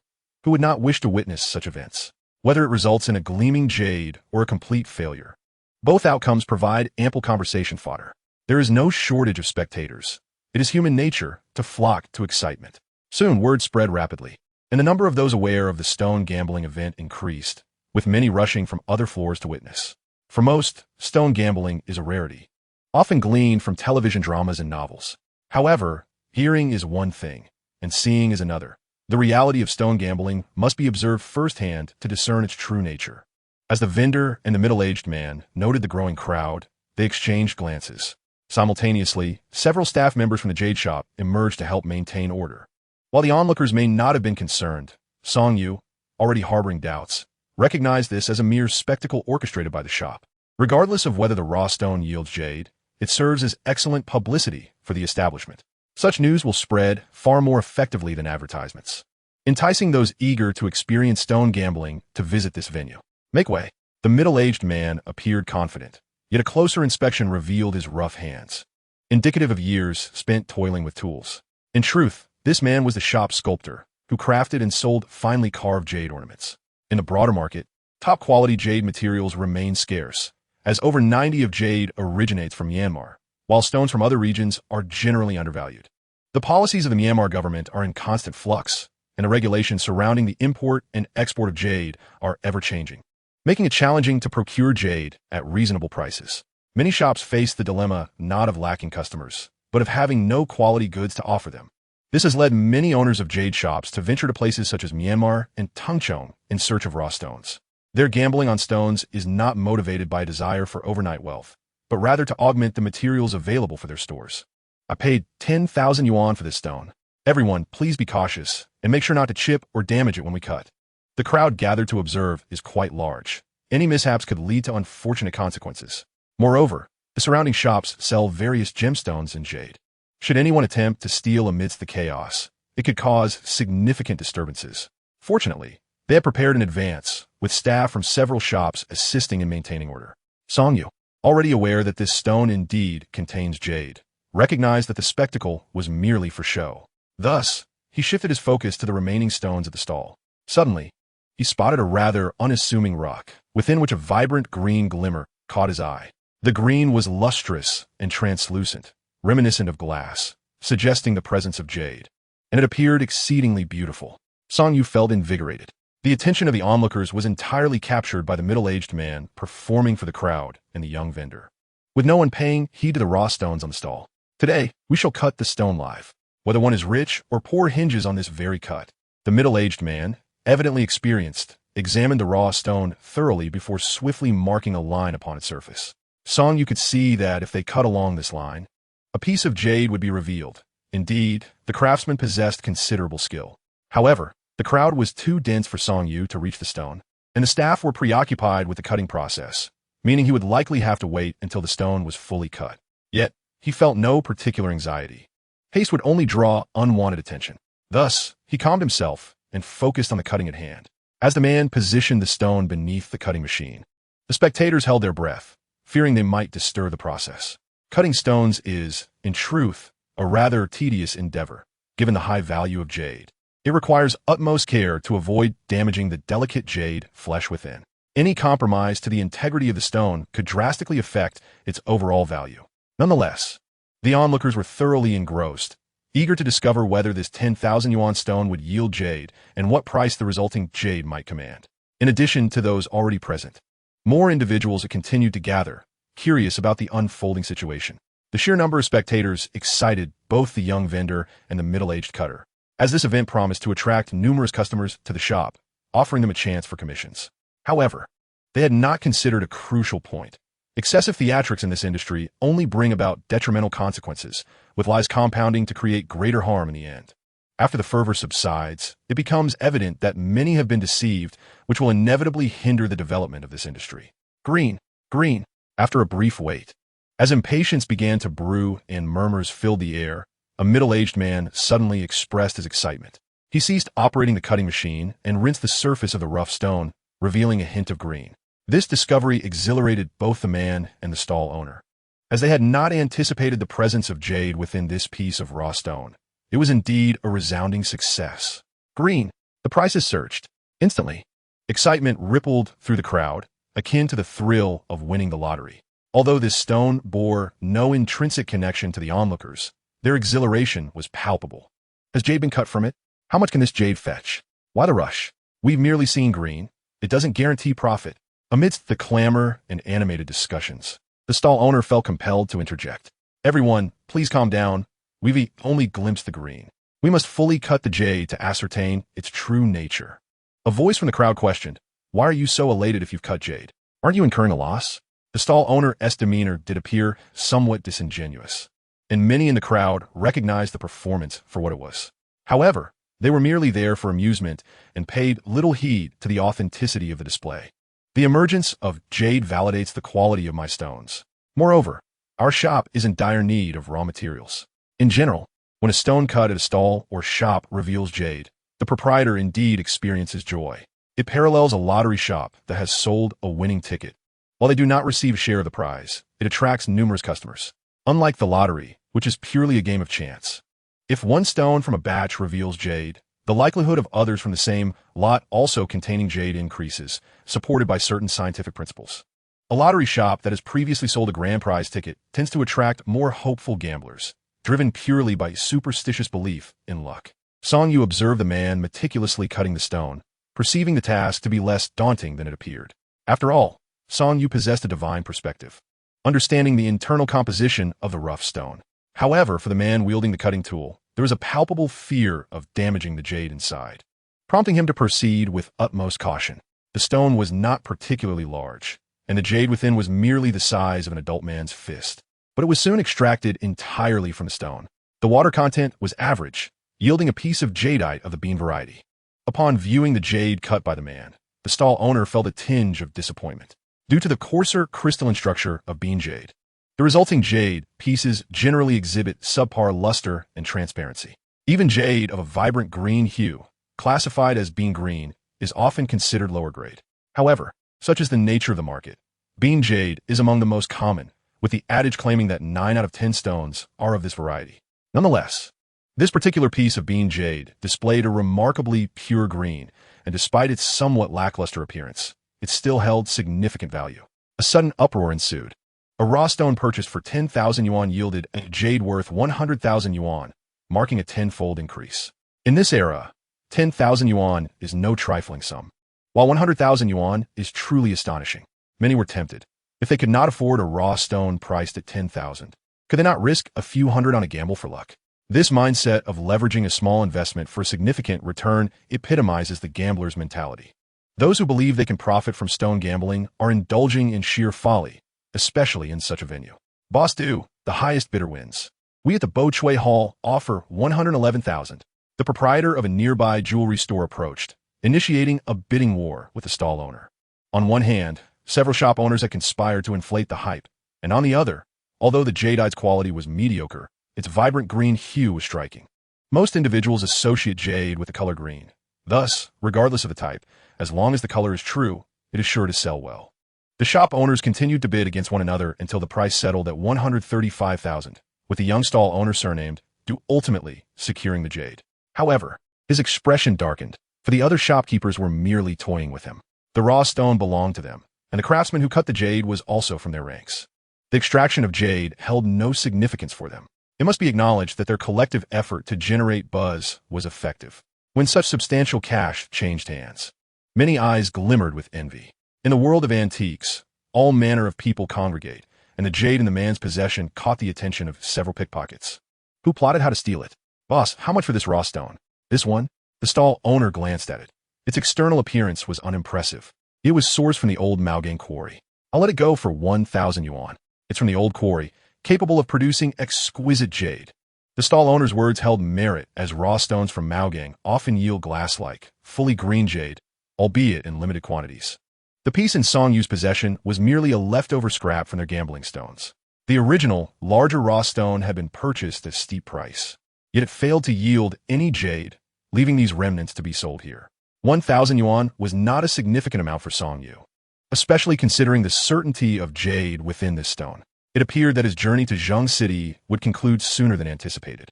After acquiring a batch of porcelain, an ancient tome, and a piece of jade raw stone, he deemed his mission accomplished. The stall owner was taken aback by Song Yu's unexpected decisiveness.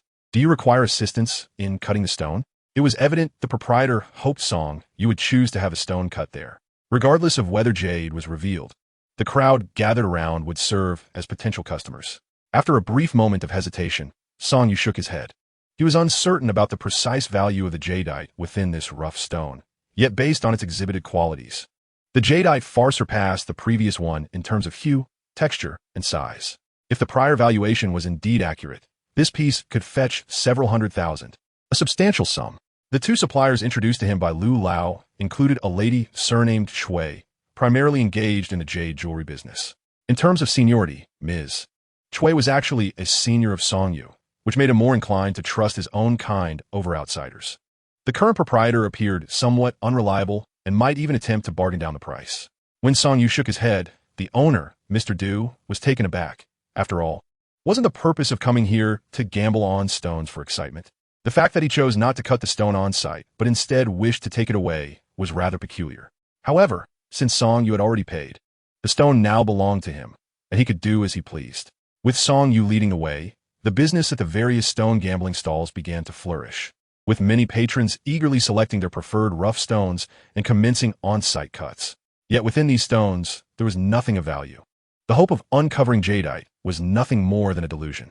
The commotion generated today would only sustain business for a short while.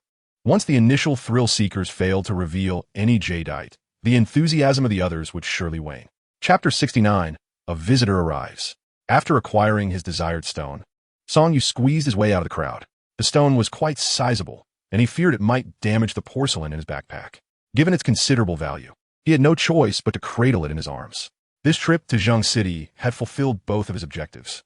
Though he remained uncertain about the actual worth of his purchases and whether they could be quickly liquidated to bolster his funds, stones were permissible on the train, and Song Yu had taken care to wrap it in newspaper and tape, though he was still questioned during security checks. He explained that it was a piece of jadeite rough intended for experimentation and research, which satisfied the inquiry. The authorities were primarily concerned about the potential use of such stones as weapons rather than the purpose he intended. The raw stone was quite large, filling the cloth bag to capacity, and with a considerable amount of porcelain in his backpack, Song Yu opted for a sleeper ticket, allowing for much more space and preventing inconvenience to others. After all, standard seating was exceedingly cramped, and he worried about colliding with fellow passengers and damaging the porcelain, a situation that would be difficult to resolve financially. This arrangement was quite advantageous, showcasing one of my city's few benefits. Located not far from Zheng City, it served as a transportation hub, with trains running every few minutes in both directions. Originally, Song Yu planned to stay in Zheng City for 3 to 5 days, but he had not anticipated such a smooth experience. Whether in sourcing goods or seizing opportunities, he had found considerable success. Not merely a venerable elder in the industry, Master Lu also serves as a university mentor, passionately devoted to the study of various folk histories. Song Yu, having received considerable guidance from Master Lu, has resolved to take him as his teacher, Whenever he encounters something of merit, he must certainly think of his mentor first. Just as he disembarked from the train, Song Yu's phone rang. "Boss, someone has taken an interest in the porcelain piece you left in the shop. They're offering 60,000. Shall we sell?" Master Lu had originally appraised that piece at around 50,000, so 60,000 is indeed a commendable offer. After all, the market value for such porcelain typically hovers around 340,000. The additional sum reflects the superior condition of the item, resulting in a premium. "All right, let me discuss it with him," Song Yu replied, though he hesitated. In truth, he was not keen on parting with the porcelain, as he held a deep affection for its design. Before leaving, Master Lu had advised him to retain the piece if finances were not pressing. The porcelain crafted by Jinji Wantang is undoubtedly exquisite in both form and decoration, with significant potential for appreciation. If retained for a few more years, it might increase considerably in value. Nevertheless, Song Yu decided to meet with the potential buyer first. Opportunities to encounter clients willing to spend several thousand are rare. Even if Song Yu was reluctant to sell, maintaining a good relationship was paramount, as it could lead to a stable, lucrative client for the shop. Despite his urgency, Song Yu refrained from hailing a taxi at the train station, knowing the drivers there could be quite unscrupulous. Instead, he walked to an intersection before catching a cab to the shop. After ending the call, Zhang Rui looked apologetically at the customer before her. Had Song Yu been present, he would have recognized that this was the esteemed Director Zhang he had met previously at the museum. Director Zhang was likely on the verge of a promotion, being transferred to the Education Bureau, a significant leap from academia to government. The individual accompanying Director Zhang was an avid collector. Although the matter seemed nearly settled, Director Zhang still felt compelled to offer a token of goodwill. He had approached Manager Jean, only to be redirected to Song Yu. If the customer had been merely a business person, Manager Jean would have had no qualms about presenting a counterfeit to profit handsomely. However, this individual possessed a noteworthy status, making dealings with him rather complex. After all, he was a university director with extensive connections. Given that Director Zhang was acquainted with Master Lu, it was imperative not to deceive him with forgeries. Providing genuine items meant the prices could not be excessively high, leaving little room for profit. Moreover, selling a piece to Director Zhang would not guarantee any favors in return. There was the added concern that he could fall from grace due to corruption, which might inadvertently implicate others. Thus, after a brief contemplation, Manager Jean introduced Director Zhang directly to Yu Yinxian, suggesting that he had a porcelain piece highly favored by Master Lu, reasonably priced and in excellent condition. Director Zhang approached, and although he possessed only a rudimentary understanding of porcelain, after examining the exquisite piece crafted by Jinji Wantang in the shop, he found it commendable in both quality and appearance. This porcelain, along with the Wang Wali scale, had been priced by Song Yu, but he had specifically instructed Zhang Rui that any prospective buyers must first consult with him. While the shop housed numerous items, most were priced in the hundreds or thousands, with only these two pieces exceeding 10,000. Should they sell, the shop would lack significant inventory to attract customers. Upon seeing the person seated on the sofa, delicately handling the porcelain, Song Yu immediately recognized Director Zhang. Hello. In truth, Director Zhang did not recall who Song Yu was, yet since Song Yu recognized him, matters would be simpler. Director Zhang was quite pleased with the porcelain. Firstly, the price was reasonable.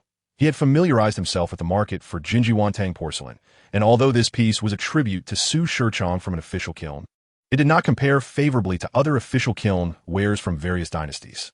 Overall, while not particularly rare, high-quality pieces were scarce, and the general pricing hovered around 30 to 40,000, excluding any premium for this particular piece's condition.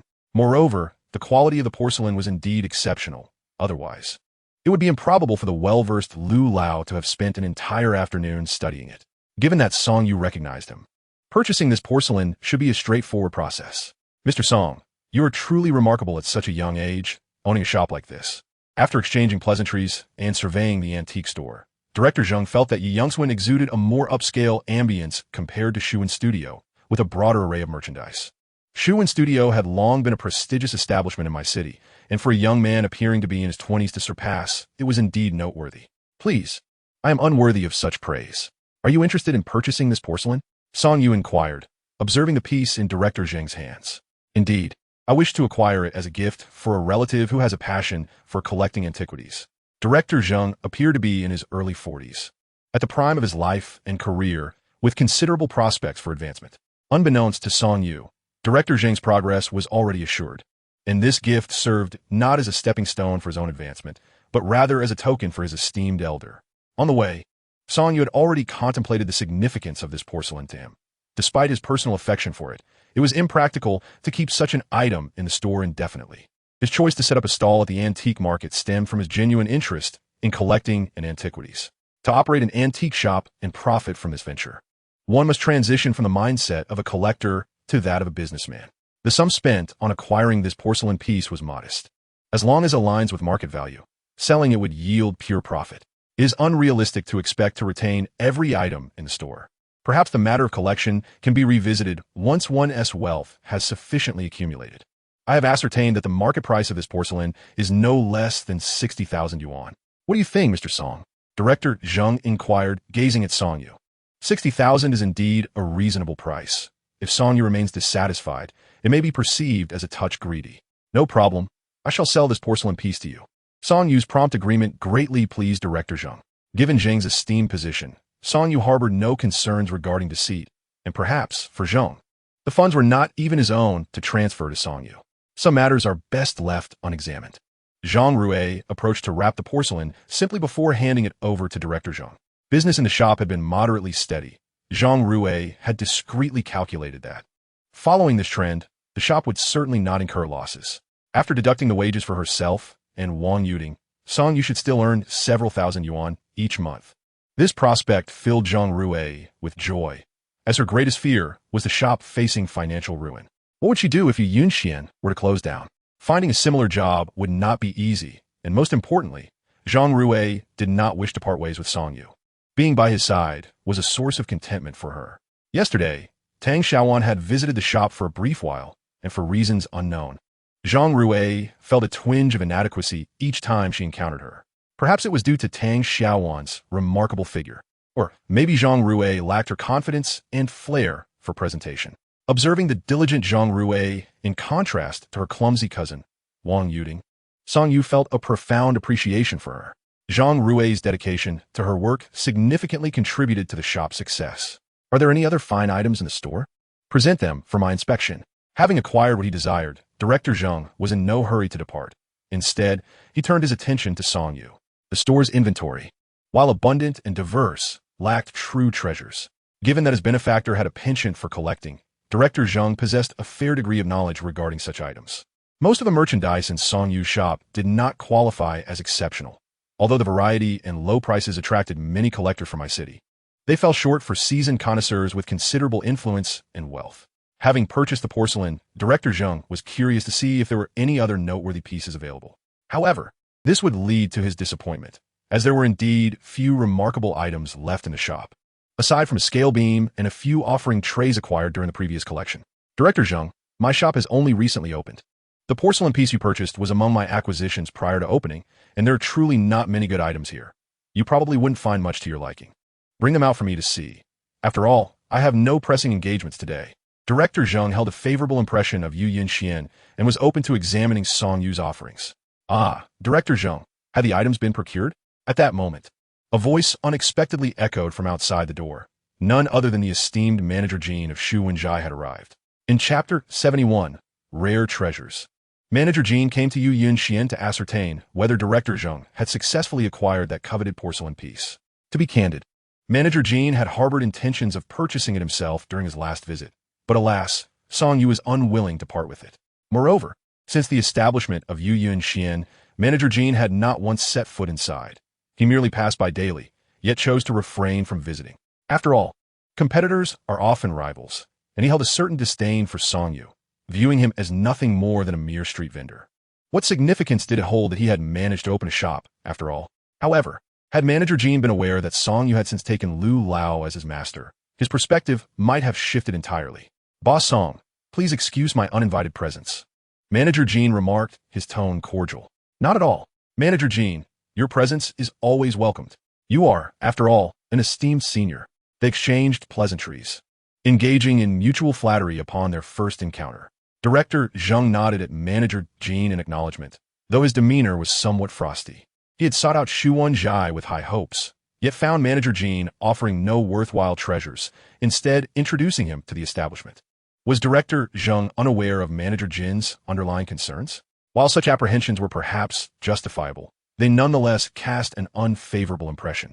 Unperturbed, manager Jin settled onto the sofa with an air of familiarity. Zhang Rui had gone to the back warehouse to retrieve several offering plates and a scale. Currently, the store's finest wares were limited to these few items.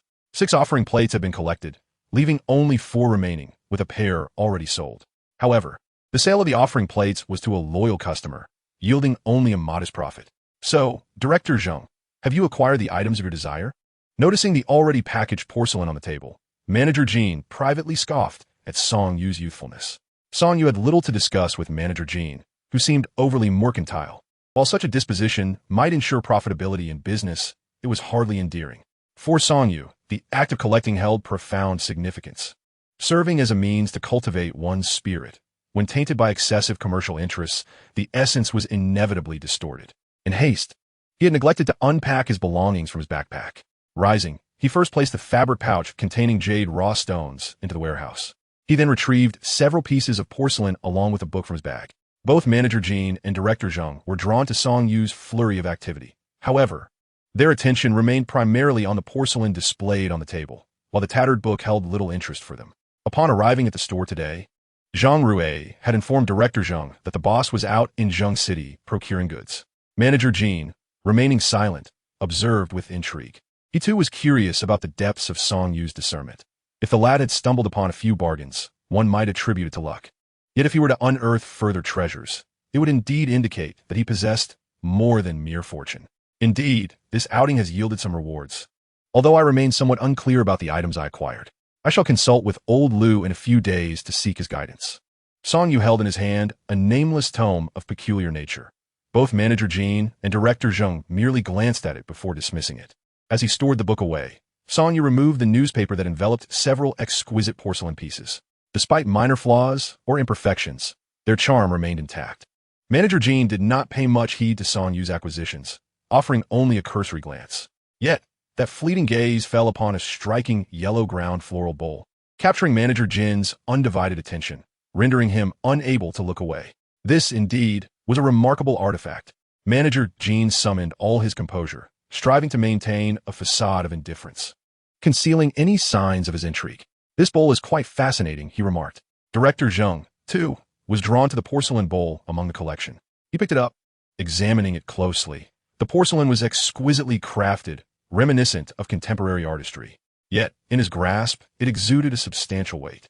The yellow background adorned with an abundance of floral motifs, complemented by 5 vividly depicted bats within the bowl, suggested a high-quality piece. Manager Jin's gaze remained fixated on the porcelain, his heart racing as he discerned the floral style indicative of the Qianlong era. Such decorative bowls were favored by Emperor Qianlong, and while imitations emerged subsequently, the original pieces from that dynasty commanded the highest prices. He felt compelled to hold it, to scrutinize it closely to ascertain its authenticity and the precise dynasty it belonged to. If it were from the Guangxu period, it might be worth several tens of thousands. But should it be from the Jiaqing or Daoguang periods, it could fetch hundreds of thousands. Should it indeed be from the Qianlong reign, its value could soar to millions, as it would be considered a rare treasure due to its scarcity. The Jin family had toiled for generations, accumulating merely a few million. With diminishing profits from his shop and the disdain of his father, who consistently regarded him with disfavor, acquiring this porcelain piece at a bargain could not only elevate his father's perception of him, but also revive the reputation of Shuwen Studio. By securing this treasure from Song Yu, Shuwen Studio would forever overshadow Yu Youngswen. What experience could a young man possess? What did luck matter? This porcelain piece intrigues me as well. The others were merely side items, all acquired together. Song Yu seated himself, equally captivated by the porcelain, yet lacking the knowledge to discern its true origin or value. Name your price. I shall also procure this porcelain.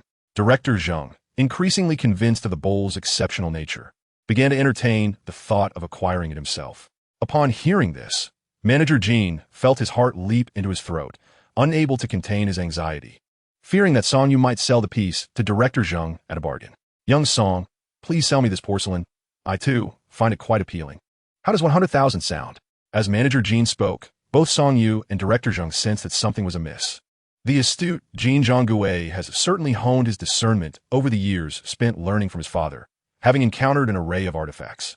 The fact that this miserly Jean would boldly offer a staggering sum of 100,000 indicates that the porcelain in question is undoubtedly extraordinary. However, I have yet to fully comprehend this porcelain.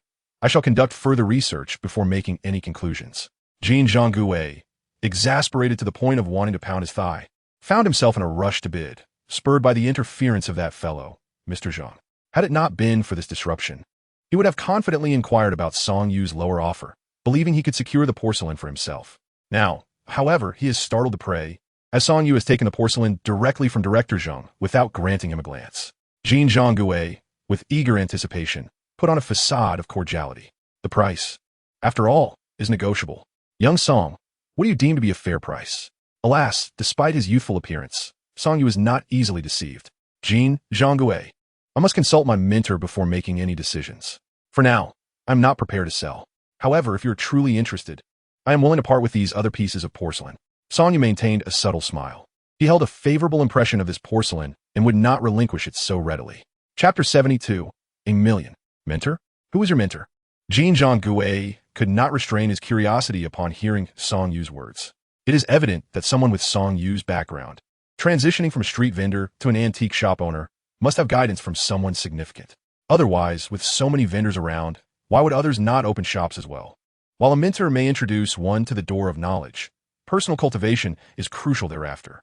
In truth, having a suitable mentor is far more vital than solitary diligence. Without an expert to guide you, one merely stumbles blindly. From Jean Zhongguo's expression, Song Yu discerned that his porcelain was indeed a treasure. He could even perceive, through his insight, the acceleration of Jean Zhongguo's heartbeat, revealing that the latter was far from the calm demeanor he projected. Upon learning that the venerable Lu Lao was Song Yu's mentor, both Jean Zhongguo and Director Zhang's expressions shifted significantly. Undoubtedly, throughout history, China has been a society rooted in relationships and connections. Without them, one's opinions often go unnoticed. Yet, possessing a certain network elevates one's stature in any setting. Often, one's background supersedes personal capability, leading to the overshadowing of many talents. Lu Lao's willingness to accept Song Yu as his disciple, regardless of his motives, grants Song Yu access to the core circles of the antique world. His statement was not a mere boast. Rather, it served to inform Director Zhang and Jean Zhongguo that he is not an easy target, that he too has influential connections. Neither Zhang nor Jean were familiar to Song Yu. From their brief encounter at the museum, he recognized Zhang's decisive and potentially formidable nature. Perhaps a smiling tiger not to be trifled with. Jean Zhongguo, on the other hand, was miserly, a veritable hoarder of wealth. Most critically, both Zhang and Jean possessed backgrounds and resources far more substantial than his own.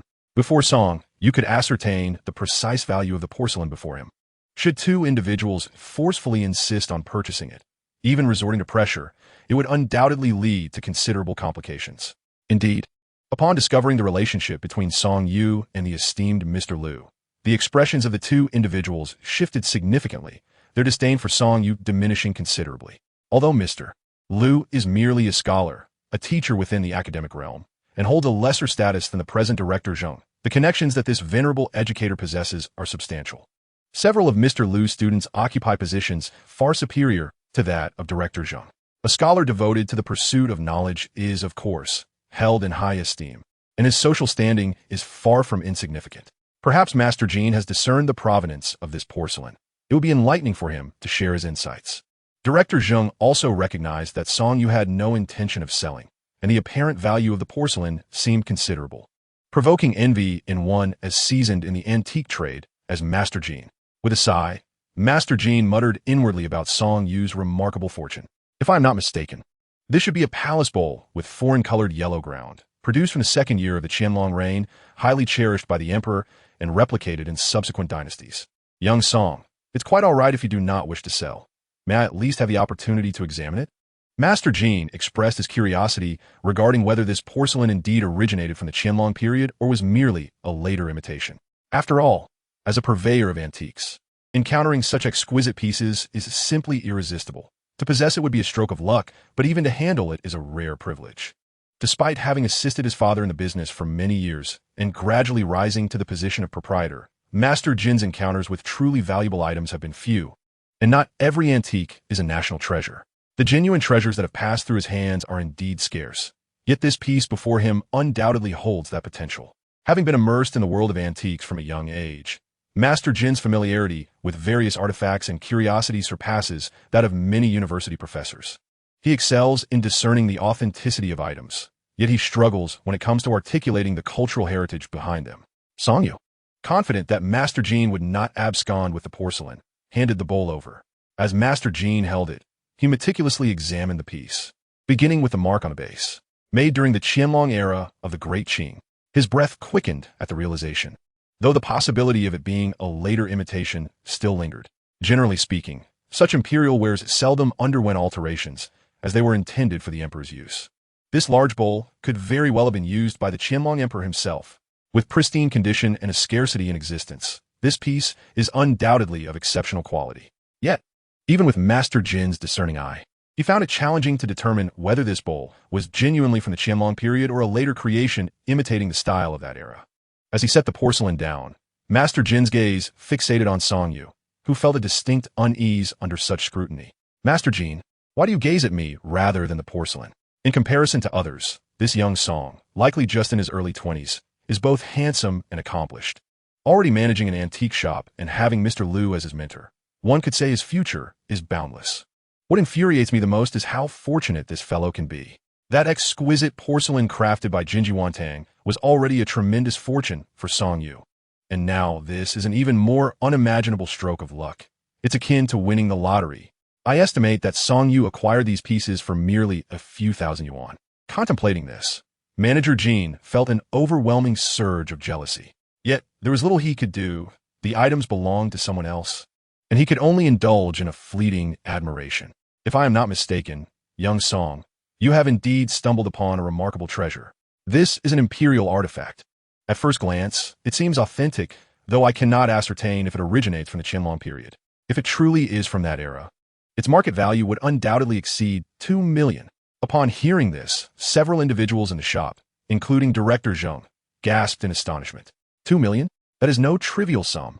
The most crucial point is that Songyu acquired this remarkable piece for only a few thousand, and now it could potentially be sold for 2 million? Wang Yuding felt her head spinning. Can the antique trade be this lucrative? Over the past few days, she had developed a favorable impression of her cousin's antique shop, estimating a monthly profit of at least 10,000 yuan. Even after employing 2 staff members, he could still earn a few thousand. This was already impressive, especially considering that Song Yu was largely an absentee proprietor. Now the prospect of earning millions in one go was astonishing. Zhang Rui was both surprised and thrilled, utterly in awe of Songyu. In just a few days, he had managed to amass millions. Chapter 73, The Email. Upon hearing the figure of 2 million, Director Zheng lost all desire to purchase the porcelain. 2 million is a staggering amount. As a director, if he were to produce such funds, it would undoubtedly raise suspicions. Most importantly, despite the item's quality, he did not deem it worth such a price. 2 million could accomplish a great many things, and he was not an avid collector. To spend 60,000 on that Jinji Wantang porcelain was already pushing his limits. Basong is quite lucky, was Director Zheng's assessment, though tinged with a hint of bitterness. Is this piece truly worth so much? In a few days, I must take it to the capital to consult with my mentor. Hearing the figure of 2 million sent a wave of exhilaration through Songyu. He had never anticipated such a high valuation for this item. Indeed, it must be shown to old Liu. He has restored numerous artifacts for the palace and is sure to have encountered similar pieces. Logically, such high-caliber imperial kiln porcelain should be found in the capital. However, it is not uncommon for some to have drifted into private hands. During the late Qing and early Republican eras, many fine items were lost to the public sphere. Please be sure to inform me of the results after old Liu's appraisal. Manager Jin felt a mix of frustration and helplessness. Songyu remained oblivious to the true value of the item. He had clearly missed the opportunity to acquire it, leaving him filled with regret. Simultaneously, he was eager to ascertain whether this porcelain was indeed the authentic Qianlong piece he suspected it to be, as it would provide valuable experience for any future encounters. As Songyu grasped the porcelain, his hands trembled slightly. The 80,000 from the scratch-off had already transformed his life. What magnitude of change would 2 million bring? I shall first set this item aside and have my teacher examine it in a couple of days. After speaking, Songyu placed the object into the vault of the warehouse, alongside the precious jadeite, rough stone. Both of these items are indeed his treasures. Although the shopkeeper Jean claimed its worth to be 2 million until it is sold, no one can ascertain its authenticity. What if it holds value but lacks market demand? The shopkeeper Jean, who stated this price, is fully aware that in the capital, 2 million is not an exorbitant sum, provided the item is sufficiently exquisite and rare. Any price that aligns with market standards will surely find a buyer. Well, now that I have secured the item, I shall take my leave for today. Director Zheng cast a glance at Song Yu, pondering whether this young man truly possesses exceptional fortune. Being taken under the wing of old Lu signifies that Song Yu must possess considerable talent. Perhaps he has already discerned the value of this item. However, this matter bears no relevance to him, as time is of the essence, and he has his own affairs to attend to. Once Director Zheng departed, shopkeeper Jean found no reason to linger, and with a heavy heart, he left as well. His thoughts stood in stark contrast to Director Zheng's. Believing that Song Yu's fortune was merely serendipitous, had he encountered such a fine object, he too could have seized the opportunity. Shopkeeper Jean contemplated that he should meander to other antique markets, for he might stumble upon a hidden gem there. After both had vacated, only Song Yu and the two young ladies remained in the shop. Cousin, can that porcelain truly fetch 2 million? It requires authentication to ascertain, Wang Yuding replied, nodding and refraining from further inquiries. She began to understand why Song Yu was able to purchase this establishment. It appears the antique trade is indeed lucrative. For Wang Yuding, such an immense sum was utterly unimaginable. She felt a heightened sense of restraint in Song Yu's presence, struggling to articulate her thoughts. She was acutely aware of how her family regarded Song Yu and had gleaned snippets of the backstory regarding his adoption from her parents. Now that Song Yu's life was flourishing, an unsettling feeling settled within her. As for Zhang Ruei, her excitement was palpable, as she was the only one devoid of any jealousy. The prospect of wealth silenced any objections from Zhang's mother. With money, everything becomes negotiable, and the idea of marrying off Zhang Ruei was no longer a concern, as though they were merely selling her away. Song Yu pondered briefly before dialing old Lu's number. Hello, Xiaosong, what's the matter? The call connected swiftly, and old Lu's voice resonated, calm and seemingly in good spirits. Teacher, I acquired a piece of porcelain.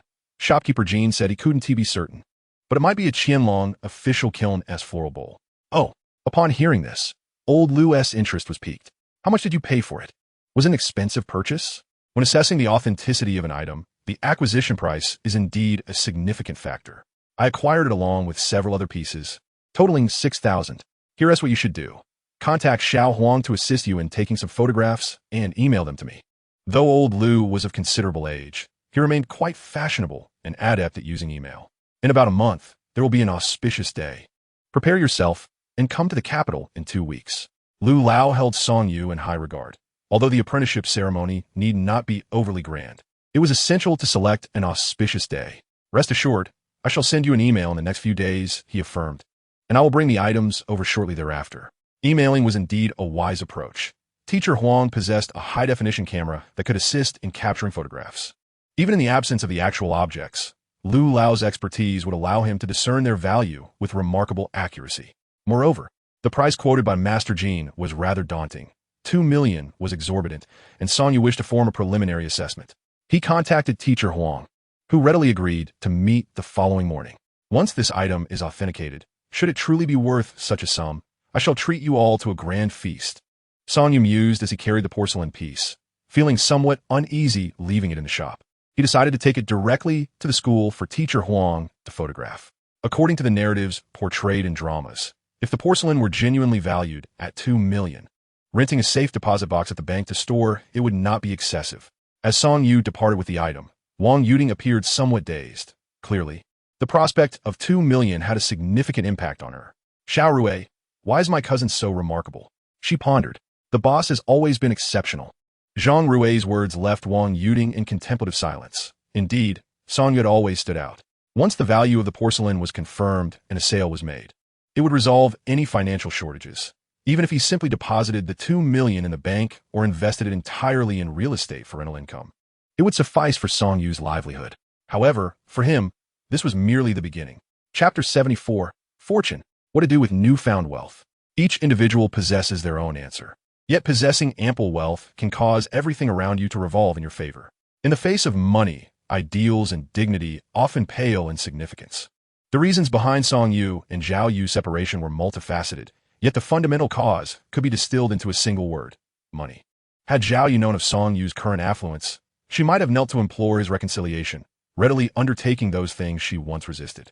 Regrettably, once choices are made, the opportunity for regret often vanishes. Nevertheless, if a single outing yields such substantial earnings, it becomes inconsequential. It was akin to Song Yu's previous experiences at the market, where he toiled tirelessly from dawn until dusk, earning just enough to scrape by, sufficient to survive but not to thrive in comfort. The fragile porcelain rested upon his desk, and Song Yu felt a thrill surpassing that of winning a scratch-off lottery. Lottery winnings are fleeting. Relying on them for sustenance is unsustainable and often attracts the attention of those with ulterior motives.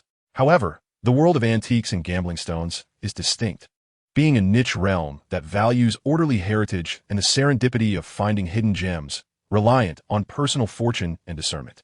Winning a lottery for $1 million and profiting $1 million from selling a piece of porcelain evoke entirely different sentiments.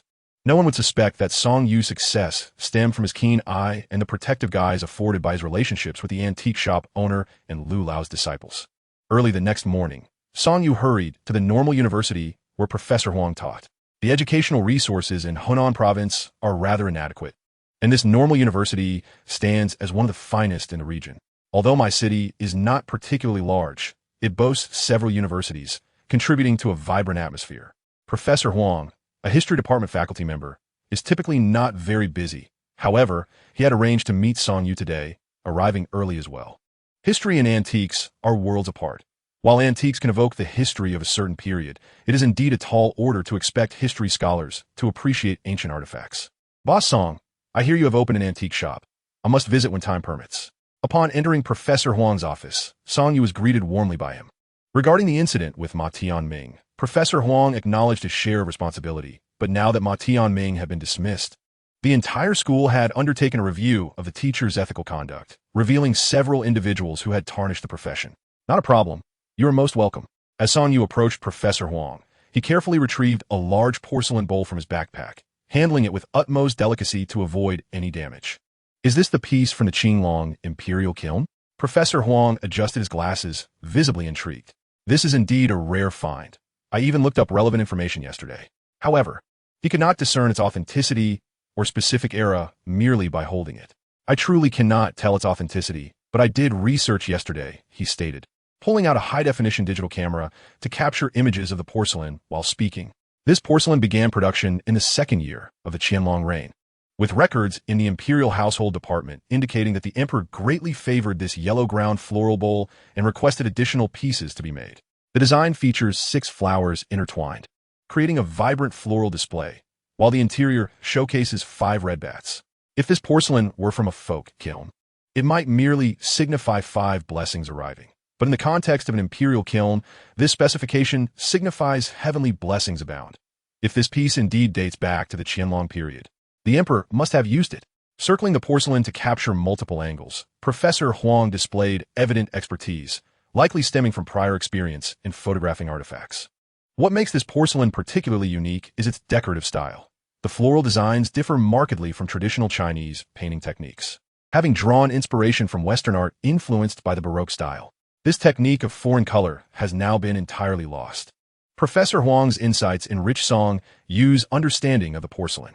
Upon closer examination, it became clear that the painting style on the porcelain diverged from conventional pieces, leaning towards Western realism and influenced by the Baroque aesthetic. The floral patterns were opulent, vivid, and full of passion. With careful consideration, it was evident that while this porcelain was exquisite, it starkly contrasted with modern mass-produced art, as these ancient pieces possessed a depth of character absent in contemporary artifacts. Alas, this profession truly requires innate talent. Now I understand why the professor chose you as his apprentice. Professor Huang is not a formal disciple of Master Lu. He merely attended Master Lu's lectures during his university years. His sensitivity to antiques is quite limited, and even if he were to encounter such porcelain at a street stall, it is unlikely he would make a purchase. In contrast, Song Yu, who comes from a more unorthodox background, possesses an uncanny ability to acquire genuine artifacts. It appears that success in the antiquities trade is indeed a matter of innate talent. Some individuals are simply born with the fortune and keen discernment to recognize true treasures. As the old adage goes, they're naturally suited for this line of work. There have been figures like this in the past, such as Zhu Jinfan of the Bogazai, who established the shop during the Xianfeng era. It is said that many of the rules governing the antiquities trade were founded by Bogazai. In earlier times, only those with genuine talent could successfully run antique shops. Otherwise, they would end up like Manager Jean, relying on ancestral shadows while their business dwindled. Before long, Professor Huang sent an email to Master Lu. All done, the email has been dispatched, and the professor will see it shortly. Indeed, not long after the email was sent, while Song Yu was conversing with Professor Huang, Master Lu's call came through. Song Yu, how is it that your luck is so remarkable? Master Lu's first words expressed his astonishment at Song Yu's fortune. It could be said that he is the luckiest individual Master Lu has encountered since entering the field. Generally, those in the antiquities trade may wait a long time to stumble upon a hidden gem, and when they do, it becomes a tale to boast about for ages. However, for someone like Song Yu, finding treasures is as routine as daily life, which is indeed rare. Chapter 75. Millions and Millions. Is Song Yu solely relying on luck? Not entirely. Whether it pertains to this porcelain or scratch-off tickets, Song Yu actively seeks out opportunities rather than waiting for them to present themselves. Of course, this is predicated on Song Yu's discerning eyes, which can perceive what others overlook. This piece is most likely a porcelain artifact from the Qianlong era, of which the Palace Museum possesses very few. Xiao Jin's offer is quite reasonable. Even low, the market price should range between 2 to 3 million. Manager Jin's quotation is based on the acquisition price from the antique shop, but if it were put up for auction with proper promotional efforts, it could undoubtedly exceed 2 million. Come to the capital in a few days and bring the item with you. I'll study it for a few days, and if you wish to sell, I can assist you in contacting an auction house. With the right promotion, it could fetch a high price. Master Lu is aware of Song Yu's current situation. His initial capital was earned through scratch-off tickets, and the funds for opening the store and purchasing inventory relied entirely on that 80,000. It goes without saying that Song Yu must be short on cash, especially with impending expenses in the capital. He will likely need to part with this porcelain. Thank you, Master Lu. Once it arrives in the capital, I will need your assistance in selling it. As expected, Song Yu does not intend to keep the porcelain for his collection, but aims to sell it quickly. If possible, he would like to retain it, but the pressing need for money takes precedence. He is far from the leisurely realm of dedicated collecting. All right, remember to buy your flight tickets in advance. Just plan to come in about 2 weeks. After hanging up the phone, Song Yu felt a surge of joy, while the adjacent teacher, Huang, exuded even more excitement. The porcelain was indeed authentic. It was crafted during the Qianlong period, not a mere imitation. This meant that the porcelain before them had once graced the hands of emperors. This exquisite foreign-colored porcelain, from its inception to its eventual disappearance, had always been reserved for the imperial court and had never circulated among the common folk. Yet, with the fall of the dynasty, it had finally found its way into the hands of ordinary citizens. The once lofty realm of nobility now intertwined with the lives of the common people. Song, you have truly struck it rich. Teacher Huang gazed enviously at the porcelain on the table, convinced that it could fetch 2 million. He hesitated to touch it, fearing that his clumsiness might mar such a treasure. After all, a lifetime of teaching would not suffice to cover the potential loss. It's merely luck. I must take my leave, but I shall certainly visit your shop when time permits. Sure, no worries. With the price of the porcelain firmly established, Song Yu had no intention of lingering. Teacher Huang had work to attend to, and he too needed to secure the porcelain safely at home. Hastily departing the university, Song Yu first spent 7,000 yuan on a new safe. It was a necessary precaution, should anyone covet the 2 million yuan porcelain or if unforeseen circumstances arose. He would have no recourse for lamentation. Countless pieces of porcelain had met their end over time, leaving only shards behind, and he was determined that his piece would not suffer a similar fate. After investing so much in a safe, it was delivered directly to his residence. A few laborers strained to carry it into Song Yu's bedroom before taking their leave. The interior of the safe was lined with foam. Yet Song Yu meticulously wrapped the porcelain in 2 layers of newspaper, then placed it into a foam box, filling any gaps with more newspaper before securing in the safe. This way, even in the event of an accident, the porcelain would remain unharmed within the confines of the safe. Having completed this task, Song Yu set out to purchase a plane ticket. With no airport in my city, he would have to travel to Zheng City to catch a flight. However, there was a dedicated ticket office in Mai. After some contemplation, Song Yu opted for a first-class ticket, not due to a sudden influx of wealth, but because he intended to transport the porcelain to the capital. Unlike jade rough, any issue with shipping or logistics concerning this porcelain would be heart-wrenching for Song Yu. Thus, he resolved to carry it with him to Beijing, justifying his choice of first-class travel. As for the jade rough, Song Yu planned to wait a few days before arranging for a shipment from the capital to his store, concurrently transporting the rough stone to Beijing. He held considerable confidence in the jade contained within the rough and intended to cut it after selling the porcelain, marketing both together.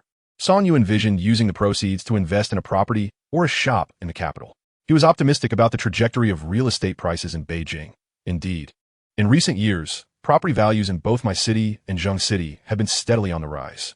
With newfound financial resources, Song Yu's foremost aspiration was to acquire a home.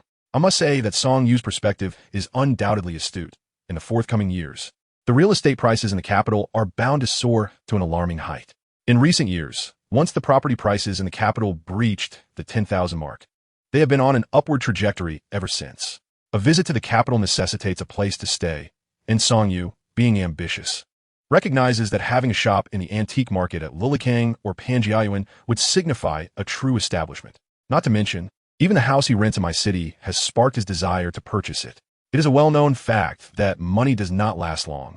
Although the antique trade can yield quick returns, it remains considerably unstable compared to the endeavors of entrepreneurs and industrialists. Despite having several $100,000 in hand, and the prospect of exceeding $1 million after selling his porcelain, it is uncertain how much would remain post-purchase of a property, and he may even need to take out a loan. After securing the porcelain and purchasing the flight tickets, Song Yu finally felt a sense of relief. With most preparations complete, he turned towards his shop. After all, it is his own establishment, and it is always beneficial to visit, regardless of the occasion. The shop was bustling as usual, with a couple of customers engaged in conversation while selecting goods. The antique circle is a small one. Essentially, all seasoned players are acquainted. Song Yu's shop, Youngswen, ranks among the top in my city's antique market, boasting a wide array of items and 2 young ladies, far more pleasing to the eye than the older gentlemen in other shops. Song Yu had instructed that when customers arrive, they should prepare tea to entertain them. Chatting in the shop could also enhance its atmosphere. Naturally, when customers are present, at least one of Wang Yuding or Zhang Rui must remain in the shop, for vigilance is paramount, even with familiar patrons. Upon seeing Song Yu, Zhang Rui's eyes brightened, while Wang Yuding appeared somewhat withdrawn. Her cousin's sudden fortune had created a palpable distance between them. The disparity between individuals brought about by wealth is indeed lamentable, leading to a noticeable coolness between siblings who previously enjoyed a good rapport. The influence of money is profound, and the power it brings is even more daunting. However, this primarily stems from Wang Yuding's own insecurities. Song Yu's perception of her remains unchanged. She is still his amiable cousin. In 2 weeks, he would be heading to the capital, and he inquired, "Yuding, when does your school commence?" He pondered whether to hire an additional person, as it might be burdensome for Zhang Rui, a mere girl, to manage the shop alone. From his observations over the past few days, Zhang Rui's work ethic is remarkable. She is not merely diligent, but also exhibits impressive capabilities. Despite her youth, she holds her own against customers, most of whom are over 40, displaying no timidity in haggling. Frankly, Song Yu was pleasantly surprised by Zhang Rui's proficiency. However, such circumstances are not unusual. Children from impoverished backgrounds often mature swiftly, and Zhang Rui has become the pillar of her family. From a young age, his father led a life of idleness and succumbed to the vice of gambling. With 2 younger siblings still in school and a mother lacking assertiveness, how could Zhang Rui not shoulder the burden of his family? The new school term was approaching. Wang Yuding had not enjoyed a lengthy vacation, and by the time she returned to school, Song Yu would likely still be in the capital. "Xiao Rui, do you feel you can manage on your own when Yuding goes back to school?" "There shouldn't be any problem." Zhang Rui pondered for a moment before responding earnestly. She articulated her genuine thoughts. The work at the antique shop was not particularly taxing. Uncle Lee often took care of the 2 young girls and would occasionally visit the shop, thanks to Uncle Lee's connections. The market management office was also quite lenient with the antique shop, facilitating any necessary procedures. The clientele was minimal and, most of the time, Zhang Rui found herself alone in the shop, engrossed in a book. Thus, her solitary presence posed no issue. If anything unforeseen were to occur, hiring another person would be of little consequence. Wang Yuding smiled awkwardly, aware that her professional capabilities could not match those of Zhang Rui. She harbored no genuine interest in the various items in the shop, and despite having been there for several days, she still struggled to remember the prices. Indeed, as Zhang Rui had suggested, she could manage alone without any difficulty.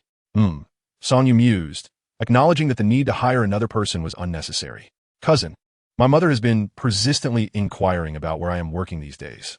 What should I do? Wang Yuding suddenly recalled that her mother, Wang Hongxia, had been calling her frequently, evidently eager to ascertain her activities. Wang Yuding understood all too well that her mother was likely fixated on her summer job's wages. With no formal employment, her mother had been taking on odd jobs, earning meager amounts. Following her father's departure, her mother had intensified her efforts to shower affection on Wang Shuai. What other reason could there be for her incessant communication now? When Wang Yuding was in school, her mother was indifferent, only to disappear when it was time to pay tuition. Why this newfound concern? Both Wang Hongxia and Song Yu's mother, Wang Caixia, had been indoctrinated with distorted ideologies from a young age, molding them into individuals resembling Voldemort. It could only be said that whoever married either of them would be unfortunate.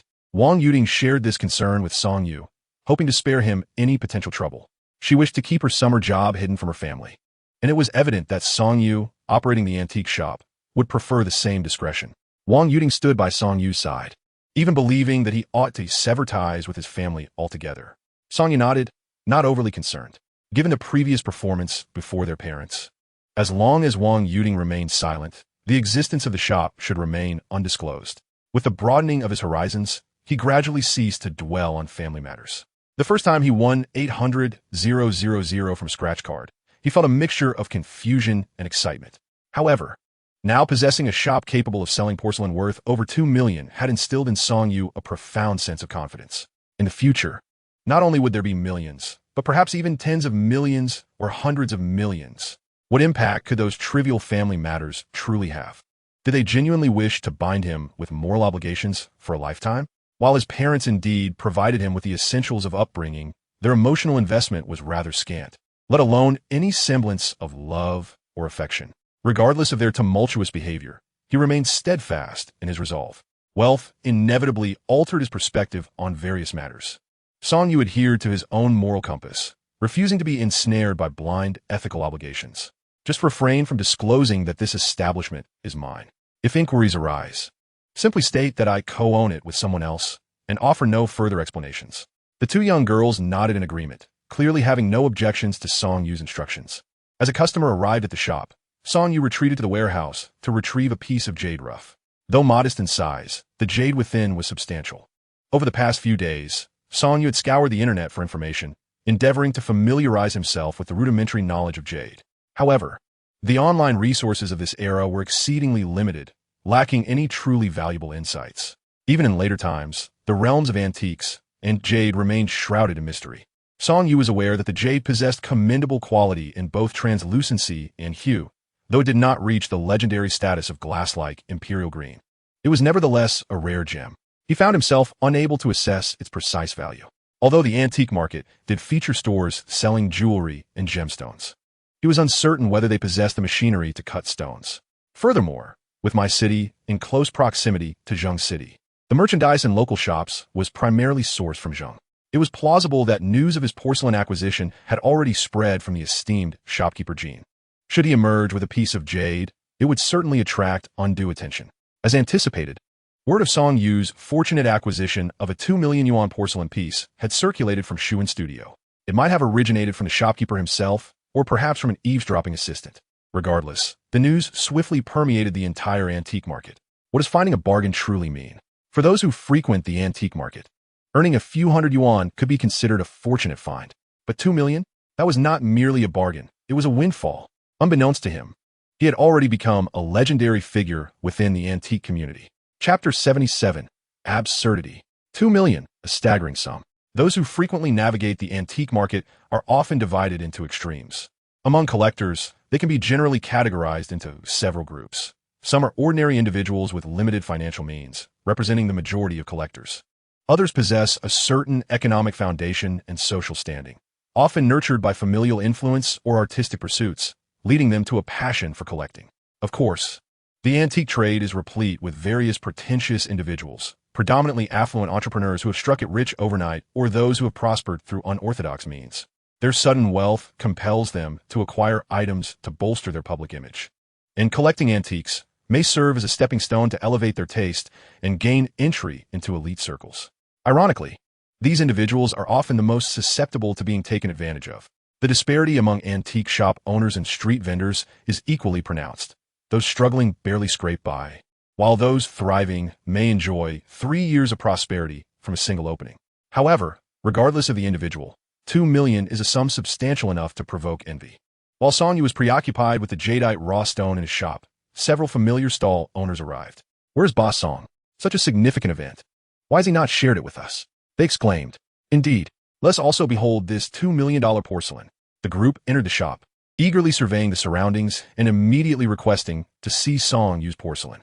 Notably, since Song Yu opened his store, these individuals had not bothered to pay him a visit, despite their previous cordial exchanges at the market. Now, having heard of Song Yu's acquisition of a rare treasure from the Qianlong Imperial Kiln, they felt compelled to come and pay their respects. Upon entering, they glanced around curiously and attempted to examine the items displayed on the counter. Wang Yuding promptly summoned Song Yu. Even without her call, Song Yu had already sensed the commotion and emerged. As he appeared, the group encircled him, bombarding him with inquiries.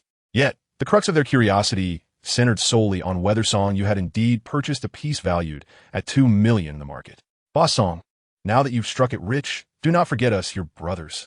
Though the matter remained uncertain, they suggested that a professional appraisal in the capital would be necessary, cautioning him not to be swayed by rumors, for if the piece were merely a reproduction from the Xianfeng era, its worth would dwindle to mere thousands. Song Yu feigned ignorance, deliberately withholding details about the porcelain. The arrival of these individuals seemed impulsive, driven by a desire to gauge Song Yu's demeanor. Many who suddenly acquire wealth tend to lose their composure. A little flattery can transform them into extravagantly generous figures. Hence the saying about fair-weather friends. Typically, among those who frequently dine and drink together, only one person tends to be the most generous.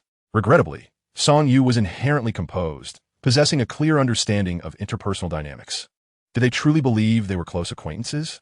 Their relationship was merely one of having shared a marketplace.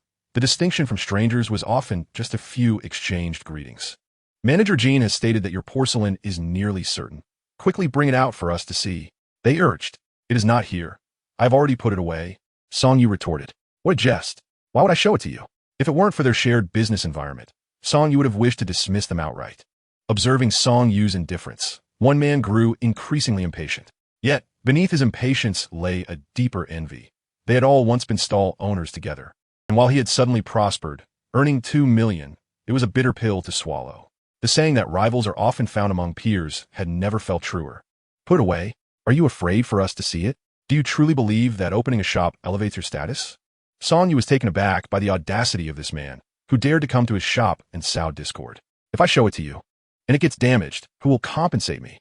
Song Yu's tone had taken on a more authoritative edge. He was no longer the impoverished stall owner of yore.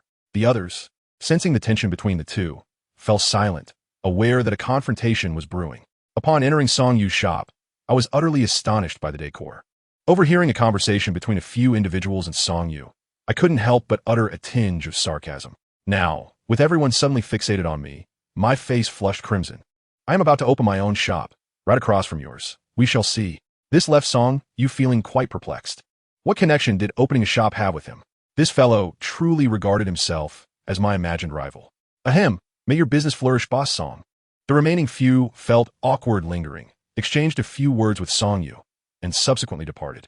There are only a handful of well-wishers, yet after their departure, it became indisputable that Song Yu had indeed struck gold. If he hadn't genuinely profited handsomely, would he exude such confidence? Song Yu officially emerged as a legendary figure in this antique market.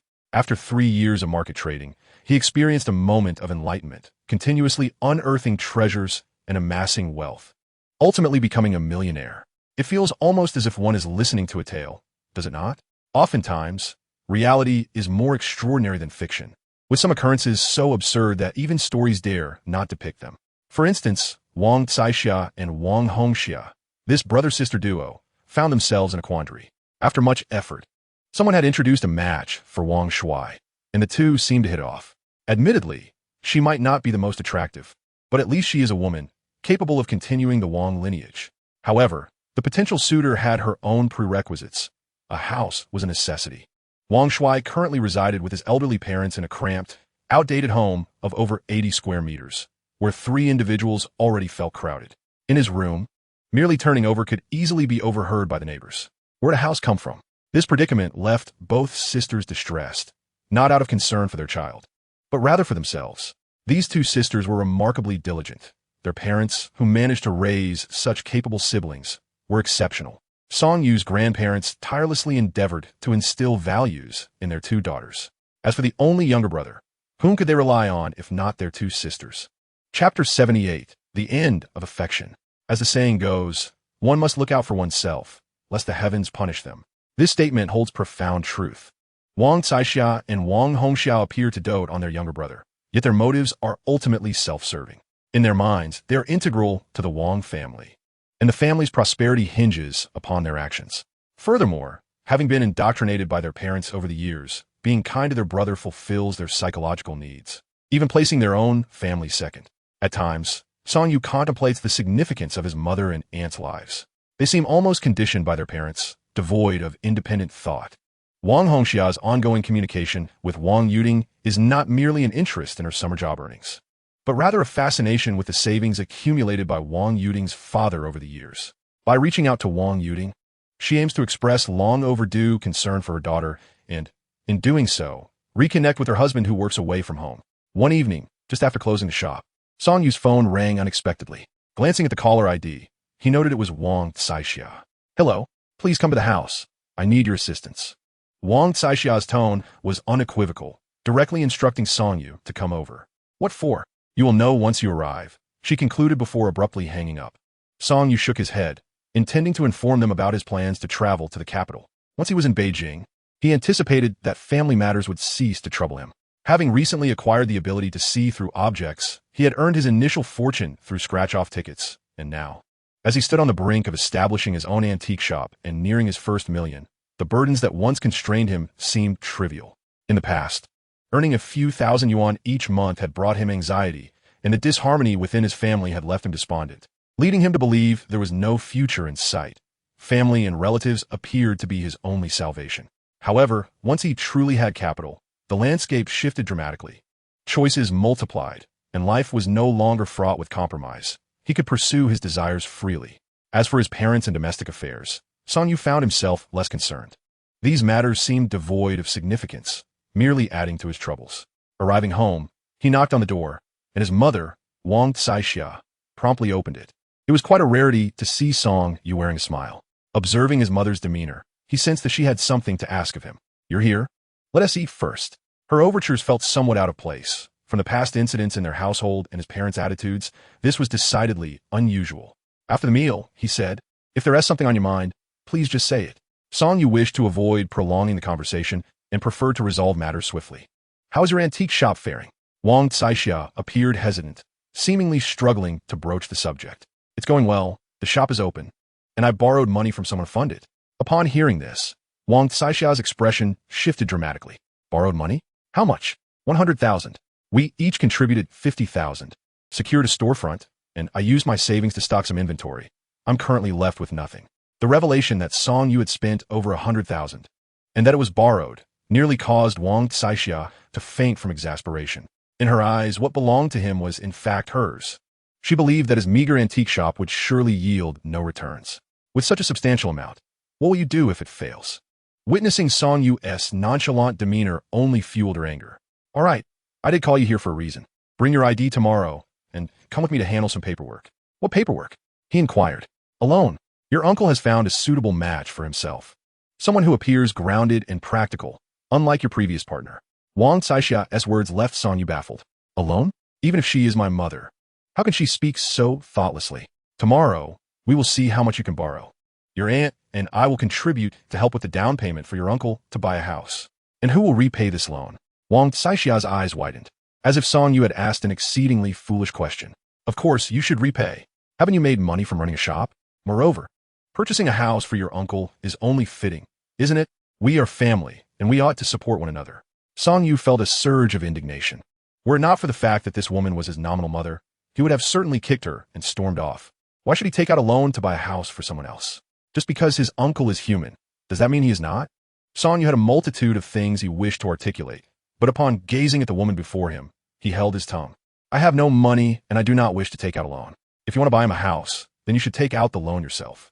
Upon hearing Song Yu's words, the forced smile on Wang Taixia's face vanished, her eyes narrowing with fury as she glared at him. Me take out a loan? What if I can't repay it? He is your uncle. We raised you. So what is the harm in contributing to down payment for your uncle? Wang Taixia spoke with conviction, yet she failed to consider the implications. What if Song Yu could not repay the loan? If she knew that he was currently financially stable? It might be a different matter. However, in Wang Taixia's understanding, Song Yu was still burdened with debts amounting to 100,000. Even so, she still expected him to take out a loan. A few tens of thousands of yuan meant little to the current Song Yu. But why should he be obligated to give it? Not to mention, the very notion of him incurring debt on behalf of another was utterly preposterous. This was not merely a matter of financial capability. Song Yu simply refused to do so, especially after Wang Taixia's statement regarding her concerns about being unable to repay. Song Yu felt utterly disheartened. So, you're worried about your own inability to repay? What of it? He is nothing more than a pile of useless mud. Even if I were to donate all my money, I would not give him a single cent. If you wish to buy him a house, then you must devise your own means. With that, he disregarded Wang Taixia's attempts to strike or scold him and rose to leave. He slammed the door behind him, resolutely resolved never to return. Ignoring the cacophony of frantic shouts and insults that followed, Song Yu felt an overwhelming desire to depart without delay. The fact that he managed to refrain from cursing was a testament to his forced restraint. Chapter 79, Jade Cicada and Jade Rabbit. Song Yu could not comprehend why the Wang family spoke as if devoid of reason, uttering whatever came to mind without the slightest psychological burden. He indeed owed a debt of gratitude to his parents for raising him, but he owed nothing to the likes of Wang Shuai. To suggest that he take out a loan to purchase a house for that scoundrel? How absurd! Such relatives lacked any sense of gratitude. They only remembered grievances and would hold on to past grievances tightly, no matter how courteous one was to them over the years. A single instance of discomfort would lead to a complete falling out. What need had he for such relatives? In any case, Song Yu had no desire for them. Based on Song Yu's understanding of Wang Taixia, she would undoubtedly refrain from discussing this matter with Song Dezai, as he was already thoroughly exasperated with Wang Shuai. Moreover, he had his own precious son, Song Haisheng, to consider. As soon as Wang Taixia connected Wang Shuai to money, Song Dezai would undoubtedly become enraged. What is wrong? How can you argue with your mother? Raising you has not been easy for us, and you quarrel with her over a few words? Song Dezai's tone was filled with discontent. Compared to Wang Taixia and the Wang family, Song Dehai appears to be the more composed individual, exhibiting a nonchalant attitude toward Song Yu, neither particularly concerned nor fond. The last time Song Yu mentioned the prospect of opening shop, Song Dehai dismissed it outright, not even bothering to listen. My mother has instructed me to secure a loan for Wang Shuai to purchase a home tomorrow. I must also be cautious to prevent her from draining our family's finances, as this would jeopardize funding for Haisheng's university education. Given Song Yu's understanding of Wang Taixia, if pressed too hard, she might indeed resort to such drastic actions. Upon hearing Song Yu's words, Song Dehai visibly paused for a moment. Fine, I will inquire with her about this matter. However, under no circumstances should you argue with her, regardless of who is right or wrong. Song Dehai feels compelled to uphold the authority of the parents. Without further questions, he ended the call, likely off to confront Wang Taixia. After the call, Song Yu took a deep breath and made a decision. From now on, he would refrain from involving himself in family matters. He could assist in emergencies, but not in poverty. Some things he simply did not wish to help with, nor could he. Prioritizing his own life was paramount. The following day, as usual, there were no customers in the morning at the shop. The three of them leisurely sipped tea and chatted. This was the norm for the store. Even when customers did arrive, it was seldom hectic, which is why Zhang Rui had the confidence to manage the shop alone. Although Song Yu had great trust in Zhang Rui, the store was under surveillance, except for her office. If Song Yu truly wished to observe anything, he need not rely on cameras. His own keen sight would suffice. The surveillance was primarily to deter potential theft, for it would be quite troublesome if dishonest customers attempted to pilfer items. The surveillance system had been previously established by the former owner, and Song Yu had merely arranged for a computer to be set up in the office, making it operational. Another reason for Song Yu's lack of concern was the fact that if any issues arose in the antique shop, closing for 10 days to 2 weeks would not pose a significant problem. The items within the shop did not expire and would not depreciate in value. It merely affected the turnover period. The second batch of ordered items was soon to arrive, and, combined with the first batch, it could sustain sales for at least half a year. The total expenditure for the two batches approached 150,000, yet under the current circumstances, selling everything could yield between 200 to 300,000, a considerable profit. However, the sales cycle was generally lengthy, with items sometimes remaining unsold for years. Despite the current state of affairs in the shop, Song Yu remained optimistic. He was certain there would be no losses, so he would simply continue operating. Though physically present in my city, Song Yu's thoughts had already drifted to the capital. He was eager to learn alongside Elder Liu, and as he surveyed the multitude of items in the shop, he found it disheartening that he could not discern their ages.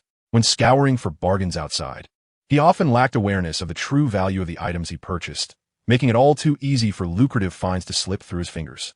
Much like the porcelain of Song Yu, had it not been for the impatience of Manager Jean, who insisted on purchasing it from Song Yu, he might have remained oblivious to its true value until he presented it to old Liu. With such a precious artifact in hand, he would not have been so cautious. A mere scratch or dent would have caused him immeasurable regret.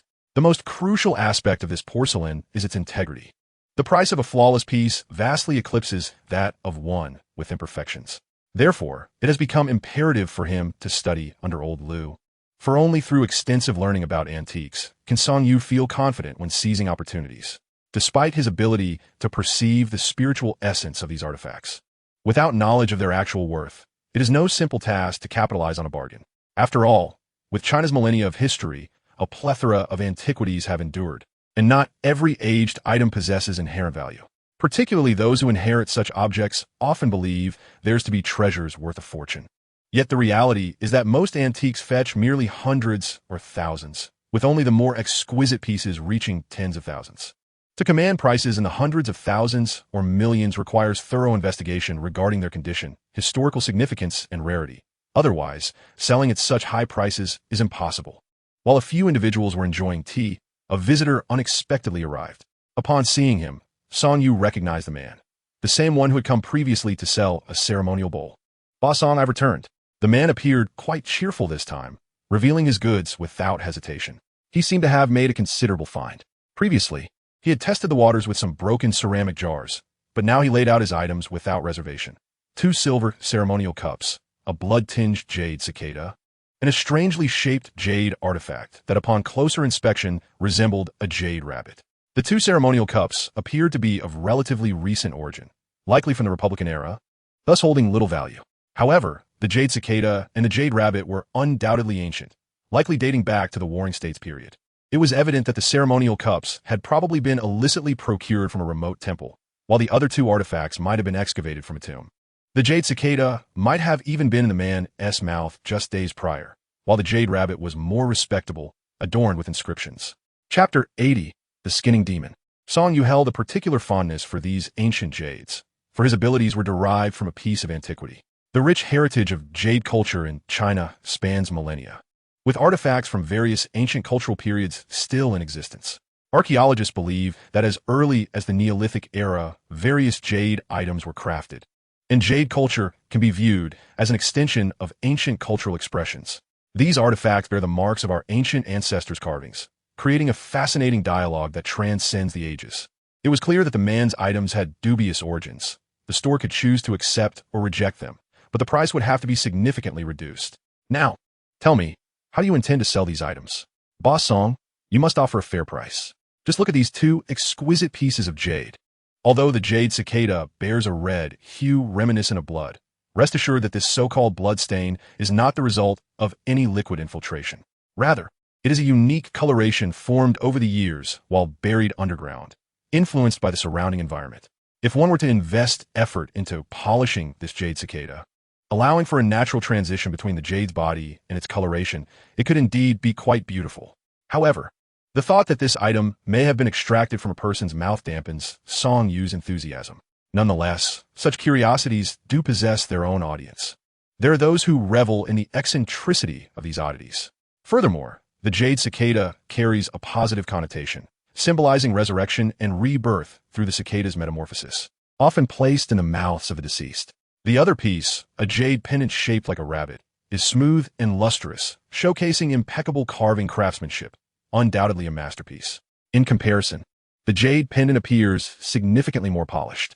Although both items serve as burial artifacts, the jade cicada is clearly a funerary item. having been crafted without ever being worn before being cast aside in an ancient tomb.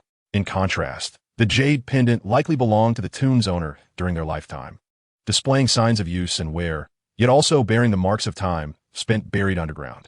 As fate would have it, Song Yu is headed to the capital, and this jade pendant would make a delightful gift. During the days spent learning from Mr. Liu at the museum, Song Yu often heard him reminisce fondly about his wife, indicating a deep affection between the elderly couple. Presenting this jade pendant to his mentor's wife would surely be a thoughtful gesture. However, exquisite items must also find their market. Song Yu remains non-committal, acknowledging that while certain pieces are indeed precious, their value cannot ascend without a corresponding market. Unless one possesses connections to sell these treasures abroad, their worth remains limited. Yet, Song Yu holds a certain disdain for those who fail to acquire foreign goods and instead choose to part with their own treasures. Such behavior strikes him as ludicrous. Upon hearing Song Yu's remarks, the man's jaw dropped in disbelief. After finally discovering a shop that offered reasonable prices and had no ties to that troublesome group, why was he now being forced to leave? Boss Song, tell me, were you pressured by those people? Are they preventing you from operating your shop? The man's brow furrowed with concern, his hands trembling slightly, betraying a palpable fear of the individuals he mentioned. Who is preventing me from operating my shop? I have matters to attend to in the capital. The shop remains open, though I will not be here. Observing the man's demeanor and actions, Song Yu sensed that the situation was far more complex than it appeared. There are numerous antique shops in my city. Even if he were to temporarily refrain from purchasing, the man should not be so agitated. Many individuals are eager to acquire such items, and those who make a living from this trade typically witness far more than what is visible in this small antique market, which merely serves as a gathering point. Those who genuinely profit in this line of work seldom frequent antique cities or markets. Most transactions occur in private. The antique market primarily attracts enthusiasts, often preying on the unwary. Those who are regularly engaged in the procurement of such items have established their own reliable venues for buying and selling. Song Yu is unsure where these locations are, yet it is reasonable to presume that this man possesses that knowledge. Upon hearing that Song Yu's shop was still in operation, the man exhaled in relief, appearing notably more at ease. Shall we converse inside? He suggested, glancing at Zhang Rui and Wang Yuding, eager to discuss matters with Song Yu in the office. Song Yu met the man's gaze and nodded. However, rather than leading him to the office, Song Yu directed him to the storage room. Zhang Rui resided in the office. Despite having few belongings, there were still personal items that made it somewhat inappropriate to bring an outsider in. Upon entering the storage room, the man retrieved a cigarette from his pocket and offered it to Song Yu. The latter shook his head, having not smoked in quite some time. Noticing Song Yu's refusal, the man opted not to smoke either. Has that group not sought you out? He inquired. What group? Song Yu responded, puzzled by the man's words. Those of us in this line of work often encounter matters that are best kept in the shadows, the man lamented, gazing at Song Yu. When issues arise and we are victimized, we dare not approach the police, for we are hardly blameless ourselves. Recently, the situation in Hunan province has been tumultuous, with a gang attempting to infiltrate the market. In my opinion, they are merely indulging in fanciful dreams. They won't last long. The man's tone turned bitter as he spoke of this group. The antique trade is notoriously lucrative, and while he occasionally dabbles in the role of scavenger, he does earn a fair profit. However, this industry has its barriers. It remains shrouded in mystery for the uninitiated, making it difficult to break into without guidance. Even if these individuals had aspirations, the reality is grim. They haven't even managed to gain a foothold in my city. Hearing the man's words, Song Yu furrowed his brow. What does this mean? It was evident that such developments would significantly disrupt the antique market across Hunan province. Outsiders, lacking an understanding of pricing culture and driven solely by profit, could easily throw the market into disarray. After a moment of contemplation, the man continued. These individuals specifically target people like me, seeking to acquire items for us to sell, which they then resell for profit. Upon grasping the situation, Song Yu felt a sense of relief. It was a case of black market dealings targeting these scavengers. He had not anticipated that those who routinely excavated tombs would encounter such troublesome thugs instead of the ghosts they feared.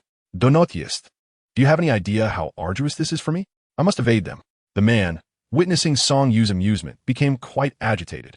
This line of work is already fraught with secrecy, and now these individuals were attempting to exploit them further. It must be said, this group of scavengers truly had no recourse. They dared not report to the authorities, lacking any support to stand up for themselves. Chapter 81. The Scavenger. That group had also approached several antique shops, urging them not to accept items of dubious provenance. They resorted to coercion and enticement to acquire goods from these scavengers at low prices, subsequently selling them to antique shops or other buyers for profit. What Song Yu described was undoubtedly the gang of tomb robbers he had previously encountered, capable of compelling Zhang Deguai to stab someone in public, indicative of their considerable strength and backing. The village of Fengshan was home to the already looted tomb of King Lujian, and the surrounding village bore the same name. Zhang Rui's ancestral home was located nearby. Are you referring to Zhang Laoda and his crew? Upon mentioning Zhang Laoda, one cannot help but feel a sense of helplessness for this man.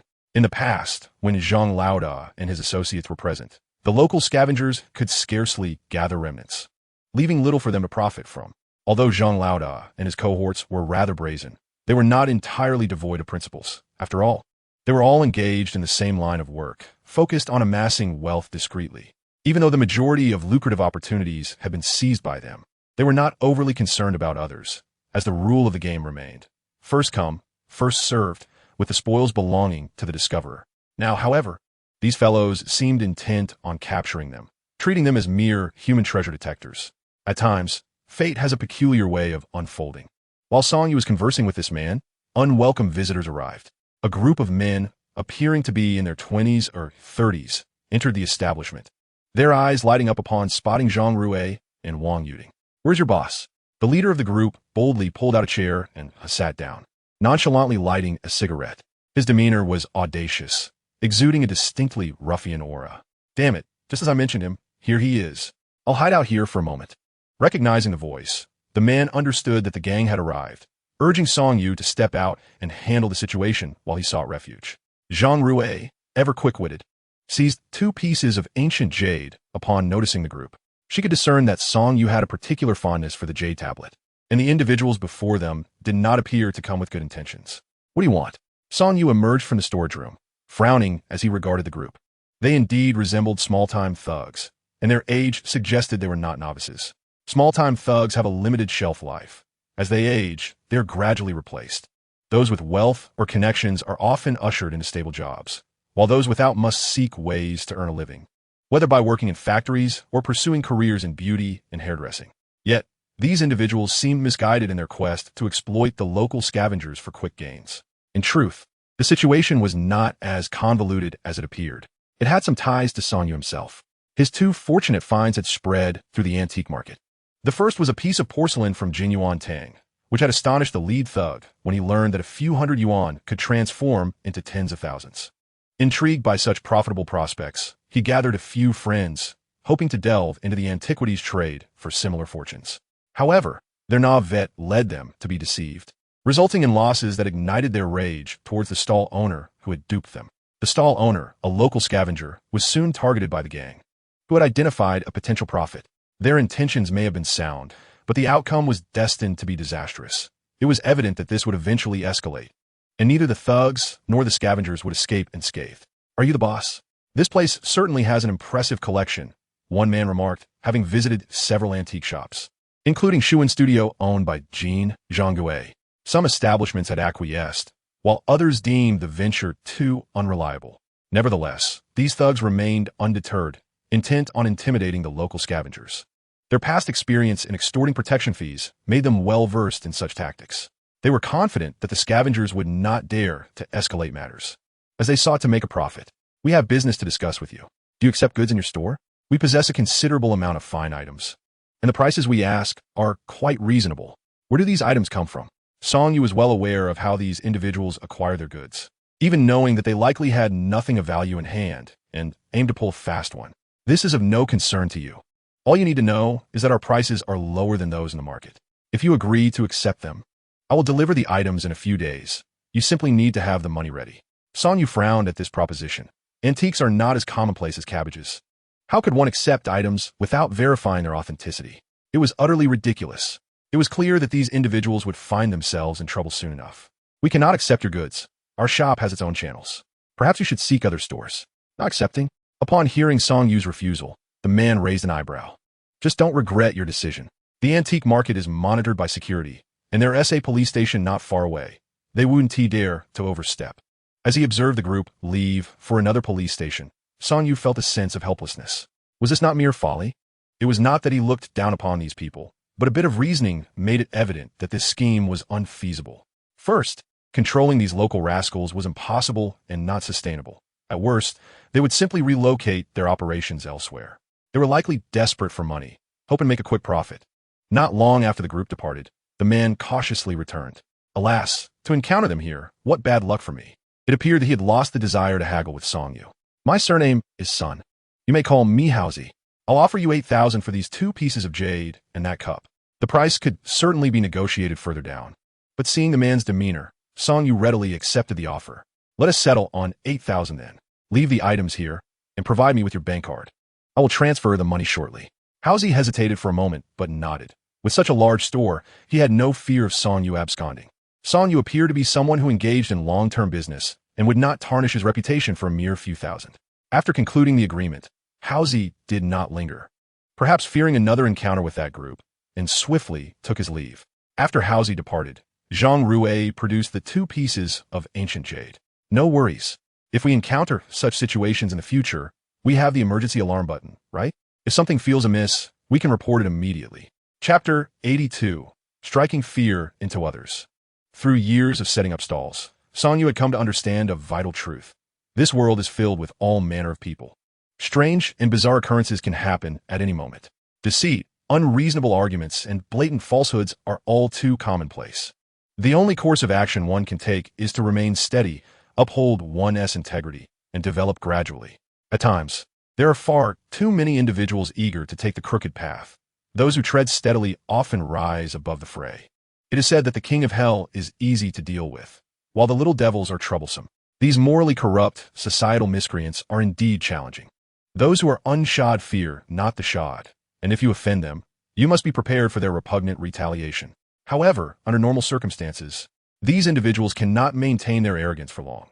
After facing a few setbacks, they resign themselves to fate or find themselves behind bars. After advising Zhang Rue and Wang Yuding to promptly alert the authorities or security upon encountering any suspicious individuals, it is evident that operating an antique shop diverges greatly from merely setting up a stall. The moment the door opens, one is inevitably drawn into dealings with characters akin to rats, who may at any moment present some valuable goods, typically priced lower than market value, allowing for significant profit upon reselling. Not long after the rat departed, a group of individuals descended from the upper floors, leaving one to ponder whether the other shops in the antique market had acquiesced to their presence. However, Song Yu surmised that it was unlikely any shop would entertain such dealings. The countenance of the leading thug, rather unappealing, suggested that this enterprise was not as lucrative as he had imagined. These local con artists were notoriously slippery, making them difficult to apprehend, and presently, antique shops were reluctant to collaborate with him, indicating that profits were indeed hard-won. Yet, the allure of the substantial profits in the antique trade ignited a sense of envy within him, particularly after hearing of someone who had recently stumbled upon a treasure and earned 2 million. 2 million. To be frank, he had no concrete understanding of what that amount entailed. At the peak of his savings, he had barely accumulated 20,000. The prospect of wealth can stir one's ambition, and the news of Song Yu's good fortune had stirred quite a commotion in the small city of Mai, naturally attracting the attention of unsavory characters. Mai, being relatively small, was fortunate to host a few universities and factories. Nevertheless, urban planning over the years had led to the relocation of many factories, causing considerable discontent among the populace. It is often said that those who quietly amass wealth soon attract numerous competitors. This is an inevitable consequence, given the vast population of Huagua. By revealing this information, Jean, the shopkeeper, seemed to intentionally create trouble for Song Yu. Being so young, it was only natural that he would incite jealousy and scheming. When those young thugs visited Shuan's studio, Jean had sarcastically remarked about how wealthy Yu Yunxian had become, having just earned 2 million. Now, as they passed by Yu Yunxian again, the lead thug could no longer restrain himself and entered with a few accomplices.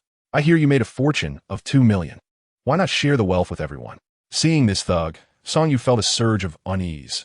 Personal matters had left him in a foul mood lately. Did these thugs think they could come and go as they pleased? It was all mere hearsay. The true value of such items was unpredictable. Observing the thug's youth, Song Yu recognized that his ability to run a shop implied some skill. We could source goods for you. You could help us authenticate them, and we could all profit together, the thug proposed. To be candid, Song Yu felt that collaborating with these individuals was far less practical than seeking out a few scrap collectors to procure some secondhand items. If they genuinely sought goods, why not approach those local con artists directly? Noticing that Song Yu was unyielding, the thug grew irritated. After all, he had painstakingly conceived a seemingly profitable plan and was unwilling to let it slip away. Producing a folding knife from his pocket, he slammed it onto the table with a fierce glare directed at Song Yu. I perceive that your establishment is no longer inclined to operate in a stable manner.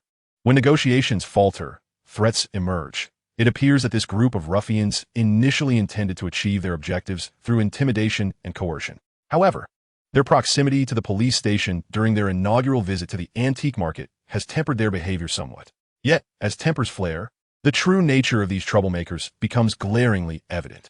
Song Yu cast a glance at Zhang Rui, who immediately comprehended his intention. Her hand, which had been poised over the alarm button, swiftly pressed it upon receiving Song Yu's cue.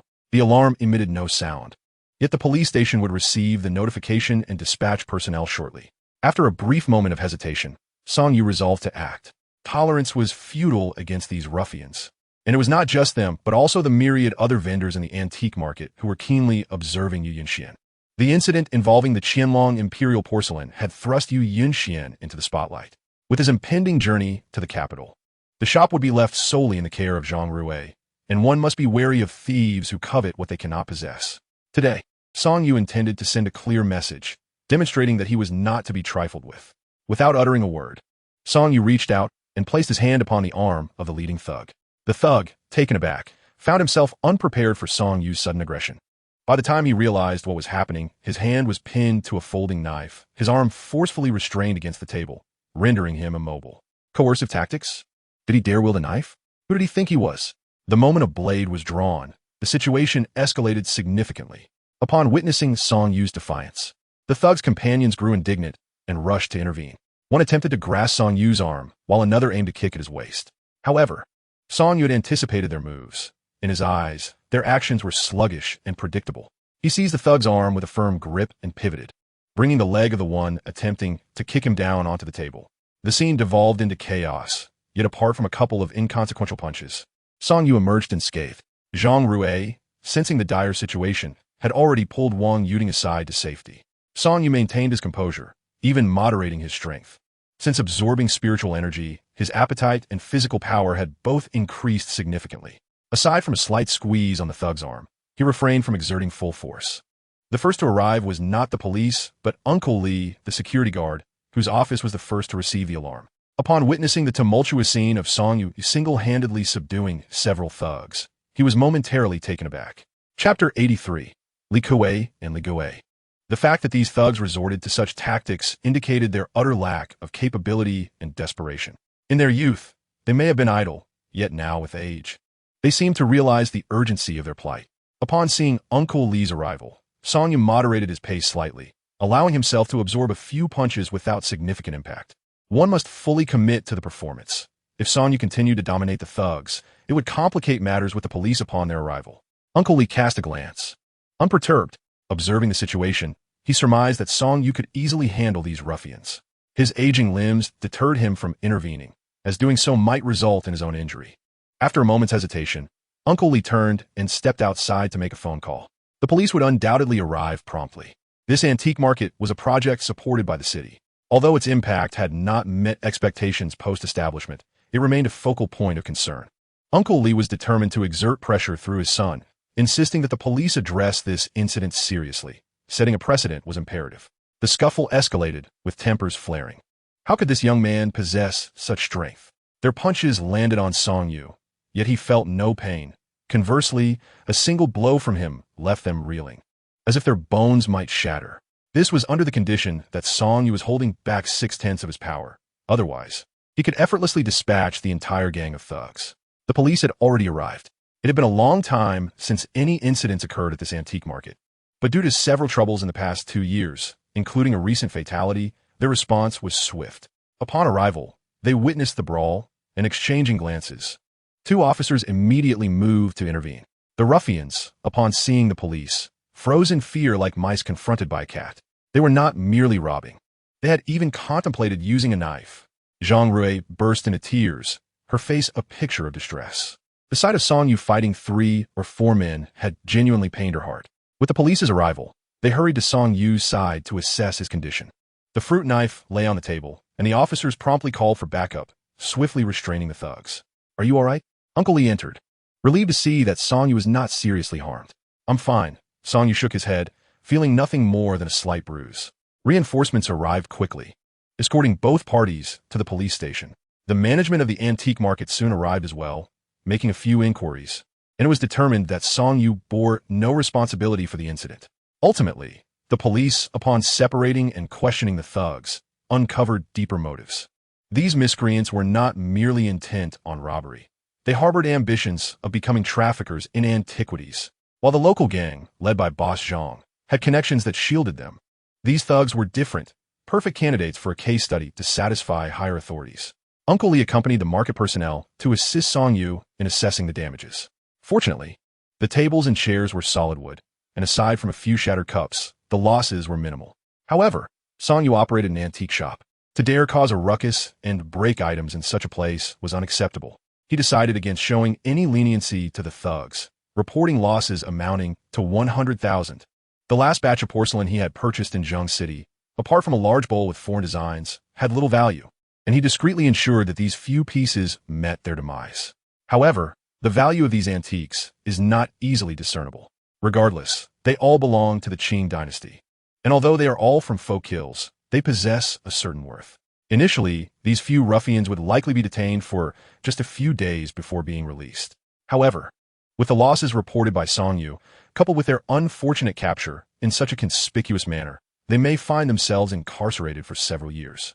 Unintentionally, Song Yu assisted the rats in resolving a dilemma, while this group of ruffians inadvertently shielded Boss Zhang from trouble. Boss Zhang himself hails from the village of Fenshang, where most residents share the surname Zhang. Over the years, they have excavated numerous grand tombs and amassed considerable wealth. Most significantly, Boss Zhang has connections. Otherwise, he cannot possibly organize such a large crew, let alone run a casino. It is precisely because their group has been overly ostentatious that they must now retreat to evade the fallout of their recent misdeeds. Except for a few who are seeking clients to offload goods, the rest have gone out of town. Deep within the Taiyang Mountains, a lucrative venture is underway. Naturally, Song Yu is oblivious to these matters. For him, having money in hand now instills confidence in his endeavors. In the past, when he encountered these ruffians while operating a stall, he would have refrained from intervening, preferring to avoid trouble. However, now that he owns a shop, the situation is markedly different. Today's events left Wang Yuding feeling anxious, yet upon observing Zhang Rui steadfastly by Song Yu's side, she was inadvertently fed a dose of sweet envy. Since the incident unfolded, Zhang Rui's gaze had not strayed from Song Yu. Wang Yuding suspected that had that ruffian dared to strike at Song Yu, Zhang Rui would have rushed to shield him without hesitation. Now that it was confirmed that Song Yu was indeed unharmed, and with Uncle Lee and the management personnel having departed, Zhang Rui finally relaxed somewhat. "All right, let us take a day off tomorrow. We won't open the shop for the next couple of days," Song Yu contemplated, deciding to close the shop for 2 days before reopening. Although Wang Yuding's room was not spacious, the two girls could manage to share it. Today, this incident must have frightened the two young ladies, so resting for a couple of days before resuming business seemed prudent.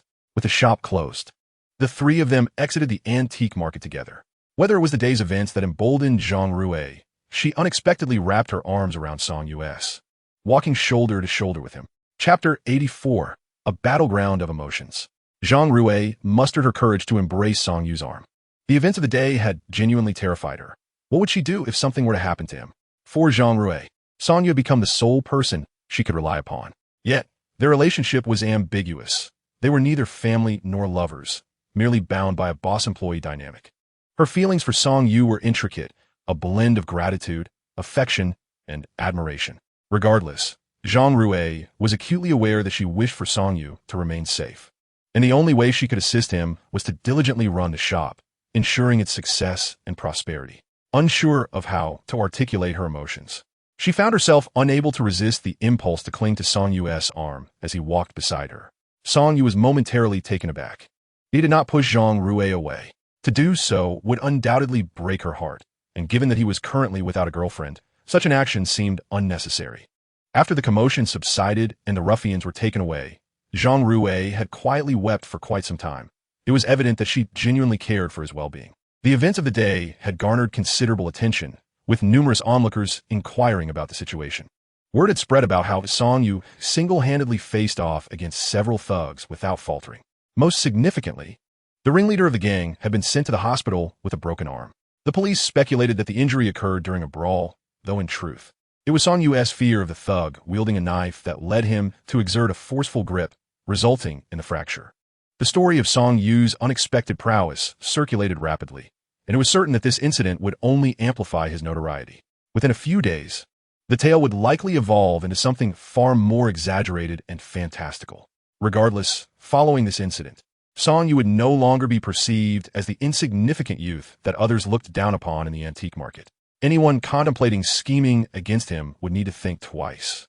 As he exited the antique market and took only a few steps, he unexpectedly encountered a familiar face. Tang Xiaowan had finished work earlier than usual and, anticipating that Song Yu might soon head to the capital, sought to invite him for a meal to discuss his plans.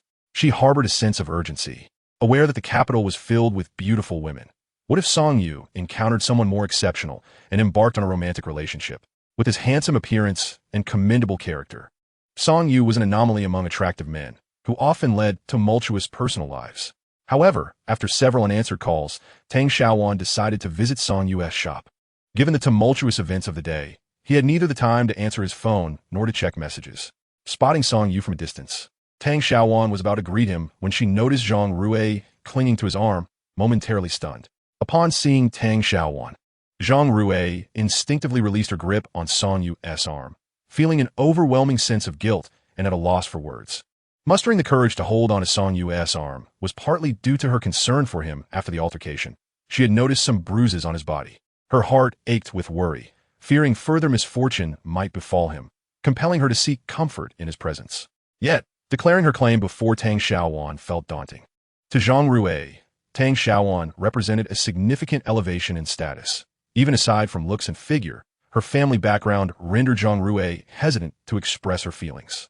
She worried that for Song Yu, she might be perceived as a burden. Zhang Rue's insecurities were compounded by her awareness of the disparities between them, whether in education or appearance. Each encounter with Tang Xiaowan intensified her self-doubt.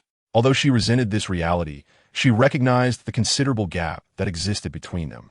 Thus, upon encountering Tang Xiaowan, her apprehension surged, and despite the fact that Tang Xiaowan and Song Yu were merely friends, she felt an urge to retreat. After a brief moment of hesitation, Tang Xiaowan, too, found herself uncertain about how to proceed. She has never experienced love, having been well protected by her parents since childhood, leaving her devoid of any romantic inclinations. Beside her, Wang Yuding was taken aback, astonished that the tumultuous scene had arrived so swiftly. Her cousin was indeed far too popular. However, given his current circumstances, it was only natural for him to attract the attention of young women. In critical moments, she must rely on her role as a cousin to salvage the situation. Xiaowan, today there was an attempted robbery at the store. Xiaorue and I were terrified. We just came from the police station. Upon seeing Tang Xiaowan, Song Yu found himself at a loss for words, having little to explain. For he was innocent in his relations with both Zhang Rue and Tang Xiaowan. Fortunately, Wang Yuding's words shattered the awkward silence, redirecting Tang Xiaowan's focus immediately. What? The store was robbed? Is everyone all right? It's fine. Just a few petty thugs who have already been apprehended by the police. Song Yu spoke with a nonchalant demeanor. But Zhang Rue vehemently disagreed, stepping forward to tug at Song Yu's sleeve. Engaging in a scuffle with a few ruffians while shielding one's head with an arm was a relatively normal reaction. For one person to fend off several thugs and only sustain a slight bruise on the arm was commendable indeed. What? Tang Xiaowan gape? Her mouth agape upon hearing of Song Yu's injury, momentarily forgetting Zhang Rue's earlier embrace of his arm, and hurriedly approached to inspect. It's nothing serious, just a bruise. A bit of ointment, and it will heal in a couple of days. As a nurse, Tang Xiaowan was particularly well equipped to handle such situations. You weren't injured elsewhere, were you? No worries, it was just those few thugs, and I managed them all by myself. Song Yu shrugged off his arm, genuinely unfazed. Xiaowan, shall we go home and have a meal together? Sure. Without hesitation, Tang Xiaowan readily agreed. On the way back, Wang Yuding recounted the day's events to Tang Xiaowan. While Zhang Rue remained silent, her attention fixated on Song Yu. As long as she could care for Song Yu and look after Yu Yunxian, she felt utterly content. After all, Zhang Rui was quite young, typically exhibiting a shy demeanor. She had not anticipated that today, as events would embolden her to express her concern for Song Yu more boldly. Tang Xiaowan felt only a slight worry. Today's incident was indeed unsettling, particularly as the thugs were armed with knives. Any unfortunate turn of events would leave them with regrets too late to amend. Soon, the group arrived at the residence rented by Song Yu. Zhang Rui, Wang Yuding, and Tang Xiaowan insisted that Song Yu not cook, declaring that he deserved a day of rest. Thus, Song Yu was left in the living room, watching the three girls busily maneuvering in the kitchen. Chapter 85. The Rat and the Yellow Cat. Shortly after exiting the antique market, the rat received a bank transfer from Song Yu, which relieved him greatly. Every household has its burdens. If it weren't for dire circumstances, who would willingly engage in the murky trade of dealing with the deceased daily? Moreover, once one enters this line of work, it becomes exceedingly difficult to transition back to legitimate business. Lacking education and skills, the only expertise he possessed was knowing from which direction to dig a tunnel. To ask him to find a steady job, earning a monthly salary less than what he could make from selling just a few items, would be utterly unacceptable to him. Recently, this group of ruffians has truly been a source of great annoyance for him. In his usual endeavors, the rat does not operate alone. He has a companion named Yellow Cat. The moniker of Rat and Yellow Cat is indeed amusing. In truth, the items that Rat sells are primarily sourced by Yellow Cat, who possesses greater acumen. However, Yellow Cat is typically taciturn and prefers solitude, showing little inclination to engage in sales or haggling. By a stroke of luck, the two met while setting up a stall. Rat, being quite loquacious, was drawn to the quality of Yellow Cat's merchandise, and they struck up a conversation, ultimately forming a perfect partnership, with Rat assisting in selling the items procured by Yellow Cat. When an item is sold, a glance at Rat's expression reveals to Yellow Cat that it has indeed found a buyer. Once again, they encountered that same troublesome gang at the shop. Rat grimaced, cursing under his breath as he fished out a cigarette and offered one to Yellow Cat. He was genuinely exasperated with these persistent ruffians. Upon hearing Rat's complaint, a glint of cold resolve flickered in Yellow Cat's eyes, yet he remained silent. At that moment, Rat's phone rang. What? Those fellows have entered? Rat had several acquaintances among the local ground rats in my city and its neighboring areas. These individuals lacked any real heritage or understanding of the art of treasure-seeking, having stumbled into their trade through a series of fortunate coincidences. They were mere ground rats, incomparable to those who delve into ancient tombs, and the majority of what they handled was of little value.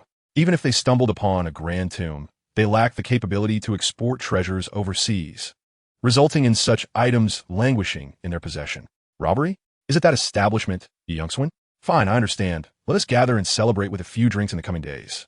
Rat hung up the phone with a twinkle in his eye, joyfully patting Yellow Cat on the arm. You see, I told you this gang wouldn't last long. Today, that lad from the shop likely threatened them, and the police apprehended him. I've heard he is facing charges of robbery and will probably spend several years behind bars. As Rat pondered this, he shook his head. Why not accept? Yellow Cat's voice, rich in timbre yet cold in demeanor, evoked an enigmatic aura akin to a cat, leaving one perplexed by his intentions, strikingly unique and undeniably captivating. Yellow Cat nodded thoughtfully. Is that person trustworthy? Fair enough. He doesn't seem to be overly talkative and possesses a keen eye.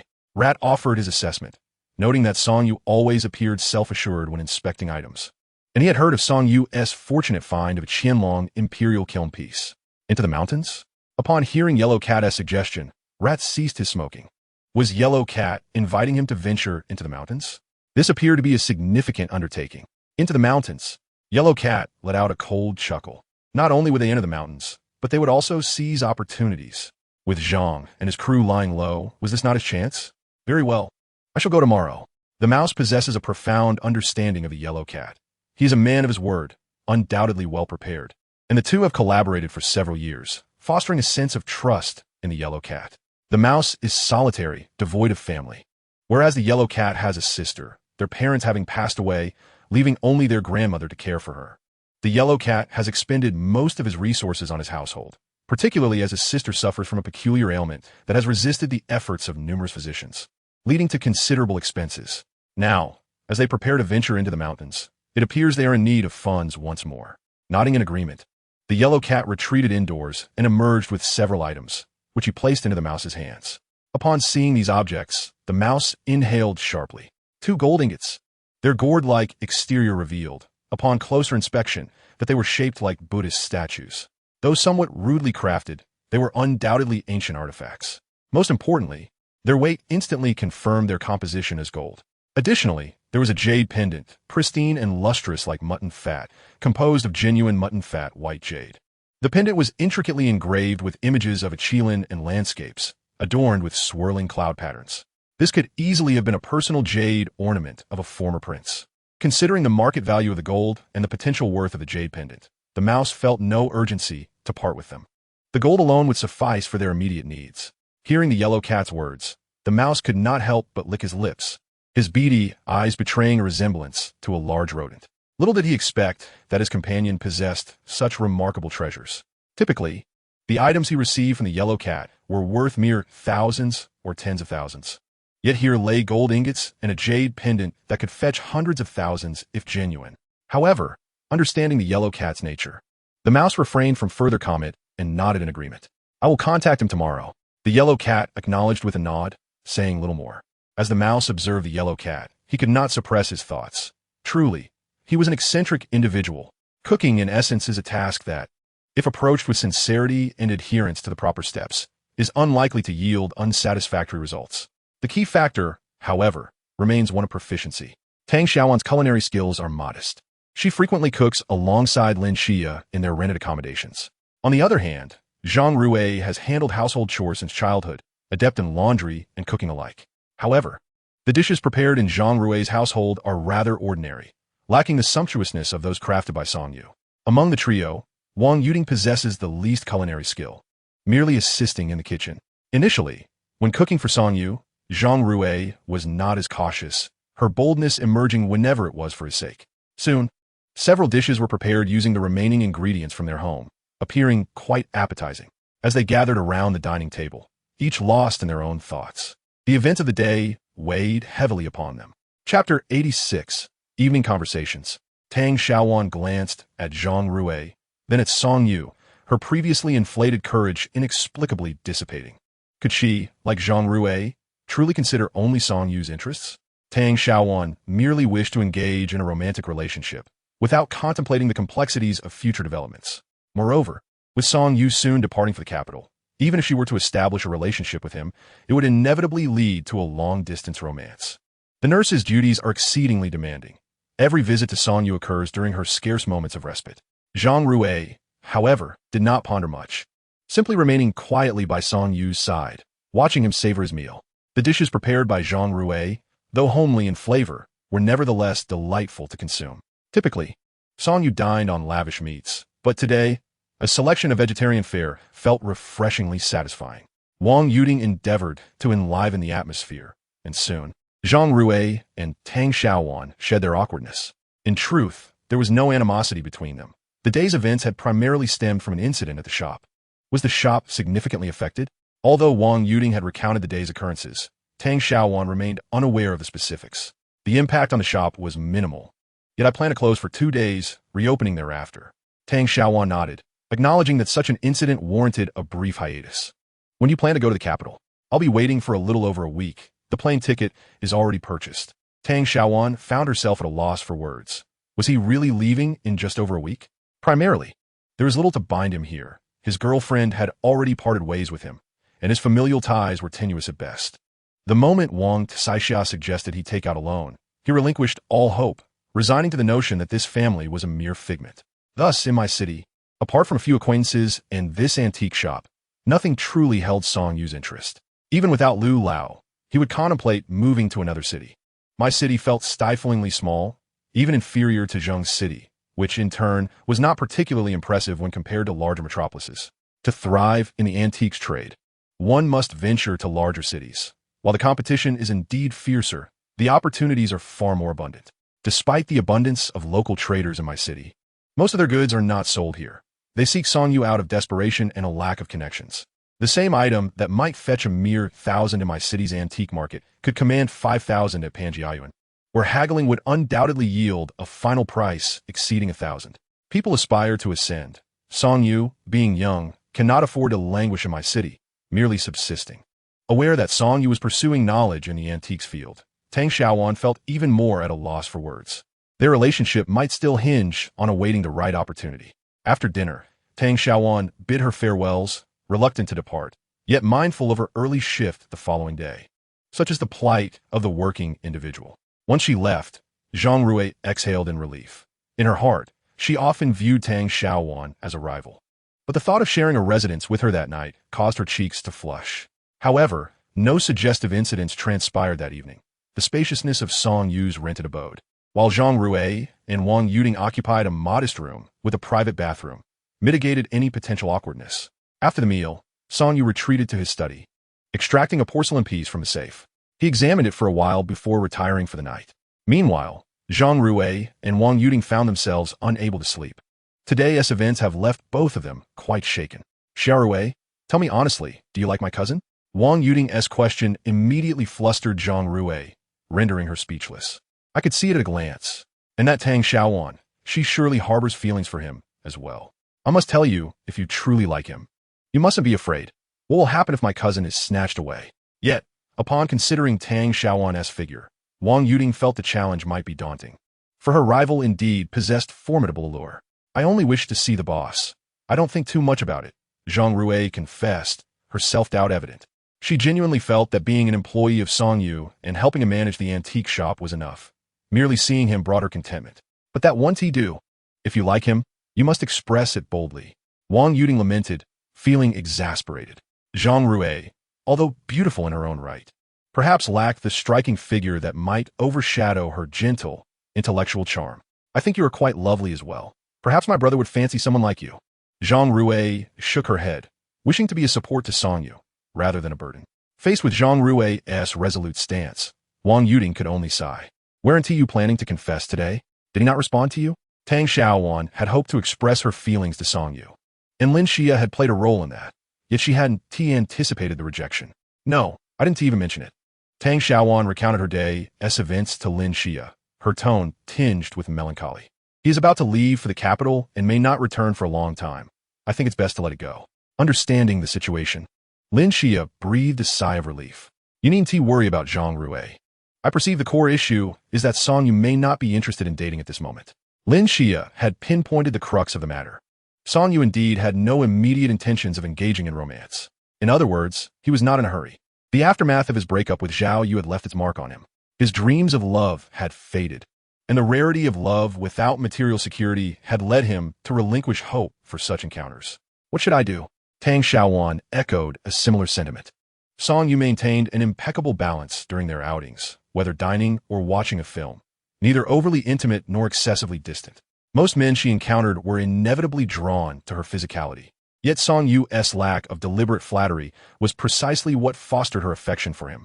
What else can we do but let nature take its course? After all, he is heading to the capital for studies. We can address future matters when they arise. Tang Xiaowan nodded, agreeing that this approach seemed most appropriate. Come now, don't be disheartened. With your qualities, what kind of man couldn't you attract? Lin Xia stepped closer, teasingly pinching Tang Xiaowan's waist, causing her to squirm with laughter. Stop it. Tang Xiaowan had a profound aversion to tickling. Her body was exceptionally sensitive, and even the slightest provocation was unbearable for her. After a light-hearted quarrel, she no longer felt despondent. After all, it was still too early to draw conclusions about her feelings. A night passed in silence. The following day, with no obligations to attend to, Song Yu indulged in a rare lazy morning. Unfortunately, it seemed the heavens had other plans for him, as the shrill ring of his phone shattered the tranquility around 9 o'clock. Upon glancing at the screen, he discovered it was a call from the ever-persistent Housie. Hello, why isn't the shop open today, boss Song? Housie exclaimed, having arrived early and waited impatiently for Song Yu, while other antique shops had already opened their doors. Something came up yesterday. I'm taking a day off, Song Yu replied languidly. It was obvious to him that Housie was seeking an opportunity to sell something. Come on, that won't do. I have something good here that you'll definitely find intriguing. Housie's urgency was palpable, although a gang of small-time ruffians had already entered the market, and other shops would likely accept his wares. He knew their owners would not be as accommodating. Moreover, the items he had received from Huang Mao were indeed hot commodities, necessitating the discretion of a familiar establishment to avoid attracting unwelcome trouble. I have 2 gold ingots and a jade pendant. I suspect the pendant once belonged to a prince. I know you have a fondness for ancient jade. I assure you, you won't be disappointed. Haozi seemed to believe that Song Yu had a particular penchant for ancient jade. In truth, Song Yu held a keen interest in all antiques. But his fascination with jade stemmed from the fact that his unique ability was derived from an ancient jade piece. Thus, he observed jade artifacts with greater diligence and care. While gold ingots did not particularly captivate him, as their intrinsic value was limited despite their age, the jade pendant from the prince piqued his interest considerably. With nothing pressing on his agenda, he decided it would be worthwhile to examine the items. Just give me a moment. I'll be there shortly. All right, I'll wait for you. With a leisurely pace, Song Yu attended to his morning routine and informed the two young ladies to prepare some ingredients for lunch. As he had errands to run, Zhang Rui and Wang Yuding readily complied, not inquiring about his plans. Soon, Song Yu arrived at the antique market, where the vendors outside regarded him with noticeably different expressions. Kindness can be mistaken for weakness, and a gentle horse can be ridden. The news of Song Yu single-handedly sending a few ruffians to the hospital and subsequently being taken to the police station had spread. Although young, he was far from the easy target they had presumed. Ignoring their glances, he ascended the stairs without acknowledging them. Upon reaching the entrance of his shop, he found Haozi waiting with a sigh of relief. In addition to Haozi, several others were bustling about. Not far away, an empty shop was undergoing renovations. Finally, you've arrived. Why the delay? Haozi couldn't help but voice his frustration, having waited for quite some time since early morning. Initially, there was no intention to open the door, yet for your sake, what more could be done? Song Yu stepped forward to unlock the door, ushering the rat inside the shop. Despite their entry, Song Yu remained resolute in not opening for business. After they entered, he promptly locked the door once more. The items retrieved by the rat were mostly unseemly, thus it was prudent to ensure the door was securely shut. Without hesitation, the rat settled beside the sofa, placing his bag upon the table and began to extract its contents. Two oddly shaped gold ingots were laid upon the table, resembling rather crude statues of the Buddha upon closer inspection. Gold and silver have historically been regarded as precious metals, inherently possessing monetary attributes, with gold being particularly cherished and maintaining a high value since antiquity. Even today, gold remains a strategic reserve, with each nation holding its own stock. The ancient world has left behind numerous gold artifacts, such as the renowned Sangxingdui archaeological site, which unearthed a wealth of golden treasures. The two gold ingots before them have been artificially crafted into shapes reminiscent of Mithra Buddha. They're rough and ancient forms suggesting they were relics of a bygone era. However, in terms of actual value, their price was only slightly above that of standard gold, as their crude craftsmanship and lower gold content, evidenced by the presence of other metals and lack of inscriptions, diminished their worth compared to the gold ingots or bars produced by ancient authorities. Through the discerning gaze of his eyes, Song Yu indeed perceived a faint aura emanating from the ingots.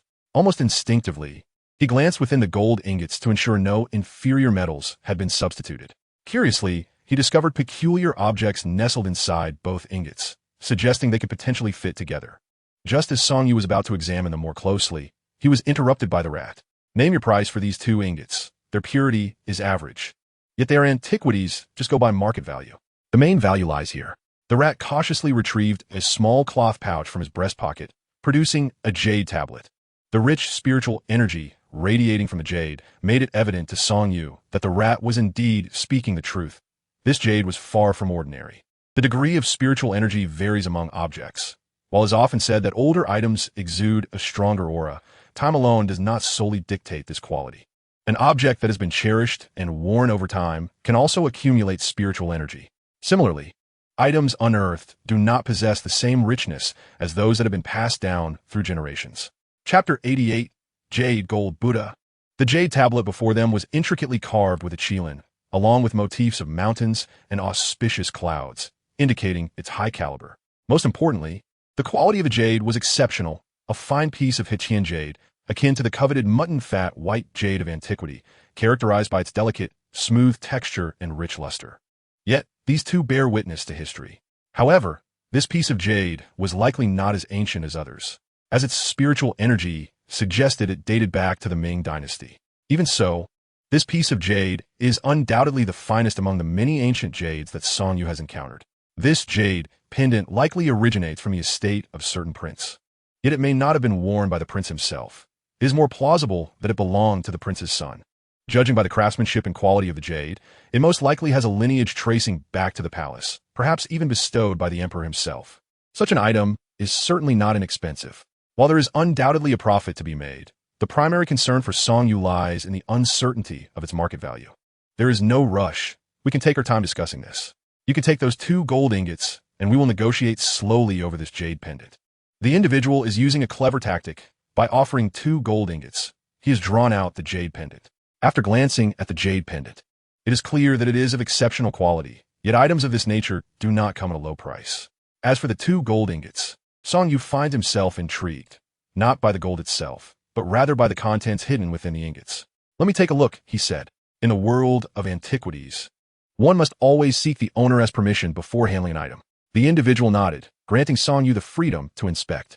He picked up the gold ingot and began his meticulous examination. On the surface, it appeared he was assessing the gold's quality and shape, but in reality, he was investigating what lay within. Inside, he discovered 2 small black objects, which seemed to form a smaller Buddha statue, albeit in black. Upon closer inspection, this black statue differed from the gold ingots encasing it. Its form was quite lifelike, representing a seated Buddha, with the left hand resting on the knee and the right hand gently placed, exuding a serene and composed demeanor. The intricate detail of such a diminutive figure is truly remarkable. The material of the statue eluded him, and he could not fathom why it was concealed within 2 gold ingots. Moreover, it appeared that the statue was intentionally crafted in 2 halves, as the separation was unusually neat. The aura emanating from this Buddha statue was far more vibrant and resplendent than that of the jade pendant. "Name your price. If it is reasonable, I shall take it." If he were to acquire both the jade pendant and the 2 gold ingots at market value, it would indeed be a considerable challenge. Once in the capital, he would need to swiftly liquidate these items for some capital. The 2 gold ingots, even without considering the statue within, already hold significant value due to the gold price and the premium associated with antique pieces. The ingots are not particularly large. One weighs approximately 5 taels, bringing their combined weight to around 500 grams, which translates to a value exceeding 100,000. In this era, the gold price is not as elevated as it would later become. Had this been in the future, the mere value of the gold would be considerably higher. Were it not for the peculiar Buddha statue encased within these ingots, Songyu would not have considered acquiring them. 150,000, what do you think? This price is quite fair, though the profit margin is minimal, perhaps only a few thousand to 20,000. While this profit is substantial, the uncertainty of when he could sell it remains a significant concern. Additionally, the gold content of these ingots is not as high as one would hope. Should he choose to extract the Buddha statue, he might ultimately incur a loss. 140,000. Very well, 140,000 it shall be. The rat is not one to be trifled with. He did not take the statue for testing, yet it is evident that its gold content is likely not substantial.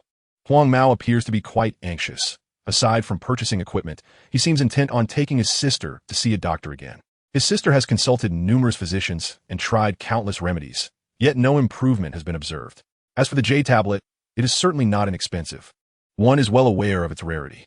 The survival of such a jade tablet to this day is indeed remarkable, as items from the palace rarely make their way into the common populace, let alone artifacts from the Ming dynasty. Name your price, and let us converse. Both parties are reluctant to make the first offer, each eager to gauge the other's bottom line.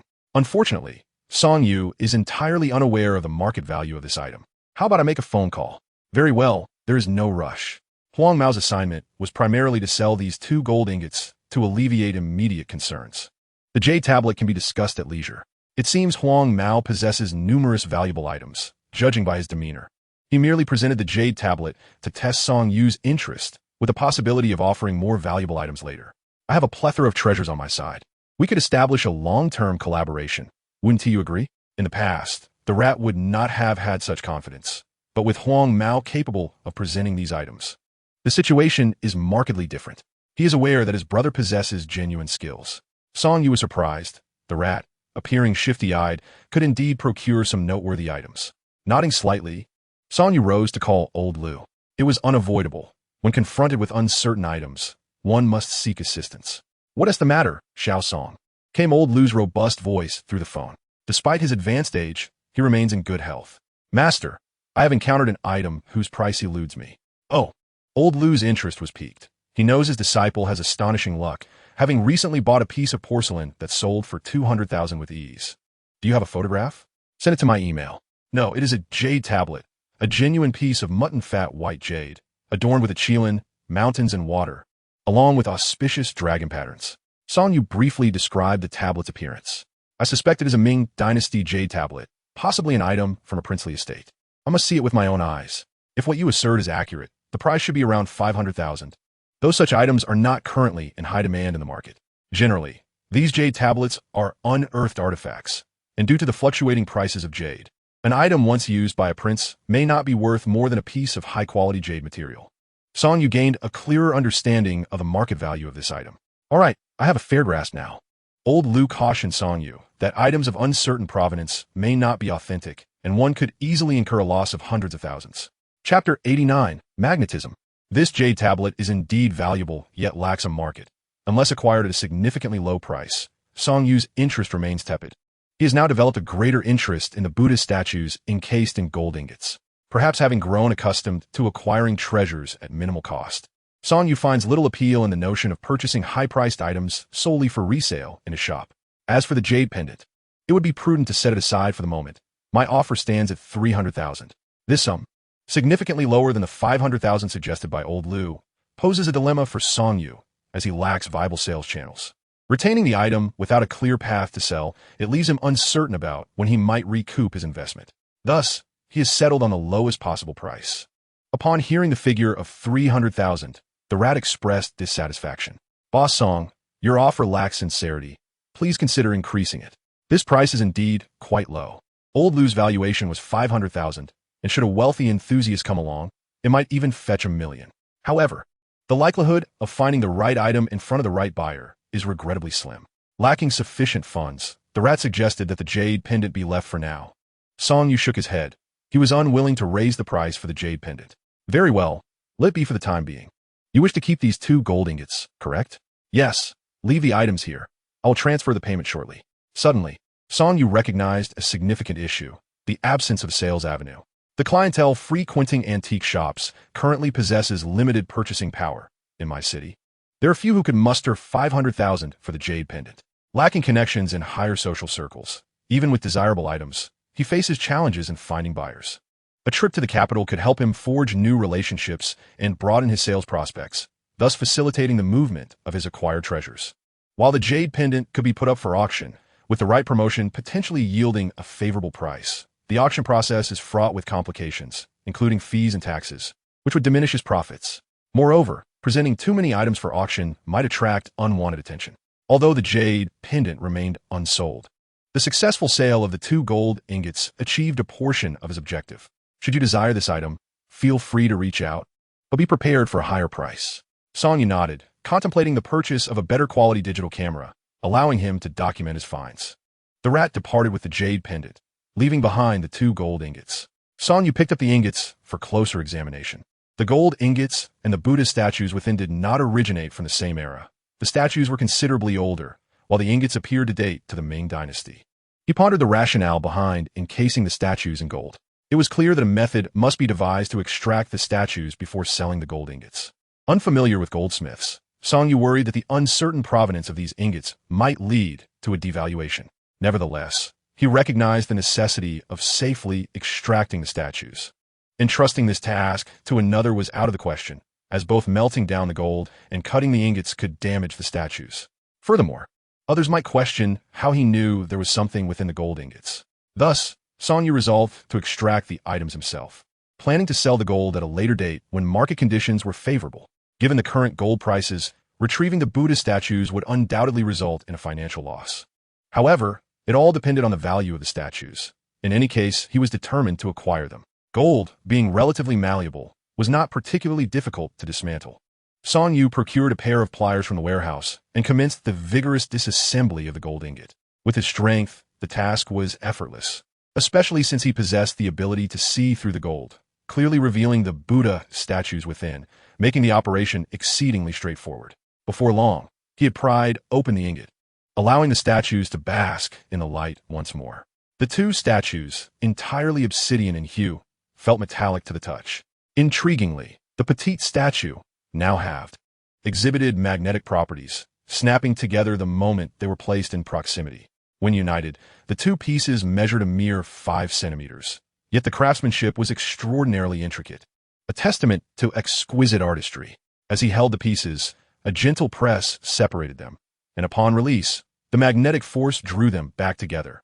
A delightful spectacle. Regardless of any other considerations, even as a personal collection, Song Yu deemed the several thousand yuan spent on these statues well worth it. This was a rarity he had never encountered before, and he was eager to enlist old Lu's expertise when he reached the capital.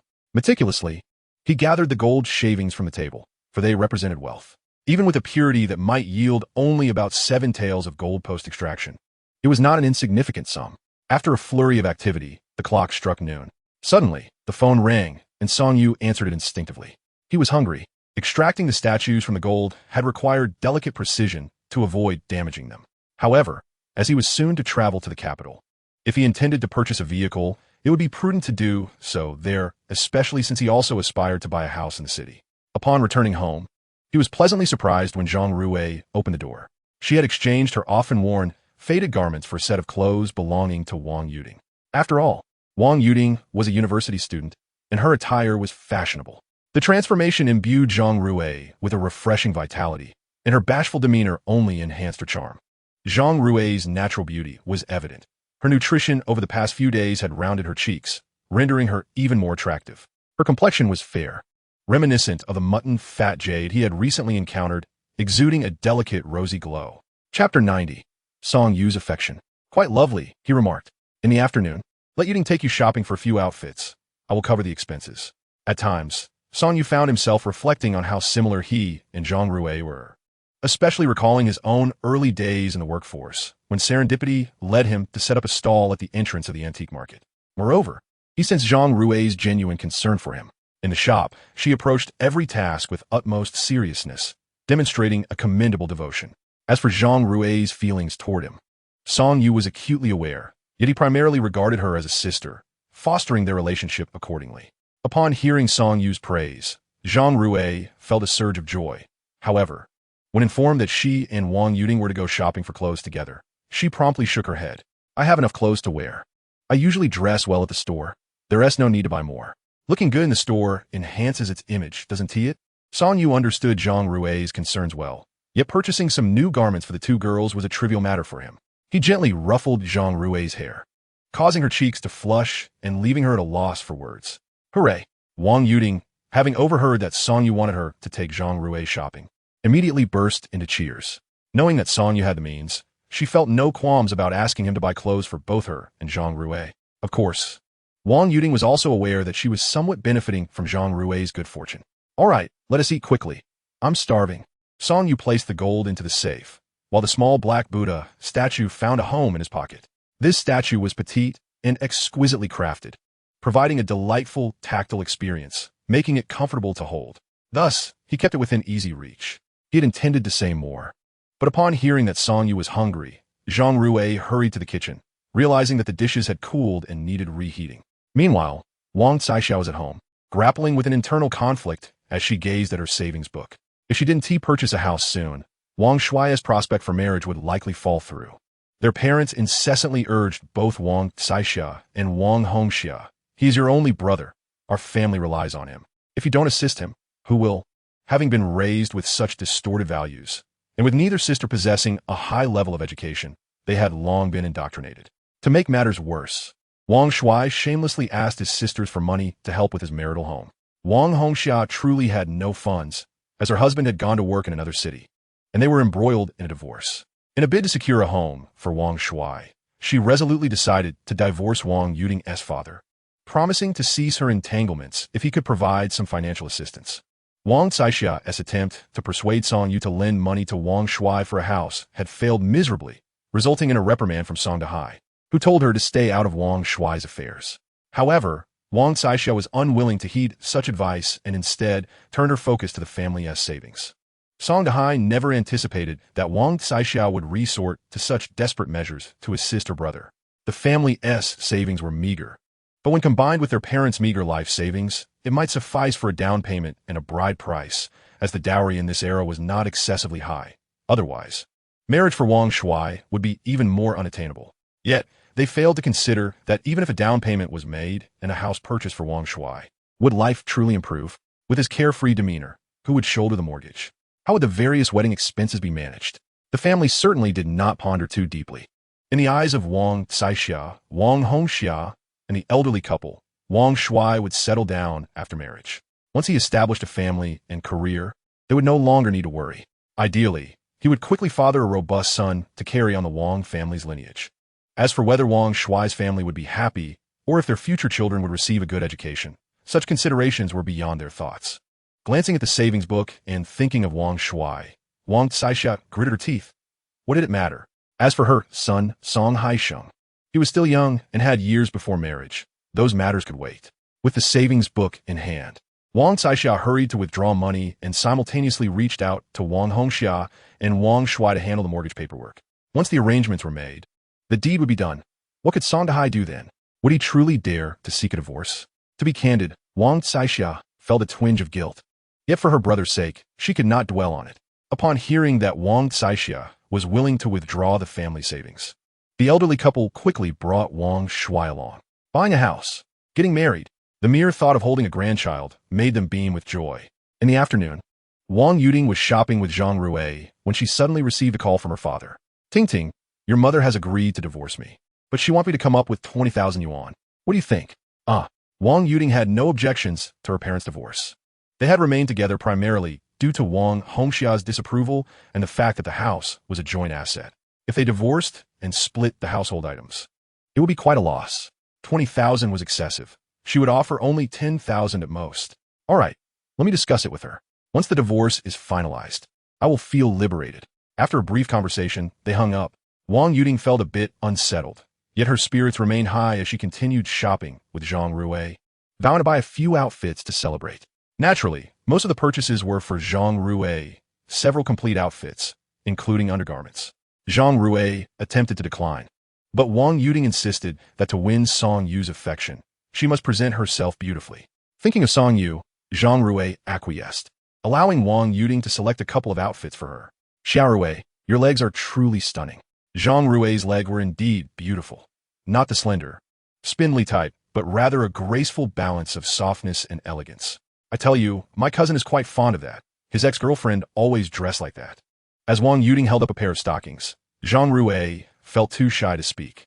But hearing that Song Yu liked such things, and that his ex always wore them for him, made her blush and ultimately decide to purchase the stockings as well. Would he appreciate it if she wore them for him on an occasion? Wang Hongxia engaged in a round of haggling and ultimately secured 15,000 yuan from Wang Yuding's father, severing all ties and ensuring he could no longer harass Wang Yuding. As long as she obtained the money, Wang Hongxia cared little for anything else.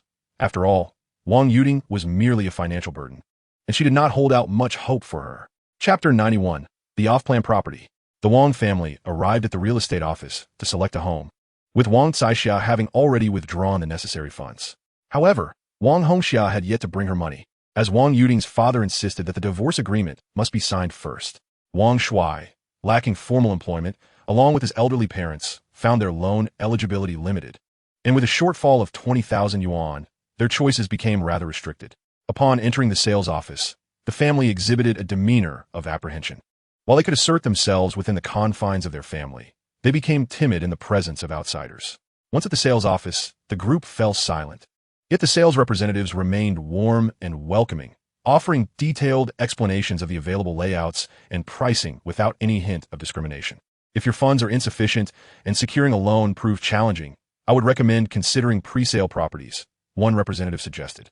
The elderly couple was perplexed by this concept, and both Wang Xiaoxia and Wang Hongxia were equally bewildered. As for Wang Shuai, he was distractedly eyeing the saleswoman's legs.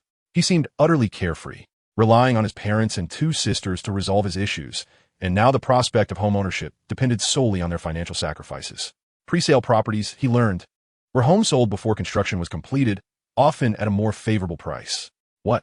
Selling homes before they are built? Will they actually be finished? Wang Shuai questioned. The sales representative reassured him that this was standard practice. Purchasing now would yield substantial savings, and by the time the homes were completed, prices would have increased, ensuring profit even if they chose to sell without residing in the property. Is it truly such a boon? The elderly couple exchanged glances, finding merit in the proposition.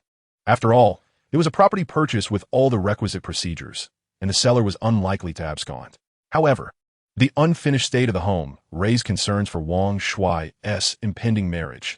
After all, a marital residence was urgently needed. I think this is a good option. We could even buy a larger home, he remarked, unconcerned about the financial implications since he was not footing the bill. Indeed, once a house is secured, the two can share a life together. Why fret over the details? Wang's mother harbored lingering dissatisfaction regarding her son's prospective bride, who seemed overly materialistic, demanding both a home and a dowry.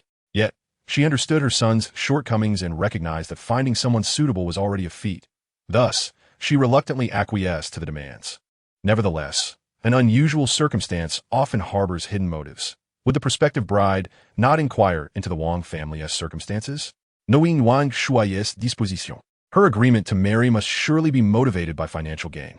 After much deliberation, the family decided to proceed with the purchase of a home through a combination of loans and down payment, depleting the couple's savings entirely. Wang Hongxia had undergone a divorce, and Wang Caixia had discreetly taken some fund from home, although several thousand remained in Song Dehai's bank account. Yet, at least they now had a house, and Wang Shuai could proceed with his marriage plans. This news brought joy to the family. Meanwhile, Song Yu was oblivious to their dealings, spending his time at home studying porcelain and Buddhist statues, along with various materials and books recommended by Old Lu, resources of substantial value that promised to impart a wealth of knowledge. Upon his arrival in the capital, he would join Old Lu for further studies, thus engaging in a preparatory phase for his future endeavors. Lu Lao holds a distinguished position at the Palace Museum and is also affiliated with Yenching University. At times, when significant archaeological discoveries arise, he is often invited to lend his expertise. Lu Lao's skills in artifact restoration are unparalleled throughout the entirety of Huagua. Occasionally, unearthed relics undergo rapid, irreversible changes upon exposure to air. With Lu Lao's presence, these artifacts are assured protection, which solidifies his esteemed status within the community. On a different note, Wang Yuding felt a profound sense of relief upon learning that her mother was finally willing to divorce her father. Knowing that her father had reached an agreement with Wang Hongxia to part ways, and that he promised to cease any involvement in her life, Wang Yuding truly exhaled a sigh of relief. Song Yu was taken aback by his aunt's sudden consent to divorce. However, upon noticing Zhang Rui entering with her head bowed, he was captivated. The delicate long dress paired with black stockings perfectly embodied the essence of youth, innocent yet alluring. Indeed, as Yuding had mentioned, Song Yu had a penchant for legs. Sensing his gaze, Zhang Rui's cheeks flushed, yet she quickly found a chair to sit, extending her legs to make herself more visible to Song Yu.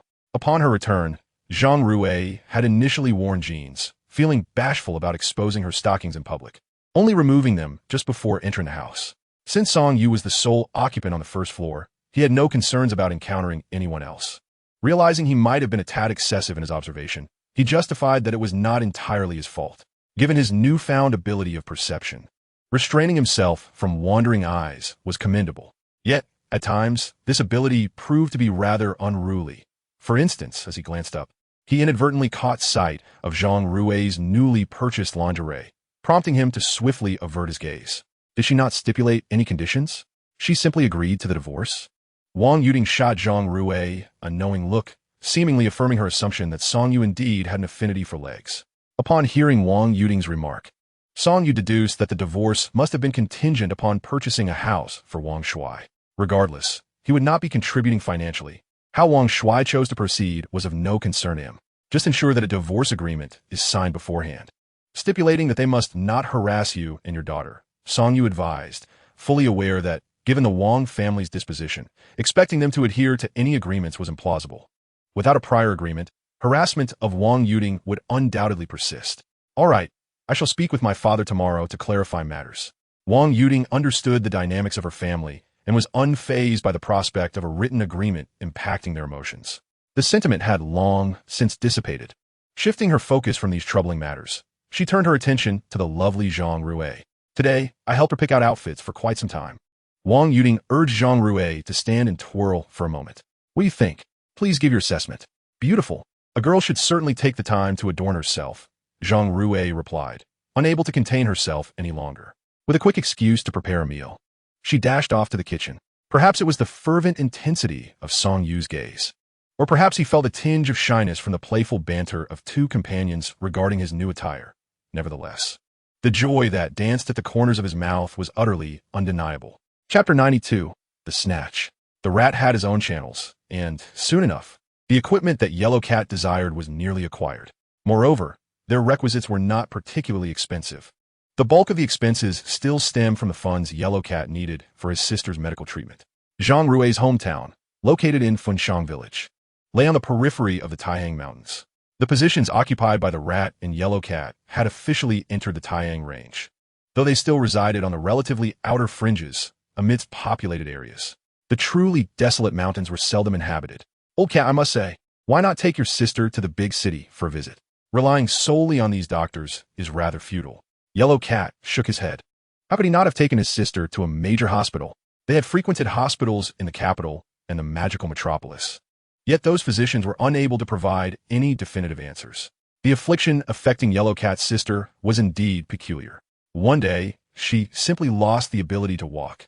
Her lower body devoid of strength. Yet unlike typical high-level paraplegia, she retained sensation, just no power. There were no evident external injuries. One morning, she awoke to this condition. After numerous hospital visits and examinations revealing no issues, some doctors even speculated that his sister might be suffering from hysteria, a psychological disorder. However, Yellow Cat knew his sister well. She could not possibly be feigning it, nor was it a mental illness. The same strange symptoms had afflicted his father, occurring even more abruptly. Yellow Cat's skills were not self-taught. Though not rooted in treasure hunting, grave relocation, or mountain moving, they were nonetheless inherited. Yet during one of his father's excavation endeavors, he suddenly experienced paralysis in his lower body and ultimately perished in the tomb due to asphyxiation. Was it truly a consequence of their profession's transgressions against the Yin virtue? A form of retribution? But why was he unaffected?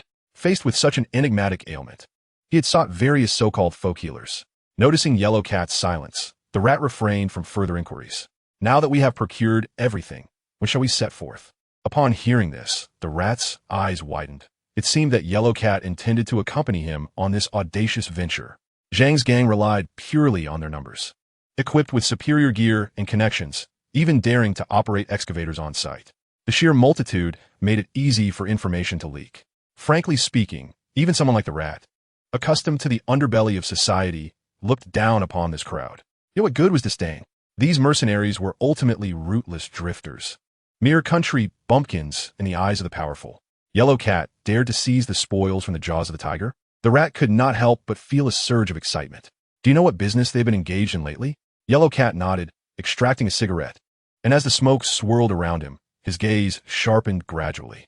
After completing this task, I will leave this place with my younger sister and grandmother. If the illness cannot be cured, we shall lead a tranquil life.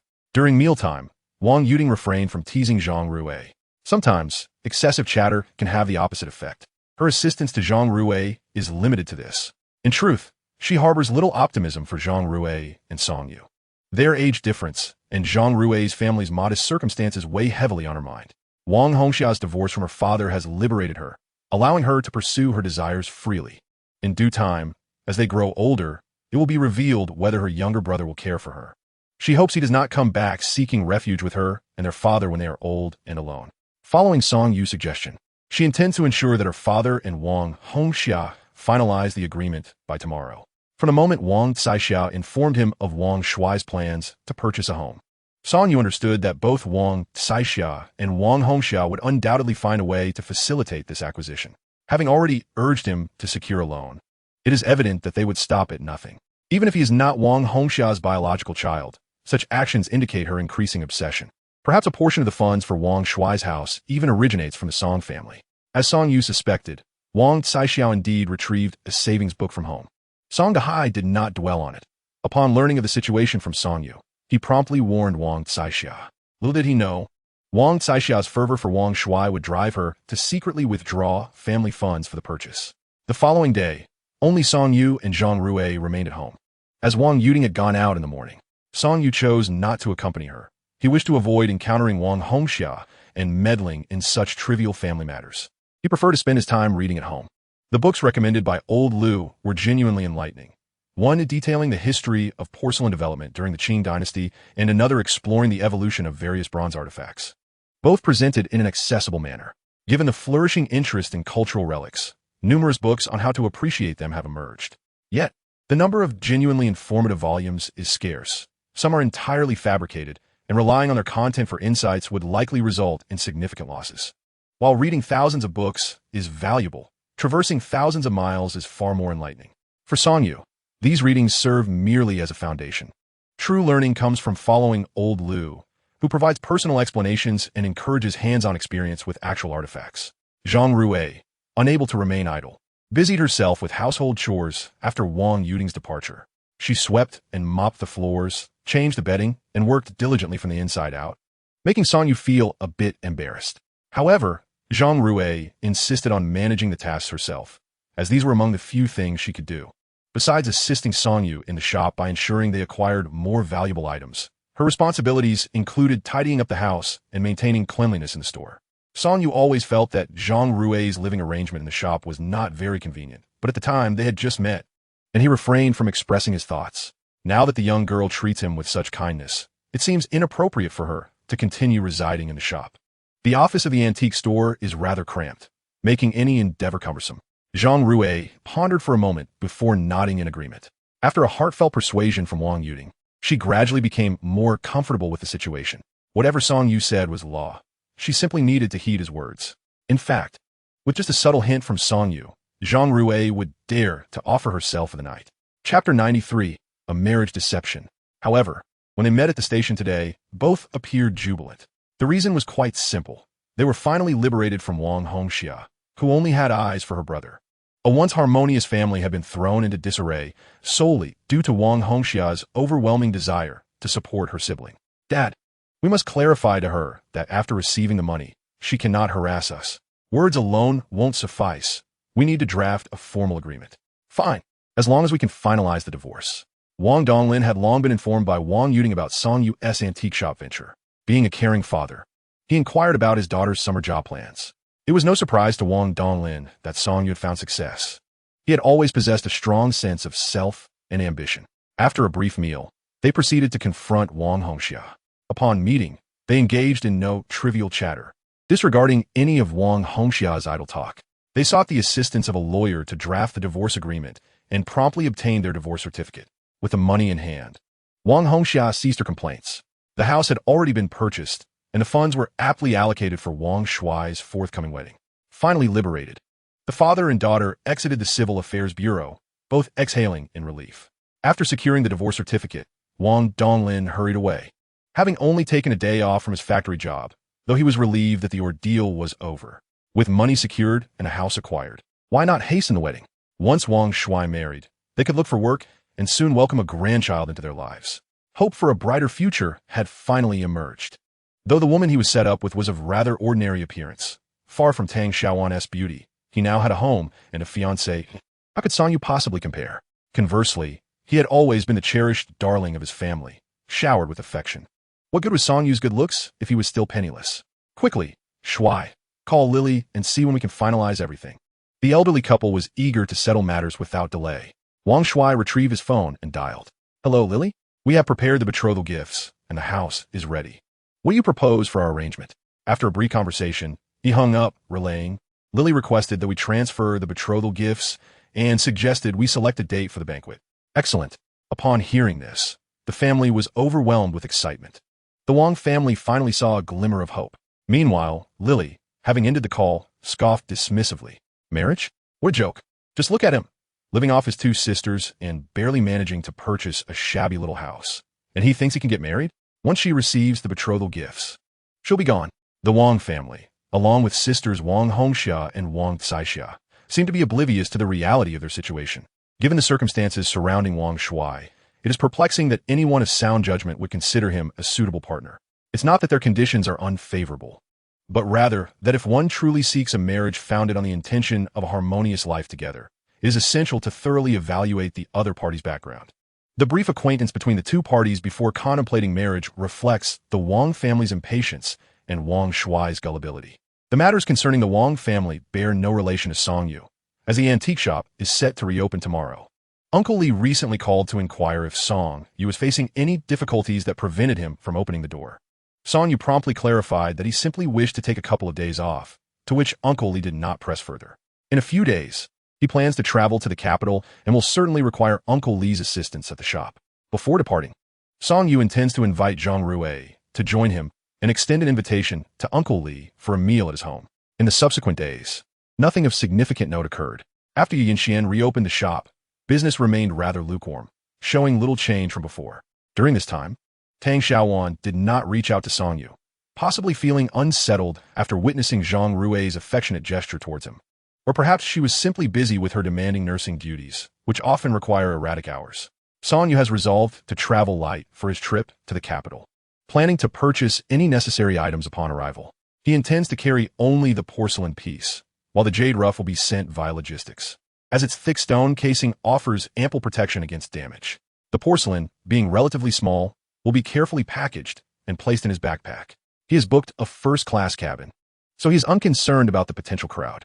As he prepares to leave my city, he feels little attachment, aside from Zhang Rui and the antique shop. His other friends are preoccupied with their own pursuits. It is natural for them to go their separate ways in search of their futures.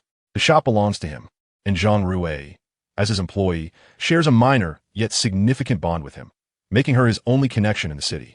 Despite having grown up here, Song Yu feels no sense of belonging or nostalgia towards the place. Conversely, Zhang Rui seems visibly saddened by the impending departure.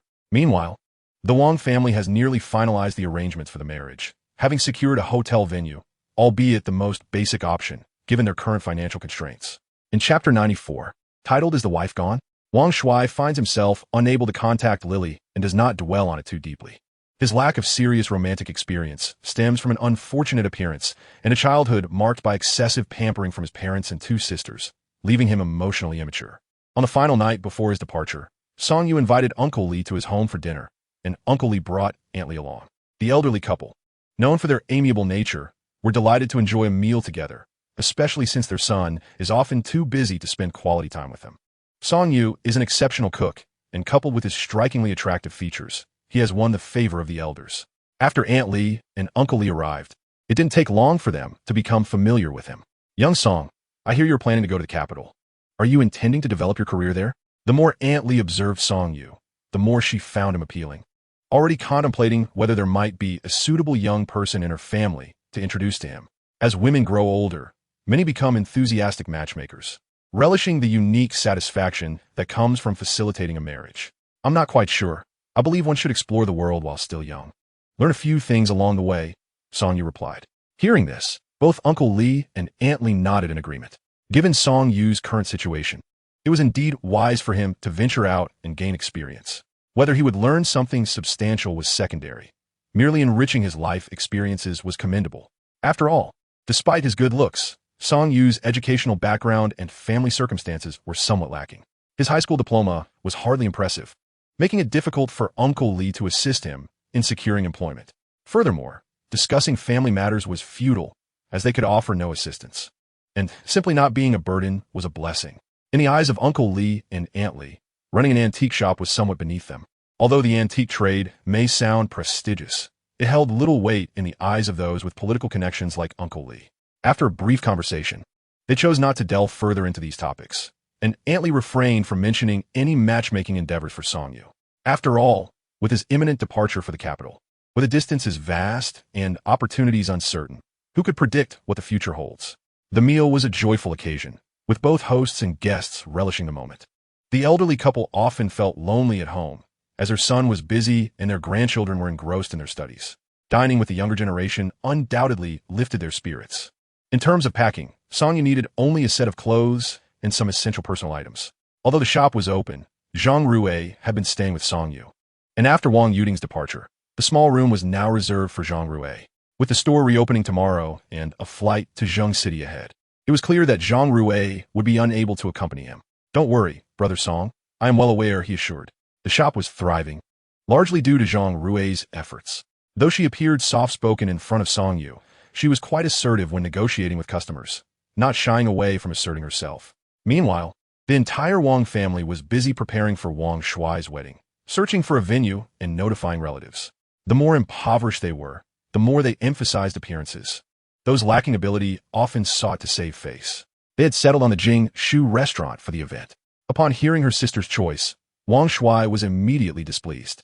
Although Jing Shu restaurant is considered a reputable establishment in my city, it was quite small and dilapidated, tucked away in an alley. This will not do. If my friends find out, how will I maintain my dignity? He protested. However, the establishment was affordable and the food was commendable. Wang Hongxia, despite her indulgence towards her brother, is acutely aware that their family finances are dwindling and every penny must be conserved. Wang Shuai's dissatisfaction is palpable as he glances at his parents, who themselves are also bereft of funds. Alas, is Lily truly so bashful? With their wedding just days away. What is the cause of such timidity? Hearing his remark, the elderly couple quickly turns their attention to him. Bashful? What is happening? They are eagerly awaiting the arrival of a grandchild. What? Wang Caixia and Wang Hongxia immediately discern that something is amiss and rise from their seats. Just a couple of days prior, they had transferred the betrothal gifts. Wang Shuai, oblivious to the gravity of the situation, assumed that Lily was merely shy. Though Lily's appearance is unremarkable, she possesses a talent for embellishment. The thought of their impending nuptials fills Wang Shuai with exhilaration. The elderly couple, now realizing the severity of the issue, hastily instruct Wang Shuai to contact Lily. However, despite his attempts, the call fails to connect. The family members take turns dialing, but each call proves futile. It dawns on them that the situation may indeed be grave. Where does she reside? I have no idea. I have only met her parents once and have never been to her home. After some discussion, they realize they possess no concrete information about Lily, not even her origins. Finally, they encounter someone who knows Wang Shuai, yet they dare not inquire further, merely wishing to expedite the marriage. Little do they know, they have fallen victim to a deception intended for individuals like themselves. The betrothal gifts are lost, the prospective daughter-in-law has vanished, and the hope of a grandchild is dashed. Wang's mother, overwhelmed, faints, but the family is preoccupied with shifting blame, neglecting her plight. Isn't it your relentless urging that led to this? This was introduced to me by a colleague. Can you truly blame me? Wang Shuai, in disbelief, grapples with the reality that he has been deceived. His bride is gone? Chapter 95. Joy for some, sorrow for others. Amidst the chaos, they ultimately rush to the hospital to attend to Wang's mother, followed by a visit to the police station. No matter their naivety, the Wang family understands the necessity of reporting the incident. They remain at the station until the early hours, relieved to find that Wang's mother only suffered a shock and her health remains intact. What now? The hotel is booked. Relatives have been informed. What shall we say? That the bride has fled? The family is genuinely at a loss. Fear not, we have a house now, and surely we need not fret over finding another partner. We can seek assistance in finding a new match. Wang Caixia grits her teeth, grateful that the house remains theirs. Although the betrothal gifts were substantial, they at least secured a home for Wang Shuai. Surely, they need not despair over finding a wife. If necessary, they could even consider a second marriage. Age is of little consequence. In light of such events, the Wang family can only console themselves in this manner. Yet, unbeknownst to them, the seemingly affordable housing comes with its own risks. If they stumble upon a project that ultimately fails, they may find themselves irrevocably ensnared. Song Yu remains entirely unaware of the Wang family's predicament, and even Song Dahai is oblivious to the fact that Wang Shuai's marriage plans have been kept from him. Now, faced with such turmoil, she feels even less inclined to disclose the truth. The following day, as he prepared to depart for Zheng City to catch a flight, Song Yu retired early, having nearly concluded the arrangements for the shop. He entrusted Uncle Li with the responsibility of overseeing the store's affairs. Following a recent incident, the antique market had employed a retired soldier, ensuring that the security office was no longer solely reliant on Uncle Li, enabling swift resolution of any issues that arose. Just as he began to drift into slumber, the sound of footsteps outside abruptly interrupted him, and a warm body nestled beneath the covers, tightly embracing Song Yu. Brother Song, may I just hold you for a moment? Zhang Rui could not contain her emotions, driven by the thought that he would be leaving the next day. In a moment of impulsiveness, she rushed in. Song Yu gently patted her back, and her initially tense frame gradually relaxed. Zhang Rui clung to him, burying her head in his embrace, silently nodding in response. Though he did not wish to take advantage of her vulnerability, the allure of her warmth and softness was undeniable. Ultimately, nothing untoward transpired between them. Zhang Rui merely spent the night in Song Yu's arms. In the moments before his departure, she mustered the courage to express her feelings through her actions. Perhaps due to her family background and social standing, Zhang Rui longed to remain by Song Yu's side. refraining from outright declarations of love or intentions of romance. She simply cherished his presence, wishing to hold onto his essence. When dawn broke, Song Yu awoke to a slight ache in his arm, only to find the warm embrace had vanished, leaving behind a lingering fragrance. Donning his clothes, he stepped outside to find Zhang Rui preparing breakfast for him, given that he would first travel to Zheng City before boarding his flight. Even with an afternoon schedule, time was of the essence. Thus, Zhang Rui had risen early to ensure he had a hearty meal. Upon seeing Song Yu, her cheeks flushed, though she appeared less bashful than before, displaying a newfound confidence. Although nothing significant had transpired the previous night, Song Yu was no paragon of virtue. He had embraced her in a manner that implied a deepening connection. Zhang Rui had already come to regard herself as belonging to him in her heart. As he approached, he affectionately ruffled Zhang Rui's hair, and she closed her eyes in bliss, akin to a languid cat. "Breakfast is ready. Eat quickly," she urged, presenting him with warm milk, fried eggs, pancakes, and several slices of bacon purchased from the supermarket. Knowing that Song Yu had a hearty appetite, she had prepared the pancakes the day before, freshly cooked, alongside ample bacon and eggs. "Remember to eat plenty of vegetables while you're out. You can't survive solely on meat."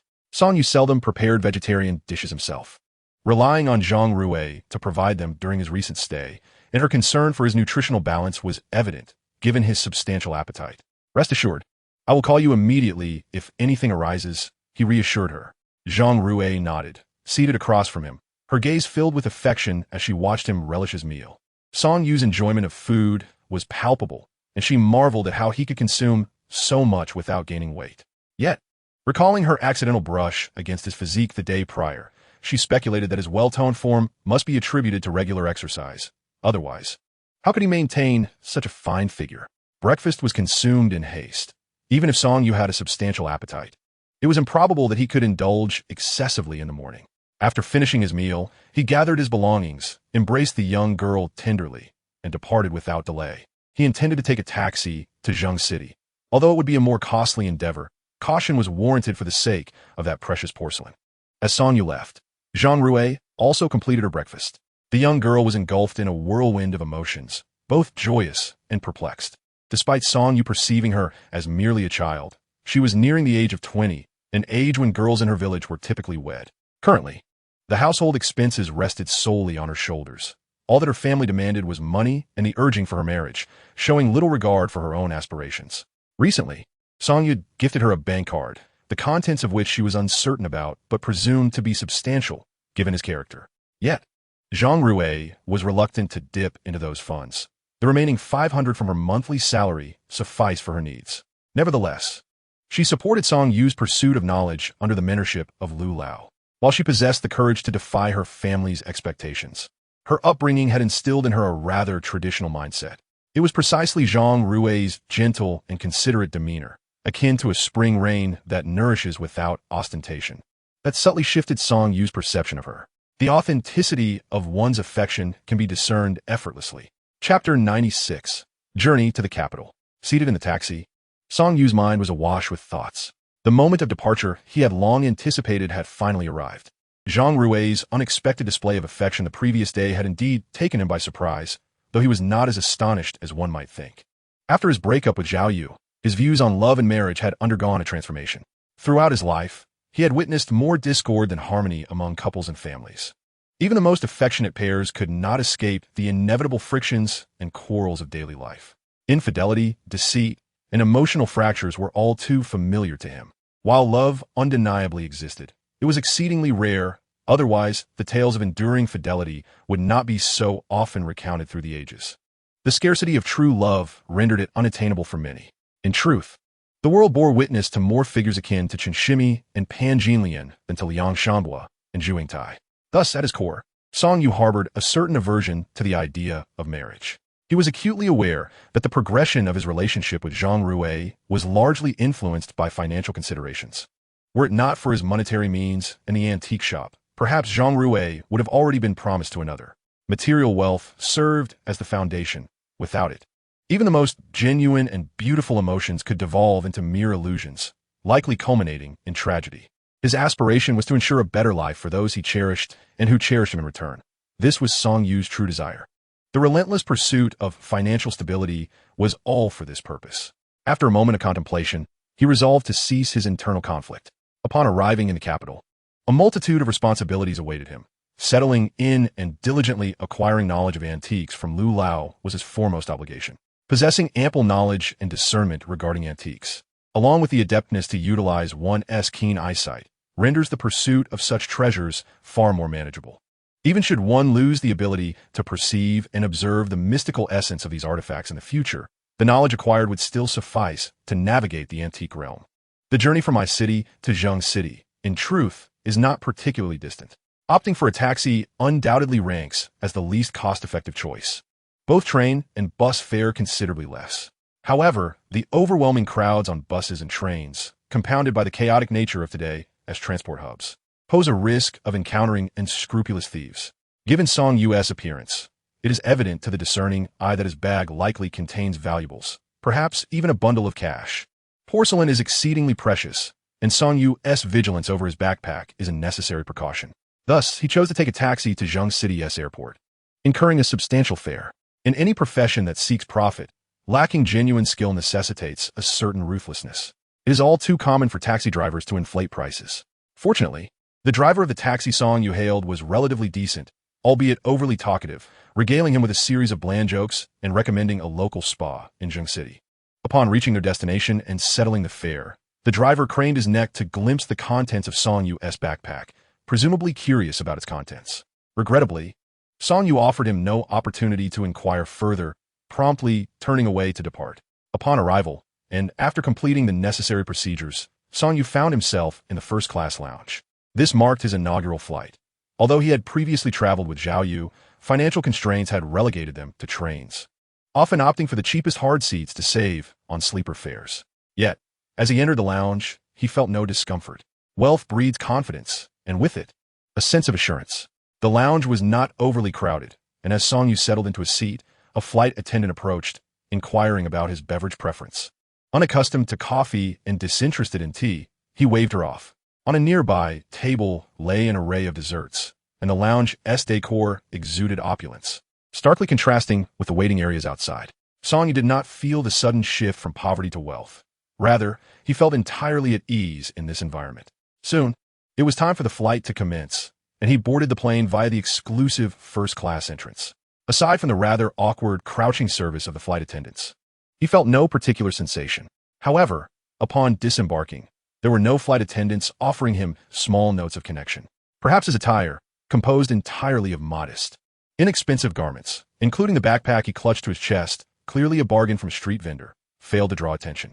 The profession of a flight attendant tends to attract those with a pragmatic outlook, especially those serving in first class, as they frequently encounter many distinguished gentlemen. Originally, they were merely living off their youth, fully aware of the significance of appearance and wealth. Individuals like Song, you could at most engage in fleeting friendships, sharing moments of solitude. When it comes to serious commitments, one must seek a partner who appears more affluent. Upon alighting from the plane and stepping out of the airport, he spotted a person holding a sign bearing his name. This individual was not the esteemed Professor Liu, but rather a student arranged by him. Professor Liu was currently accompanying several graduate students from the archaeology department and had inquired about Song Yu's flight details, informing him that someone would be there to receive him. The young man holding the sign appeared earnest, wearing black-framed glasses that gave him a somewhat awkward demeanor. Those who opt for archaeology as a major are either genuinely passionate about it or have connections that facilitate job placements. It can be said that this field is one of the most obscure among academic disciplines. Some institutions may go years without enrolling students in their archaeology programs, often admitting only one or two. "Hello, were you sent by Professor Liu?" Zhou Hong glanced up at Song Yu, a hint of surprise evident on his face. While he had no qualms about being tasked with picking someone up and having travel and meal expenses reimbursed, he had not anticipated that the individual he was to meet would be such a striking young man. He had assumed it would be professors or educators from other universities visiting for academic exchanges. "Indeed, you must be Song Yu, correct? The professor is waiting for us at the university." Chapter 97. Professor Liu's Admiration. There was no time to absorb the unique cultural atmosphere of the capital. The priority was to locate Professor Liu. The two made their way to Yanjing University. Upon nearing the campus, Song Yu could sense the vibrancy of the youth here. After all, Yanjing University is among the premier institutions in Huagua, and its academic environment is unmatched by the universities in my city. Not attending university was, without a doubt, Song Yu's greatest regret. However, given his family's circumstances, even if they had provided tuition, he would have had to find ways to manage his living expenses. Celebrating youth requires a certain financial foundation. The capital and my city seemed to exist in entirely different eras, and this feeling intensified upon entering Yenjing University. Before long, they arrived at Professor Lu's office. The office was spacious and independent, furnished with several long tables, cluttered with an array of books and artifacts. Upon seeing Song Yu, Professor Lu set aside his work and approached, giving Song Yu's shoulder a reassuring pat. "You're here?" "Yes, I've arrived. For the next few days. You'll stay at my home. After you settle in, we can discuss the formalities of your apprenticeship." Zhou Hong, feeling somewhat overlooked, scratched his head, sensing his redundancy. This young man was to become the professor's new apprentice? He too was a student of Professor Lu, yet he understood the distinction between a mere student and an apprentice. Song Yu was intent on mastering genuine skills, while they were simply aiming to graduate successfully. Professor Lu waved his hand dismissively, paying little mind to Zhou Hong. The attitude of the graduate students he mentored towards learning about antiques and archaeology was, in stark contrast, far from that of Song Yu. Even among these graduate students, there exists a considerable discontent towards this field. After all, it seems that this profession holds little promise. Even if one manages to secure a position within a government institution post-graduation, the remuneration is not as favorable as one might envision. "Teacher, behold the treasures I have brought," Song Yu exclaimed, presenting a splendid foreign-style bowl as if it were a precious offering. On this occasion, he had not only brought this exquisite bowl, but also a Buddha statue, delicately extracted from gold ingot, and a rare tome unearthed from the antique market in Zheng City. Additionally, he had a jade pendant intended for his teacher's wife. "Your fortune is truly remarkable." Upon laying eyes on the foreign-style bowl, old Lu's gaze became riveted. This artifact was indeed striking. Without even handling it, he was certain that it was authentic. Such items are rarely found among the populace, let alone in such pristine condition. Artifacts that have surfaced in the market, whether paintings or ceramics, seldom remain well preserved. Most bear some imperfections. Cautiously accepting the porcelain from Song Yu, old Lu adjusted his spectacles. Having devoted his life to the study of such items, he found that most belonged to the state rather than to him. His young disciple's luck was exceptional, as he frequently stumbled upon treasures, each in remarkable condition. Speaking solely of this bowl, not only is it intact, but even shards of porcelain, if sizable enough, could fetch a considerable sum. There was no doubt. This was a relic from the Qianlong era, likely used by the emperor himself. After examining it thoroughly, old Lu confidently declared his conclusion. It was indeed as he had surmised, and it was not a later imitation. The patterns and colors aligned perfectly with the characteristics of the Qianlong period. With his extensive experience handling numerous artifacts, he could effortlessly discern the distinct traits of various eras. Different periods are marked by unique artistic styles, particularly in the case of imperial porcelain, which was crafted in a select few kilns by established artisans. Therefore, connoisseurs can readily identify whether an item is genuine or a later reproduction. This foreign-style decoration, inspired by Western enameling techniques, began during the Kangxi reign and flourished under Qianlong. The yellow ground with floral motifs of this bowl stands as a pinnacle of foreign-style porcelain. Old Lu retrieved a magnifying glass. Examining the porcelain while documenting his observations and explaining to Song Yu, observe the floral patterns on this porcelain. They're distinctly different from traditional Chinese styles, exhibiting a play of light and shadow. Amidst the vibrant blossoms, one can discern a strong Baroque influence, opulent and grand, a perfect homage to the royal identity. However, the colors of the flowers and the bats within the bowl are quintessentially Chinese characteristics, representing a harmonious fusion of two cultures. No wonder the Qianlong Emperor held such an affinity for this porcelain. In the Palace Museum, there are several pieces akin to this one, with similar conditions. I suspect your item may have been covertly taken out during its time. The late Qing and early Republican periods were tumultuous, leading to the circulation of many valuable artifacts from the palace. This bowl might very well be one of those that found its way into the public domain. After several centuries, it is indeed a rare occurrence for something to remain so well preserved. Regarding this item, how do you wish to proceed with the auction? Elder Lu understands that Song Yu is somewhat financially constrained. Although possessing such an artifact is preferable for collection, practicality must be considered. For a young man like Song Yu, the tangible benefits of cash are undoubtedly more pressing. Provided the price is right, he is amenable to any arrangement. Elder Lu nodded, acknowledging that auction houses typically offer higher prices. However, one must also account for taxes associated with auctions, which can balance the equation. Fine official kiln porcelain like this generally has a robust market, and selling it should not pose a challenge. I shall inquire on your behalf first. If an appropriate opportunity arises, we can engage in private transactions. Otherwise, we can seek the assistance of an auction house. As a mentor, it is only natural to assist one's own disciple, and such matters are trivial for Elder Lu. The capital city is not like my city. There are numerous affluent collectors and prominent figures here. Most of Huagua's great collectors reside in the capital. With such a sought-after item and his authentication, one need not fear acquiring a counterfeit. Selling it should be quite effortless. There is no urgency. We shall proceed as you suggest. Song Yu had no objections. He still had some funds available, and while he aspired to purchase a home in the capital, he was not in a rush. I have 2 more items here. Please take a look, teacher. Song Yu retrieved an intriguing book from his bag and handed it to Elder Lu. Chapter 98. What is meant to be will eventually come to pass. Unfortunately, the content and illustrations within this book were exceedingly abstract, laden with specialized terminology.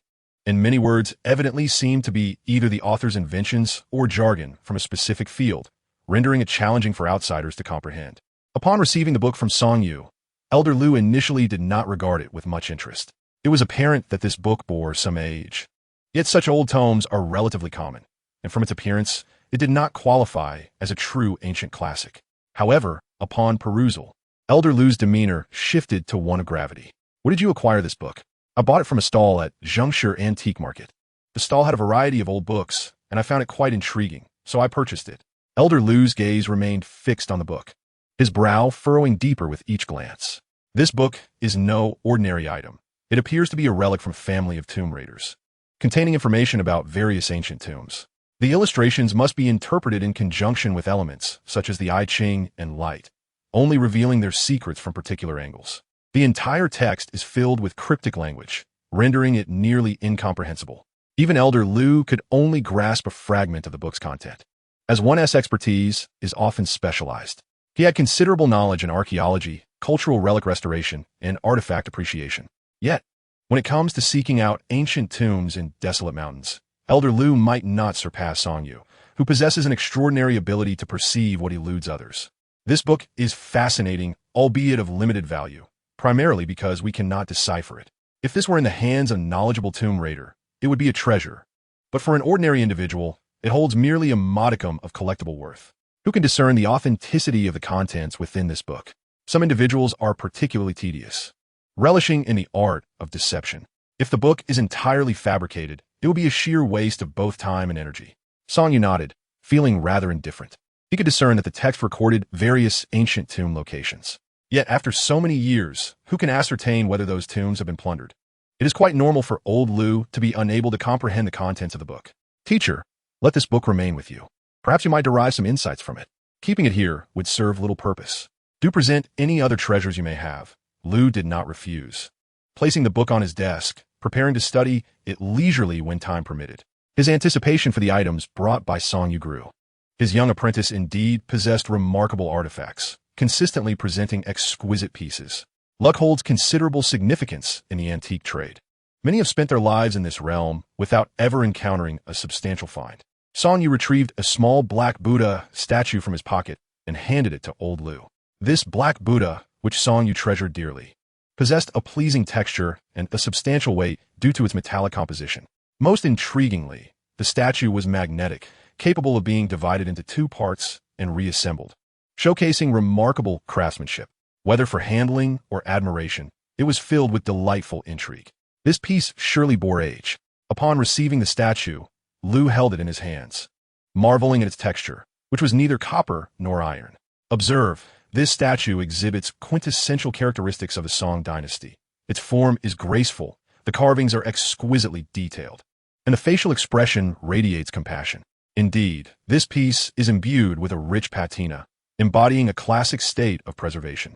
Many believe that during the Song dynasty, the art of sculpture began to decline, with a noticeable reduction in the number of stone caves and a diminishing presence of gilded bronze statues, while wooden carvings became more prevalent. However, your piece serves as evidence that the craftsmanship did not wane. It merely reflects the shifting tides of time, where metal sculptures became less favored. Like Song Yu, old Lu found himself captivated by the statue, reluctant to part with it. Teacher, look. Song Yu took the statue back and pressed it firmly. In an instant, it divided into two. The statue's magnetic force was so potent that, had one not been forewarned, one might never realize it was comprised of two parts. Oh! Old Lu's eyes sparkled with intrigue as he examined the statue closely. Ingeniously crafted, this truly is a marvel. I have never encountered anything like it. Old Lu's excitement was palpable. Such a diminutive statue was already a rarity, and combined with its ancient provenance and ingenious design, it was indeed unparalleled. The value of this piece was incalculable. After toying with and studying the artifact for a while, even Old Lu lost his composure. While the statue's intrinsic value might not be exceedingly high, its uniqueness could fill significant gaps in relevant research. Song Yu had anticipated this reaction, though he did not expect Old Lu to be so exhilarated. Sai, what can I say to you? Your luck is truly extraordinary. If not for Old Lu's profound understanding of Song Yu's abilities, recognizing that although his disciple possesses keen insight, he is only superficially acquainted with the vast knowledge surrounding antiques. One might mistakenly believe he is merely feigning ignorance to seize opportunities, while stumbling upon a piece or two may be attributed to chance. Consistently acquiring exquisite items is no mere coincidence. In this regard, Old Lu can only express his admiration. Song Yu is truly born to thrive in this realm. The value of such items is immeasurable, genuinely priceless, and scarcely available in the market, rendering it impossible for me to provide a specific price. When it comes to such treasures, one could assert it is worth 100,000, a million, or even 10 million. With the right promotion, it could fetch an astronomical price. Song Yu is unprepared for the realization of its high worth. Teacher, I hold a deep affection for this statue of Buddha and intend to keep it for myself. Selling that piece of porcelain should suffice for my needs, he declared, surprising Old Lu. Yet the elder wholeheartedly endorsed Song Yu's decision. I had intended to advise you to be more discerning and less hasty in your sales, but reflecting on your discerning eye, I will refrain. Teacher, you flatter me. It is merely luck on my part. Song Yu hastily gestured, fully aware of his own limitations. Without his discerning eyes, he would not have salvaged a single piece. Luck can sometimes outweigh even keen sight. What is destined to be will inevitably come to pass, and what is not meant to be should not be forced. Chapter 99. The Teacher's Wife. The exquisite items presented by Song Yu captivated Old Lu, but the statue of Buddha particularly intrigued him. He had never encountered such a piece and could not ascertain its material. Old Lu speculated that this statue was likely crafted from extraterrestrial iron, essentially a magnetic meteorite, truly a singular find. Upon encountering these remarkable items, Old Lu felt a rush of excitement, particularly as they belonged to his own disciple, which added a different dimension to their value. Although he had handled numerous artifacts, most were from museums, and very few were within his personal purview. After studying the items for a while, Old Lu set them down. Leave the porcelain and books with me. Keep the statue with you. Such items are often a matter of fate, and your ability to find it signifies a connection. Trusting Old Lu completely, Song Yu revealed how he had extracted the statue from 2 gold ingots. Old Lu did not inquire about the method behind this, merely reflecting on how such occurrences often hinge on fortune. Old Lu's office was equipped with a safe, and being situated within a school, security was reasonably assured. With comprehensive surveillance systems in place. Come, let us go to my home. It is spacious there. Stay for a few days, and once you find a suitable place, you may move out. Having traveled such a distance, Old Lu had already informed his wife to prepare dinner to welcome Song Yu. Without hesitation, Song Yu acquiesced, recognizing that as a newcomer in an unfamiliar place, he ought to defer to his teacher's arrangements. Old Lu's residence was conveniently located near the university, nestled within a prime area of the capital. However, the house had been allocated to him by his former workplace. In contemporary terms, Old Lu's salary certainly struggled to keep pace with property prices, yet decades prior, both he and his wife's earnings had afforded them the means to purchase a home. Lu Lao and his wife remained childless. According to Lu Lao, this is due to his wife's health issues, which they have sought medical attention for, though unfortunately, no solutions have been found. While the absence of children brings a modicum of regret to Lu Lao, he carries himself with a remarkable grace, recognizing that some matters cannot be forced. Life, in its essence, offers few guarantees of ease and satisfaction. Lu Lao's mindset is not particularly traditional. He does not harbor an overwhelming obsession with the continuation of lineage. As they chatted and walked, they soon arrived at Lu Lao's residence. Although the community is somewhat aged, it is predominantly inhabited by highly educated individuals, offering a pleasant environment and amiable atmosphere. Lu Lao briefly outlined his plans for Songyu, noting that while he has many students, only a few have truly received his dedicated mentorship. Beyond Songyu, there is another disciple, but this elder brother resides abroad and has long since departed from the antique business. Lu Lao aspires not only to impart knowledge about antiques to Songyu, but also to teach him the art of artifact restoration, ensuring that such skills are passed down through generations. Just as Lu Lao perceives life, some things cannot be compelled. Songyu, possessing talent and a genuine interest in the field, is a fortuitous match for Lu Lao as a disciple. Song, is it? Coming quickly. I've been hearing about you from old Lu daily, and today I finally get to meet you in person. As they entered, Lu Lao's wife, Xiaoying, approached from the kitchen. Perhaps due to their lack of children, she felt particularly fond of the young Songyu. Xiaoying appeared younger than Lu Lao, her vitality and well-kept appearance suggesting that the absence of child-rearing concerns has its merits. Greetings, teacher's wife. How wonderful. How delightful. Upon hearing Songyu address her as teacher's wife, a beaming smile spread across Xiaoying's face, as she promptly retrieved a red envelope from her pocket and handed it to him. Here, take this. It's a token of our first meeting. Songyu graciously accepted the envelope, not wishing to refuse a gift from an elder, especially as it felt light in his hand, more a gesture of goodwill than of substantial value. Songyu, why don't you take your belongings to the room over there?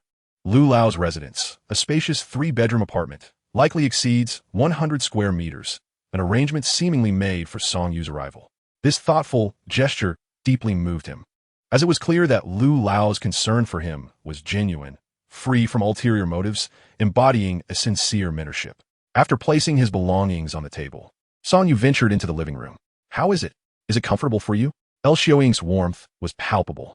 Due to health reasons, she and Lu Lao had no children of their own, and as they aged, their connections with friends and relatives had naturally waned.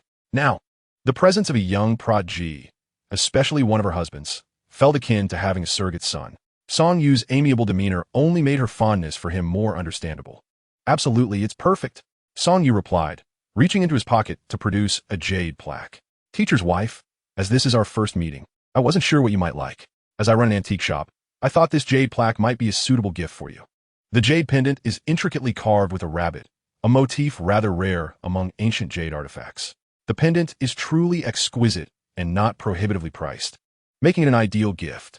Xiaoying cast a glance at Lu Lao, uncertain of the pendant's true worth, yet she gently cradled it in her hands. You may keep it. It is a token of affection from the child, though he did not mention it to me. Upon hearing this, Lu Lao's gaze softened considerably. He was unaware of this gesture from Songyu, a testament to the latter's thoughtfulness. He assessed the pendant, recognizing that while it was not overly expensive, it certainly held value. The couple shared an unspoken understanding, and with Lu Lao's words, Xiaoying comprehended that the pendant was not exorbitantly priced, allowing her to accept it with ease. Very well, I shall keep it close from now on. Ecstatic, Xiaoying held the pendant tightly, her fondness for Songyu growing by the moment. Master, are you cooking?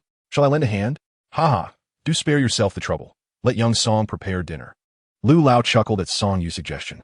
His wife excelled in many areas, yet her culinary skills left much to be desired.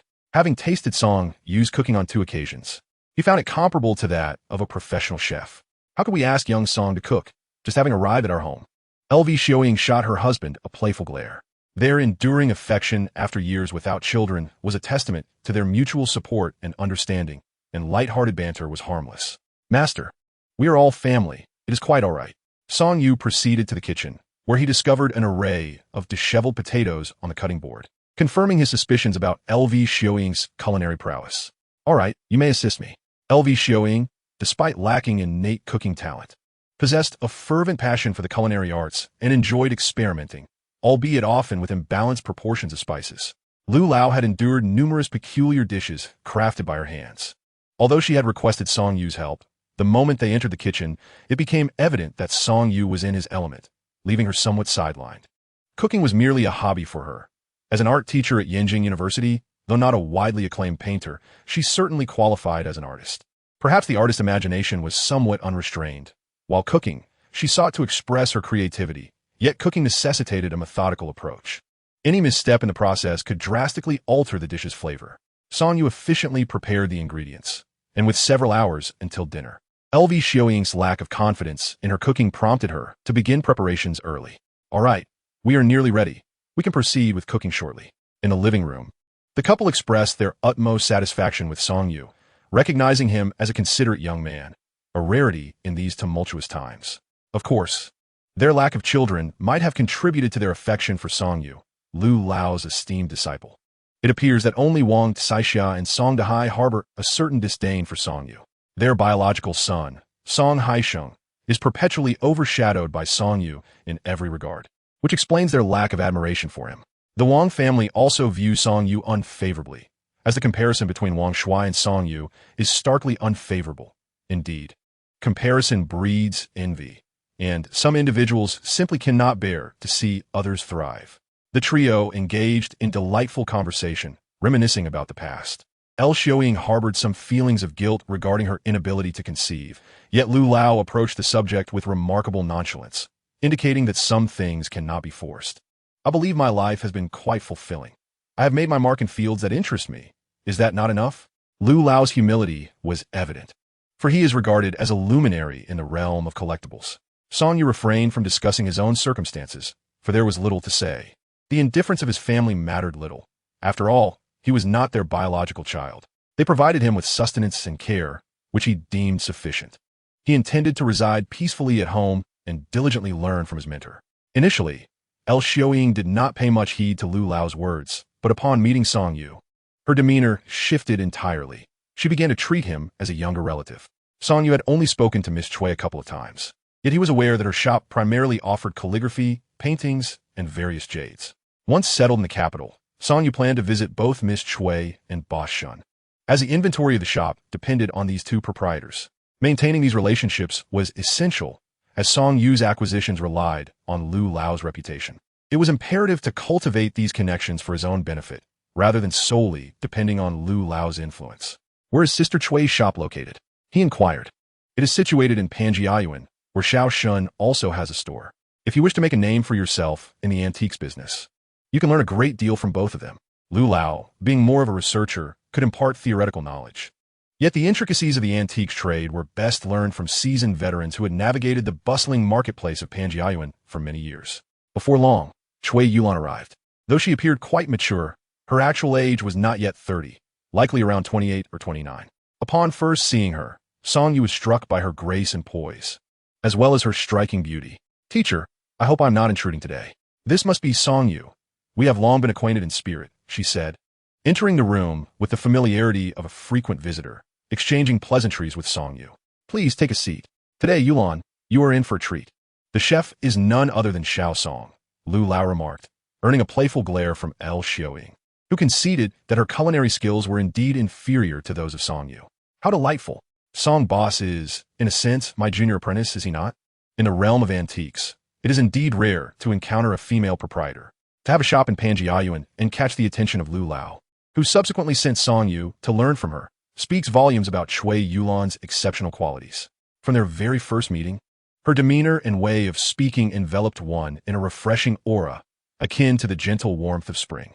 Though Cui Yulan's appearance may not be strikingly beautiful, the allure of her maturity emanates effortlessly, much like a ripe peach, irresistibly tempting. Standing at a modest height, her figure is perfectly proportioned, radiating not only the charm of a mature woman, but also a unique elegance reminiscent of a blossoming rose. How is your antique shop faring, little junior? You've sought to replenish your stock twice in just a few days. Is it selling well? Having come to the capital, I thought it prudent to stock up, he replied. Addressing me in such a formal manner feels a bit distant. Just call me sister, Cui Yulan teased lightly, leaving Song Yu somewhat flustered, as her mature charm far surpassed that of the younger girls around him. Rest assured, I'll train my little junior diligently, he stammered, rising to his feet. It's almost dinner time. I should begin preparing a meal. Chapter 101. The first night in the capital in the kitchen, Song Yu felt a surge of confidence. If truth be told, his greatest talent lay in culinary arts, were it not for his genuine interest in the antique trade. Pursuing a culinary career alongside a chef for several years would have been a worthy endeavor. However, fate had other plans, and with his newfound vision, he was destined for the world of antiquities. The aroma of the dishes soon permeated the entire room, evoking a sense of warmth and humanity that soothed the spirit. Although Lu Lao and El Xiaoying were deeply affectionate, the atmosphere of their home rarely buzzed with such liveliness.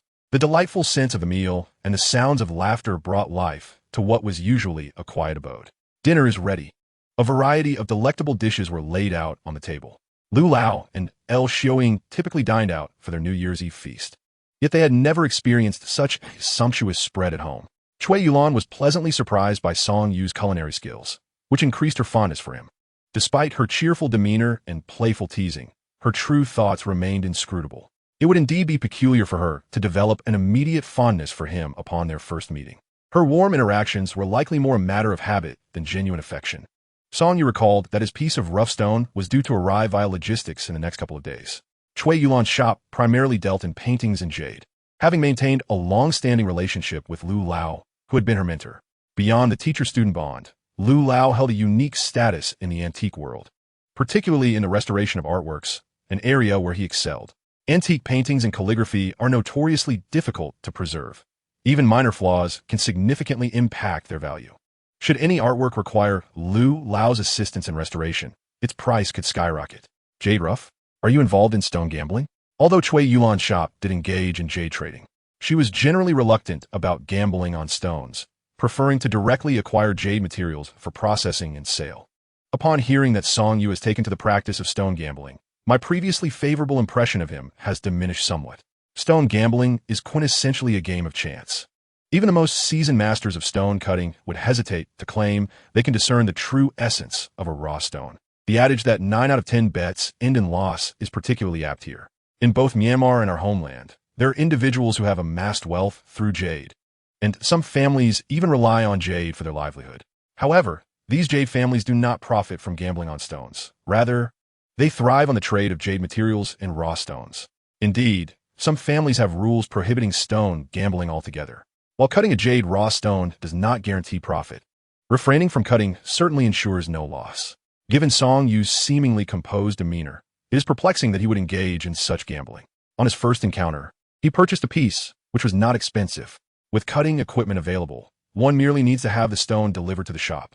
Cui Yulan handed Song Yu a business card bearing her phone number and the shop's address.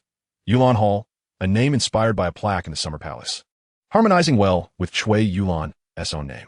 Young Song is indeed fortunate. Perhaps this raw stone will yield jade.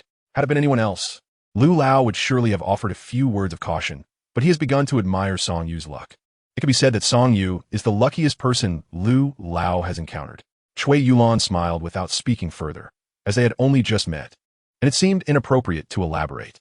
Lu Lao appeared eager to impart his skills in artifact restoration to Song Yu, valuing the relationship they were developing. Song Yu did not dwell on the possibility of jade within the raw stone. He was acutely aware of its contents. Although he was uncertain of the potential value of the jade, he found himself in dire need of funds. His recent expenditures had been substantial, and the remnants of the 800,000 from the lottery were dwindling. With an elevated standard of living, any decline would be rather uncomfortable. Most importantly, Song Yu aspired to purchase a home in the capital, where property prices fluctuate daily, consistently on the rise. He believed current prices to be relatively low, having escalated significantly compared to a decade ago. As the capital of our nation, property values are bound to soar continuously. Aside from the discussions surrounding stone cutting, the meal was a delightful affair, bringing much-needed liveliness to the elderly couple's home, which had not been so animated in a long while. Lu Lao and El Xiaoying had come to terms with the solitude of their later years, but certainly did not resist the vibrancy of life. Song Yu's presence invigorated their household. After dinner, Cui Yulan took her leave, and the elderly couple prepared for an early night's rest.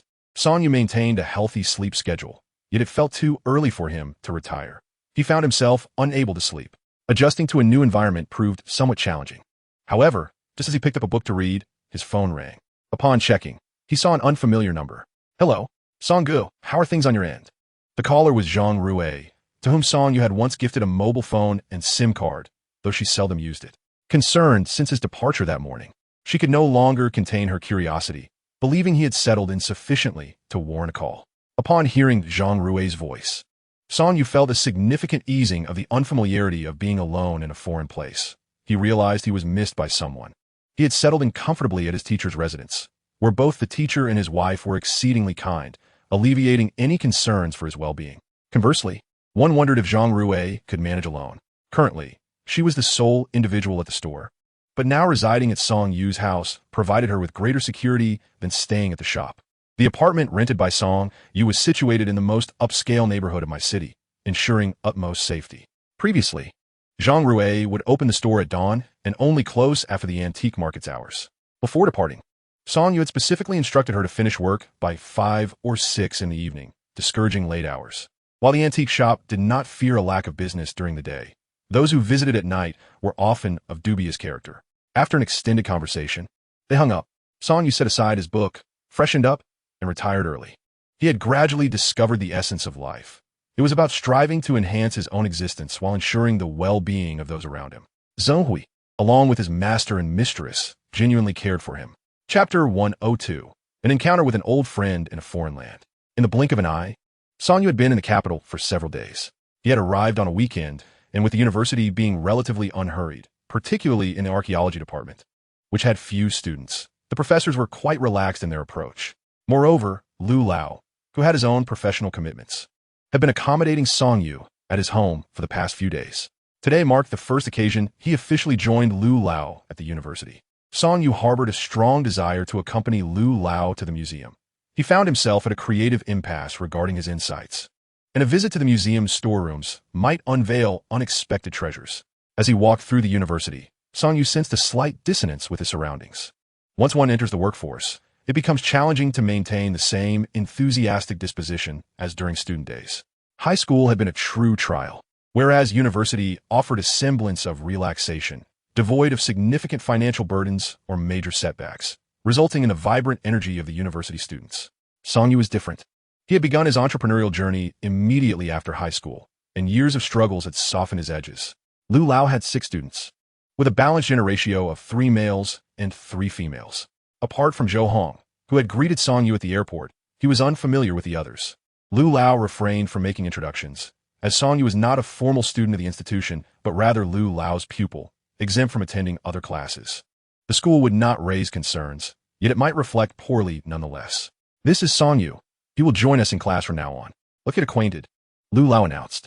Zhou Hong nodded at Song Yu, while the 3 female students eyed him with intrigue, their curiosity evident. Among the 2 male students, one remained indifferent, seemingly uninterested, while the other, dressed in a rather fashionable manner, appeared somewhat displeased, scrutinizing Song Yu with a hint of disdain, likely judging him based on his modest attire. This is indeed the capital city, and it is home to the nation's most prestigious university. Those who manage to persist until graduate studies generally hail from affluent families, often possessing some degree of connections and background.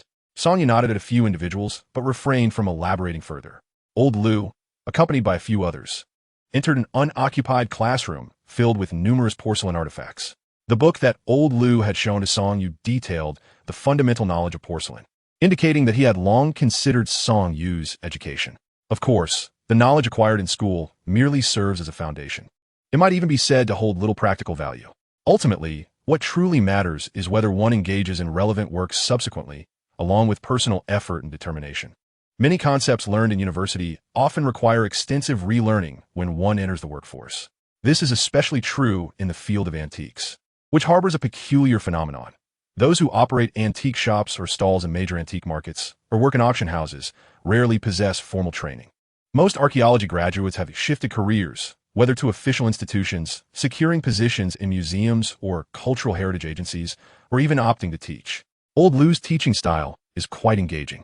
However, aside from Song Yu, the others appeared less invested, particularly the fashionably dressed individual, whose attention remained fixated on his smartphone rather than the porcelain pieces. Old Lu did not seem to mind. The desire to learn lies with the students themselves, and those who attend his sessions typically have some connections, making graduation a relatively straightforward endeavor. That will be all for today. Soon, noon arrived, and throughout the morning, Old Lu thoroughly explained several pieces of porcelain from different periods, leaving Song Yu feeling immensely enriched. At least he would no longer be completely at a loss when encountering such artifacts in the future. Unlike others, Song Yu's greatest efficiency lay in his knowledge of antiques. With his discerning eye, he need not ponder the authenticity of items. He merely needed to ascertain their era and market value. For others, however, even after acquiring this knowledge, it was unlikely they would approach it with the intent to find bargains. One could assert that Song Yu was already in an advantageous position. What he lacked was not the ability to distinguish authenticity, but rather the knowledge of the provenance of genuine items. With no classes scheduled for the afternoon, Old Lu did not call for Song Yu to leave. Song Yu understood that Old Lu intended for him to foster relationships with these university students. After all, they would be coexisting in the future, and knowing an additional friend could expand his network. Song Yu had no objections to this notion. As soon as Old Lu departed, Zhou Hong approached him, initiating a conversation. Song, you truly came to learn alongside us? I heard you open an antique shop. Is that correct? Yes, I am Song Yu, and I will be attending Old Lu's classes with all of you from now on. I appreciate your guidance, Song Yu replied, and the group proceeded to introduce themselves to one another. Aside from Zhou Hong, the fashionably dressed man is named Li Yongfan. His slick back hair and trendy attire create a rather incongruous impression when associated with the field of archaeology. Another rather reticent individual is Yu Shuaizhou, who sports black-rimmed glasses and a mushroom haircut that obscures much of his face. He appeared quite attentive during Professor Lu's lecture. The three young women exhibit considerable enthusiasm towards Song Yu, which perhaps fuels Li Yongfan's slight animosity toward him. In what was originally a small circle of 6, he would typically be the most popular among them. However, it is rather surprising that none of the three girls are unattractive. One, named Jean Lingling, possesses an above-average appearance and figure. The other two, taller Tianzi and slightly shorter Li Huaizhi, also complement the group. Are you from Hunan province? Jean Lingling inquires, her curiosity piqued by Song Yu. In truth, Song Yu has no discernible accent, yet his tone and choice of words reveal his origins. Yes, from my city. Huh? You own an antique shop in my city? Jean Lingling is taken aback upon learning of Song Yu's connection to the city and his business. Indeed, it's located in the antique market of my city. Are you also from there? Song Yu gazes at Jean Lingling, sensing a hint of familiarity. Yes. My family also runs an antique shop. Are you familiar with Shuwen's studio? Goodness, what a small world. Jean Lingling is actually the daughter of Master Jean. Chapter 103, The Cafeteria. Song Yu's Yi Youngswen and Shuwen's studio have a history of grievances and conflicts.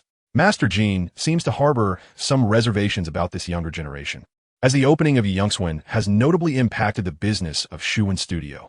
After all, my city is not vast, and the community of collectors is limited. Coupled with Master Jin's own business troubles, many customers have expressed dissatisfaction with him.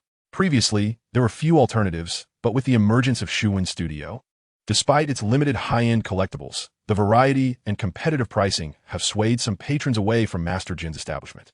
However, upon learning that the Western-style large bowl Song Yu acquired was indeed authentic, Master Jean has lost his inclination to compete with him.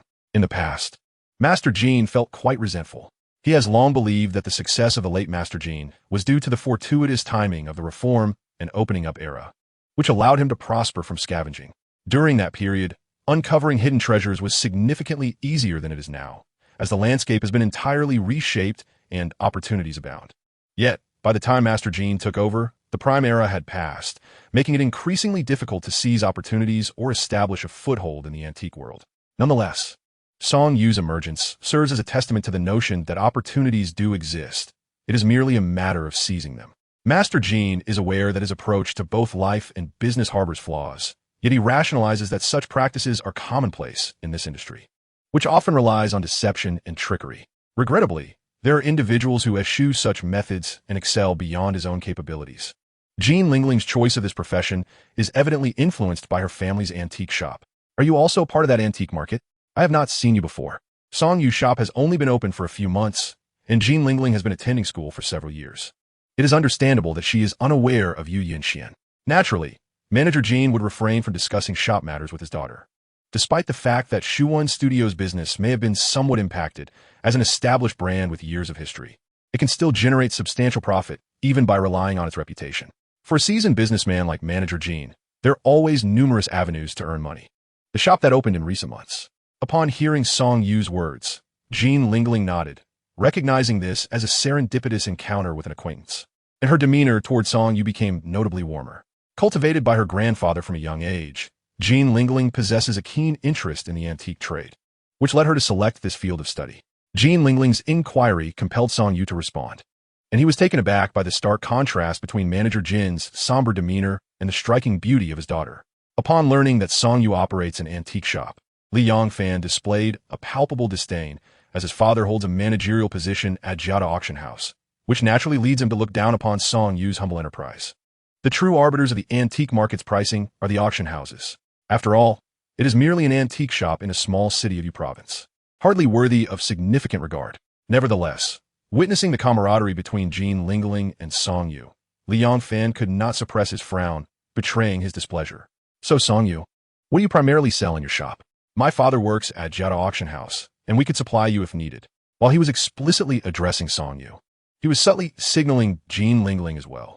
Yet, what Liang Fan failed to notice was the fleeting glimmer of disdain in Jean Lingling's eyes upon hearing his words. Dragons beget dragons, phoenixes beget phoenixes, a mouse's offspring will burrow. With someone as astute as Manager Jean, how could Jean Lingling possibly be a naive fool? This is the capital. Throw a brick, and you might hit 2 department heads. Liang Fan's father is merely a senior figure in an auction house. Is he truly worth mentioning daily? Although Shuan's studio may not be overtly prominent in the antique market, the reputation of Old Master Jean is formidable.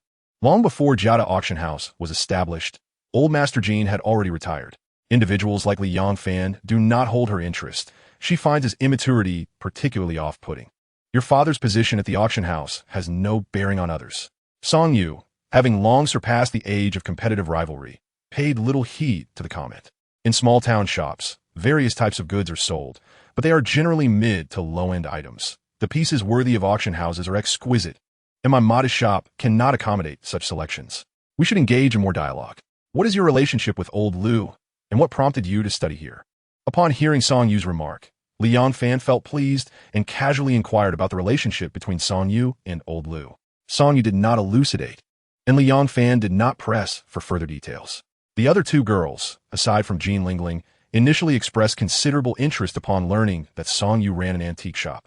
However, Liang Fan's interruption led them to reconsider, ultimately deeming Song Yu's venture in a place like Yu province rather inconsequential. 2 individuals, one hailing from Chongqing and the other a local of the capital city, candidly admitted that they had never even heard of my city. Had Song Yu established an antique shop in the capital, they might have regarded it with a modicum of respect. Shall we dine together? There are several canteens around here, though some do not offer particularly delectable fare. Count me in. Before Song Yu could utter a word, Liang Fan interjected, yet unfortunately, both Jean Lingling and Song Yu paid him no heed. All right, let's go together. Song Yu was eager to sample the canteen offerings of this university, presuming that the dining experience at Yanqing University would be quite delightful. Regrettably, he had overlooked a significant detail. He did not possess a canteen meal card, a fact that Lu Lao had also forgotten.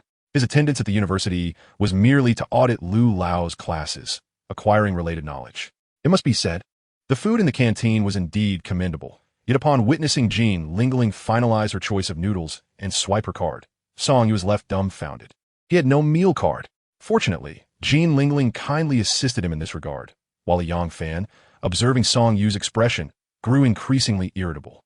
Liang Fan had become Lu Lao's student through connections orchestrated by his father. However, he harbored no interest in the realm of antiques. To him, whether an item was a relic or an antique was inconsequential, akin to mere refuse. The authenticity of an item, after all, was dictated by the auction house, a domain rife with complexities where speculation and deception were commonplace.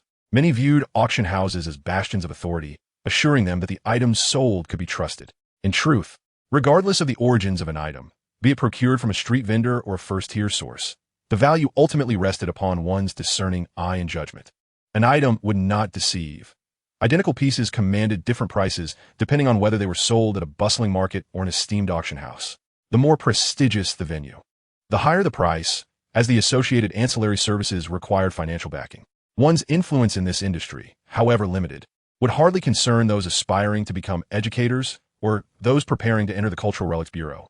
Individuals who incessantly flaunted their parental connections were often less than endearing. Did you know our teacher possesses a remarkable treasure? He is currently seeking a buyer. As Song Yu and Jean Lingling discussed the challenges of running an antique shop, Liang Fan found himself at a loss for words. Suddenly, a recollection struck him. During dinner with his father the previous evening, his father had mentioned a certain matter. This matter serves as an excellent topic of conversation. His personality is such that he revels in the spotlight, relishing the attention of others. Indeed, upon Liang Fan's utterance, the interest of Song Yu and Jean Lingling was piqued. I have heard it is a porcelain artifact, hailed as a national treasure. My father has entrusted me to discuss with Teacher Liu whether we might facilitate the auctioning of this porcelain piece at our upcoming event. This porcelain, used by the Qianlong Emperor, is valued between 2 to 3 million. While Liang Fan spoke eloquently, he was unable to specify the exact type of porcelain. He had not even retained the precise details. Just yesterday, his father had instructed him to engage in a thorough conversation with Teacher Liu, as their auction house could offer substantial discounts, and was eager to promote the piece. However, Liang Fan clearly failed to remember these crucial points. Were it not for witnessing the lively exchange between Song Yu and Jin Lingling, he might have entirely forgotten. In Liang Fan's view, their auction house's willingness to assist Teacher Liu in selling items and promoting them with preferential policies was a gesture of gratitude from Lu Lao. Yet, Liang Fan failed to grasp an essential truth. The porcelain piece that Song Yu entrusted to Lu Lao for sale was not something that would struggle to find a buyer. Over the millennia, countless antiquities have survived to the present day, yet one principle has remained unchanged. Rarity enhances value. Porcelain and various calligraphies have always been highly sought after by collectors. Such exquisite pieces are rare, and missing out on one could mean a lifetime without a second chance. For an auction house, selling a high-quality item at a premium price is the most effective means of enhancing its influence. The competition among auction houses, both domestically and internationally, is fierce. Hence, Liang Fan's father wished for Lu Lao to handle the auction of this porcelain. Many individuals aspire to consign their items to auction houses, as the sale prices typically exceed market value. Additionally, some are acutely aware that their possessions are of dubious origin or outright forgeries, prompting them to adopt a humble stance. Listening to Liang Fan speak with such pride about the piece, Song Yu's expression turned peculiar. Could it be that the porcelain he mentioned was indeed the one belonging to him? A piece that could fetch 2 million? Jin Lingling's mouth fell agape. Such a porcelain could easily purchase their family's shop. Indeed, I have heard that there are offers as high as 2,500,000 already. If it goes to auction, it could sell for even more. Lu Lao's reputation precedes him. Any item he wishes to sell is assuredly authentic. It can be said that Lu Lao's esteemed reputation is even more effective than that of the auction house itself. The market price for this porcelain hovers between 2 million and 3 million, with considerable fluctuations. 2 million is sufficient to acquire a decent house. I wonder how much a Sihiyuan costs these days. With Song Yu's 2 million, he still falls short of purchasing a Sihiyuan. As most in the capital now command 8-digit prices, and without connections, acquiring one is no easy feat. Most Sihiyuan properties are embroiled in ownership disputes, with individuals refusing to vacate the premises. Song Yu, what are your thoughts? Liang Fan inquired, noticing Song Yu lost in contemplation, his dissatisfaction evident. I doubt this item will be auctioned off. Even though the auction price is high, taxes must be paid. Song Yu recalled his initial fortune earned from scratch-off lottery tickets. The 20,000 in taxes truly pained him. Impossible. It will undoubtedly fetch a higher price at the auction house. You don't understand. Liang Fan, feeling a mix of embarrassment and anger, immediately dialed Mr. Liu. His father had specifically instructed him to have a thorough discussion with Mr. Liu after class. Yet Song Yu's unexpected arrival had caused him to forget this task. Unfortunately, after just a few words exchanged on the call, Liang Fan hung up with a grim expression. Just as Song Yu had indicated, Mr. Liu did not wish to take the porcelain piece to the auction house. Mr. Liu himself was taken aback by the stir that his intention to sell the porcelain had caused. Even the higher-ups at the museum had inquired about its origins. After all, similar pieces were few in the museum, and such items were rarely circulated outside. However, Mr. Liu was unconcerned and simply stated that the piece had been acquired by his disciple, which appeased the museum officials. Presently, numerous collectors and businessmen were eager to acquire the porcelain. After ending the call, Liang Fan's demeanor soured as he glanced at Song Yu and Jin Lingling, then rose without uttering a word, leaving his meal untouched. Chapter 105, Yulan Hall. This fellow is acting like a middle schooler. I wonder how his parents raised him. Observing Liang Fan storm out, Jin Lingling felt somewhat exasperated. Why does he behave like a child? Thank you for the meal. Next time, I shall treat you to something delicious, Song Yu remarked, lacking the appetite to continue dining. Given his usual appetite, that single bowl of rice was hardly sufficient. He finished it in a couple of bites and turned to Jin Lingling. Despite having a fair amount of money, he found himself financially constrained when faced with actual prices. For instance, regarding the jade pendant that the rat had shown him a few days prior, Song Yu felt powerless. The rat's ability to present such items indicated that he possessed a considerable collection. Purchasing a house or a car remained pressing needs, and acquiring something of better quality required significant expenditure. Huh? Jean Lingling watched as Song Yu finished his bowl of rice in just a few bites, and then stood to bid her farewell.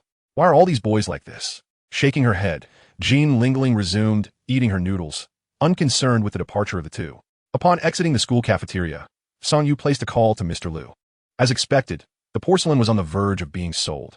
To be honest, from the moment he arrived at Panjiayuan, Song Yu felt an undeniable sense of familiarity. He preferred this place over the school. Although it was somewhat noisy, the sight of rows of street vendors and antique shops brought him comfort. Perhaps he was inherently suited for the antique market. Despite the esteemed Yanqing University, he always felt unable to settle down and study like the other students. Let's go. You will have plenty of time to uncover treasures here in the future. Mr. Liu, observing Song Yu's complete attention on the nearby stalls, couldn't help but chuckle. His disciple was admirable in many respects, but too fixated on discovering hidden gems. It is precisely for this reason that Song Yu is able to seize opportunities continuously. Isn't it? At the age and status of Lu Lao, it would be impossible for him to frequent the street stalls in search of bargains. Moreover, given Lu Lao's renowned reputation, he would be easily recognized and thus unable to procure any hidden treasures. The vendors, aware that the illustrious Lu Ziwen wishes to purchase their wares, would audaciously inflate their prices. On several occasions, Lu Lao has spotted exquisite items he wished to acquire, not with the intent of bargaining, but merely to purchase at fair market value. However, once the sellers recognize Lu Lao, they immediately retract their offers, convinced of the inherent value of their goods and resolutely demanding exorbitant prices. Consequently, it has been quite some time since Lu Lao last wandered through Panjiayuan. This market is the largest second-hand market in the nation, brimming with an array of peculiar and rare items. Only the unimaginable remains absent from its offerings. Song Yu nodded, ceasing his gaze upon the various stalls. It was evident that even among these makeshift vendors, the prices would be steep, making it exceedingly difficult to unearth any bargains. A mere glance revealed that the majority of items exuded an aura of vitality. The assortment was extensive and eclectic, and without relevant knowledge. Attempting to identify hidden treasures based solely on instinct would prove to be a formidable challenge. Following Lu Lao, the two arrived at Chui Yulan's Yulan Hall. Upon entering the shop, Song Yu was momentarily taken aback. He had always been satisfied with the decor of his own Yungsuan. Yet now he realized that opulence does not solely stem from an abundance of solid wood and lavish embellishments. Yulan Hall primarily showcases calligraphy and jade. And although the overall decor is not overly intricate, it emanates an air of noble elegance, perfectly highlighting the beauty of the jade and artworks. The jade displayed in the cabinets, the calligraphy adorning the walls, and the numerous minimalist yet sophisticated decorations leave every visitor in awe upon entering the store. The staff, all young women in their 20s, donned kipeos and sported long hair, exuding grace and charm. Lu Lao, welcome. Sister Chui is upstairs. One of the employees greeted Lu Lao, clearly recognizing him, while casting a friendly smile at Song Yu. Yulan, who had previously studied design, personally arranged the decor of the shop, suggesting that she could assist in transforming Song Yu's store if given the chance. Song Yu nodded. Indeed, while the decor of this shop may not be as elaborate as his own, the harmonious interplay of elements here conveys a sense of sophistication far superior to that of a Yungsuan. It seems that professional matters ought to be entrusted to professionals. In retrospect, Song Yu mused that the sheer abundance of solid wood and the relatively extravagant decor of a Yungsuan now appeared somewhat ostentatious in comparison. The decor on the second floor exudes a warmer and more inviting atmosphere, indicative of it being a personal space for Chui Yulan to relax and entertain guests. Chui Yulan was preparing tea at a large tea table, her attire this time considerably more laid-back, devoid of the assertive demeanor typically associated with a powerful woman. It was evident that her inner self was not as overtly assertive as she usually presented. "Teacher, you have arrived," Chui Yulan said, rising to greet Lu Lao warmly. Three individuals gathered around the tea table, where Chui Yulan poured a cup of tea for both Lu Lao and Song Yu. Although Song Yu was not well-versed in tea, the aroma was undeniably enticing. The quality of this tea was certainly not trivial. "Yulan, I apologize for the trouble, but I have no suitable place to entertain guests on my end." "Not all. How could it be a bother?" Chui Yulan replied with a smile, secretly wishing that Lu Lao would lean on her for more assistance. Song Yu understood that Lu Lao owed this favor, largely because of him. With the recent sale of that porcelain piece, it was likely that Lu Lao had accumulated quite a few obligations, all of which Song Yu kept in mind. Although he felt he could do little in return, he would never forget the kindness shown to him by those around him. Your rough jadeite has arrived. When you planned to cut it, a few days had passed, and Song Yu's piece of jadeite was now at Yulan Hall. Shui Yulan had it placed in storage, and only upon seeing Song Yu did she recall this matter. Let's finish today's tasks first. I shall cut it when time allows. Unaware of the true value of the jade nestled within his rough stone, Song Yu was primarily focused on selling the porcelain piece, eager to secure the funds before considering anything else. The individual arriving shortly is a significant player. For him, several million is hardly an issue. Lu Lao remarked seriously to Song Yu. The price shouldn't be excessively high. My main intention is to help you expand your network. Chapter 106, A Grand Scheme. Lu Lao had been wholly dedicated to Song Yu, always considering what would benefit him since taking him on as his apprentice. At Lu Lao's age, Song Yu was undoubtedly his chosen disciple, and Lu Lao had no intentions of accepting any other students. Cui Yulan could also see that Lu Lao genuinely cherished Song Yu as his apprentice.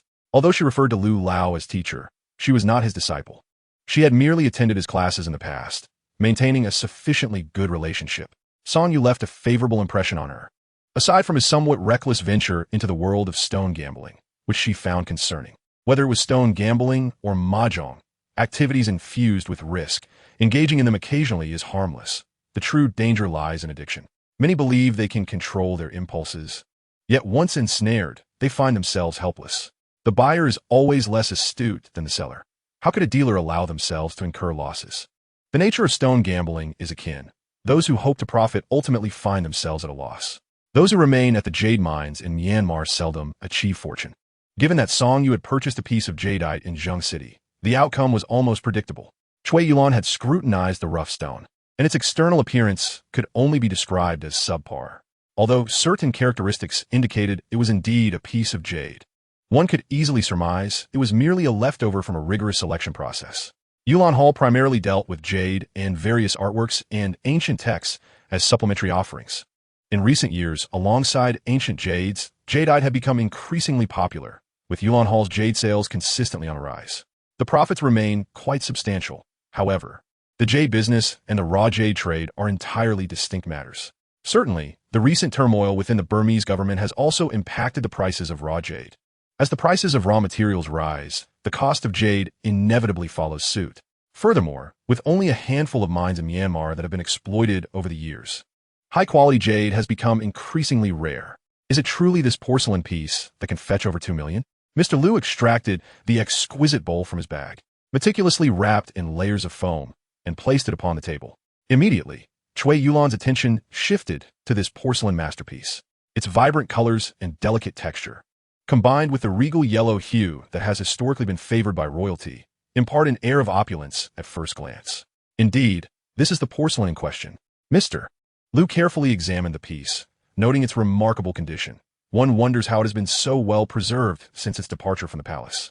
Song Yu acquired this porcelain in Zheng City, and one can only imagine the feelings of the man who allowed such a treasure to slip from his grasp. Song Yu has a complicated history with Zhang Laoda and his associates. The man whom Zhang de Gouet had wronged was a minor leader under Zhang Laoda. Fortune smiled upon Song Yu as he gained abilities from an ancient jade artifact and managed to seize such an extraordinary find from that man, significantly benefiting from the situation. While Song Yu and his companions were engrossed in their analysis of the porcelain, unrest brewed on Zhang Laoda's side. The incident involving Zhang de Gouet had significant repercussions. Coincidentally, a group of ruffians sought to swindle local residents and ended up causing a ruckus that led them to the police station, where they were apprehended and took the fall for Zhang Laoda. Despite this, Zhang Laoda received a stern warning from those behind him. His reach had extended too far. The individuals behind Zhang Laoda were, in fact, his two elder brothers, both of whom held prestigious positions and wielded considerable influence in Hunan province. This familial backing allowed Zhang Laoda to act with impunity, even operating a gambling establishment. However, as the situation escalated, he faced a reprimand from his brothers. Why couldn't he simply make an honest living? Engaging in grave robbing and running a casino are fundamentally different endeavors, and the current fallout was quite severe. Had it not been for the indiscretion of those unruly ruffians, he might still be evading trouble. Even after being chastised by his brothers, Zhang Laoda remained discontented. He had long been scheming for a grand venture, spending every day amidst graves and the deceased, even if it bore no immediate consequences, weighed heavily on his spirit. The three brothers of the Zhang family have yet to father a single son. His two elder brothers each have a daughter, while he himself remains childless. No matter how he struggles, a son eludes him. Could it truly be that his actions have tarnished his moral standing? Zhang Laoda found this hard to believe, yet he began contemplating a shift in his endeavors. If he could no longer thrive in the shadows, perhaps he should venture into legitimate business. With his brother's support, surely prosperity would follow. Thus, Zhang, yearning for greater ventures, decided to transition into the business realm. Unbeknownst to him, however, others had already set their sights on him, intent on intercepting his plans.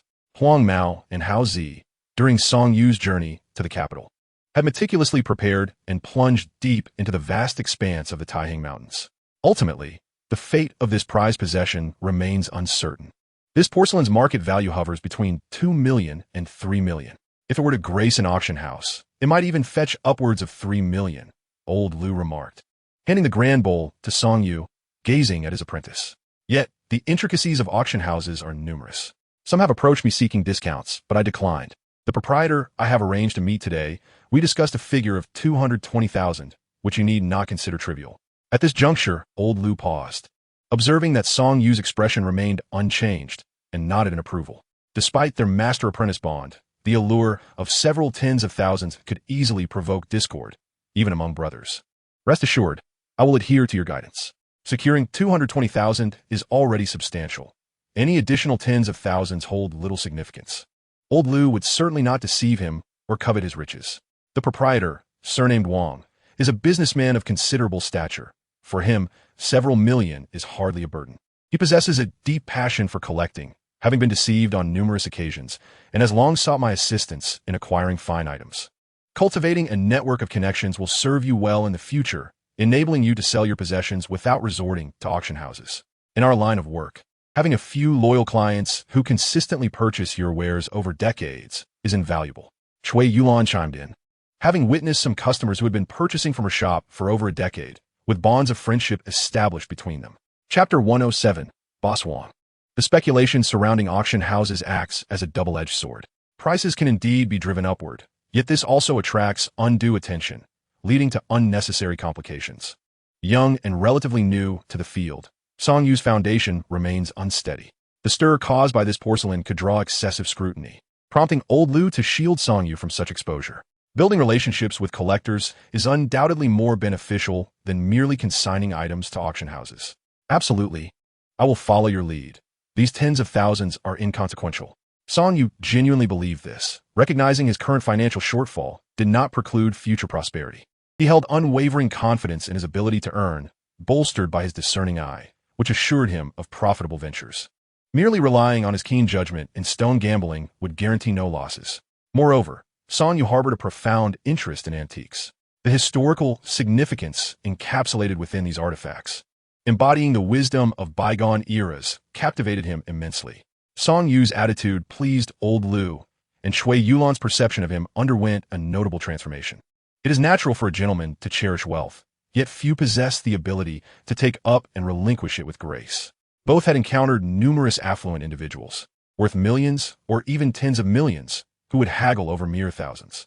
At Song Yu's age, his willingness to heed old Lu's counsel and forego sending items to auction houses was commendable. The boss, your guests have arrived. As a few individuals engaged in casual conversation, a staff member clad in a qipao escorted 3 men to the second floor. The leader among them was a middle-aged man, his hands clasped behind his back, exuding an imposing presence reminiscent of a dragon's stride. However, his receding hairline slightly diminished his youthful appearance. Accompanying him were 2 men. One was a burly figure, presumably a bodyguard, while the other, younger in age, appeared to be his secretary. Lu, old friend, it has been quite some time, remarked Boss Wang. You, a person of immense responsibilities, gracing us with your presence today is indeed an honor. Lu rose to his feet and shook hands with Boss Wang. I am unworthy of such praise. Today I come with a request. This porcelain piece of yours has garnered significant attention. I have heard that several individuals are eager to acquire it. Upon taking his seat, Boss Wang's gaze fell upon the porcelain on the table, and he excitedly rubbed his hands together. Regardless of wealth, as men age, they invariably develop a few hobbies.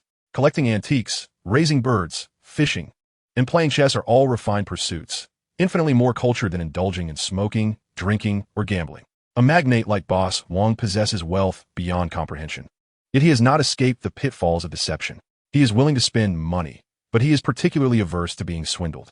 Even the affluent cannot afford to waste their resources carelessly, can they?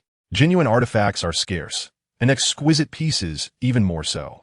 By a stroke of fortune, Boss Wong met Liu, and he hoped Liu could procure some fine items for him. Liu typically dealt in authentic and high-quality goods, though these were largely confined to museums, belonging to the state, thus rendering them unsellable. Serendipitously, Song Yu had something he wished to part with. Was it this porcelain piece? This was once used by Emperor Qianlong. Boss Wong gently picked up the porcelain from the table, scrutinizing it closely, while the secretary conveniently handed him a magnifying glass. Whether or not it was used by Qianlong remains uncertain. However, it is undoubtedly a palace artifact, and the Palace Museum still houses several similar pieces. Liu took a sip from his teacup. While it is impossible to ascertain the porcelain's provenance, its age and specifications strongly suggest it was indeed utilized by the esteemed emperor. Your endorsement suffices. This porcelain appears to be of exceptional quality. Boss Wong's understanding of porcelain is limited, which has led him to be deceived in the past.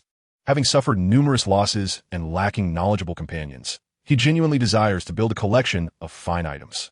Liu's willingness to sell the porcelain to him aligns perfectly with his intentions. This must be your apprentice. He certainly possesses a remarkable presence. When Liu contacted Boss Wong, he deliberately introduced Song Yu, and Boss Wong understood the implication. He was also aware that the porcelain belonged to Song Yu, with Liu merely facilitating the transaction. Boss Wong's praise for Song Yu was sincere. He indeed exemplified an impressive individual. Moreover, as Liu's protege, he is destined to make significant strides in the realm of antiques in the future. Boss Wong also wished to observe. If Song Yu proved to be of good character and the items he presented were genuine, he wouldn't mind purchasing more from him in the future. He was not deterred by high prices. Rather, he feared spending a substantial amount only to acquire counterfeit goods. For someone of his stature, acquiring a fake was a source of shame and discomfort. It would be prudent to establish a connection, as this would enable him to reach out to Boss Wong for any exceptional items in the future, and he was certainly not lacking in financial resources. While he might not boast about his wealth, indulging in personal preferences was certainly within his means. As a real estate mogul, he could easily procure not only antiques like porcelain and calligraphy, but even a private jet for leisure. Shall we settle on the agreed price for the porcelain? Boss Wong inquired, glancing at old Liu, who in turn looked toward Song Yu. Ultimately, the decision rested with Song Yu, as the items belonged to him. Song Yu nodded, expressing no objection to the price, affirming that anything over 2 million was acceptable. Let us proceed with the agreed price, he stated. Excellent, Boss Wong remarked, directing his attention to Song Yu. You must be Xiao Song, correct? Please provide your bank account number, and I shall transfer the funds immediately. The individual Boss Wong referred to was, of course, his secretary. Song Yu handed over his card, and the secretary stepped aside to make a call. Shortly thereafter, Song Yu received a text notification confirming the funds had been transferred, 2,200,000. It was the first time his savings had surpassed 1 million, and he felt a surge of excitement. Old Liu, could you enlighten me about the merits of this porcelain and its historical significance? Boss Wong inquired, clearly enamored with the piece, examining it closely and somewhat bashfully seeking old Liu's insights. It was essential to understand the provenance and historical context of such an item. Old Liu smiled, finding no issue with the request, and began to elaborate on the porcelain's attributes in detail, fetching a price of over 2 million. This piece was not only rare, but also exhibited exquisite craftsmanship and artistry, imbued with meaningful symbolism. The 5 bats depicted within the bowl symbolized the arrival of 5 blessings, often interpreted as immense fortune. After all, this was an imperial artifact. Furthermore, its unique artistic style, presenting traditional Chinese floral motifs through a Baroque lens, rendered it a masterpiece. Chapter 108. How will you spend the money? Old Liu meticulously described the characteristics of the porcelain to Boss Wong, along with the historical backdrop of its creation. Despite his staggering wealth and the management of a large corporate group, Boss Wong listened intently to old Liu as if he were a diligent student, paying close attention and posing questions whenever he encountered uncertainties. His attitude alone distinguished him from many others. Life, fortune, and destiny are often said to hinge on 5 factors: fate, fortune, feng shui, the accumulation of virtue, and education. To achieve great wealth and success, one must consider fate. Some individuals appear to glide through life without encountering significant setbacks. Others, though momentarily fortunate and brash, often find that such arrogance does not endure. While many traders viewed him as a prime target, if Boss Wang truly possessed the skill, he might just cultivate a discerning eye. Regrettably, for a magnate like him, time is of the essence. He would rather spend a bit more, provided he acquires genuine articles. Xiao Song, have you received the payment? Old Lu provided a thorough explanation. However, there is little to discuss regarding this porcelain piece. Its rarity in circulation, coupled with its intrinsic artistic value, leaves little narrative to unfold. After a brief exchange, they had nearly exhausted the topic. Mr. Wang set the porcelain down and turned his gaze toward Song Yu. Indeed, the funds have been received. Therefore, this porcelain now belongs to me. You cannot renege on this, Mr. Wang said, half in jest. His words stemmed from the fact that he purchased this porcelain for 2,200,000, a fortunate acquisition that, once sent to auction, could yield a profit of several hundred thousand. Of course, he would never consider doing so, as his collection boasts few authentic pieces. Having finally secured a genuine item, he would certainly not part with it. For Mr. Wang, the distinction between 2 million and 3 million is negligible. The porcelain itself is valued just above 2 million. The current price seems somewhat inflated, but Lu was willing to offer it at this rate, and Mr. Wang was inclined to grant Lu this courtesy. Rest assured, there will be no reversal. The transaction is complete, and the item is now yours. Mr. Wang instructed his secretary to hand Song Yu a business card. The card was quite simple, bearing Mr. Wang's name and his personal phone number. Should you encounter any valuable items in the future, feel free to call me directly. As long as they are genuine, we can negotiate the price. Certainly, I will think of you first when I come across something of value. Song Yu's response pleased Mr. Wang, who then turned his attention to Old Lu. Old Lu, I shall take my leave now, as I have a meeting to attend shortly. We will take this porcelain with us. Very well, attend to your matters. With the matter settled, Mr. Wang prepared to depart, not lingering any longer. Upon returning to the second floor, Old Lu and Cui Yulan were engaged in conversation. Throughout, Cui Yulan had remained silent, serving merely as a backdrop. She understood her role well, although she aspired to cultivate connections with influential figures like Mr. Wang. Individuals of his stature could procure jade and gemstones with a mere word, rendering her offerings unnecessary for him. The artworks in her shop did not include masterpieces worth millions, and some are even by contemporary artists, whether domestic or international. The works of deceased artists invariably command higher prices than those of their living counterparts. Acquiring a significant piece from a renowned artist is no simple feat in the future. Should you wish to sell any items, you might consider contacting Mr. Wang. Old Lu sipped his tea, adding, of course, your items must be rare and exceptional. Artifacts worth several thousand or tens of thousands would hardly catch his eye. What are your plans for the 2 million? After a moment's contemplation, Old Lu posed the question, as he regarded himself as both a mentor and elder to Song Yu. Suddenly possessing such a substantial sum, one could comfortably consider retirement without concern for future inflation. Song Yu drew up a chair and sat down. I plan to purchase a residence in the capital, as property prices have been steadily rising, and it will also serve as my personal abode. Following that, I intend to acquire a vehicle for transportation, leaving the remaining funds for future use. Song Yu's proposal greatly pleased Old Lu, who nodded in agreement, while Cui Yulan beside him also felt that Song Yu's decision was quite sound. Indeed, both a house and a car are essential commodities. The ever-increasing property prices assure that investing in a home will not result in a loss. If you wish to buy a house, I have acquaintances who can assist. Feel free to express your requirements, and I will have my friend check for suitable options.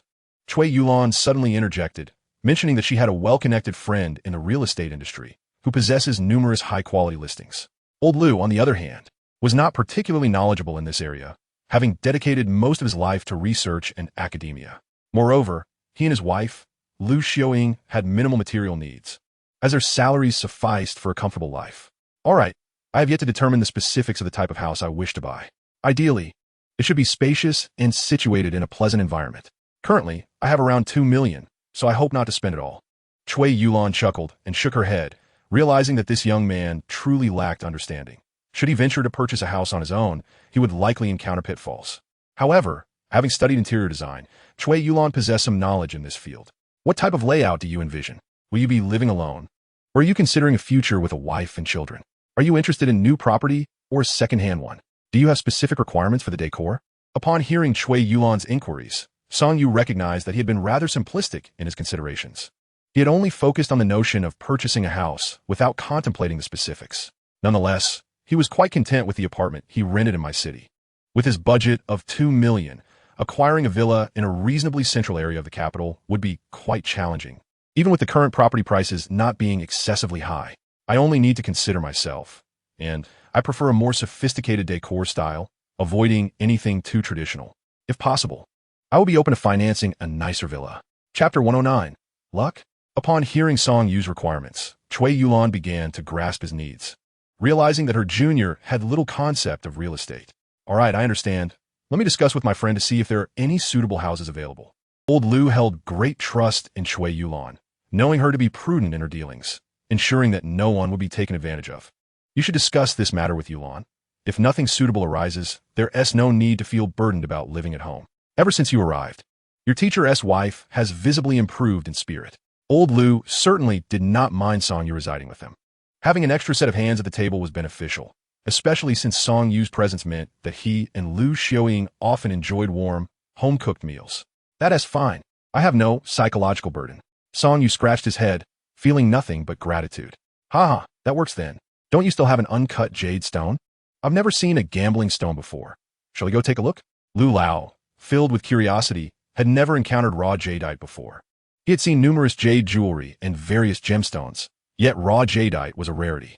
Most of what he had seen were antique pieces, with the museum housing a plethora of old jade. Let us proceed and take a look, he suggested. The trio made their way to the warehouse of Yulintang, where an array of paintings and numerous jade materials were stored, and even two carvers were busy sculpting jade. Song Yu's piece of raw stone stood out prominently. Its size was considerable, yet to the untrained eye, it resembled an ordinary rock, making it appear quite out of place in the warehouse. Do you intend to cut it yourself, or would you prefer our artisans to assist? Cui Yulan expressed her skepticism regarding the stone, though she was aware from Song Yu that it was not particularly expensive. While she felt that Song Yu had acted impulsively, he was far from being a fool. Learning a lesson was not a bad thing, especially compared to those who wagered hundreds of thousands or even millions on stones. If he were to make a mistake, he would surely remember it. I shall cut it myself. I bought it with the intention of trying my hand at it, he replied. The internal jadeite of this raw stone was situated in a rather peculiar location, and he felt a tad uneasy about letting someone else handle the cutting. Cui Yulan had no objections. The cutting machine was nearby, and she called over one of the carvers to instruct Song Yu on its operation. Operating the cutting machine was not particularly difficult, though cutting the stone required considerable effort. Observing Song Yu's physique, it seemed he would manage just fine. Upon hearing that someone was about to cut a stone, the two carvers set aside their tasks to witness the spectacle. Cui Yulan was not in a hurry. Skilled carvers were in high demand, and as long as they could fulfill their regular workload, taking a break was perfectly acceptable. Placing the raw stone on the machine's platform, Song Yu wasted no time and immediately began cutting. Stone chips flew about as he exerted considerable force, penetrating deep into the stone. Not so fast. Cutting too quickly may cause the stone to crack. One of the carvers cautioned urgently. The cutting machine constantly dripped water to prevent cracking, if there truly was jade inside. Any damage inflicted could significantly reduce its value. Most individuals lacked such strength, and Song Yu's deep cut startled the carver. Acknowledging the warning, Song Yu adjusted his pace. Indeed, cutting too swiftly and forcefully could shatter the stone, and he was aware that genuine jade resided within.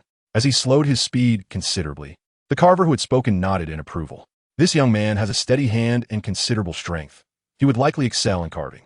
Carving required not only a steady hand, but also precise control over strength, and Song Yu's cutting technique resembled that of an experienced artisan. He had activated his abilities, focusing intently on the jade hidden within the stone. The jadeite in question is not insignificant in size, its transparent texture imbued with a subtle hint of green. Should Song Yu possess an eye for quality, he would recognize this as exquisite ice-type jadeite, graced with a vibrant hue of green. Most importantly, the distribution of this green is commendable, allowing for the extraction of numerous bangles from a single piece, with ample offcuts suitable for pendants as well.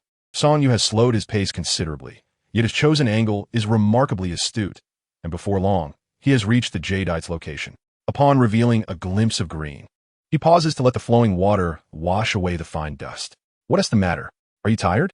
Cui Yulan presumed Song Yu was fatigued, given the monotonous nature of stone cutting. However, as she stepped closer and beheld the sight, her eyes widened in astonishment. Green had indeed emerged. What extraordinary fortune it is to extract jadeite from a piece that others had overlooked. The quality of both texture and color appears to be quite commendable. green has truly emerged. Summon Master Sun. He is quite familiar with this. Master Sun is the man who had just advised Song Yu, a somewhat slender figure with keen, spirited eyes. Song Yu rose and washed his hands. Having already spotted the jadeite, it would not pose a challenge for the seasoned craftsman to carefully polish along the edges and fully extract the jade. The most arduous task was accurately locating the jade as periphery, a feat Song Yu has accomplished with remarkable ease. You lad, your luck is indeed unparalleled. From the moment Song Yu began cutting the stone, old Lu had an inkling that jadeite would be revealed. To his surprise, this intuition proved accurate. Even old Lu found himself astonished by Song Yu's fortune. Not only he, but even Cui Yulan, standing nearby, found herself at a loss for words. Initially, she had deemed Song Yu somewhat reckless, yet now that he had truly unveiled jadeite, her perspective had shifted entirely. Is it merely good luck? She couldn't shake the feeling that Song Yu somehow knew jade lay within the stone, to cut precisely and reveal green in one stroke. Such serendipity seemed implausible. Cui Yulan cast a skeptical glance at Song Yu. However, Song Yu remained nonchalant, for he was unaware of the jadeite's actual worth. Sister Kui, how much do you think this jadeite might be worth? His inquiry only reinforced Cui Yulan's impression of him as a novice completely unacquainted with jade, attributing his success solely to fortune. Yet, could one's luck truly be this exceptional? She recalled that the porcelain he had recently sold for over 2 million was acquired at a fraction of its value. Let us see how much jade can be extracted. However, from what I just observed, the color and quality of this jadeite are quite impressive. Your luck is indeed remarkable. Chapter 110. Ice-type jadeite with floating flowers. Is Song Yu truly fortunate? One could certainly argue so. After all, if his luck were less than favorable, he would not possess such extraordinary perceptive abilities. Furthermore, even if Song Yu could perceive the spiritual essence within these objects, poor fortune would not have led him to encounter them. In that moment, the attention of several individuals in the warehouse was wholly captivated by the stone beneath the machine. This, indeed, is the greatest allure of stone gambling. Until the very last moment, one can never truly discern what lies within a stone, nor can one ascertain the true nature of the jadeite that will be revealed upon cutting. Some stones may appear promising through a small opening, yet once sliced, the jadeite within may turn out to be rather ordinary. The formation of natural jadeite is influenced by a myriad of factors, rendering its specific patterns elusive to all. Although this rough stone is not insignificant, and the jadeite within is also of considerable size, cutting it is relatively straightforward compared to those colossal jade roughs and raw materials. With the two artisans working in tandem, it wasn't long before the jadeite was unveiled. The icy variety, adorned with floating patterns, displayed a vibrant green hue. Upon seeing the cut jadeite rough, Cui Yulan could not help but exclaim in astonishment. This piece of jadeite, both in terms of its translucence and color, is undoubtedly a premium specimen. While this icy jadeite may not rival the pristine clarity of the glassy variety, it still enjoys considerable demand among consumers. Additionally, the rough material features numerous green flecks that resemble an ink wash painting, with the placement of these flecks being particularly exquisite. After a brief glance, Cui Yulan and the two artisans had already envisioned several bangles from it. Song Yu, your fortune is truly remarkable. How about selling this piece to me? Despite having expressed her admiration several times already, Cui Yulan could not restrain her awe at Song Yu's luck. This piece could fetch several 100,000, nearly 1 million, a substantial sum indeed. She had some knowledge of the Zheng City antique market. Although it was relatively large in Hunan province, it paled in comparison to Panjiayuan. Moreover, the Yusho area was not particularly developed, making the discovery of a porcelain piece valued at over 2 million and acquiring such a fine jade rough a genuine surprise for Cui Yulan. Even Lu Lao, well-versed and seasoned in grand affairs, found himself marveling at the sheer fortune of his apprentice, deeming it almost unsettling. All right, Sister Cui, just give me a price if you wish to purchase it. Eager to make a swift sale, Song Yu would certainly not refuse. Moreover, as he was not particularly familiar with jadeite pricing, selling to Cui Yulan was undoubtedly the most prudent choice. Cui Yulan exchanged a glance with Master Sun, and the group began to deliberate on the appropriate price for the jadeite after examining it together. Song Yu remained calm, patiently awaiting their decision. It appears your stone is rather valuable, Lu Lao observed, recognizing that Song Yu's stone was not inexpensive, hence Cui Yulan's consultation with the two carvers. Typically, establishments like Yulan Tang primarily sell finished jadeite ornaments, which yields lower profits. Thus, Chui Yulan sought the expertise of two carving masters to procure jade roughs for their own crafting. Currently, the market for jadeite has been experiencing a slow but steady increase in prices. Acquiring this rough material at a slightly reduced price would indeed be advantageous for Yulan Tang.